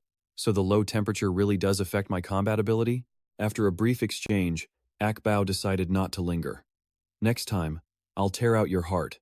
But Van Qua wouldn't let him escape so easily. He held a talisman in his hand and threw it straight into the dark puddle ahead. He didn't stop there, pulling out more glowing talismans. He threw them like darts, cutting off Akbao's escape as the dark energy was blocked at every turn. But it was a fruitless game of cat and mouse, with neither side able to gain an advantage over the other. Akbao rose from the dark puddle, taunting him. It's useless. You can't hit me. Just die. Yet Van Qua calmly asked, Ever heard of a shadowless lamp? Hearing this, Akbao was clearly startled, his bravado instantly gone. He stammered, A what? A shadowless lamp is still a light source, Van Qua explained. Simply put, with enough light sources, shadows shrink until they barely exist. And the truth was, they were now standing in a room completely illuminated by the talismans placed all around them. Now, care to guess how many light sources are in this room? Those words alone were enough to drain the color from Akbao's face. You wouldn't dare. But of course, Van Qua would. He acted instantly. A powerful light erupted from him, engulfing the entire space. In sharp contrast to the room's sudden warmth, the bone-chilling snow continued its heavy fall just outside. And just like that, Akbao was utterly defeated. Got you, my eyes. Van Qua cut straight to the chase. The men who tried to steal Shao Qi's inheritance. Did you send them? Purple fluid began to ooze from his scorched eyes. After hearing the question, Akbao decided to play dumb. Shao Qi's inheritance? What the hell is that? Seeing his pathetic act, Van Qua pressed him again. You nearly killed a little girl, and you don't remember? But he still refused to take any responsibility. A little girl? Do you have any idea how many people die in Qinzhou every single day? Akbao slammed his hands on the ground in a rage. Do you remember every grain of rice you've ever eaten? Clearly, he had no intention of talking. You can just die too. Though Akbao's eyes were now useless, he could still manipulate his surroundings with his hands. But of course, Van Qua had no intention of letting him run wild any longer. Die. The joke was over. Van Qua was serious. He unleashed a flurry of snake-like slashes, obliterating the giant arm. This fool just wouldn't learn. Now, Akbao's arrogance would cost him his life. Van Qua's final strikes were a death sentence. He finally collapsed under the relentless assault. In the next second, A pool of green fluid spread across the floor. The killing intent was unmistakable. Vanqua offered some parting advice. Try not to be so evil in your next life. Outside, the white snow continued to fall without end. But his mission wasn't over. There was still one target left. And soon, that final person would meet the very same fate as Ak Bao. The homes of Ak Bao and Kwang Ho weren't far apart. The real challenge was just getting inside. Kwang Ho had spent a fortune renovating his residence. The interior was crawling with guards. He was clearly paranoid about an outside attack. Kwang Ho's base was a deadly maze, a fortress designed to crush any intruder. Reaching the air vent, Yun Guo didn't hesitate, slicing it open. With no time to waste, he crawled inside to infiltrate. The heating duct was his only entry. At the end, he dropped silently into a storage room. After making sure the coast was clear, he cautiously pushed the door open. But the eerie silence was suspicious. Weren't there supposed to be guards? Still, he ignored the feeling and crept forward. He barely took a few steps before spinning around, sensing imminent danger. Kwang Ho was clearly not to be underestimated. The man had anticipated his arrival and prepared a trap. Yun Guo had been careless, but his instincts flared just in time. With lightning-fast reflexes, Yun Guo launched himself into the air, dodging the attack. A hailstorm of sharp weapons rained down on him. He crashed through a glass pane, forced into another room, but he recovered instantly, ready to counterattack. A blade appeared in his hand. It was time to show them true power. Yun Guo felt no fear, only anticipation for Kwang Ho's appearance. Come out, Kwang Ho. This trap won't kill me. Suddenly, a lamp on the wall began to sway. Kwang Ho finally revealed himself, stepping forward with a slow clap. He was genuinely impressed by Yun Guo's incredible evasion skills. I knew the canary would send someone, but only one? She truly underestimates me. Yun Guo didn't dare make a reckless move. He was deep inside enemy territory. To welcome his uninvited guest, he had a few of his subordinates at the ready. His eyes scanned Yun Guo and landed on the blade. So, you're the one who killed Xiao Zhu today. But Kwang Ho was fatally overconfident in his numbers. I admit, you're a skilled fighter. But I have all my men with me. Do you really think you can win? Yet Yun Guo didn't flinch, defiantly pointing his blade at them. Stop wasting time. All of you, attack at once. Seeing this, Kwang Ho considered recruiting him. Hold on. You killed one of my men, but I value your talent. Join the Blood Human gang, and I'll let you live. Yun Guo found the offer laughable. Oh? You intend to recruit me? Kwang Ho leaned forward on his seat, confirming with an eager look. That's right. He continued his tempting offer. That canary is known for her schemes, but she's a fool. Long hair, but little insight. What's the use in following her? Kwang Ho laid out a series of incredible benefits. Just agree to join me. In Qinzhou City, you can have whatever you want. Do as you please. So? But Kwang Ho's vile reputation had already reached Yun Guo. But I hear the leader of the Blood Human gang doesn't treat his own brothers very well.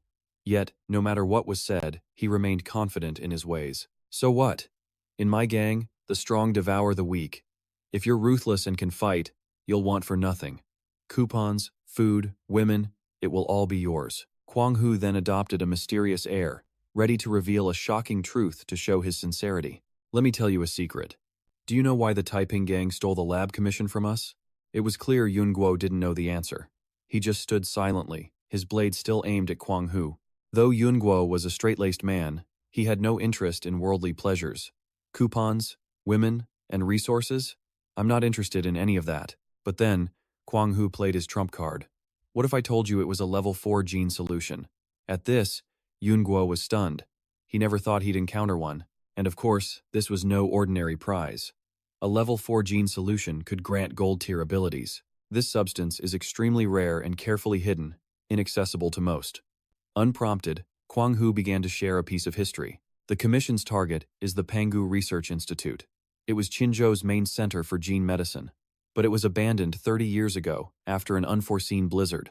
Now, the entire place is buried in snow, shrouded in a quiet, gloomy atmosphere. Hearing this, something didn't feel right to Yun Guo. Why entrust such a vital place to a civilian gang? Kwang Ho answered without hesitation. In the last 30 years, they've sent dozens of teams. Hundreds of level 3 gene warriors died. They have no one left to send. Yun Guo was still suspicious. Even if they can't get it, why would the ruling clans give this opportunity to newcomers? He suddenly stood up, and Yun Guo defensively raised his blade. That's assuming the level 4 medicine they have actually works. What do you mean? Seeing his clueless look, Kwang Hu was amused. Looks like the canary kept you in the dark. But Yun Guo understood his divisive tactics and wouldn't fall for the trap. Trying to create division is useless. Just get on with it. Kwang Hu got straight to the point. Qin Yu, the last level 4 warrior from Qinzhou, was created 7 years ago. Logically, the ruling clans don't lack resources, yet it's been this long without a new level 4 appearing. I'm guessing the medicine they have is defective. They need the other formula from the lab. Whoever retrieves Pangu's research legacy will rule Qinzhou in the future. After trying to manipulate Yun Guo, he still hadn't given up on his plan. Let's cooperate. We'll overthrow the ruling clans. We'll create a better Qinzhou. But Yun Guo had no intention of allying with him. He answered by swinging his blade forward. A violent, purple aura flared at Kwang Hu's feet, making him flinch. And the answer is still no. My apologies. Not interested. He refused to walk a wicked path for his own ambitions. Yun Guo almost pitied the man. It was because of his blindness. Yun Guo was simply speaking the righteous truth. What about the people you robbed and extorted? Or forced to their deaths, like Shao Qi? You just see commoners as objects to bleed dry. Even if you toppled the gentry, you'd just become the new privileged class. After his words fell on deaf ears, Kwang Hu finally gave up. It was clear negotiation had failed. Yun Guo's resolve was clear from the start, only he wasted time talking. Negotiation was never an option. If so, Kwang Hu would show no mercy. He immediately charged forward to attack, but against these underlings, a single swing of his blade sent them all flying. One of them, overestimating himself, lunged with a sharp weapon. But of course, Yun Guo's overwhelming power easily blocked the blow. He channeled all his mana into his arm, creating a devastating aura of killing intent. His power surged, amplified beyond its limits. In an instant, Yun Guo took the man down completely. Facing a group that wasn't even a warm-up, he felt a flicker of contempt. You're really relying on them to fight me? Then, Kwang Hu realized the truth. So that's it. You're a level 3 warrior. No wonder you're so confident. Canary must have told you about the secret passage. But she didn't know my home, and my brother's homes are all connected to it. Even at night, they can reach me at a moment's notice. No matter how strong you are, can you face 3 level 3 warriors? Second brother, third brother, face the enemy. Kwang Hu then ordered them to reveal themselves and test their might against Yun Guo, but his only reply was a dead, unsettling silence. He snatched up the command token and yelled again, second brother, third brother, but Yun Guo knew it was useless. They will never answer you. However, I can send you to meet them. Hearing this, Kwang Hu's jaw dropped in shock. You killed my brothers? By the time he understood, it was far too late. That's right. Now, it's your turn. With no brothers left to save him, Kwang Hu had only himself. Don't celebrate too soon. In a flash, his muscles began to bulge and harden. Kwang Hu transformed, entering a state of unprecedented power. His own clothes couldn't contain his massive form. Kwang Hu's eyes blazed with a murderous fury, wanting to devour him whole. I will personally tear you to shreds. Outside, a dark night reigned, with white snow blanketing the landscape. But inside the factory, red alerts began to flash across the screens. Warning. Machinery and engines show signs of losing control. Take immediate action. The pressure was suddenly spiking erratically. It's the same over here. We're losing control. Suddenly, amidst the chaos, a figure approached them. One of the technicians was immediately hoisted into the air. Duanmu Ming, of the Gentry, vice director of the Skywork Company, and head of the energy tower. His heart burned with panic as he demanded answers. What is this? What's wrong with the tower? The man looked at him, his face deathly pale, and stammered, Vice Director, the steam core is about to explode. A massive amount of heat radiated from the core. The machinery was now a ticking time bomb. It seemed this would be a long night for the energy tower. If they couldn't stop this, the consequences would be catastrophic. Duanmu Ming couldn't understand how this happened so suddenly. What did you say? Explode? How is this possible? It was an unforeseen accident. The technician had no answers. The core was supposed to last another 10 years, but recent winters were colder than projected. Now, the core could no longer bear the strain. Time was running out, but they still had no viable solution. Report. The furnace pressure won't go down. This is getting critical. But instead of finding a solution, Duanmu Ming vented his fury on the staff. I don't care what you do, you will secure that steam core. He refused to hear any more excuses, only concerned with saving his own skin. But, Vice Director, there are no buts. If that core fails, you're all going to the Blood Tax Bureau. The tension in the room was palpable. Duanmu Ming was backing them into a corner with his threats. Just when all seemed lost, the appearance of Da Xiang brought a glimmer of hope. Never mind, Master Sun, Duan Mu Ming quickly explained the situation. Old Sun, you're just in time. Please, handle this for me. Let me take a look.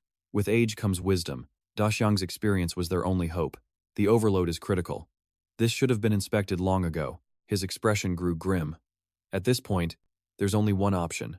Duan Mu Ming, losing his patience, pressed him urgently. What is it? Spit it out.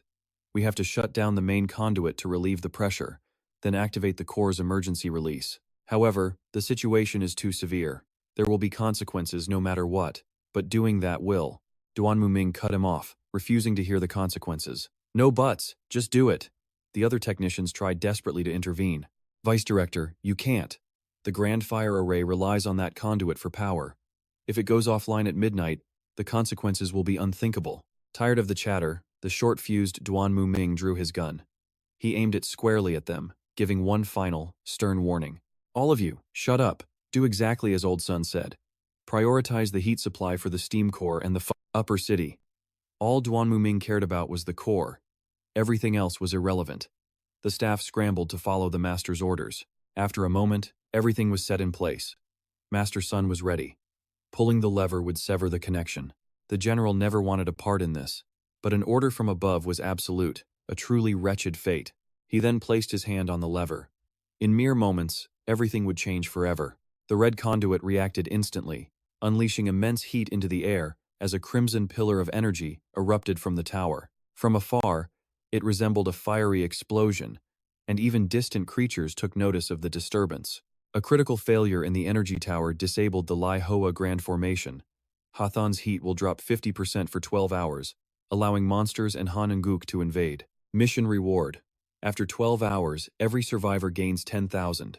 Everyone was stunned by the sudden turn of events. Panic spread through the crowd, as no one knew what horrors lay ahead. In the middle of beating down Kwang Ho, the urgent alert made him freeze. The energy tower. It failed. Seizing the opening, Kwang Ho lunged forward. Though Van Qua dodged, his face was lightly scratched. Van Qua needed to end this quickly. Finally done holding back? I don't have time for this. A smug grin spread across Kwang Ho's face. Trying to scare me? That won't work. But with pressing matters at hand, Van Qua raised a finger, preparing his technique. Playtime is over. A murderous aura, sharp as a blade, swirled around him. His eyes of calamity flared with world-shaking power. At that moment, Van Qua unleashed his final trump card, a direct challenge to his opponent's very soul. Behind him, a pair of colossal, divine eyes began to open, their light an abyss, threatening to swallow Kwang Ho whole. As Kwang Ho's gaze met the swirling vortex of death above, he froze solid like a statue. What? Is this power? He thought this was just a simple fist fight. Who knew he would unleash this? What in the world is that thing? Van Qua couldn't afford to hold back now. He had to finish this and move on. My apologies. I didn't want to use this, but I have more urgent matters to attend to. The colossal eye gathered a dark vortex of murderous energy. All energy converged into its pupil, like a god drawing a celestial bow. Van Qua pointed at Kwang Ho, issuing a final judgment. In a flash, the divine eye erupted like the sun's wrath, firing a terrifying beam of energy that tore through the darkness, straight towards Kwang Ho. Instantly, he was engulfed in a crimson inferno. Believing he had paid his price, Van Qua gave the command. That's enough. Stop. Kwang Ho could no longer stand and collapsed. Demonic static crackled from the eye, its lightning binding his very soul as he fell to his knees, utterly defeated. Seeing their leader fall, his underlings panicked. How can this be? Is the boss dead? Van Qua's challenge was meant to terrify them. Anyone else want to turn? They didn't dare, scrambling away in absolute terror. Don't kill me. Run. He's a monster. A system window appeared. You have used the malevolent god's power. 10-hour cooldown initiated. Even without a cooldown, his body has its limits. Using it just once consumes enormous energy. With my current spirit energy, I couldn't use it twice anyway. Mission complete. Subdue the blood. Ice Clan. Finally, both of Van Qua's objectives for the day were complete. He opened the door, stepping out into the bone-chilling cold. Next up, the newly announced mission. But what awaited Van Qua next would be far more difficult than anything before. An urgent outdoor mission. Heavy snow fell from a lightless, endless night sky. Meanwhile, inside the building, Tan Fong found Tuok. Seeing him, she asked anxiously, "Do you have any idea what's going on?" As an outsider, Tan Fong was uncertain. It's not clear yet, but the city's heat supply is dropping fast. Suddenly, while they were still confused, a new voice spoke up. "There's a problem with the energy tower." Thon Lam, who had just entered with Tumu, explained. "The Li Hoa Grand Formation was shut down. Hathan's heat supply will be cut in half." T. Tuok, surprised by her knowledge, had to ask, "How do you know all of this?" Thon Lam didn't hesitate to answer. "I have my own channels," she replied, then asked, "Guildmaster, has this ever happened before?" T. Tuok answered quickly from memory. "Never." Tan Fong, sensing the danger, warned her. "With the formation down, monsters will definitely invade the city. My lady, please retreat to the panic room." T. Tuok knew their fears were real. Tonight, Hathan would become a river of blood. She suspected this was a ploy for someone's personal gain. The outrage from the casualties, guided correctly, could force the noble clans to make concessions. The key is ensuring our safety with power the clans must respect. We need to secure control over these outsiders. Unable to manage the crisis herself, T. Tuok turned to Thon Lam. "Can I ask you to protect our guild members? You will be rewarded generously for your help." Thon Lam hesitated. "Indoors we can manage, but outside, the cold makes fighting difficult, even for us." "Go to the Ju Yi Assembly Hall," she ordered Tan Fong. He hesitated for a moment, but she insisted. "This is an order." T. Tuok then gestured to the two women. "Please, go to the Ju Yi Hall first. Tan Fong and I will gather the guild members. Hurry, everyone must assemble immediately." They moved the weak into the hidden chamber, and then the two of them departed. Snow blanketed the inner city. Unaware of the danger, people played mahjong. They chatted while playing. "Lu Tong, what's all that noise outside tonight? Heard there's an issue with the energy tower." 8 of 10,000. Worry flickered across their faces, but was quickly dismissed. "The energy tower? Isn't that serious?" Red Dragon. But one of them casually reassured the rest of the group. "My old man said it won't affect the inner city's heat. If a few peasants from the lower city die, who cares?" They continued their intense game of mahjong. Tiles clacked like martial arts strikes. No one even looked up. "Mahjong." Laughter erupted throughout the room. "Now, pay up." Outside, thick snow continued to fall relentlessly as darkness consumed the land. Meanwhile, in Qinzhou's Taihe Hall, a fierce debate was raging on. The great ministers had all gathered inside the main palace. A controversial issue had clearly erupted. They argued fiercely, none willing to back down. "What did you just say? Hasn't it been fully investigated? Why rush to place the blame?" Everyone had their own opinion, refusing to agree with each other. "You should save those words for the rioters." But as their fierce argument raged, a powerful voice suddenly silenced them all. Zunji entered calmly, but his words were a heavy reprimand. Such a loud internal conflict in Taihe Hall. Have you all lost your sense of decorum? In his presence, not one of them dared to speak. They quickly formed two lines to greet the city lord. Zunji then ascended the dais and calmly took his seat. Once everyone was settled, Zunji ordered Mu Ming to report. "Mu Ming, explain what has happened to everyone." Yes. The steam core was the most urgent issue, so he got straight to the point. Due to a prolonged overload, the energy tower's steam core has been severely damaged. The Tiangong Institute had to shut down the bypass to release the pressure. Everyone was utterly shocked by this news. What is the Tiangong Institute thinking? You closed the Lihuo Grand Formation? Can the inner city's security even be maintained? Mu Ming, completely flustered, stammered out his explanation. The prolonged overload was to heat the entire inner city. This incident should only affect the lower inner city area. Facing this crisis, Zunji angrily slammed his hand on his chair. Yet he forced himself to remain calm. The Central Secretariat decided to raise the temperature at night. It has already come to this. Further talk is useless. Discuss a solution now. But one minister voiced his concern. If the inner city is fine, how will we calm the commoners? Lord Duanmu, how do you intend to explain this matter? As Mu Ming was about to defend himself, the minister continued. The steam core overload was an unforeseen accident. The Tiangong Institute will improve its management. Enough, Zunji cut him off. The commoners don't need the truth, they just need someone to blame. To resolve the matter, he made a decision. This incident was caused by my mistake. To demonstrate justice, the culprit will be executed at the city gate. Any objections? The ministers glanced at each other, waiting for someone else to protest. However, Mu Ming was more concerned about one thing. How would they identify the person truly responsible? Zunji didn't answer directly, only hinting, Lord Duanmu, you always keep 2 death-sworn retainers, don't you? Meanwhile, Yun Guo was racing ahead at breakneck speed. Worried about the energy tower, he ran desperately. Suddenly, a system notification appeared. Player has been affected by distortion. Acquired bone-chilling cold status. He immediately requested a personal status check. Player is afflicted by cold chi, causing stiffness during evasion. Periodic physical checks required due to aberrant transformation. Abilities sealed by breath of ice. Increased vulnerability from bone-chilling cold. All statuses can only be removed by exposure to sunlight. If he didn't act fast, his situation would only get much worse. With the Lihuo Grand formation down, negative effects quickly built up. As he tried to press forward, he suddenly froze. Yun Guo skidded to a halt. It seemed another obstacle had appeared in his path. Before him materialized a massive, monstrous bat. Its grotesque form looked horribly mutated. One look was enough to see its hostile intent. The beast stared him down and let out a vicious snarl. He could feel that something terrible was about to happen. So, it's begun. From the swirling snow, dark shapes flickered past like phantoms. Several wolves appeared, lunging at Yun Guo with lightning speed. Above, a swarm of bats erupted from the darkness, their shrieks echoing like cries from the underworld. Wolves howled below as bats swarmed above.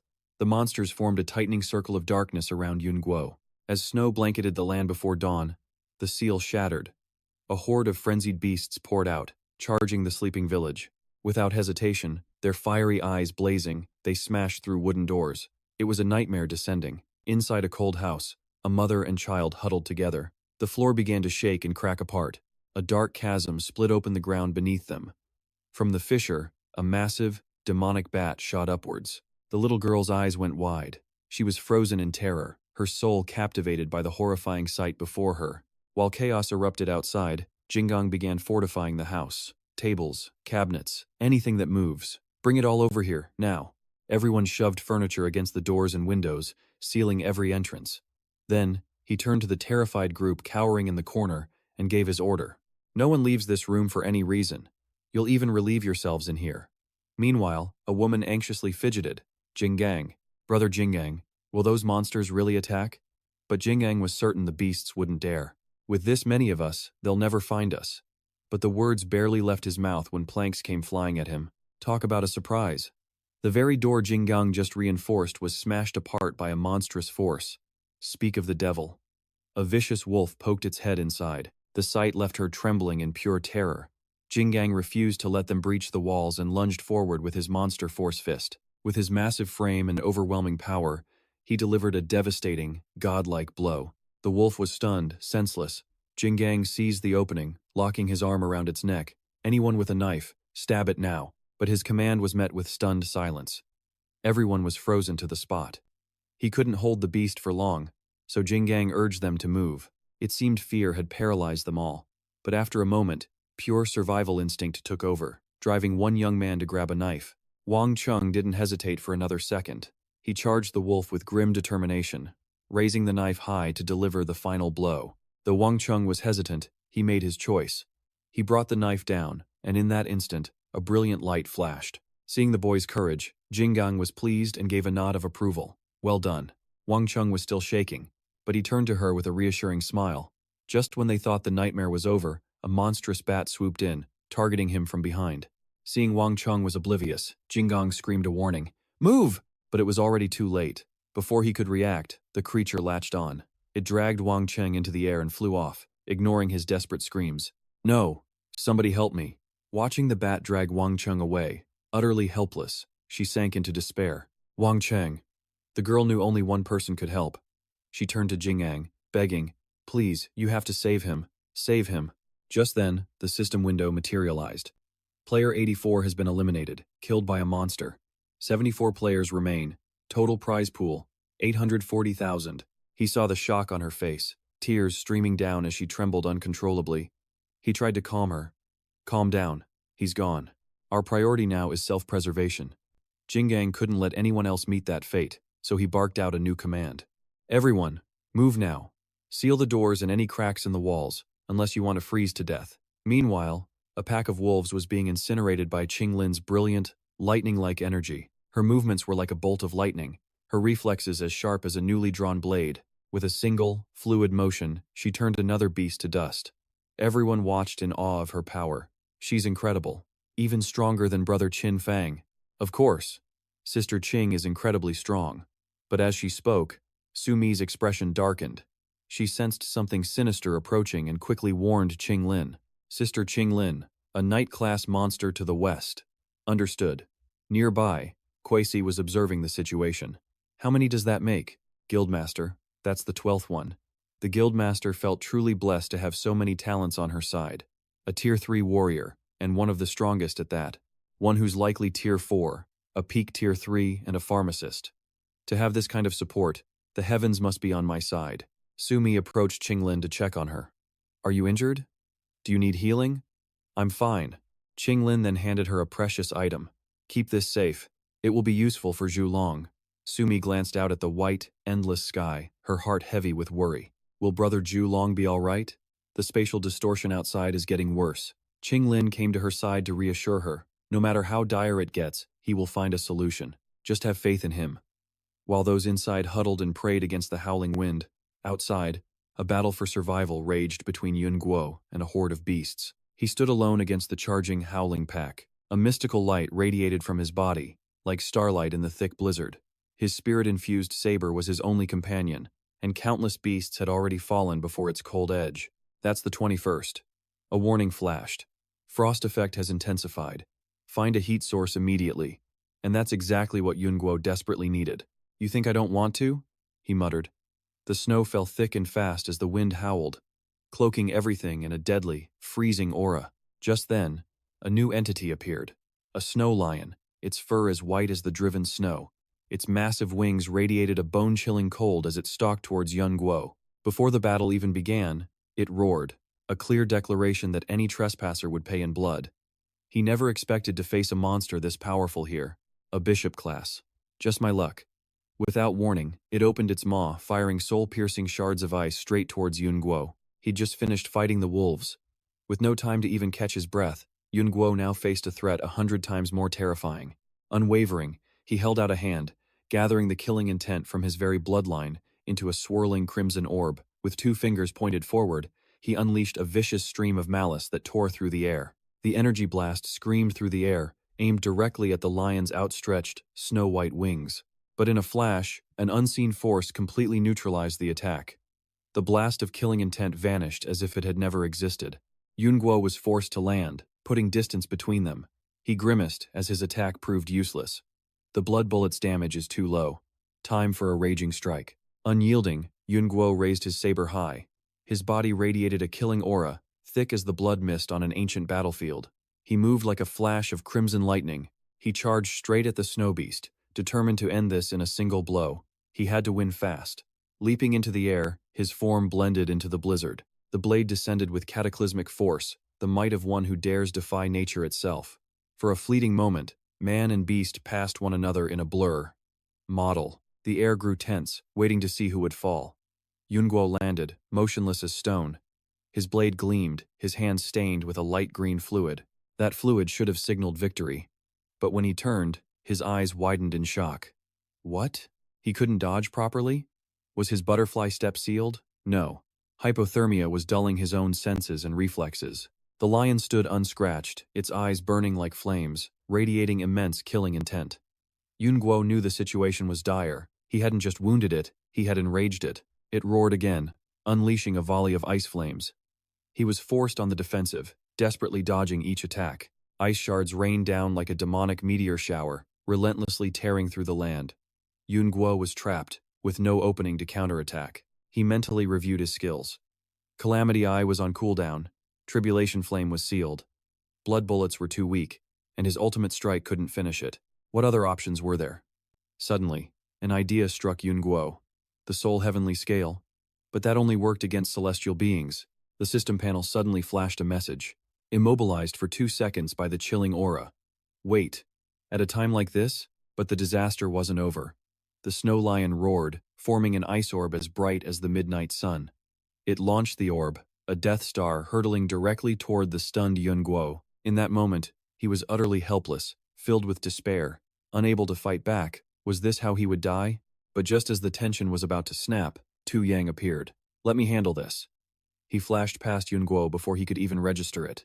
Tu Yang instantly summoned a powerful shield to protect them both. After the shield held, his entire body began to tremble violently. So cold. Tu Yang breathed a sigh of relief. Glad he wasn't too late. That was dangerous. Are you hurt? Saved by a total stranger, Yun Guo couldn't help but wonder. You are? But it wasn't the time for introductions. The little lion's getting angry. We'll talk later. Suddenly, Tu Yang pulled out a small sphere and threw it toward the beast.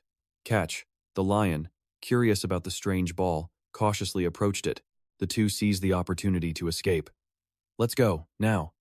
What was that thing? Some kind of binary thermonuclear laser device? Something like that. In an instant, the sphere emitted a brilliant light, and then, it exploded. Luckily, they had gotten far enough away to be safe. Warning, you have failed the physical check for anomalous transformation. Mutation type. Internal injuries. Yun Guo's condition worsened as he coughed up blood. Seeing him shivering, Tu Yang asked with concern, Hey, Zhu Long, what's wrong? He rushed to support the faltering Yun Guo. A sprain? Is that it? You don't cough up blood from a sprain. But Yun Guo was trying to say one thing. Bai Zhe. Seeing Yun Guo about to collapse, Tu Yang immediately carried him. You need to find Bai Zhe, right? A moment later, Yun Guo passed out on his back. Where is Bai Zhe? You have to tell me. Though at his limit, Yun Guo forced out the words. Fearing the worst, Tu Yang quickly warned him. Hey, don't you dare thank me. I'm afraid you'll cough up more blood and die. Outside the palace, snow continued to blanket the world in white. A servant leaned against a pillar, looking completely dejected. But as he wallowed in boredom, a figure slowly approached him. The servant was about to yawn when he saw Sun Ji before him. Instantly awake, he hastily asked, Old master, you've returned? Without a word, the old man commanded, Take me to the study. Not daring to refuse, the servant quickly led the way. Yes, old master. At the entrance, he pushed open the heavy doors. He respectfully announced, We are here. Should I light the black incense for you? But Sun Ji refused. There's no need. The old man suddenly stepped toward the servant and pressed a finger to his forehead, hypnotizing him. You will tell no one I was here tonight, not even me. Sun Ji used his magic to erase the servant's memory of this visit. The servant's eyes glazed over as he obeyed. Yes, old master. With the servant handled, the two of them finally stepped inside. But then, a shocking truth was revealed. This wasn't the real Sun Ji at all.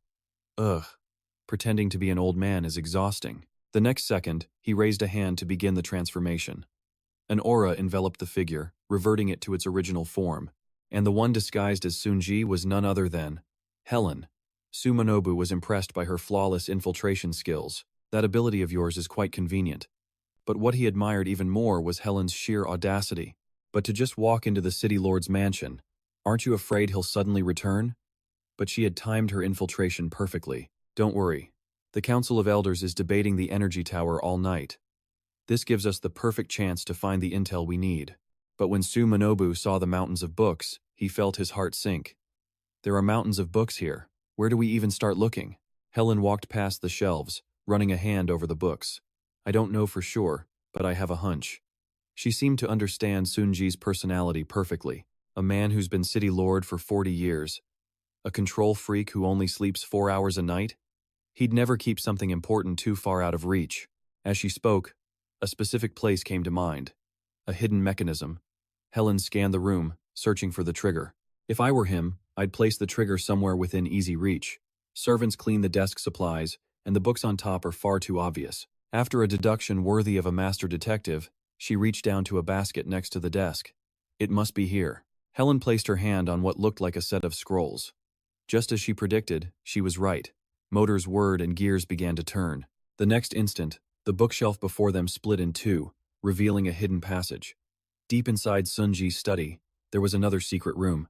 Tomonobu was impressed by Helen's sharp deduction. Should I be clapping right now? She pushed him forward. Let's go. Let's check downstairs. They descended the stairs, step by step, into the pitch-black space below. But after a few steps, he suddenly froze, realizing something was wrong. They thought they were alone, but a third party had already arrived. Someone's down there. But for Helen, a little company was no problem at all. She channeled her mana into Tomonobu, turning them both invisible to proceed. Let's go. They can't see us. With this powerful spell, they confidently moved forward without fear. Who would have guessed there'd be a massive laboratory hidden so deep inside? They stared at the rows of chemical vials, stunned for a moment. Then, a bag of red syrup caught Helen's eye, sparking her curiosity. But unlike her caution, Tomonobu immediately touched the red syrup on the tray, then brought it to his lips for a taste. In an instant, they both realized what it was. Human blood. Suddenly, the researchers inside began to panic. That thing is hungry. Where's the blood? The two were startled by the strange, mysterious creature this place was hiding. That sound was not friendly. Let's go check it out. It turned out there was another large room inside this secret base. One of the researchers pushed a mysterious metal container inside. Overcome with curiosity, they quickly moved closer to see. But the scene before them made them question their own reality. Are you kidding me? What is this? Helen and Tomonobu looked up, absolutely astonished. Looks like the people of this world have gone further than we imagined. Meanwhile, in Taiping State, sunlight pierced through the clouds, but snow still blanketed the entire landscape. Thon Lam was there, sighing at the overwhelming amount of work to be done. The crowd of people was simply uncountable. To me was also present, but instead of searching like Thon Lam, she was using her mystical arts to scan the area. After a moment of intense focus, To me finally found a clue. Sister Thon, Truk Long's aura is heading this way. But I think there's someone else. Hearing this, Thon Lam turned to her, confused. Someone else? Are they fighting? To me's face grew worried as she sensed his energy.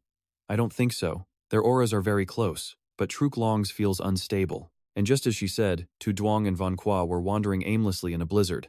Is anyone there? Where is that Bok Trok? Truk Long is about to die. When Tu Mi and Thon Lam heard a noise from the door, they instinctively turned. Ti Tuok, fearing any delay would be fatal for Van Qua, urged them on. You two, hurry up. If another beast attacks, I'll have Tan Fong fight it off. As soon as she opened the door, Tu Mi asked with a worried voice, what happened to Truk Long? Seeing they were acquaintances, Tu Duong explained his condition. He's injured. We need to get him inside first. Van Qua was still completely unconscious, oblivious to the world. They gently laid him down to check his condition. To me, though panicked, tried to stay calm and begin treatment. I'll start healing him right now. But before she began, she quickly assessed his overall state. Truk Long has multiple wounds and severe internal bleeding. Thon Lam glanced at her with a serious look and asked softly, Can you heal him? Tu Mi wasn't sure but would try her best. I think so. But she didn't forget about Tu Duong, turning to ask, Who are you?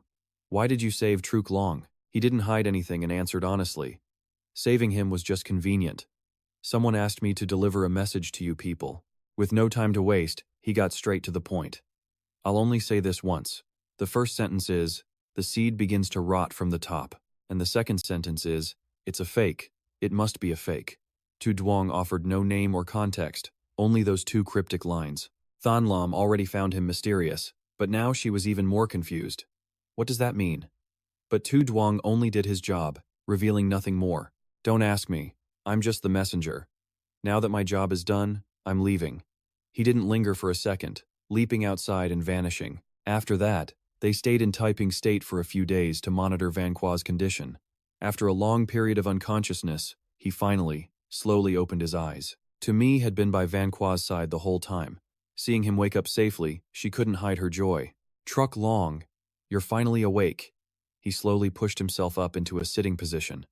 Looking around at the unfamiliar room, Van Qua was confused. Where am I? To me quickly filled him in. This is a room in Taiping State. You've been unconscious for over 10 hours. And as expected, Van Qua was stunned by his location. Taiping State? How did I get back here? Her voice was steady, but a lingering unease remained in her words. A man in black brought you here. He just left 2 sentences and then disappeared. Hearing this, he immediately wanted to know what was said. 2 sentences? What did he say? But before To Mi could speak, Thon Lam pushed open the door and answered. The seed begins to rot from the top. The other line was, It's a fake. It must be a fake. Thon Lam remembered every word Tu Duong said that day. To me, seeing her, was curious about the situation. Sister Thon, you're back? What's it like outside? Although things seemed to have calmed down, they had suffered a huge blow. The monsters have left Kinzhou City, and the Lihuo formation has been reactivated, but the damage last night was immense. The death toll is at least 3,000. Seeing Van Qua was awake, Thon Lam wanted his opinion. These 2 riddles, do you know what they mean? He repeated the words, deep in thought. He was pretending? I don't know. Van Qua couldn't remember much. I was about to be attacked by a monster. But he suddenly appeared and blocked the attack. I might not know more about him than you. It's my first time meeting Tu Duong, so I don't know much. But Thon Lam felt a strange sense of familiarity. Appearing so suddenly, doesn't he seem a little familiar to you? Van Qua thought for a moment and agreed with what she said. Familiar? Now that you mention it, maybe a little. To me was curious about what happened to him that day. Truck Long, how's your wound? Was it the Iceblood people, or an aberration? He glanced at his own hand, then shot down her theories. It was neither of them. The wound was caused by the night of freezing hell. The night's temperature isn't just low, it brings intense, corrosive distortion, worsening the body's negative state and causing mutations. This state triggers random mutations in the body. The result was over a dozen wounds suddenly appearing on me. Do you remember what I said about the distortion and erosion at night? But Thon Lam didn't seem to recall, asking, what kind of distortion? He wanted her to understand it herself, asking what creates the distorting energy. Thon Lam then closed her eyes and made her guesses. An aberration, or a player who's lost control. Then, in the next second, her eyes snapped open as if she realized something. You suspect the source of the night of freezing hell is actually an aberration? It seemed Thon Lam finally understood his meaning. Van Qua immediately confirmed it. That's right. He slowly rose, his body aching. Our mission is to end the night of freezing hell, but ending a natural disaster is an impossible task. But ending the aberration that creates the disaster is possible. And that was Van Qua's true intention now. Thon Lam saw his move as risky, but full of potential. So that's it. A bold but logical deduction. Even if you're right, let alone the power level of the aberration creating this hell, where would we even begin to look for it? Van Qua hadn't considered that problem yet and pondered for a moment. Where do we find it? Suddenly, his body began to sway. Hey! While Tumi reached out to support him, Thon Lam held her back. She wanted Van Qua to concentrate fully on finding a solution for them. Don't disturb his train of thought. Van Qua's mind was a tangled mess, pacing back and forth, lost in deep contemplation. Mutations, Icebloods, the Blood Tax Bureau, two riddles. He'd been thinking for a while, but soon, everything clicked into place. So that's how it is. I understand now. It seemed that after reconsidering everything, Van Qua had found their fatal flaw. We made a fundamental logic error. Thon Lam was intensely curious and immediately pressed him. What logic? He'd realized their true role. Right now, we're in a game instance, and ending the night of freezing hell is this game's main story. But Tumi had never thought of it that way, and was a bit stunned. The main story? But haven't we been investigating the night of freezing hell? Van Qua suddenly snapped his fingers, as if the problem was solved. He had shifted his perspective to see what they had missed. The problem itself. You don't have to search for a main story quest. Thinking back, they truly had countless clues in their hands but never realized it. We always thought we hadn't found clues about the night of freezing hell. But in truth, wasn't everything we experienced a clue?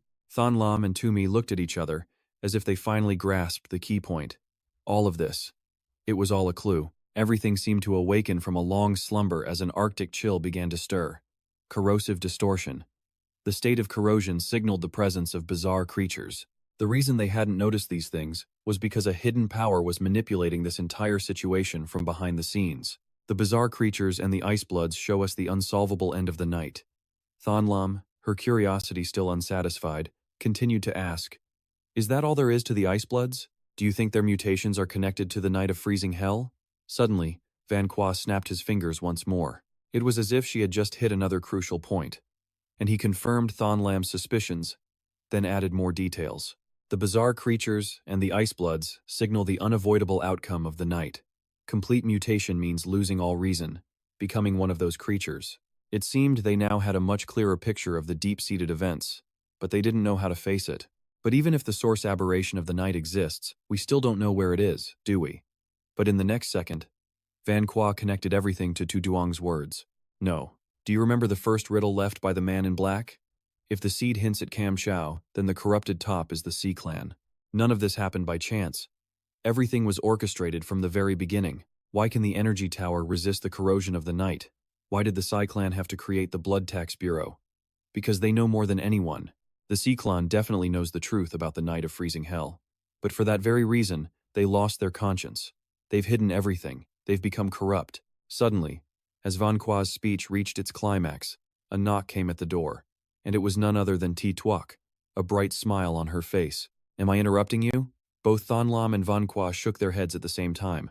Then he suddenly strode toward her, as if in a hurry. Van Qua saw her purpose and asked directly, Guildmaster, you came in such a hurry. Is it to know the status of the 3 Iceblood leaders? Tuok flashed an even brighter smile, then denied his words. You're joking. Your willingness to help is a great blessing. How could I dare to complain? She didn't stop there, revealing another piece of news. Besides, the divine punishment of Ho Dien and Bao Ak has spread through every street. Hearing the 2 he had sent to their graves now being talked about, he was a bit puzzled. Divine punishment? Who knew they'd see Van Qua as a god? Based on what she had overheard, Tuok relayed the story to him. Ho Dien's most trusted subordinates have been spreading the word since this morning. Word on the street is Mad Tiger angered a god and was punished from above. It seems the Blood Ice clan loves to talk, spreading what they saw everywhere. They say an indescribable, terrifying god tore through the void itself. With a single strike, Mad Tiger was utterly annihilated. Even Tuok burned with curiosity, desperate to know his secret. But Yun Guo remained perfectly calm, as if nothing had happened at all. Just a rumor. There's no god, Mad Tiger is surely dead. The survivors just got scared and made things up. But his Hollywood-level acting didn't fool her for a second. Hearing the exaggerated tales, she wasn't surprised in the slightest. He clearly knew the truth. Could he really summon a deity? Just then, Van Qua's next question pulled her back to reality. If not for Blood Ice, why is the clan leader here? At that, Tuok recalled her true purpose, having nearly forgotten her main task. It turned out she had an invitation for Van Qua to accompany her to the Meridian Gate. The energy tower accident last night left many dead and severely wounded. The Scholar clan had to appease the people. The city lord himself would appear at the Meridian Gate in 1 hour to give an explanation. Are you interested? Faced with this sudden invitation, Van Qua considered the potential benefits for himself. Though the Scholar clan would offer a flimsy excuse, this was a golden opportunity to learn more about the city lord and his clan. After a moment's thought, Van Qua agreed to Tuok's terms. Then please, clan leader, lead the way. Not wasting time. She gestured to the door and they left at once. Of course. This way, please. Outside, snow fell silently. It blanketed the dark rooftops like the ashes of a forgotten season. Step by step, they entered quietly. Each found a suitable spot in the vast, snow-covered courtyard. However, Tuok had other matters to handle and quietly excused herself. I have orders for my subordinates, so I cannot accompany you further. Van Qua didn't press the issue, smiling as he told the leader to go ahead. Without looking back, Tuok strode silently forward. The others remained still, waiting for something unknown. Before long, a guard approached, his deep voice announcing the critical news. The city lord has arrived. At the announcement, all the guards immediately straightened their posture, standing at attention in solemn silence. Tonchi then calmly stepped onto the balcony, each footstep firm and deliberate. The old man stood high above, facing the citizens waiting patiently in the square below. To ensure his words carried, the soldiers bellowed for complete silence. Silence. Now, Tonche faced his people. His presence was quiet yet majestic, like a sacred mountain unmovable in a storm. Outside the Meridian Gate, a group pushed massive carts forward. Their wheels groaned against the thick snow, a heavy, determined sound. Before offering any words of comfort, Tonchi calmly introduced himself. I am the city lord of Qinzhou, Gong Tonchi. His purpose was to express sympathy for the victims. Tonche spoke softly. Regarding last night's tragedy, I feel immense sorrow. But those were not the words the people wanted. They protested fiercely. We don't want sorrow. We want an explanation. Explain yourself. All they wanted were their loved ones back, not these empty words of sympathy. The lives in the lower district are lives too. A life for a life. Yet, those shouting with outrage all bore a distinctive tattoo on their arms. Van Qua spotted this as clear as day. Unable to keep it to himself, he turned and whispered quietly to her. The instigators all have tattoos. They're members of the Taiping clan. Thonlam then quietly asked for his opinion. Are they trying to incite public outrage? Suddenly, a soldier beside Tonchi scanned the crowd below, his gaze sharp as a blade. Immediately, a sound wave, thin as mist, spread out from him. The air vibrated like the surface of a disturbed lake. Thonlam wondered if he could handle this. Can you deal with it? It's a bit of a hassle, but not a problem. Facing the people's fury, Tonchi's face darkened. I came to give you an explanation, so shut your mouths and listen carefully. After silencing everyone with one sentence, he addressed the steam core issue. In the next moment, Tonchi gave them the reason they demanded. The Grand Lihu array shut down due to a connecting pipe valve. When it wasn't opened correctly, the core became overloaded with steam. The valve was not opened correctly because someone neglected their duty. A shocking truth was finally laid bare, and the one responsible for this disaster was none other than Mok Van. He was found completely drunk in the control room, Duan Mok Van, who forgot the pride and responsibility of the scholar clan. Soon after, he was bound tightly and dragged before the crowd, the culprit who killed 1,000 people in the lower district. He was then disrespectfully thrown to the ground, but it was necessary. To punish the guilty and warn others, Tong Chi showed no mercy. Citizens of Qinzhou, tell me, how should I deal with this man? No matter how many times the old man asked, their answer was the same. A life for a life. Mok Van, seeing his end was near, struggled like a trapped insect. Tong Chi agreed completely with their verdict, sealing the man's fate. Fine, then a life for a life, but not today. Other soldiers immediately restrained him, preventing any movement. As Mok Van was dragged away, Tong Chi had already chosen his execution day. This is a grave matter, and I know many victims are not present. In 2 days, at the hour of the horse, I will make him pay for the lives that were lost here. Meanwhile, in a much calmer place, Tomonobu and Helen were having a conversation. The two sipped tea while discussing the turmoil. Then it will dwindle, and finally, be gone. In 3 days, the hatred will fade. Find a scapegoat, and this will all blow over. But her words went in one ear and out the other. To start the day, Helen already had a mission for Tomonobu. Today, you will guard the energy tower. He stood silently, toying with his blade, saying nothing. But who knew he would dare to defy Helen? I am not your dog. I work with you because I want to kill. I won't guard that damn energy tower for you. She set her teacup down, calmly explaining herself. I'm sending you because there might be a slaughter. Helen knew just how they would react. The people of Qinzhou may accept the Lord's excuse, but the players will not. I predict the defense force will investigate the tower. Go there and wait for him. Beat him into submission, then bring him to me. Helen wanted Tomonobu to do her dirty work. As for his allies, kill them as you please. Her expression grew colder than ever before, but a hungry look appeared on his face. This is the kind of job I like. Meanwhile, Van Qua and his team were still there. Do you think the city lord was telling the truth? Thon Lam saw right through it. There was a 90% chance he was lying. Suddenly, a wave of unease washed over him. At this moment, the energy tower must remain safe. We have to find out what happened last night. Thon Lam completely agreed. Suddenly, someone ran up from behind, calling out to them. Mr. Truk Long, Miss Bark Track. It was Tit Thong. He arrived out of breath and announced, the 3 guildmasters invite you for a talk. He was puzzled by the sudden invitation. The guildmasters? Didn't we just see them? Tit Thong then explained the situation. It's the Tianshu Institute. They've arrived at our doorstep. The masters sent me to find you. Van Qua wondered what business they had. The Tianshu Institute? Are they here for the demon stones? But Thon Lam suspected it was a clue about the symbol. If so, Van Qua wouldn't waste another second. He urged him to lead the way. Understood, right this way. After Tit Thong's summons, they quickly arrived at the Taiping Guild. Inside, Ti Tuk and Mok Min were already waiting calmly. Soon after, Tit Thong entered, giving them a slight nod. The air in the room instantly grew tense. Guildmaster. He leaned in and whispered, Mr. Truk Long has arrived. Now that everyone was present, she wasted no time. Director Duanmu, I've invited them. Persuading him is now up to you. The 3 of them then slowly stepped inside. Since this was their first meeting, Ti Tuk began the introductions. These 3 are honored guests of the Taiping Guild. Mr. Truk Long, Miss Than Dio, and Barch Trak. They entered with calm, serious expressions. She then gestured to the man beside her. This is the deputy chief of the Tiangong district, Lord Duan Mok Min.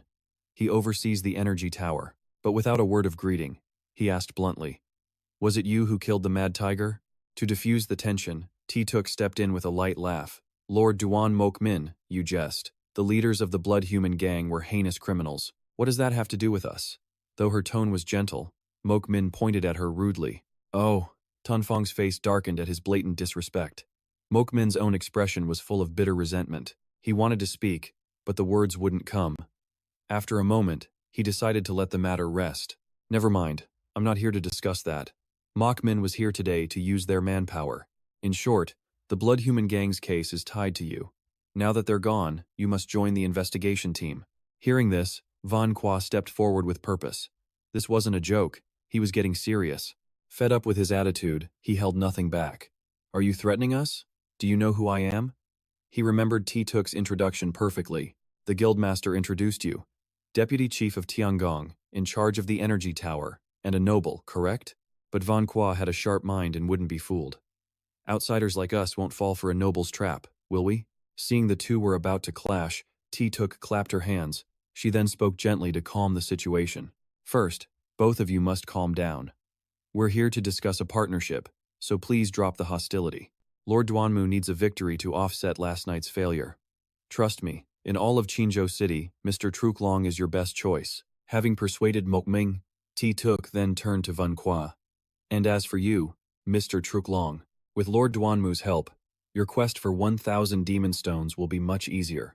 Vorthan from the Tiangsu Institute also tried to persuade him. If Mr. Truklong joins the team, the Tiangsu Institute will fully support your quest. We will provide 200 demon stone cores, free of charge. When Van Qua looked back at her, Tomi voiced her complete trust. Brother Truklong, you decide. We will follow your lead. But he rejected the offer flat out, despite everyone's efforts. Thank you for your kindness, Guildmaster, but we have other business. Meanwhile, Mokmin tapped his fingers on the armrest. Seeing Van Qua was unmoved, he decided to strike a nerve. I hear you're looking for this symbol? Who knew the very thing tormenting him was in this man's grasp? You have a lead on it? I do. I even know who created it. To earn Van Qua's trust, Mokmin revealed everything. Lam Fongmin, a brilliant researcher from the Penghu Institute. He is the only one who marks his work with that symbol. The words struck him like lightning. An even match? What was that? Mu Ming revealed all he knew, so the rest is up to you. Believe it or not, that genius is legendary. I'm still young. I only know he was with the Penghu Research Institute. If you want information on him, go to the institute yourself.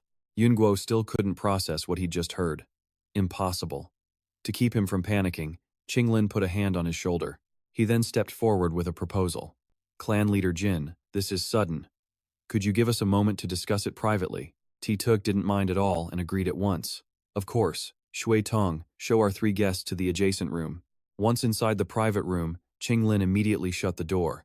The three of them began discussing what they'd just learned. Sister Qing, is what that clansman said true? It's very likely. We never mentioned Lin Fengmian. He would have no reason to know that name. But now, everything was spinning like a top. My father was researching that dungeon 2 years ago? It's impossible. Qinglin comforted him, not wanting him to worry. That's exactly why we have to uncover the truth behind this impossibility. He still felt something was wrong. But she reassured him, no matter what happened, they would never leave him to face it alone. As for the energy tower, I can handle it. We're comrades, after all. I'll also give my all to support them in this. I'll do my best to help you too, Sister Qing. Don't worry, Brother Zhulong. Seeing their support, Yunguo couldn't help but feel relieved. He resolved to prepare thoroughly with the team. But then he suddenly made a request. Can I please be alone for a moment? The two left immediately, giving Yunguo his privacy. A moment later, he reached out his hand into the empty air. A brilliant vortex of light blazed into existence. In a flash, he pulled a small statue from it, holding it in his hand. Yunguo placed the Sanchuan Mingmu statue on the table and pleaded, Matron, I beg you, can you protect someone for me? Seeing him ask for aid instead of acting himself, she was displeased. Boy, what do you take this venerable one for? Your nanny? Sensing her annoyance, he quickly sweetened the deal. 200? I'll add 200 more monster cores to the offering. But her next short reply left Yunguo stunned once again. What? Then, to suit them both, Sanchuan Mingmu stated her terms. 1,200 monster cores, give me 500 now, and I'll help you once. With no other choice, Yunguo decided to bet it all. He slammed his hand on the table, sealing the deal. A promise is a promise. Meanwhile, as they talked, Mu Ming was casually sipping his hot tea. Though he'd initially refused, he suddenly changed his mind completely. I'll join the investigation team, he declared. Sir Zhulong, are you certain? Yunguo would join them, but only if they met his demand. However, I have one condition. I require 500 monster cores. I will leave once you deliver them. Hearing this, Mu Ming's expression darkened. He was absolutely furious. Furious at this audacity, he slammed his hand on the table. Mu Ming repeated hotly, Don't you dare be so greedy. I said you'll be paid after the job is done. Seeing the confusion, Yunguo began to explain his reasoning more clearly. I don't need a gift. I just need you to gather 1,200 million for me, and I'll pay market value immediately. Mu Ming was still seething at Yunguo, but he could only grit his teeth and endure it. Annoyed by the demand, they still sprang into action a second later. Wu Qing, prepare what he needs. Yes, my lord. Soon after, Wu Qing arrived with a computer and began her calculations in front of him. 790,000.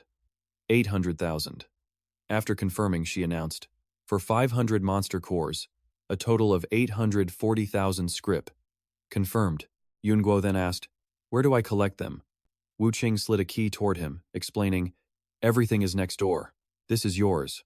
Taking the key, Yun Guo moved without hesitation. He stopped before a small, securely locked chest and carefully lifted the lid. Inside, a mountain of monster cores glittered like shattered stars. Their light danced across his face. He then sat and calmly opened his bag. Each movement was deliberate, long since planned. Once her demands were met, he raised his head and spoke in a low voice. Matron, here is your deposit of 500 monster cores. In response, San Chuan Mingmu issued another command to Yun Guo. Place this venerable one amidst the monster cores. Instantly, her statue levitated into the air, wrapped in a vortex of blood-red demonic energy. Soon, her entire form was centered among the glowing cores. The statue's upper half began to shift into a strange, sickly green color. It was like a poisonous fog from another world. In a blink, San Chuan Mingmu forged a slender, sharp needle, radiating a bone-chilling cold. When the time comes, break this needle, and I will act. Can anyone break it? Yun Guo asked, holding the needle, still slightly confused. Do I need to carry the statue with me? But all that mattered now was the needle. It was his greatest trump card. Just break this needle. Even if you fall into the underworld, I will appear. He then handed it to Qing Lin with a warning. If you face something you can't solve, break it. I understand. A moment later, T Tuk entered, urging them to get ready. Gentlemen, the investigation team is ready. It's time to move out. As Yun Guo stepped outside, he saw Shui Tong waving from afar. So, Master Truk Long was here. His presence made Van Qua curious. You're heading to the Pangu lab too? Hey, the chief sent me to back you up. Without missing a beat, Tiet Thong gestured forward. Let me introduce you to the team members. This time, we're escorting tribal researchers to the Pangu Institute. These two are Imperial Guards, rumored to be level 3 gene warriors. Shui Tong promised Si Ju he'd look after Yun Guo. The rest of them are our Taiping gang people. We will follow your orders, sir. If you say east, we will never head west. Wasting no more time, Shui Tong took the lead and gave the order. Let's move out. As the carriage began to move, Shui Tong's grand words echoed. The main gates swung open to welcome them. The arrogant youth storms the world, over mountains of white bones. Your life is worth less than a blade of grass. Snow blankets, a silent world. From the grim black prison, a cry echoes endlessly. I was framed! In the dungeon, a bone-deep chill lingers where light never reaches. I never went to the energy tower that day. Duan Muyun could only grip the iron bars in despair. Help me. My father is the director of the Tiangsu Institute. I've been framed, but no matter how much he screamed, no one outside cared. To the black prison guards, it was just another day. Framed? Who isn't framed in the black prison? Let him scream. A rich boy like him will lose his voice in 2 hours. They mocked the boy, unaware of Tu Yang lurking nearby. He was here purely to investigate the situation. Duan Muyun crying foul, just as that person predicted. Something happened at the energy tower. He quickly moved away, avoiding detection. Tu Yang struggled internally. Should he warn them? In the end, he chose to keep observing from a distance. First, he needed to find out what really happened at the energy tower, but it seems his movements had already alerted the guards. One of them turned. Did you hear that? The other's face darkened as he immediately denied it. You're hearing things. Even ghosts avoid this place. Meanwhile, Yun Guo's caravan moved slowly through the snowy mountains. This Li fire formation is so convenient. Seeing such a treasure used so casually, Shui Tong was completely astounded. If scavengers had this, they could go anywhere. Yun Guo then made a suggestion, but Shui Tong immediately refused. Ask the staff for one when this is over. Our scavenged heat cards are barely enough to burn. At this, Yun Guo's curiosity was piqued. He decided to see what Shui Tong knew. Why is the Pangu Institute so far from Qinzhou City? Hearing this, Shui Tong lit up and replied enthusiastically. Sir, you've asked the right man. They say Qinzhou City was once much larger, but as the snow disaster worsened, the city walls had to shrink. Yun Guo immediately grew curious and asked eagerly. So the Pangu Institute was abandoned recently? Shui Tong knew the old history well and had some insights. Normally, a place this far out should have been lost long ago, but until 30 years ago, it was still an exclave of Qinzhou. Yunguo's gaze shifted to the horizon, a wary look in his eyes. An exclave? Isolated outside the walls, neither abandoned nor brought inside. He knew there had to be a reason. Some hidden secret must be at play. Must it remain there for a reason? Suddenly, their horned beasts stopped, refusing to move forward. Shui Tong quickly scanned the path ahead for any obstacles. His expression turned grim as he saw the creature before them. It's a primal snow worm. This was hardly a challenge for Yun Guo. He emerged from the carriage to handle it. Don't worry, I've got this. Elsewhere, under a gray sky, a lone carriage approached the city gates. The driver gently pulled the reins, guiding his horse steadily forward. The city gate was now in full view, just a short way off. A guard stepped forward, raising his hand to halt them for inspection. Halt! We need to check your cargo. The sudden command startled the horse. The driver immediately dismounted to present himself. The guards pointed to the crates and began their questioning. Travel permit? What are you hauling on that cart? He offered a calm smile and reported smoothly. The Tiangshu Institute, Lord Duanmu's cargo, just brought out. Surely you remember. Another guard looked closer and confirmed, it is Lord Duanmu's crate. Then, in the next moment, the driver reached inside his robes. He produced a coin purse for the guards, ensuring a smooth passage. We all serve the great clans. A little convenience for you, brothers. The guard asked no more questions and waved him through. Go on. But before the carriage left, the guard added a warning. Finish your delivery and get out. If the sentinels catch you after curfew, no one can save you. The cart's cargo remained untouched, and that was fortunate because inside wasn't cargo, but Qinglin hiding. After entering the city, the driver made sure that the coast was clear before Qinglin emerged. They had to part ways here. The driver could go no further. My lady, I can only take you this far. The rest is up to you. Before she left, Qinglin warned him to be careful and not blow his cover. And right behind her stood the energy tower. Soon, all would be revealed. Back with Yunguo's group, one of the researchers, was in a secret discussion with his own men. The special researcher from Qinzhou, Chen Hao, the one Taiping finally found. How is he performing? The file on him is thin. A mysterious figure in blue reported back. He's an outsider, only here 2 days. It was an order from above. I can't get a read on him. Before Van Qua stood a giant snow worm. Its massive, muscular body slid across the snow, a colossal shadow on the white landscape. But with just a few clean, decisive moves, Van Qua easily subdued it. Tiet Thong watched from the side, completely amazed. So powerful. That's my master. In his eyes, Van Qua was now a rising star. Master, are your shoulders sore? Let me give you a massage. The defeated snow worm dissolved into a monster core. Van Qua retrieved it and approached him. How far to the Pangu research lab? Tiet Thong made a quick calculation. About 8 kilometers left. We can make it before nightfall. After the brief exertion, he gestured for the man to take a seat on the sled. Van Qua had no time to waste. Then let's move out. The snow fell silently, blanketing the world in a thick, white haze. In the quiet, only the sound of hooves echoed through the vast mountains. Tiet Thong wasn't exaggerating. They arrived in what felt like no time at all. The journey was so swift, Van Qua had barely dozed off. Master, we're here. Before him loomed massive structures against the snow. The Pangu research ruins. The other members began passing equipment to one another, then moved forward about 5 meters. Being his first time here, Van Qua was puzzled by their actions. What are you guys doing? Tiet Thong, the walking encyclopedia, quickly explained. The main research facility is underground. It looks like they're planning to blast an entrance open. After confirming the ideal spot, the researchers backed away. 3, 2, 1, detonate. When the moment was right, they slammed the red button. Just as Tiet Thong predicted, the device exploded in a cloud of fire and smoke. Soon after, a small hole appeared. But deep inside, it was pitch black, untouched by any light. To be safe, they needed to scout the inside first. They took out a flare and dropped it into the mouth of the pit. The hole wasn't too deep. The flare landed safely after just a moment. Tronhao was now able to confirm his suspicions. Just as I thought. Below us is the research facility's escape route. With the safety check complete, the team took out a rope and rappelled down one by one. As soon as his feet touched the ground, Van Qua scanned his surroundings. The space was incredibly dark, forcing them to rely on flashlights to move. Holding their lights, the group advanced slowly.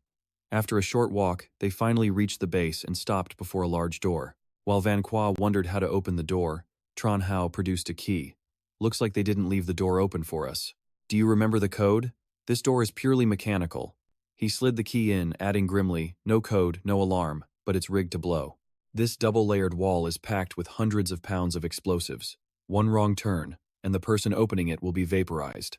But then, something unexpected happened, causing him to panic. Why is it stuck? How can this be? Tiat Thong rushed over to see what the problem was. "Sir, is there something wrong with your key?" Tran Hao's face twisted in frustration as sweat beaded on his forehead. If the key was the problem, we'd already be dead. So why won't the door open? Amidst the tense situation, Van Qua remained calm, looking for a solution. An idea seemed to strike him as he turned to Tiat Thong. "Do you have a lighter?" The man was like a magic pouch, but he asked curiously before handing it over. "I do. Master, what are you planning to do? Just give it to me." With the lighter in hand, Van Qua flicked it open and ran the flame over the key. Tran Hao was stunned by Van Qua's actions and yelled, "Are you insane? I told you, this door is packed with explosives. Why are you using fire? What are you trying to do?" Ignoring him, Van Qua finished and tried the lock once more. It seemed Van Qua's method worked. The dormant gears began to turn, and the jammed door finally creaked open. Both men stared, their jaws agape at the impossible sight. "The door's open. How did you do that?" With his sharp intellect, Van Qua explained the principle to them. If the key isn't the problem, then the lock is. Traditional locks use grease for lubrication, which freezes solid in extreme cold. Wasting no more time, they quickly moved inside. "The door's open. Let's go." The research lab was a massive space, filled with all sorts of machinery. Van Qua looked around, impressed by the construction. Such high-level scientific architecture. "Did you people really build this?" Tran Hao wasn't interested in answering, only in his orders. "You're just in charge of security. Everything else is none of your concern. Everyone, priority is to find the entrance to Area 9. But Van Qua couldn't take his eyes off the advanced design of the place. This tech is generations ahead of Qinzhou. Is it lost knowledge, or a chance discovery? All the while, their every move was being filmed by cameras, and the one observing everything was none other than Fong Mian, still trying to cause trouble for me, even at this stage. Then, his eyes landed on a familiar figure, and he froze. Wait a minute, but at that same moment, he noticed a particular detail. It was the watch on Van Qua's wrist that gave him away. "So the day has finally come," Fong Mian mused, "sooner than I predicted. But our reunion was always inevitable." After heading deeper inside and entering a code, Tran Hao pressed a red button to open the next door. However, something he never expected happened. The door didn't open. Instead, a thick mist sprayed out from both sides. He couldn't believe he'd entered the wrong password. The wrong password? How is that possible? Refusing to accept it, Tran Hao slammed the red button again. This place was sealed for 30 years. How could the code have changed? Suddenly, Tran Hao's own hand began to blur before his eyes. One moment, he was perfectly fine. The next, he collapsed to the ground. He suddenly went limp, collapsing to the floor before Yun Guo's shocked eyes. The researchers with him were no different, all fainting and crumpling to the ground. No one knew what happened, but they all dropped to the floor, completely unconscious. The true power behind this finally revealed itself. It was none other than Feng Mian. They were all under his control now. He strode forward, pinning Chen Hao under his boot. "The code's wrong. Someone must have changed it." Sensing the imminent danger, Yun Guo finally moved. With the cold steel pressed against Feng Mian's neck, he demanded, "Who are you? Why did you ambush us?" Unwilling to provoke Yun Guo, the man slowly raised his hands. "How are you still conscious? This dose should have knocked out an elephant." Warning. High concentration of anesthetic gas detected. Immunity successful. Yun Guo wasn't interested in answering. He just wanted his own question answered. Just then, the man said softly, "Xiao Yun, don't just look at the surface.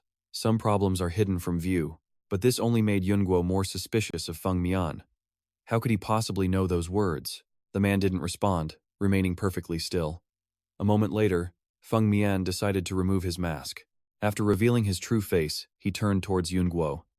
"Weren't you looking for me?" The man before him was Lin Feng Mian, former chief researcher of the Lin Bureau and the father of Lin Yun Guo.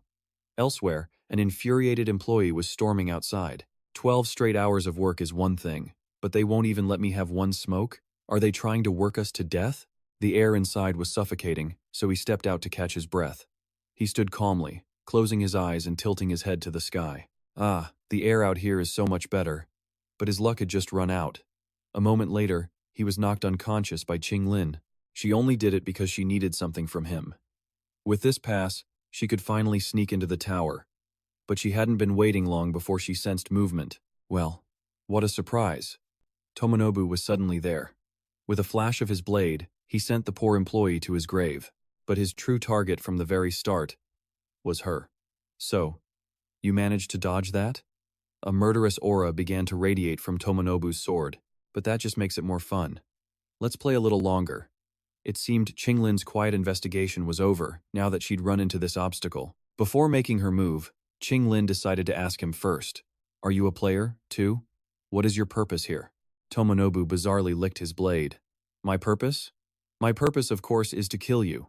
He glared at Qinglin, as if he wanted to devour her whole. The next moment, Tomonobu grew more excited than ever, showing off with a few swings of his sword.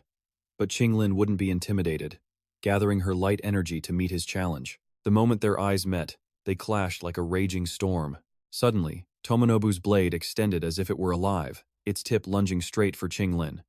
This was no ordinary sword. Its strange mechanism allowed it to unpredictably extend with every swing. The sword is extending? Qinglin instantly noticed its unusual property. A single moment of carelessness was all it took. Her rhythm broken, the blade grazed her cheek, leaving a chilling cut like a winter wind. Tomonobu roared with laughter, his eyes blazing. He was relishing the most thrilling fight of his life. Not many can excite me like this. And you even managed to dodge? This only heightened Tomonobu's excitement. I love it when my prey struggles. Yet, she remained perfectly calm as she spoke to him. The wielder of the Berserker Demon Blade. Are you Shaolin Jishin of Fusang? In response, Tomonobu drew back his sword, preparing his next strike. If you know my name, then you know the brutal end that awaits my opponents. Just be a good girl and wait to die. But it wouldn't be that easy. Qinglin launched herself into the air, dodging Tomonobu's deadly slash. It didn't take her long to recognize his fighting style. Data profile. Shaolin Jishin, belligerent bloodline. His demon blade is unpredictable and an extreme threat at long range. Understanding dawned on Qinglin as light energy erupted around her. In an instant, she closed the distance at unimaginable speed, arcs of lightning coiling around her limbs, threatening to tear space itself apart. There was only one way to counter him, a close-quarters assault, using speed to overwhelm his power. Facing Qinglin's lightning assault, Tomonobu was stunned, completely caught off guard by her speed and power. What? Without hesitation, Qinglin poured all her energy into one final strike, a single finishing blow, like judgment from the heavens. This next attack will end you. Semi-elemental form, lightning. But in that instant, her form vanished into thin air, leaving only crackling streaks of lightning. She disappeared? In a flash, lightning ensnared Tomonobu's entire body like an inescapable net. A deafening crack tore through the air as blood erupted from his mouth. His body, no longer able to stand, trembled on the verge of collapse before her wrath, so powerful, it even shattered my soul shield. But at that critical moment, Annette and Sanlei suddenly appeared to protect him. Why are you two here? It seemed he now had allies, sent by Helen. Her Majesty the Queen summoned us, of course. If not for us, you'd be dead. The three of them now faced Qinglin. The odds were stacked against her. Her Majesty has given the order. Kill any player attempting to enter the energy tower. Qinglin couldn't understand why they would go this far. What are you trying to hide? If something happens to that tower, everyone will die. But to her, your lives are like insects. No matter how great the disaster, the only ones who will die are commoners like you. Now that his identity was revealed, Feng Mian held nothing back. Didn't you come looking for me, my son? Hearing Feng Mian address him that way, Yunguo froze. Father. But looking closer at the man's face, Yunguo denied it. No, my father's over 40. You only look like him in his 20s. Just who are you? He stared intently at the Feng Mian before him, his mind reeling with confusion. He cut the explanation short with a simple introduction. Lin Fengmian, age 26. Guaranteed 100% real. The hidden truths he had for Yunguo would have to wait. A full explanation was too complicated. It was better to move them first. Fengmian then gently placed Shui Tong onto a mattress. He burned with curiosity about Fengmian's motives. But Fengmian simply reassured him, saying they'd only sleep for a while to avoid disrupting the grand plan. It became clear Fengmian's true target wasn't them, but Yunguo. Now that they were finally alone, he could get to the heart of the matter. So, where to begin? I suppose I should start with my identity. But before he could continue, Yunguo cut in.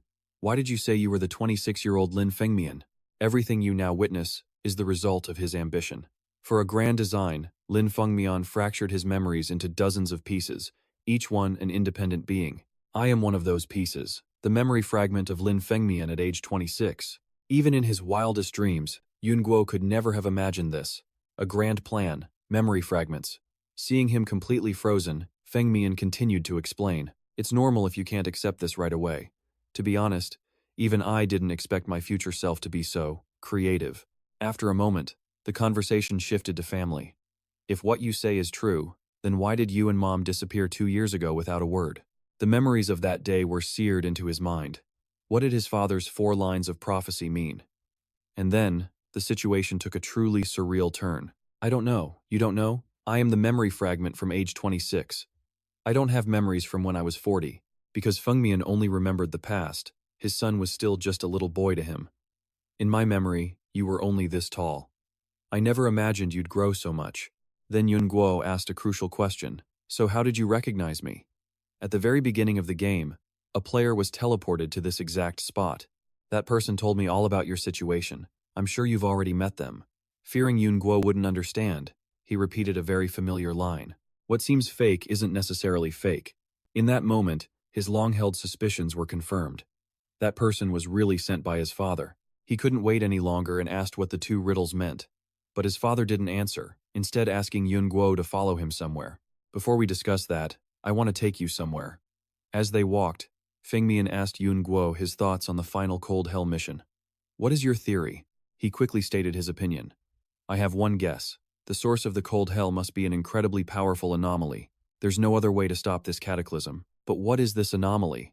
And where is it hiding? There are no clues yet. Fengmian was pleased with his deduction. To have figured out that much is impressive. After all, clues in Qinzhou City are scarce. After walking a short distance, they stopped before a door engraved with a 4-armed warrior. Yun Guo stared at the strange sight in shock. What is this? Fengmian then patiently began to introduce it to him. The Gate of Hell. The creators of this place had such advanced technology, yet in the end, all they could do was pray to the gods for protection. He stepped forward and entered a password to open it. How ironic. As the door opened, a powerful wind erupted from within, like a gale from the depths of hell itself. As the wind blasted against him, it triggered a chilling memory. The temperature was impossibly low, on par with a night in the cold hell. A wide, pitch-black passage appeared. This tunnel is only 260 meters, but it took 15 years to dig. You can find the excavator's notes left on the walls. Yun Guo ran his hand along the stone walls inside. In the 36th year of the solar calendar, we arrived. His father's voice echoed in the silence, merging with the cold rising from the earth. Just as you guessed, the extreme cold of this world is caused by that very anomaly. 400 years ago, a meteor fell from the sky. Afterward, the world plunged into an age of extreme cold, and all methods of creating warmth vanished. At first, no one paid attention to the cold caused by the anomaly, until the low temperatures threatened their daily lives, and they realized the gravity of the situation. Researchers began searching for the cause of the anomaly. They found the meteor's impact site, built a city on top of it, and excavated the truth from below. Finally, they found this place, where the god fell. It is both the beginning and the end.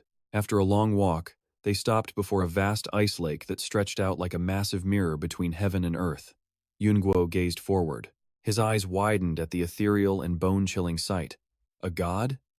Fengmian then pulled out a small remote and coldly pressed a button. Ice flooded the space, blanketing everything in a frigid white. A silent omen spread through the air, as if a great event was about to erupt. Look, this is the source of the cold hell, an anomaly that can be called a god. From within the thin ice, a ferocious shape appeared, like a slumbering demon finally awakened. Yun Guo stared through the frigid ice, an unnameable suspicion stirring deep within him. This god you see before you is his life's work. The city of Qinzhou, the research institute, my very existence here. It is all because of it, and it is the one thing you must ultimately kill. Yun Guo remained completely silent, his somber gaze listening for something echoing from deep within the ice. Gazing at the god with eyes full of killing intent, a fierce resolve surged within him. I want to kill it. Fengmian was no different, staring intently at the god before them. His grave expression came from understanding exactly how formidable this creature truly was. Even though it's been dormant for 4 years, this mission is far from simple. Many have already tried and failed to defeat this god. Do you see that hole? The scientists who found it ran countless experiments. It might sound impossible, but it all actually happened. Chemical toxins, radiation, the anthracis virus. And that wasn't all. They used many other poisons. Even heavy weaponry was brought in to be tested. Explosive weapons. Everything you can imagine, they've already tried it. Yet every attempt ended in failure. But as you see, Fuso, the Thais. Be serious now. There. It remains in perfect condition, as if death itself doesn't apply. Yun Guo understood the hidden meaning. Was his father saying this problem was unsolvable? But Feng Mian denied it. Quite the opposite. They already had an answer. After realizing they couldn't kill the god, the scientists began to study it. They started by testing various drugs on small mice. Soon, those tiny mice mutated, swelling into monstrous creatures. They injected the god's blood into animals and ran experiments. The divine blood enhanced these creatures, making them aggressive. Feng Mian then decided to test Yun Guo. Did anything come to mind? He racked his brain, searching for the answer. Gene warriors and monsters from Night of the Frozen Prison? Hearing this answer, he was extremely satisfied. Correct. The gene warriors are the results of this project. After countless trials and experiments, humanity finally managed to steal a fraction of the god's power. He slowly stepped forward. That's why the scientists devised a new plan. If we can't kill a god, then we'll create another god to kill it. So their method was to fight fire with fire, an artificial god. Their high-risk gambles finally paid off, yielding incredible results. It was an insane plan, yet they not only attempted it but actually succeeded. They truly used the god's flesh to create a new god. Yun Guo then slowly walked forward, each heavy step feeling like it was treading on frozen time. But when he saw the god stir slightly, he froze. Disbelief filled his eyes, unable to process what he'd just seen. If they succeeded, then why is it still here? The next answer shocked him even more. Because of fear? Fear that they couldn't kill it? Feng Mian shook his head. No. They were afraid they would kill it. The founders of Qinzhou were perhaps true heroes. They were men determined to save the world by slaying a god, working together to create a miracle. Obviously, their descendants are not the same. They were corrupted by power. The extreme cold is the foundation of their rule. If the sleeping god dies, how will the nobles maintain their high status? At this moment, Feng Mian placed all his trust in Yun Guo. Little Yun, you must overthrow the corrupt nobles, find the artificial god, and end everything. Meanwhile, Qing Lin was still facing the three of them. Only we will die? What do you mean? Anda gave a sly smile and replied, Still don't get it? The energy tower has a problem, but it won't threaten the upper district. Only you and the commoners in the lower district will die. San Lei was losing his patience. Enough talk, just finish her off. But it seemed he wanted to play with her a little longer. The thrill. It's all about the thrill. We can't let this beautiful lady die without knowing why. The impatient Tamanab couldn't wait any longer and drew his sword. He then pointed it at her with a grin. Ching Ding Tai. The sword in his hand suddenly extended, shifting like a living creature.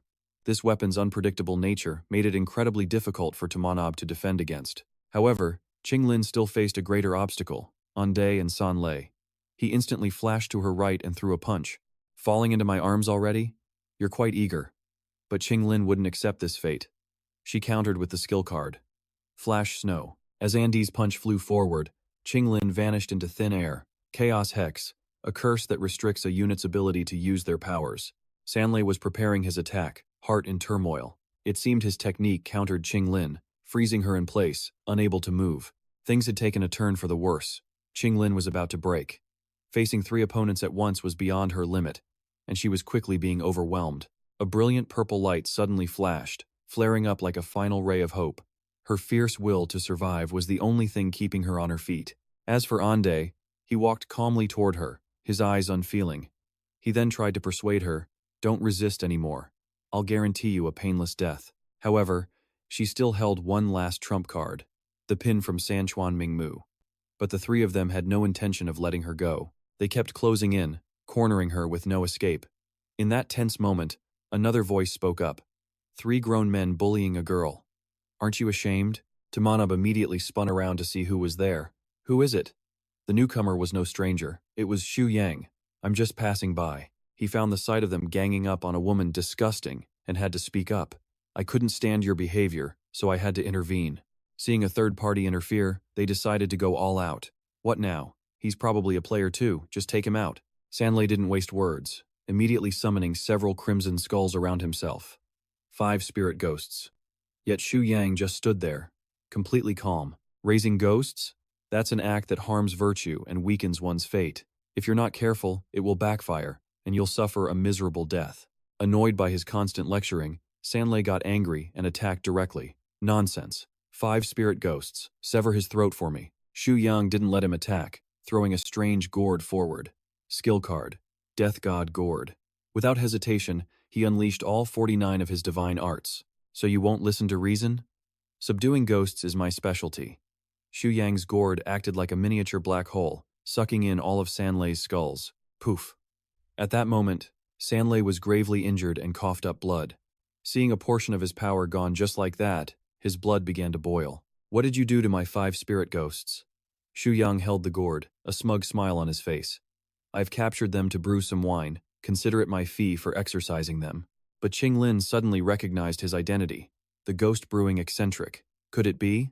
Suddenly, a clean sword strike from Tamana brought her back to reality. Do you really have time to worry about others? She kept her distance from him for now instead of attacking. While Xu Yang handles the other 2 pests, I'll deal with this one over here.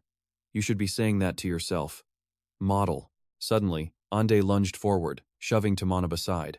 Move. His gaze was fixed, ready for any attack. The next instant, a fiery clash erupted between them. Ande rose from the earth-shaking impact, clearly displeased. Skill card. Asura of Karma Fire.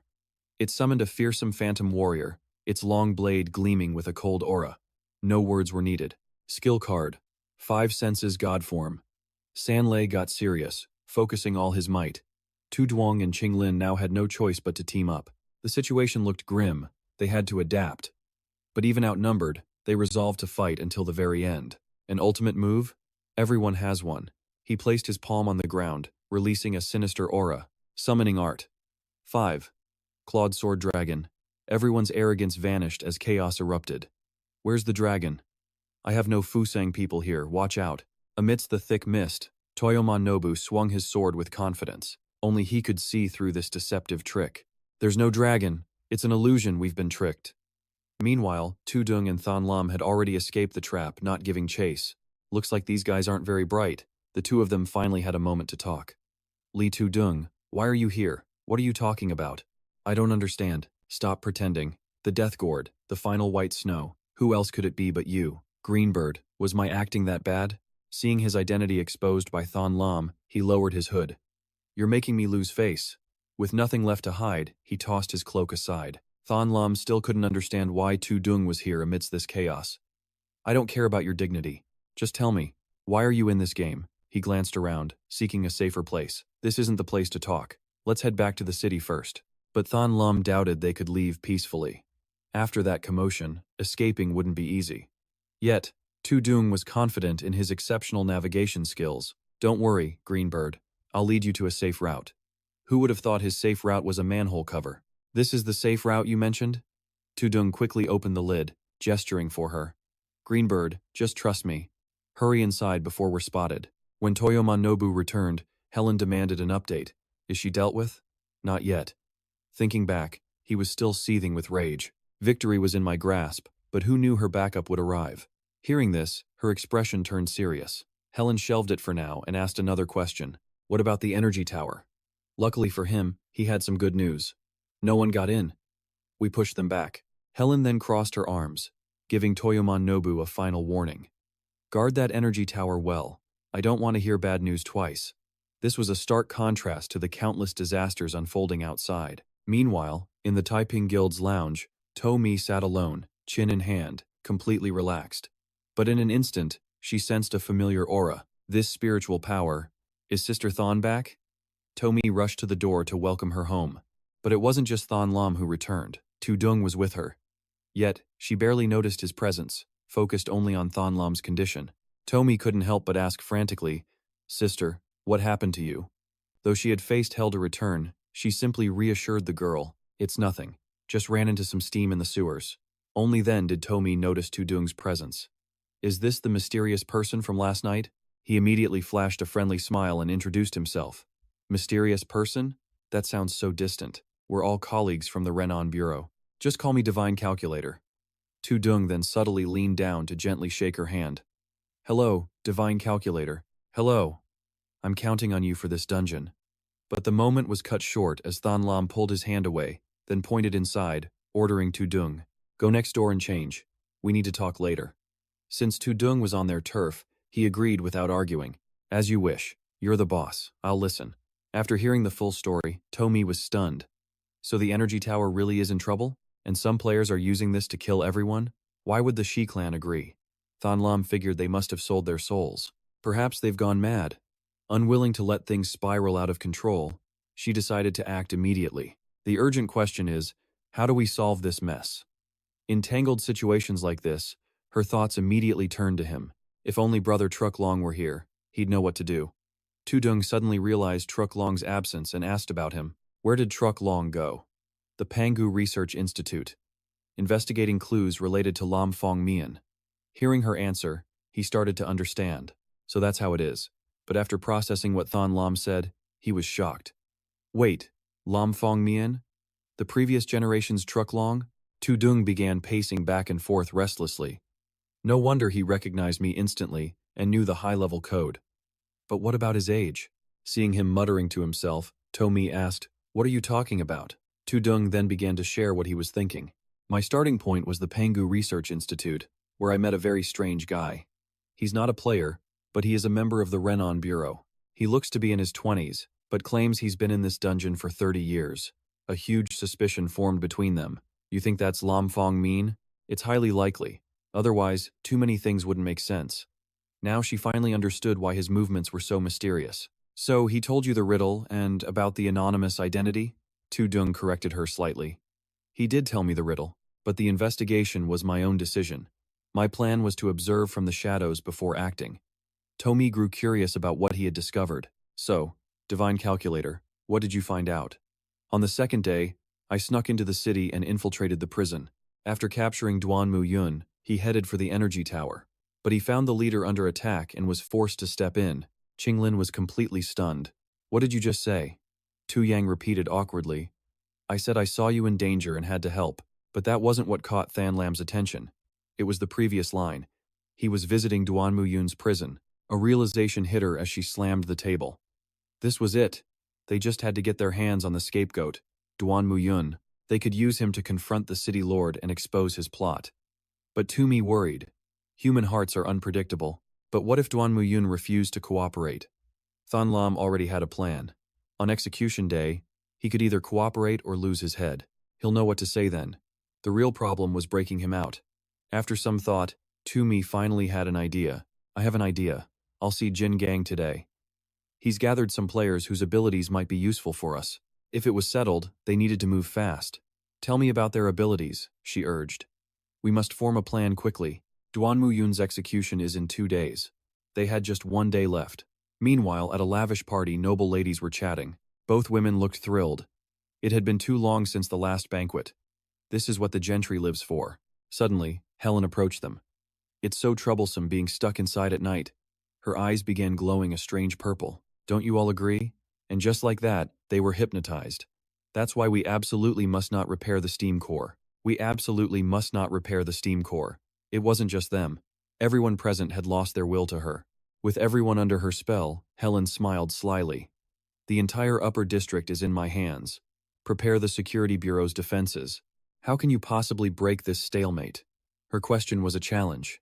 Meanwhile, Tunobu stood quietly, leaning against a wall. Snow fell heavily amid the biting wind. He seemed to be waiting. Suddenly, a jolt like an electric current struck him. He frowned, dodging aside. You still dare to show your face here? The attacker was none other than Than Lam. She appeared with a smile, aiming to distract him. You're always here, such a model watchdog. Provoked, Tunobu drew his blade. He declared that today, she would die. A classic cat-and-mouse game began, with Than Lam luring Tunobu away from his post. Tu Yang's group watched from the shadows. As Tunobu gave chase, Tu Yang spoke. Step 1. Make them think our target is still the energy tower, and make them lower their guard on the prison. Flashing back to the night before, Tu Mi and Than Lam had reviewed the plan. She told Than Lam, Sister Than, this all rests on you. Than Lam simply nodded. Once they left, Tu Yang and his crew emerged. He said, Our leader has made her move. Let's get into the heat pipe, now. The three then opened a nearby vent and slipped inside. Tu Yang warned. Run if you don't want to get scalded. We only have 20 minutes. They had successfully infiltrated the prison. Toomey explained the next step. Step 2. Confirm a safe escape route. We must ensure Duan Muyun gets out alive. Master Diviner, will the heat pipe work for an escape? He laughed, thumping his chest. Don't worry, this pipe goes everywhere. The three finally reached a small staircase. Tu Yang gestured upwards. The prison is up there. Remember your mission. The other two answered in unison. Suddenly, he pulled out a gourd of wine and began chugging. Finally, a chance for a drink. I've been holding back for days, he cried, finishing the gourd. Face flushed, Tu Yang laughed drunkenly before leaning against a wall. He mumbled to his companions. I'm sleeping now. The guards are sleeping too. Go. The man in the vest glanced at the bald man. He got himself drunk. Will this even work? The bald man replied. We're here. We have to trust him. It's about honor, just as planned. They continued up the stairs. Inside, the two guards were passed out cold, just like Tu Yang below. They mumbled, more. Good wine. This was step 2. Toomey's instructions for step 3 were clear. Avoid detection by the guards. They needed a window of time to get him out. Tu Yang had taken this task, saying, leave it to me, and he delivered. Tu Yang had used a skill card during infiltration, the great dream immortal art. He yawned. Drink up for me. Fill your cups. Back with the infiltrators, they were searching cell by cell. The bald man asked, find him yet? The other replied, nothing on the left. After a tense search, they finally spotted Duan Muyun. The bald man whispered, found him. Over here. He then urged, quick, get the lock. He snapped back, don't rush me. The man in the vest then activated a skill card, candle wax transformation, turning his body into wax. He could mold it at will, shaping his finger into a key. The lock clicked open. He's all yours now. The bald man nodded. Leave it to me. The bald man sat beside Duan Muyun and used his own special card, the scapegoat skill, which creates a perfect copy. The copy shatters upon taking a fatal blow. Toomey had reminded them. The most critical step wasn't just breaking him out. Their plan needed Duan Muyun to testify against the city lord. She continued.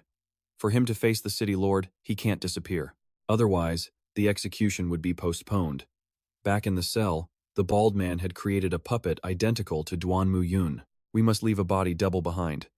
Luckily, I know a player with this skill. After completing his task, the man was sweating, completely drained. It's finally done. But his partner was worried. This double, it isn't waking up. Are you sure this is okay? The bald man, though worried himself, reassured him. They'll just think he's scared stiff. Let's go. Forget the double. The escape is what matters. With that, they carried the real Duan Muyun from the prison, returning to Su Mi. It was time for her next move, a meeting with T-Tuk. T-Tuk smiled. Miss Baizi, what can I do for you? Su Mi's reply was dead serious. At tomorrow's execution, I need your help to expose the city lord. Hearing such an outrageous proposal, T-Tuk chuckled behind her hand. Miss Baizi, do you realize what you're asking? But Su Mi's resolve was unshaken. She recalled the scene at the square. Yesterday, I saw many from the Taiping gang waving their banners with purpose. That tells me you stand with us, Miss Jin T-Tuk. Realizing Su Mi was dead serious, T-Tuk's expression hardened. I may resent the city lord, but I know this petty trick won't dethrone him. T-Tuk's voice grew grim. If you anger him, it won't just be us. Her brow furrowed with tension. The entire Taiping gang will be utterly annihilated. Su Mi stood her ground, laying out their plan. But what if I can prove the city lord is lying? That he concealed the true cause of the energy tower disaster? Hearing this, T-Tuk scoffed. That's impossible. Suddenly, the door was kicked wide open. Tu Yang strode in, dragging a bound and gagged Duan Muyun. Oh, it's very possible. He shoved the man forward, right at T-Tuk's feet. She stared in shock. Duan Muyun, you broke him out? As the prisoner trembled, Tu Yang's voice cut through the air. To save his own skin, he'll help us prove the city lord's words are all lies. Su Mi added her voice to his. We'll prove the nobles care nothing for the poor, inciting the fury of the masses. But T-Tuk saw the flaw. That's still a weak argument. That's pure fantasy. The second Duan Muyun appears, Qin Wu will execute him as an escapee. Just then, Yun Guo appeared from the shadows. Don't worry about that. Yun Guo smiled confidently. Leave the rank 4 Jin warrior to me. Seeing him, T-Tuk's own smile returned. Mr. Zulong. So, you've returned? She stood. Where is the Jitong Association? Yun Guo replied coolly. They're locked down in the Pangu Research Institute. They can't move for the time being. Jin Ti-tuk frowned with worry. The investigation team. Did something happen? What about the modification drug? Yun Guo remained calm. I have it. 2 different formulas for the rank 4 gene modification drug. He added a condition. But you must cooperate with our plan tomorrow. Only then will I hand them over. Yun Guo laid out the whole plan for her. You were right. Simply inciting the commoner's rage is not enough to topple the city lord. That's why we need you to contact the other noble forces. He pressed on, even as her frown deepened. Like the wronged Duan Muming and other families crushed by the city lord. He's ruled for decades. He's made decades worth of enemies. He made a gesture, outlining the strategy. With allies inside and out, overthrowing him is entirely possible. Finally, Yun Guo's voice softened. I hope you will consider this proposal carefully. This may be your only chance. Ti-tuk trembled slightly, swallowing hard, but she kept her composure, playing her part. Even if I refuse, you'll just approach the other nobles yourself, won't you? Yun Guo's reply was cool. Yes, but that would be far more troublesome, which is why I'd prefer to work with you. Ti-tuk was blunt. I'll need leverage to persuade the other noble families. Just as he'd planned, Yun Guo produced a slip of paper. This is half of the formula for the gene modification drug. That should be enough leverage. Ti-tuk accepted it with a smile, her voice smooth as silk. I will give it my all. With that, she turned and left without a single glance back. Qin Feng, prepare the carriage to the upper district. After Ti-tuk vanished from sight, Sumi could no longer hold back her doubt. Mr. Zhu Long. Can we really trust her? Yun Guo's confidence was absolute. Don't worry. Whatever she chooses, it won't change the final outcome. Tu Yang grinned at his words. So you have a counterplan for her betrayal. Meanwhile, at the Taiping Institute, Jin Ti-tuk's carriage cut through the falling snow. Qin Feng called from the driver's seat. Miss, are we headed to Lord Duanmu's estate first? Inside, Ti-tuk unfolded a secret message and gave a new command. No, we're going to the Protectorate's office. The secret note was brief. I have long heard of your reputation. Let us meet. It was signed, Helen. Ti-tuk sighed to herself. A far more important invitation. Soon, she arrived at her destination. Helen sat poised on a chair, setting down her teacup. Miss Jin Ti-tuk. I've heard so much about you. It's a pleasure. Ti-tuk's reply was stern. You have me at a disadvantage. I know nothing about a Miss Helen. Since when did the noble families of Qinzhou produce a figure of your caliber? Helen crossed her arms, her reply deflecting the question. My history is far less interesting than your recent choice of partners. Jin Ti-tuk's brow furrowed. Miss Helen, speak plainly. Helen rose slowly, closing the distance between them. She toyed with a strand of Ti-tuk's hair, her voice dropping to a cold whisper. Hoping to use those outsiders to regain your noble status, aren't you, Miss Kim Lam Ca? Ti-tuk's eyes shot open in shock. How do you know my name? Helen just shrugged. That's not important. What matters is that I can give you the noble status you crave. Ti-tuk cut to the chase. What do you want? Helen answered without a hint of shame. Betray them. Work with me. Jin Ti-tuk frowned, a cold smile on her lips. And why would I discard my current allies for a promise you may not keep? Helen leaned casually against the window. Because you don't truly want to upend Qinzhou's order, you just want your noble power back. Eventually, they will stand in your way. But we are the same kind. Jin Ti-tuk's lips tightened as she thought. Then, her eyes widened, and she burst into laughter. You're right. They wield the power of B-rank gene warriors. They are the true threat to Qinzhou's stability. Her objective achieved, Helen beamed, patting her shoulder. I knew you would see the light, Miss Jin. Now, let's discuss how to bury them for good. Meanwhile, back at Yun Guo's meeting, he was laying out his own firm plan. The Pangu Research Institute has connected the dots. After tomorrow's storm at the Noon Gate passes, we must investigate the Blood Tax Bureau. Fragments of memory, Thonlam muttered, rubbing his head. A sleeping god, the city's founder. This situation is far more complex than I expected. Mokvan gently consoled him. At least our objective is clear. First, we overthrow the city lord and take the legacy of that artificial god, the founder.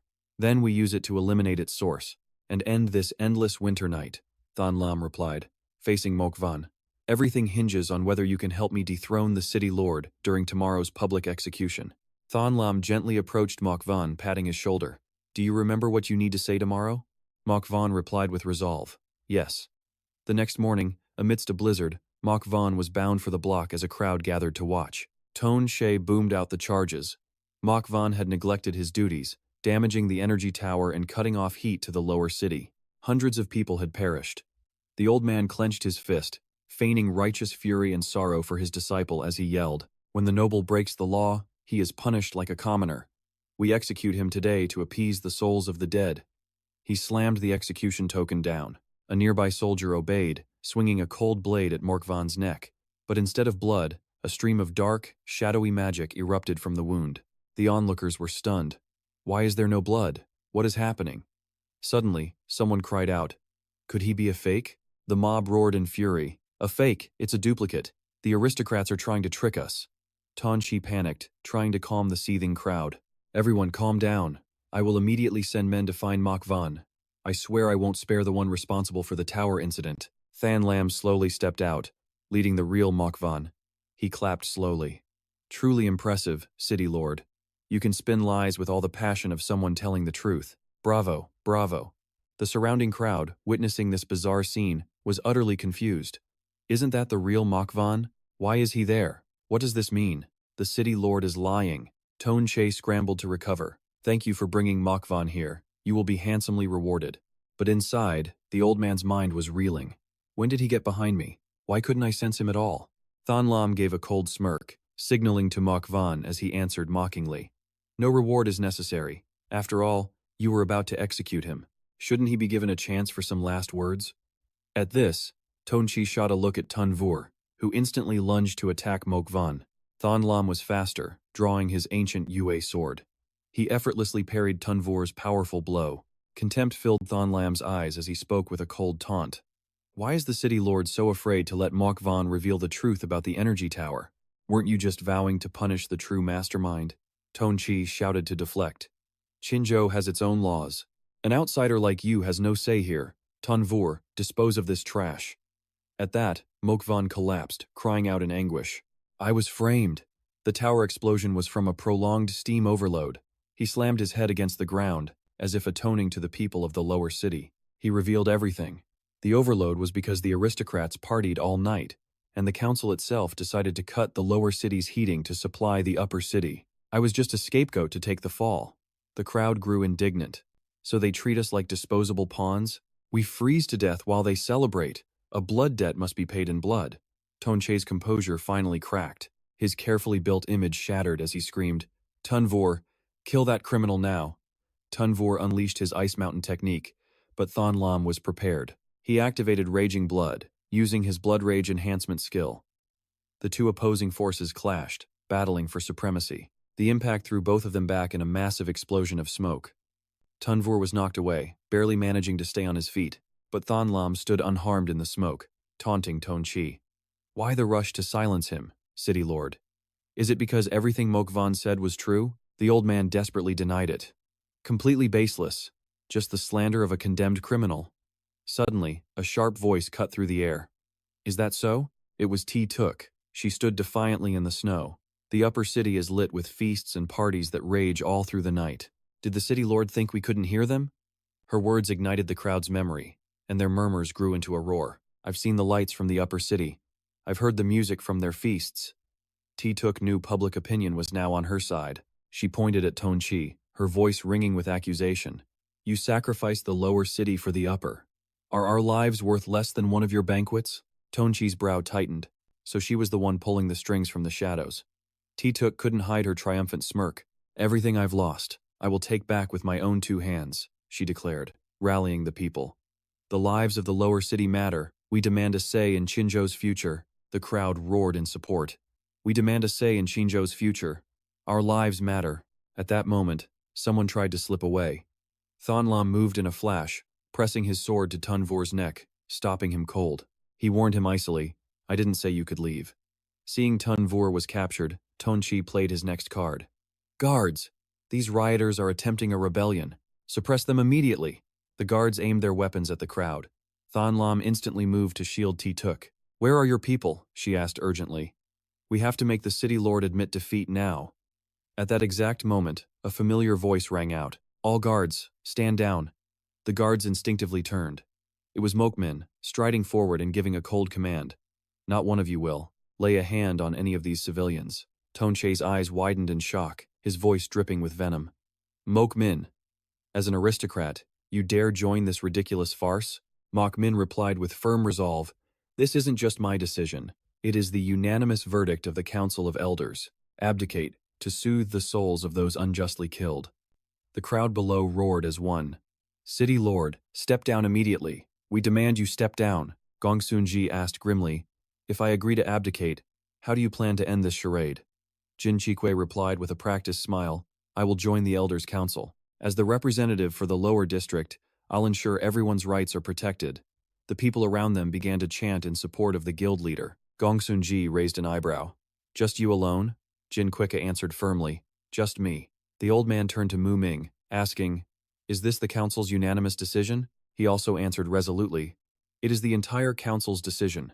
In the end, Gong Sun-ji had to relent. He raised his hand, slowly removing his regalia. Pained, Gong Sun-ji knelt down, placing the symbol of his authority on the ground with his final words. Fine, have it your way. Seeing that Gong Sun-ji had surrendered, Yun Guo released Qin Yu. He moved to Jin Chikwe's side, praising her softly. Nicely done. Jin Chikwe answered humbly. It was all due to Mr. Julong's plan. In her heart, she thought, Thank you all for your sacrifices. It was done. Everyone shared in the joy of their victory. Shouts echoed through the sky. We won. We finally won. The council finally has someone from the lower district. Meanwhile, in Gong Sun-ji's hall, he took out the city lord's seal and the key to the secret vault, placing them on a tray. He brought it to Duan Mu Ming. Everything is here. Seeing Mu Ming hesitate, Gong Sun-ji grew impatient. If you must imprison me, then make your move. Mu Ming accepted the two treasures, explaining politely, The city lord has done much for Qinzhou. No one will pursue these minor errors of yours. You may retire in peace. Gong Sun-ji said nothing, simply turning and walking away. Qin Yu, let's go. And just like that, the two left the hall with their heads held high. As the snow outside grew heavier, Jin Keek watched them go. She sighed. Next is dividing the spoils. It will be a chaotic night, at the very least. Then she turned her attention to Yun Guo. Mr. Zulong, would you like to rest now? He had no reason to stay any longer. With a polite nod, he said, Then I'll trouble you to handle the city founder's legacy and the search for the outsiders, guild leader. Jin Keek replied politely, I will devote myself to the task. On the way back, Qinglin couldn't shake his unease, entrusting everything to Jin Keeka. Is that all right? Yun Guo stated confidently, They only have one option. Then he calmly explained, I just proved that even a Tier 4 variant warrior like Qin Yu can't touch me. Because of that, they only have one last card to play. Qing Lin instantly understood. That last card. You don't mean the artificial god. Yun Guo nodded. Correct. If Jin Kikwe doesn't betray us, she'll naturally help us find it. And if she does betray us, her only remaining move is to turn the artificial god against us. Finally, he concluded, either way, it doesn't change the fact that we will meet that local deity. Therefore, Jin Chikwe's potential betrayal doesn't affect our plan at all. After settling matters, Jin Chikwe finally had time to bring Yun Guo the documents. All the research materials you wanted on Pangu are here. Yun Guo took them, offering a compliment. I thought it would take the guild leader more time to seize power. I didn't expect you to be this fast. Jin Kike brushed her hair back, replying humbly, You're joking, mister. I'm still a long way from holding real power. Then, she calmly explained, the gentry are too busy fighting over power to pay any mind to research materials. That's how I was able to obtain them so smoothly. As if recalling a painful memory, Jin Kike added grimly, That year, when the gentry abandoned the Pangu research, they did take a few things. Using that as a basis, they started pouring vast resources into their own secret research. I secretly investigated the movement of these materials. From there, I found where they were conducting their research. Yun Guo immediately grasped the point. The Blood Tax Bureau. Jin Queek pulled out a cigarette, lighting it sorrowfully. Taking a deep drag, she regained her composure to speak. Correct. The Blood Tax Bureau has never disclosed its use of the tax, which consumes vast resources. It's an annual allocation. It's like a monster lurking in the dark, devouring the people's very lifeblood and the resources of the gentry. Yun Guo reassured her, Don't worry, I will help you deal with that monster. Jin Cheek was stunned, offering a bashful thanks. Then I'm truly grateful to you. After speaking, she awkwardly changed the subject. There's one more thing. It's about the Tier 4 genetic modification drug. Yun Guo had already guessed. He quickly explained, Duan Mu Ming is giving me the remaining medicine cores for that. I'll cooperate with him. Jin Shikwe agreed with delight. Then I'll go with him myself. Lord Duanmu to prepare. Yunguo walked her to the door. Hurry now. We must get to the blood tax bureau. After Jin Chike's figure had vanished, Sumi breathed a sigh of relief from behind. Phew. Brother Julong, is the test over now? Luckily, Sister Jin is still on our side. Yunguo's lips curled into a cold smile. Quite the opposite. She has successfully sold us out. Sumi froze solid. She was utterly baffled, asking in disbelief. Huh? How is that possible? But Sister Jin was clearly trying to help us find clues. Qinglin stepped forward, patting Sumi's shoulder and explaining gently, That's just on the surface. Don't just listen to what she says. Instead, watch what she does. If she hadn't colluded with the gentry, the drug's formula would have been her trump card. But now, she's agreed to share the Tier 4 drugs formula with Duanmu Ming. That proves she has already found another partner besides us. Once that was settled, Yunguo went to find Tu Yang. He couldn't help but praise him. Your predictions were godlike. Go find Jin Gang first. Seeing Tu Yang's confusion, Yunguo explained. After we reach the blood tax bureau, the gentry might attack the other players. You should lead them into hiding. In the heating tunnels, to prevent unnecessary casualties. Tu Yang understood and nodded. I get it. Yunguo smirked and gave a cold huff. I'll take the bait first, then I'll destroy all your traps. That night, Yunguo opened chests of shimmering medicine cores, placing them around his room. To the Three Rivers matriarch goddess, a humble offering. Your ladyship, these are the last 700 medicine cores. Suddenly, from the statue, a powerful energy field erupted. It slowly enveloped the entire room, seeping into the very air. Soon, Yunguo was trapped in the matriarch's illusion. She casually lounged before him, praising, You've done well, little one. A stunned Yunguo could only stammer, Your ladyship. 3. The matriarch smirked. What? Can't you even recognize my voice? Yunguo sweat nervously, trying to cover his shock. I do. I just never imagined your overwhelming presence. The closer he looked, the more terrified he became. This crushing pressure. It was even greater than the Eye of Calamity. A holy sanctuary? Or is this a natural disaster-level threat? And that's where we'll stop for today. That was our summary of the story. If you have any thoughts, drop them in the comments below. Don't forget to leave a like, subscribe, and ring that notification bell for more awesome content. For now, thanks for watching, and we'll see you in the next one. Bye-bye.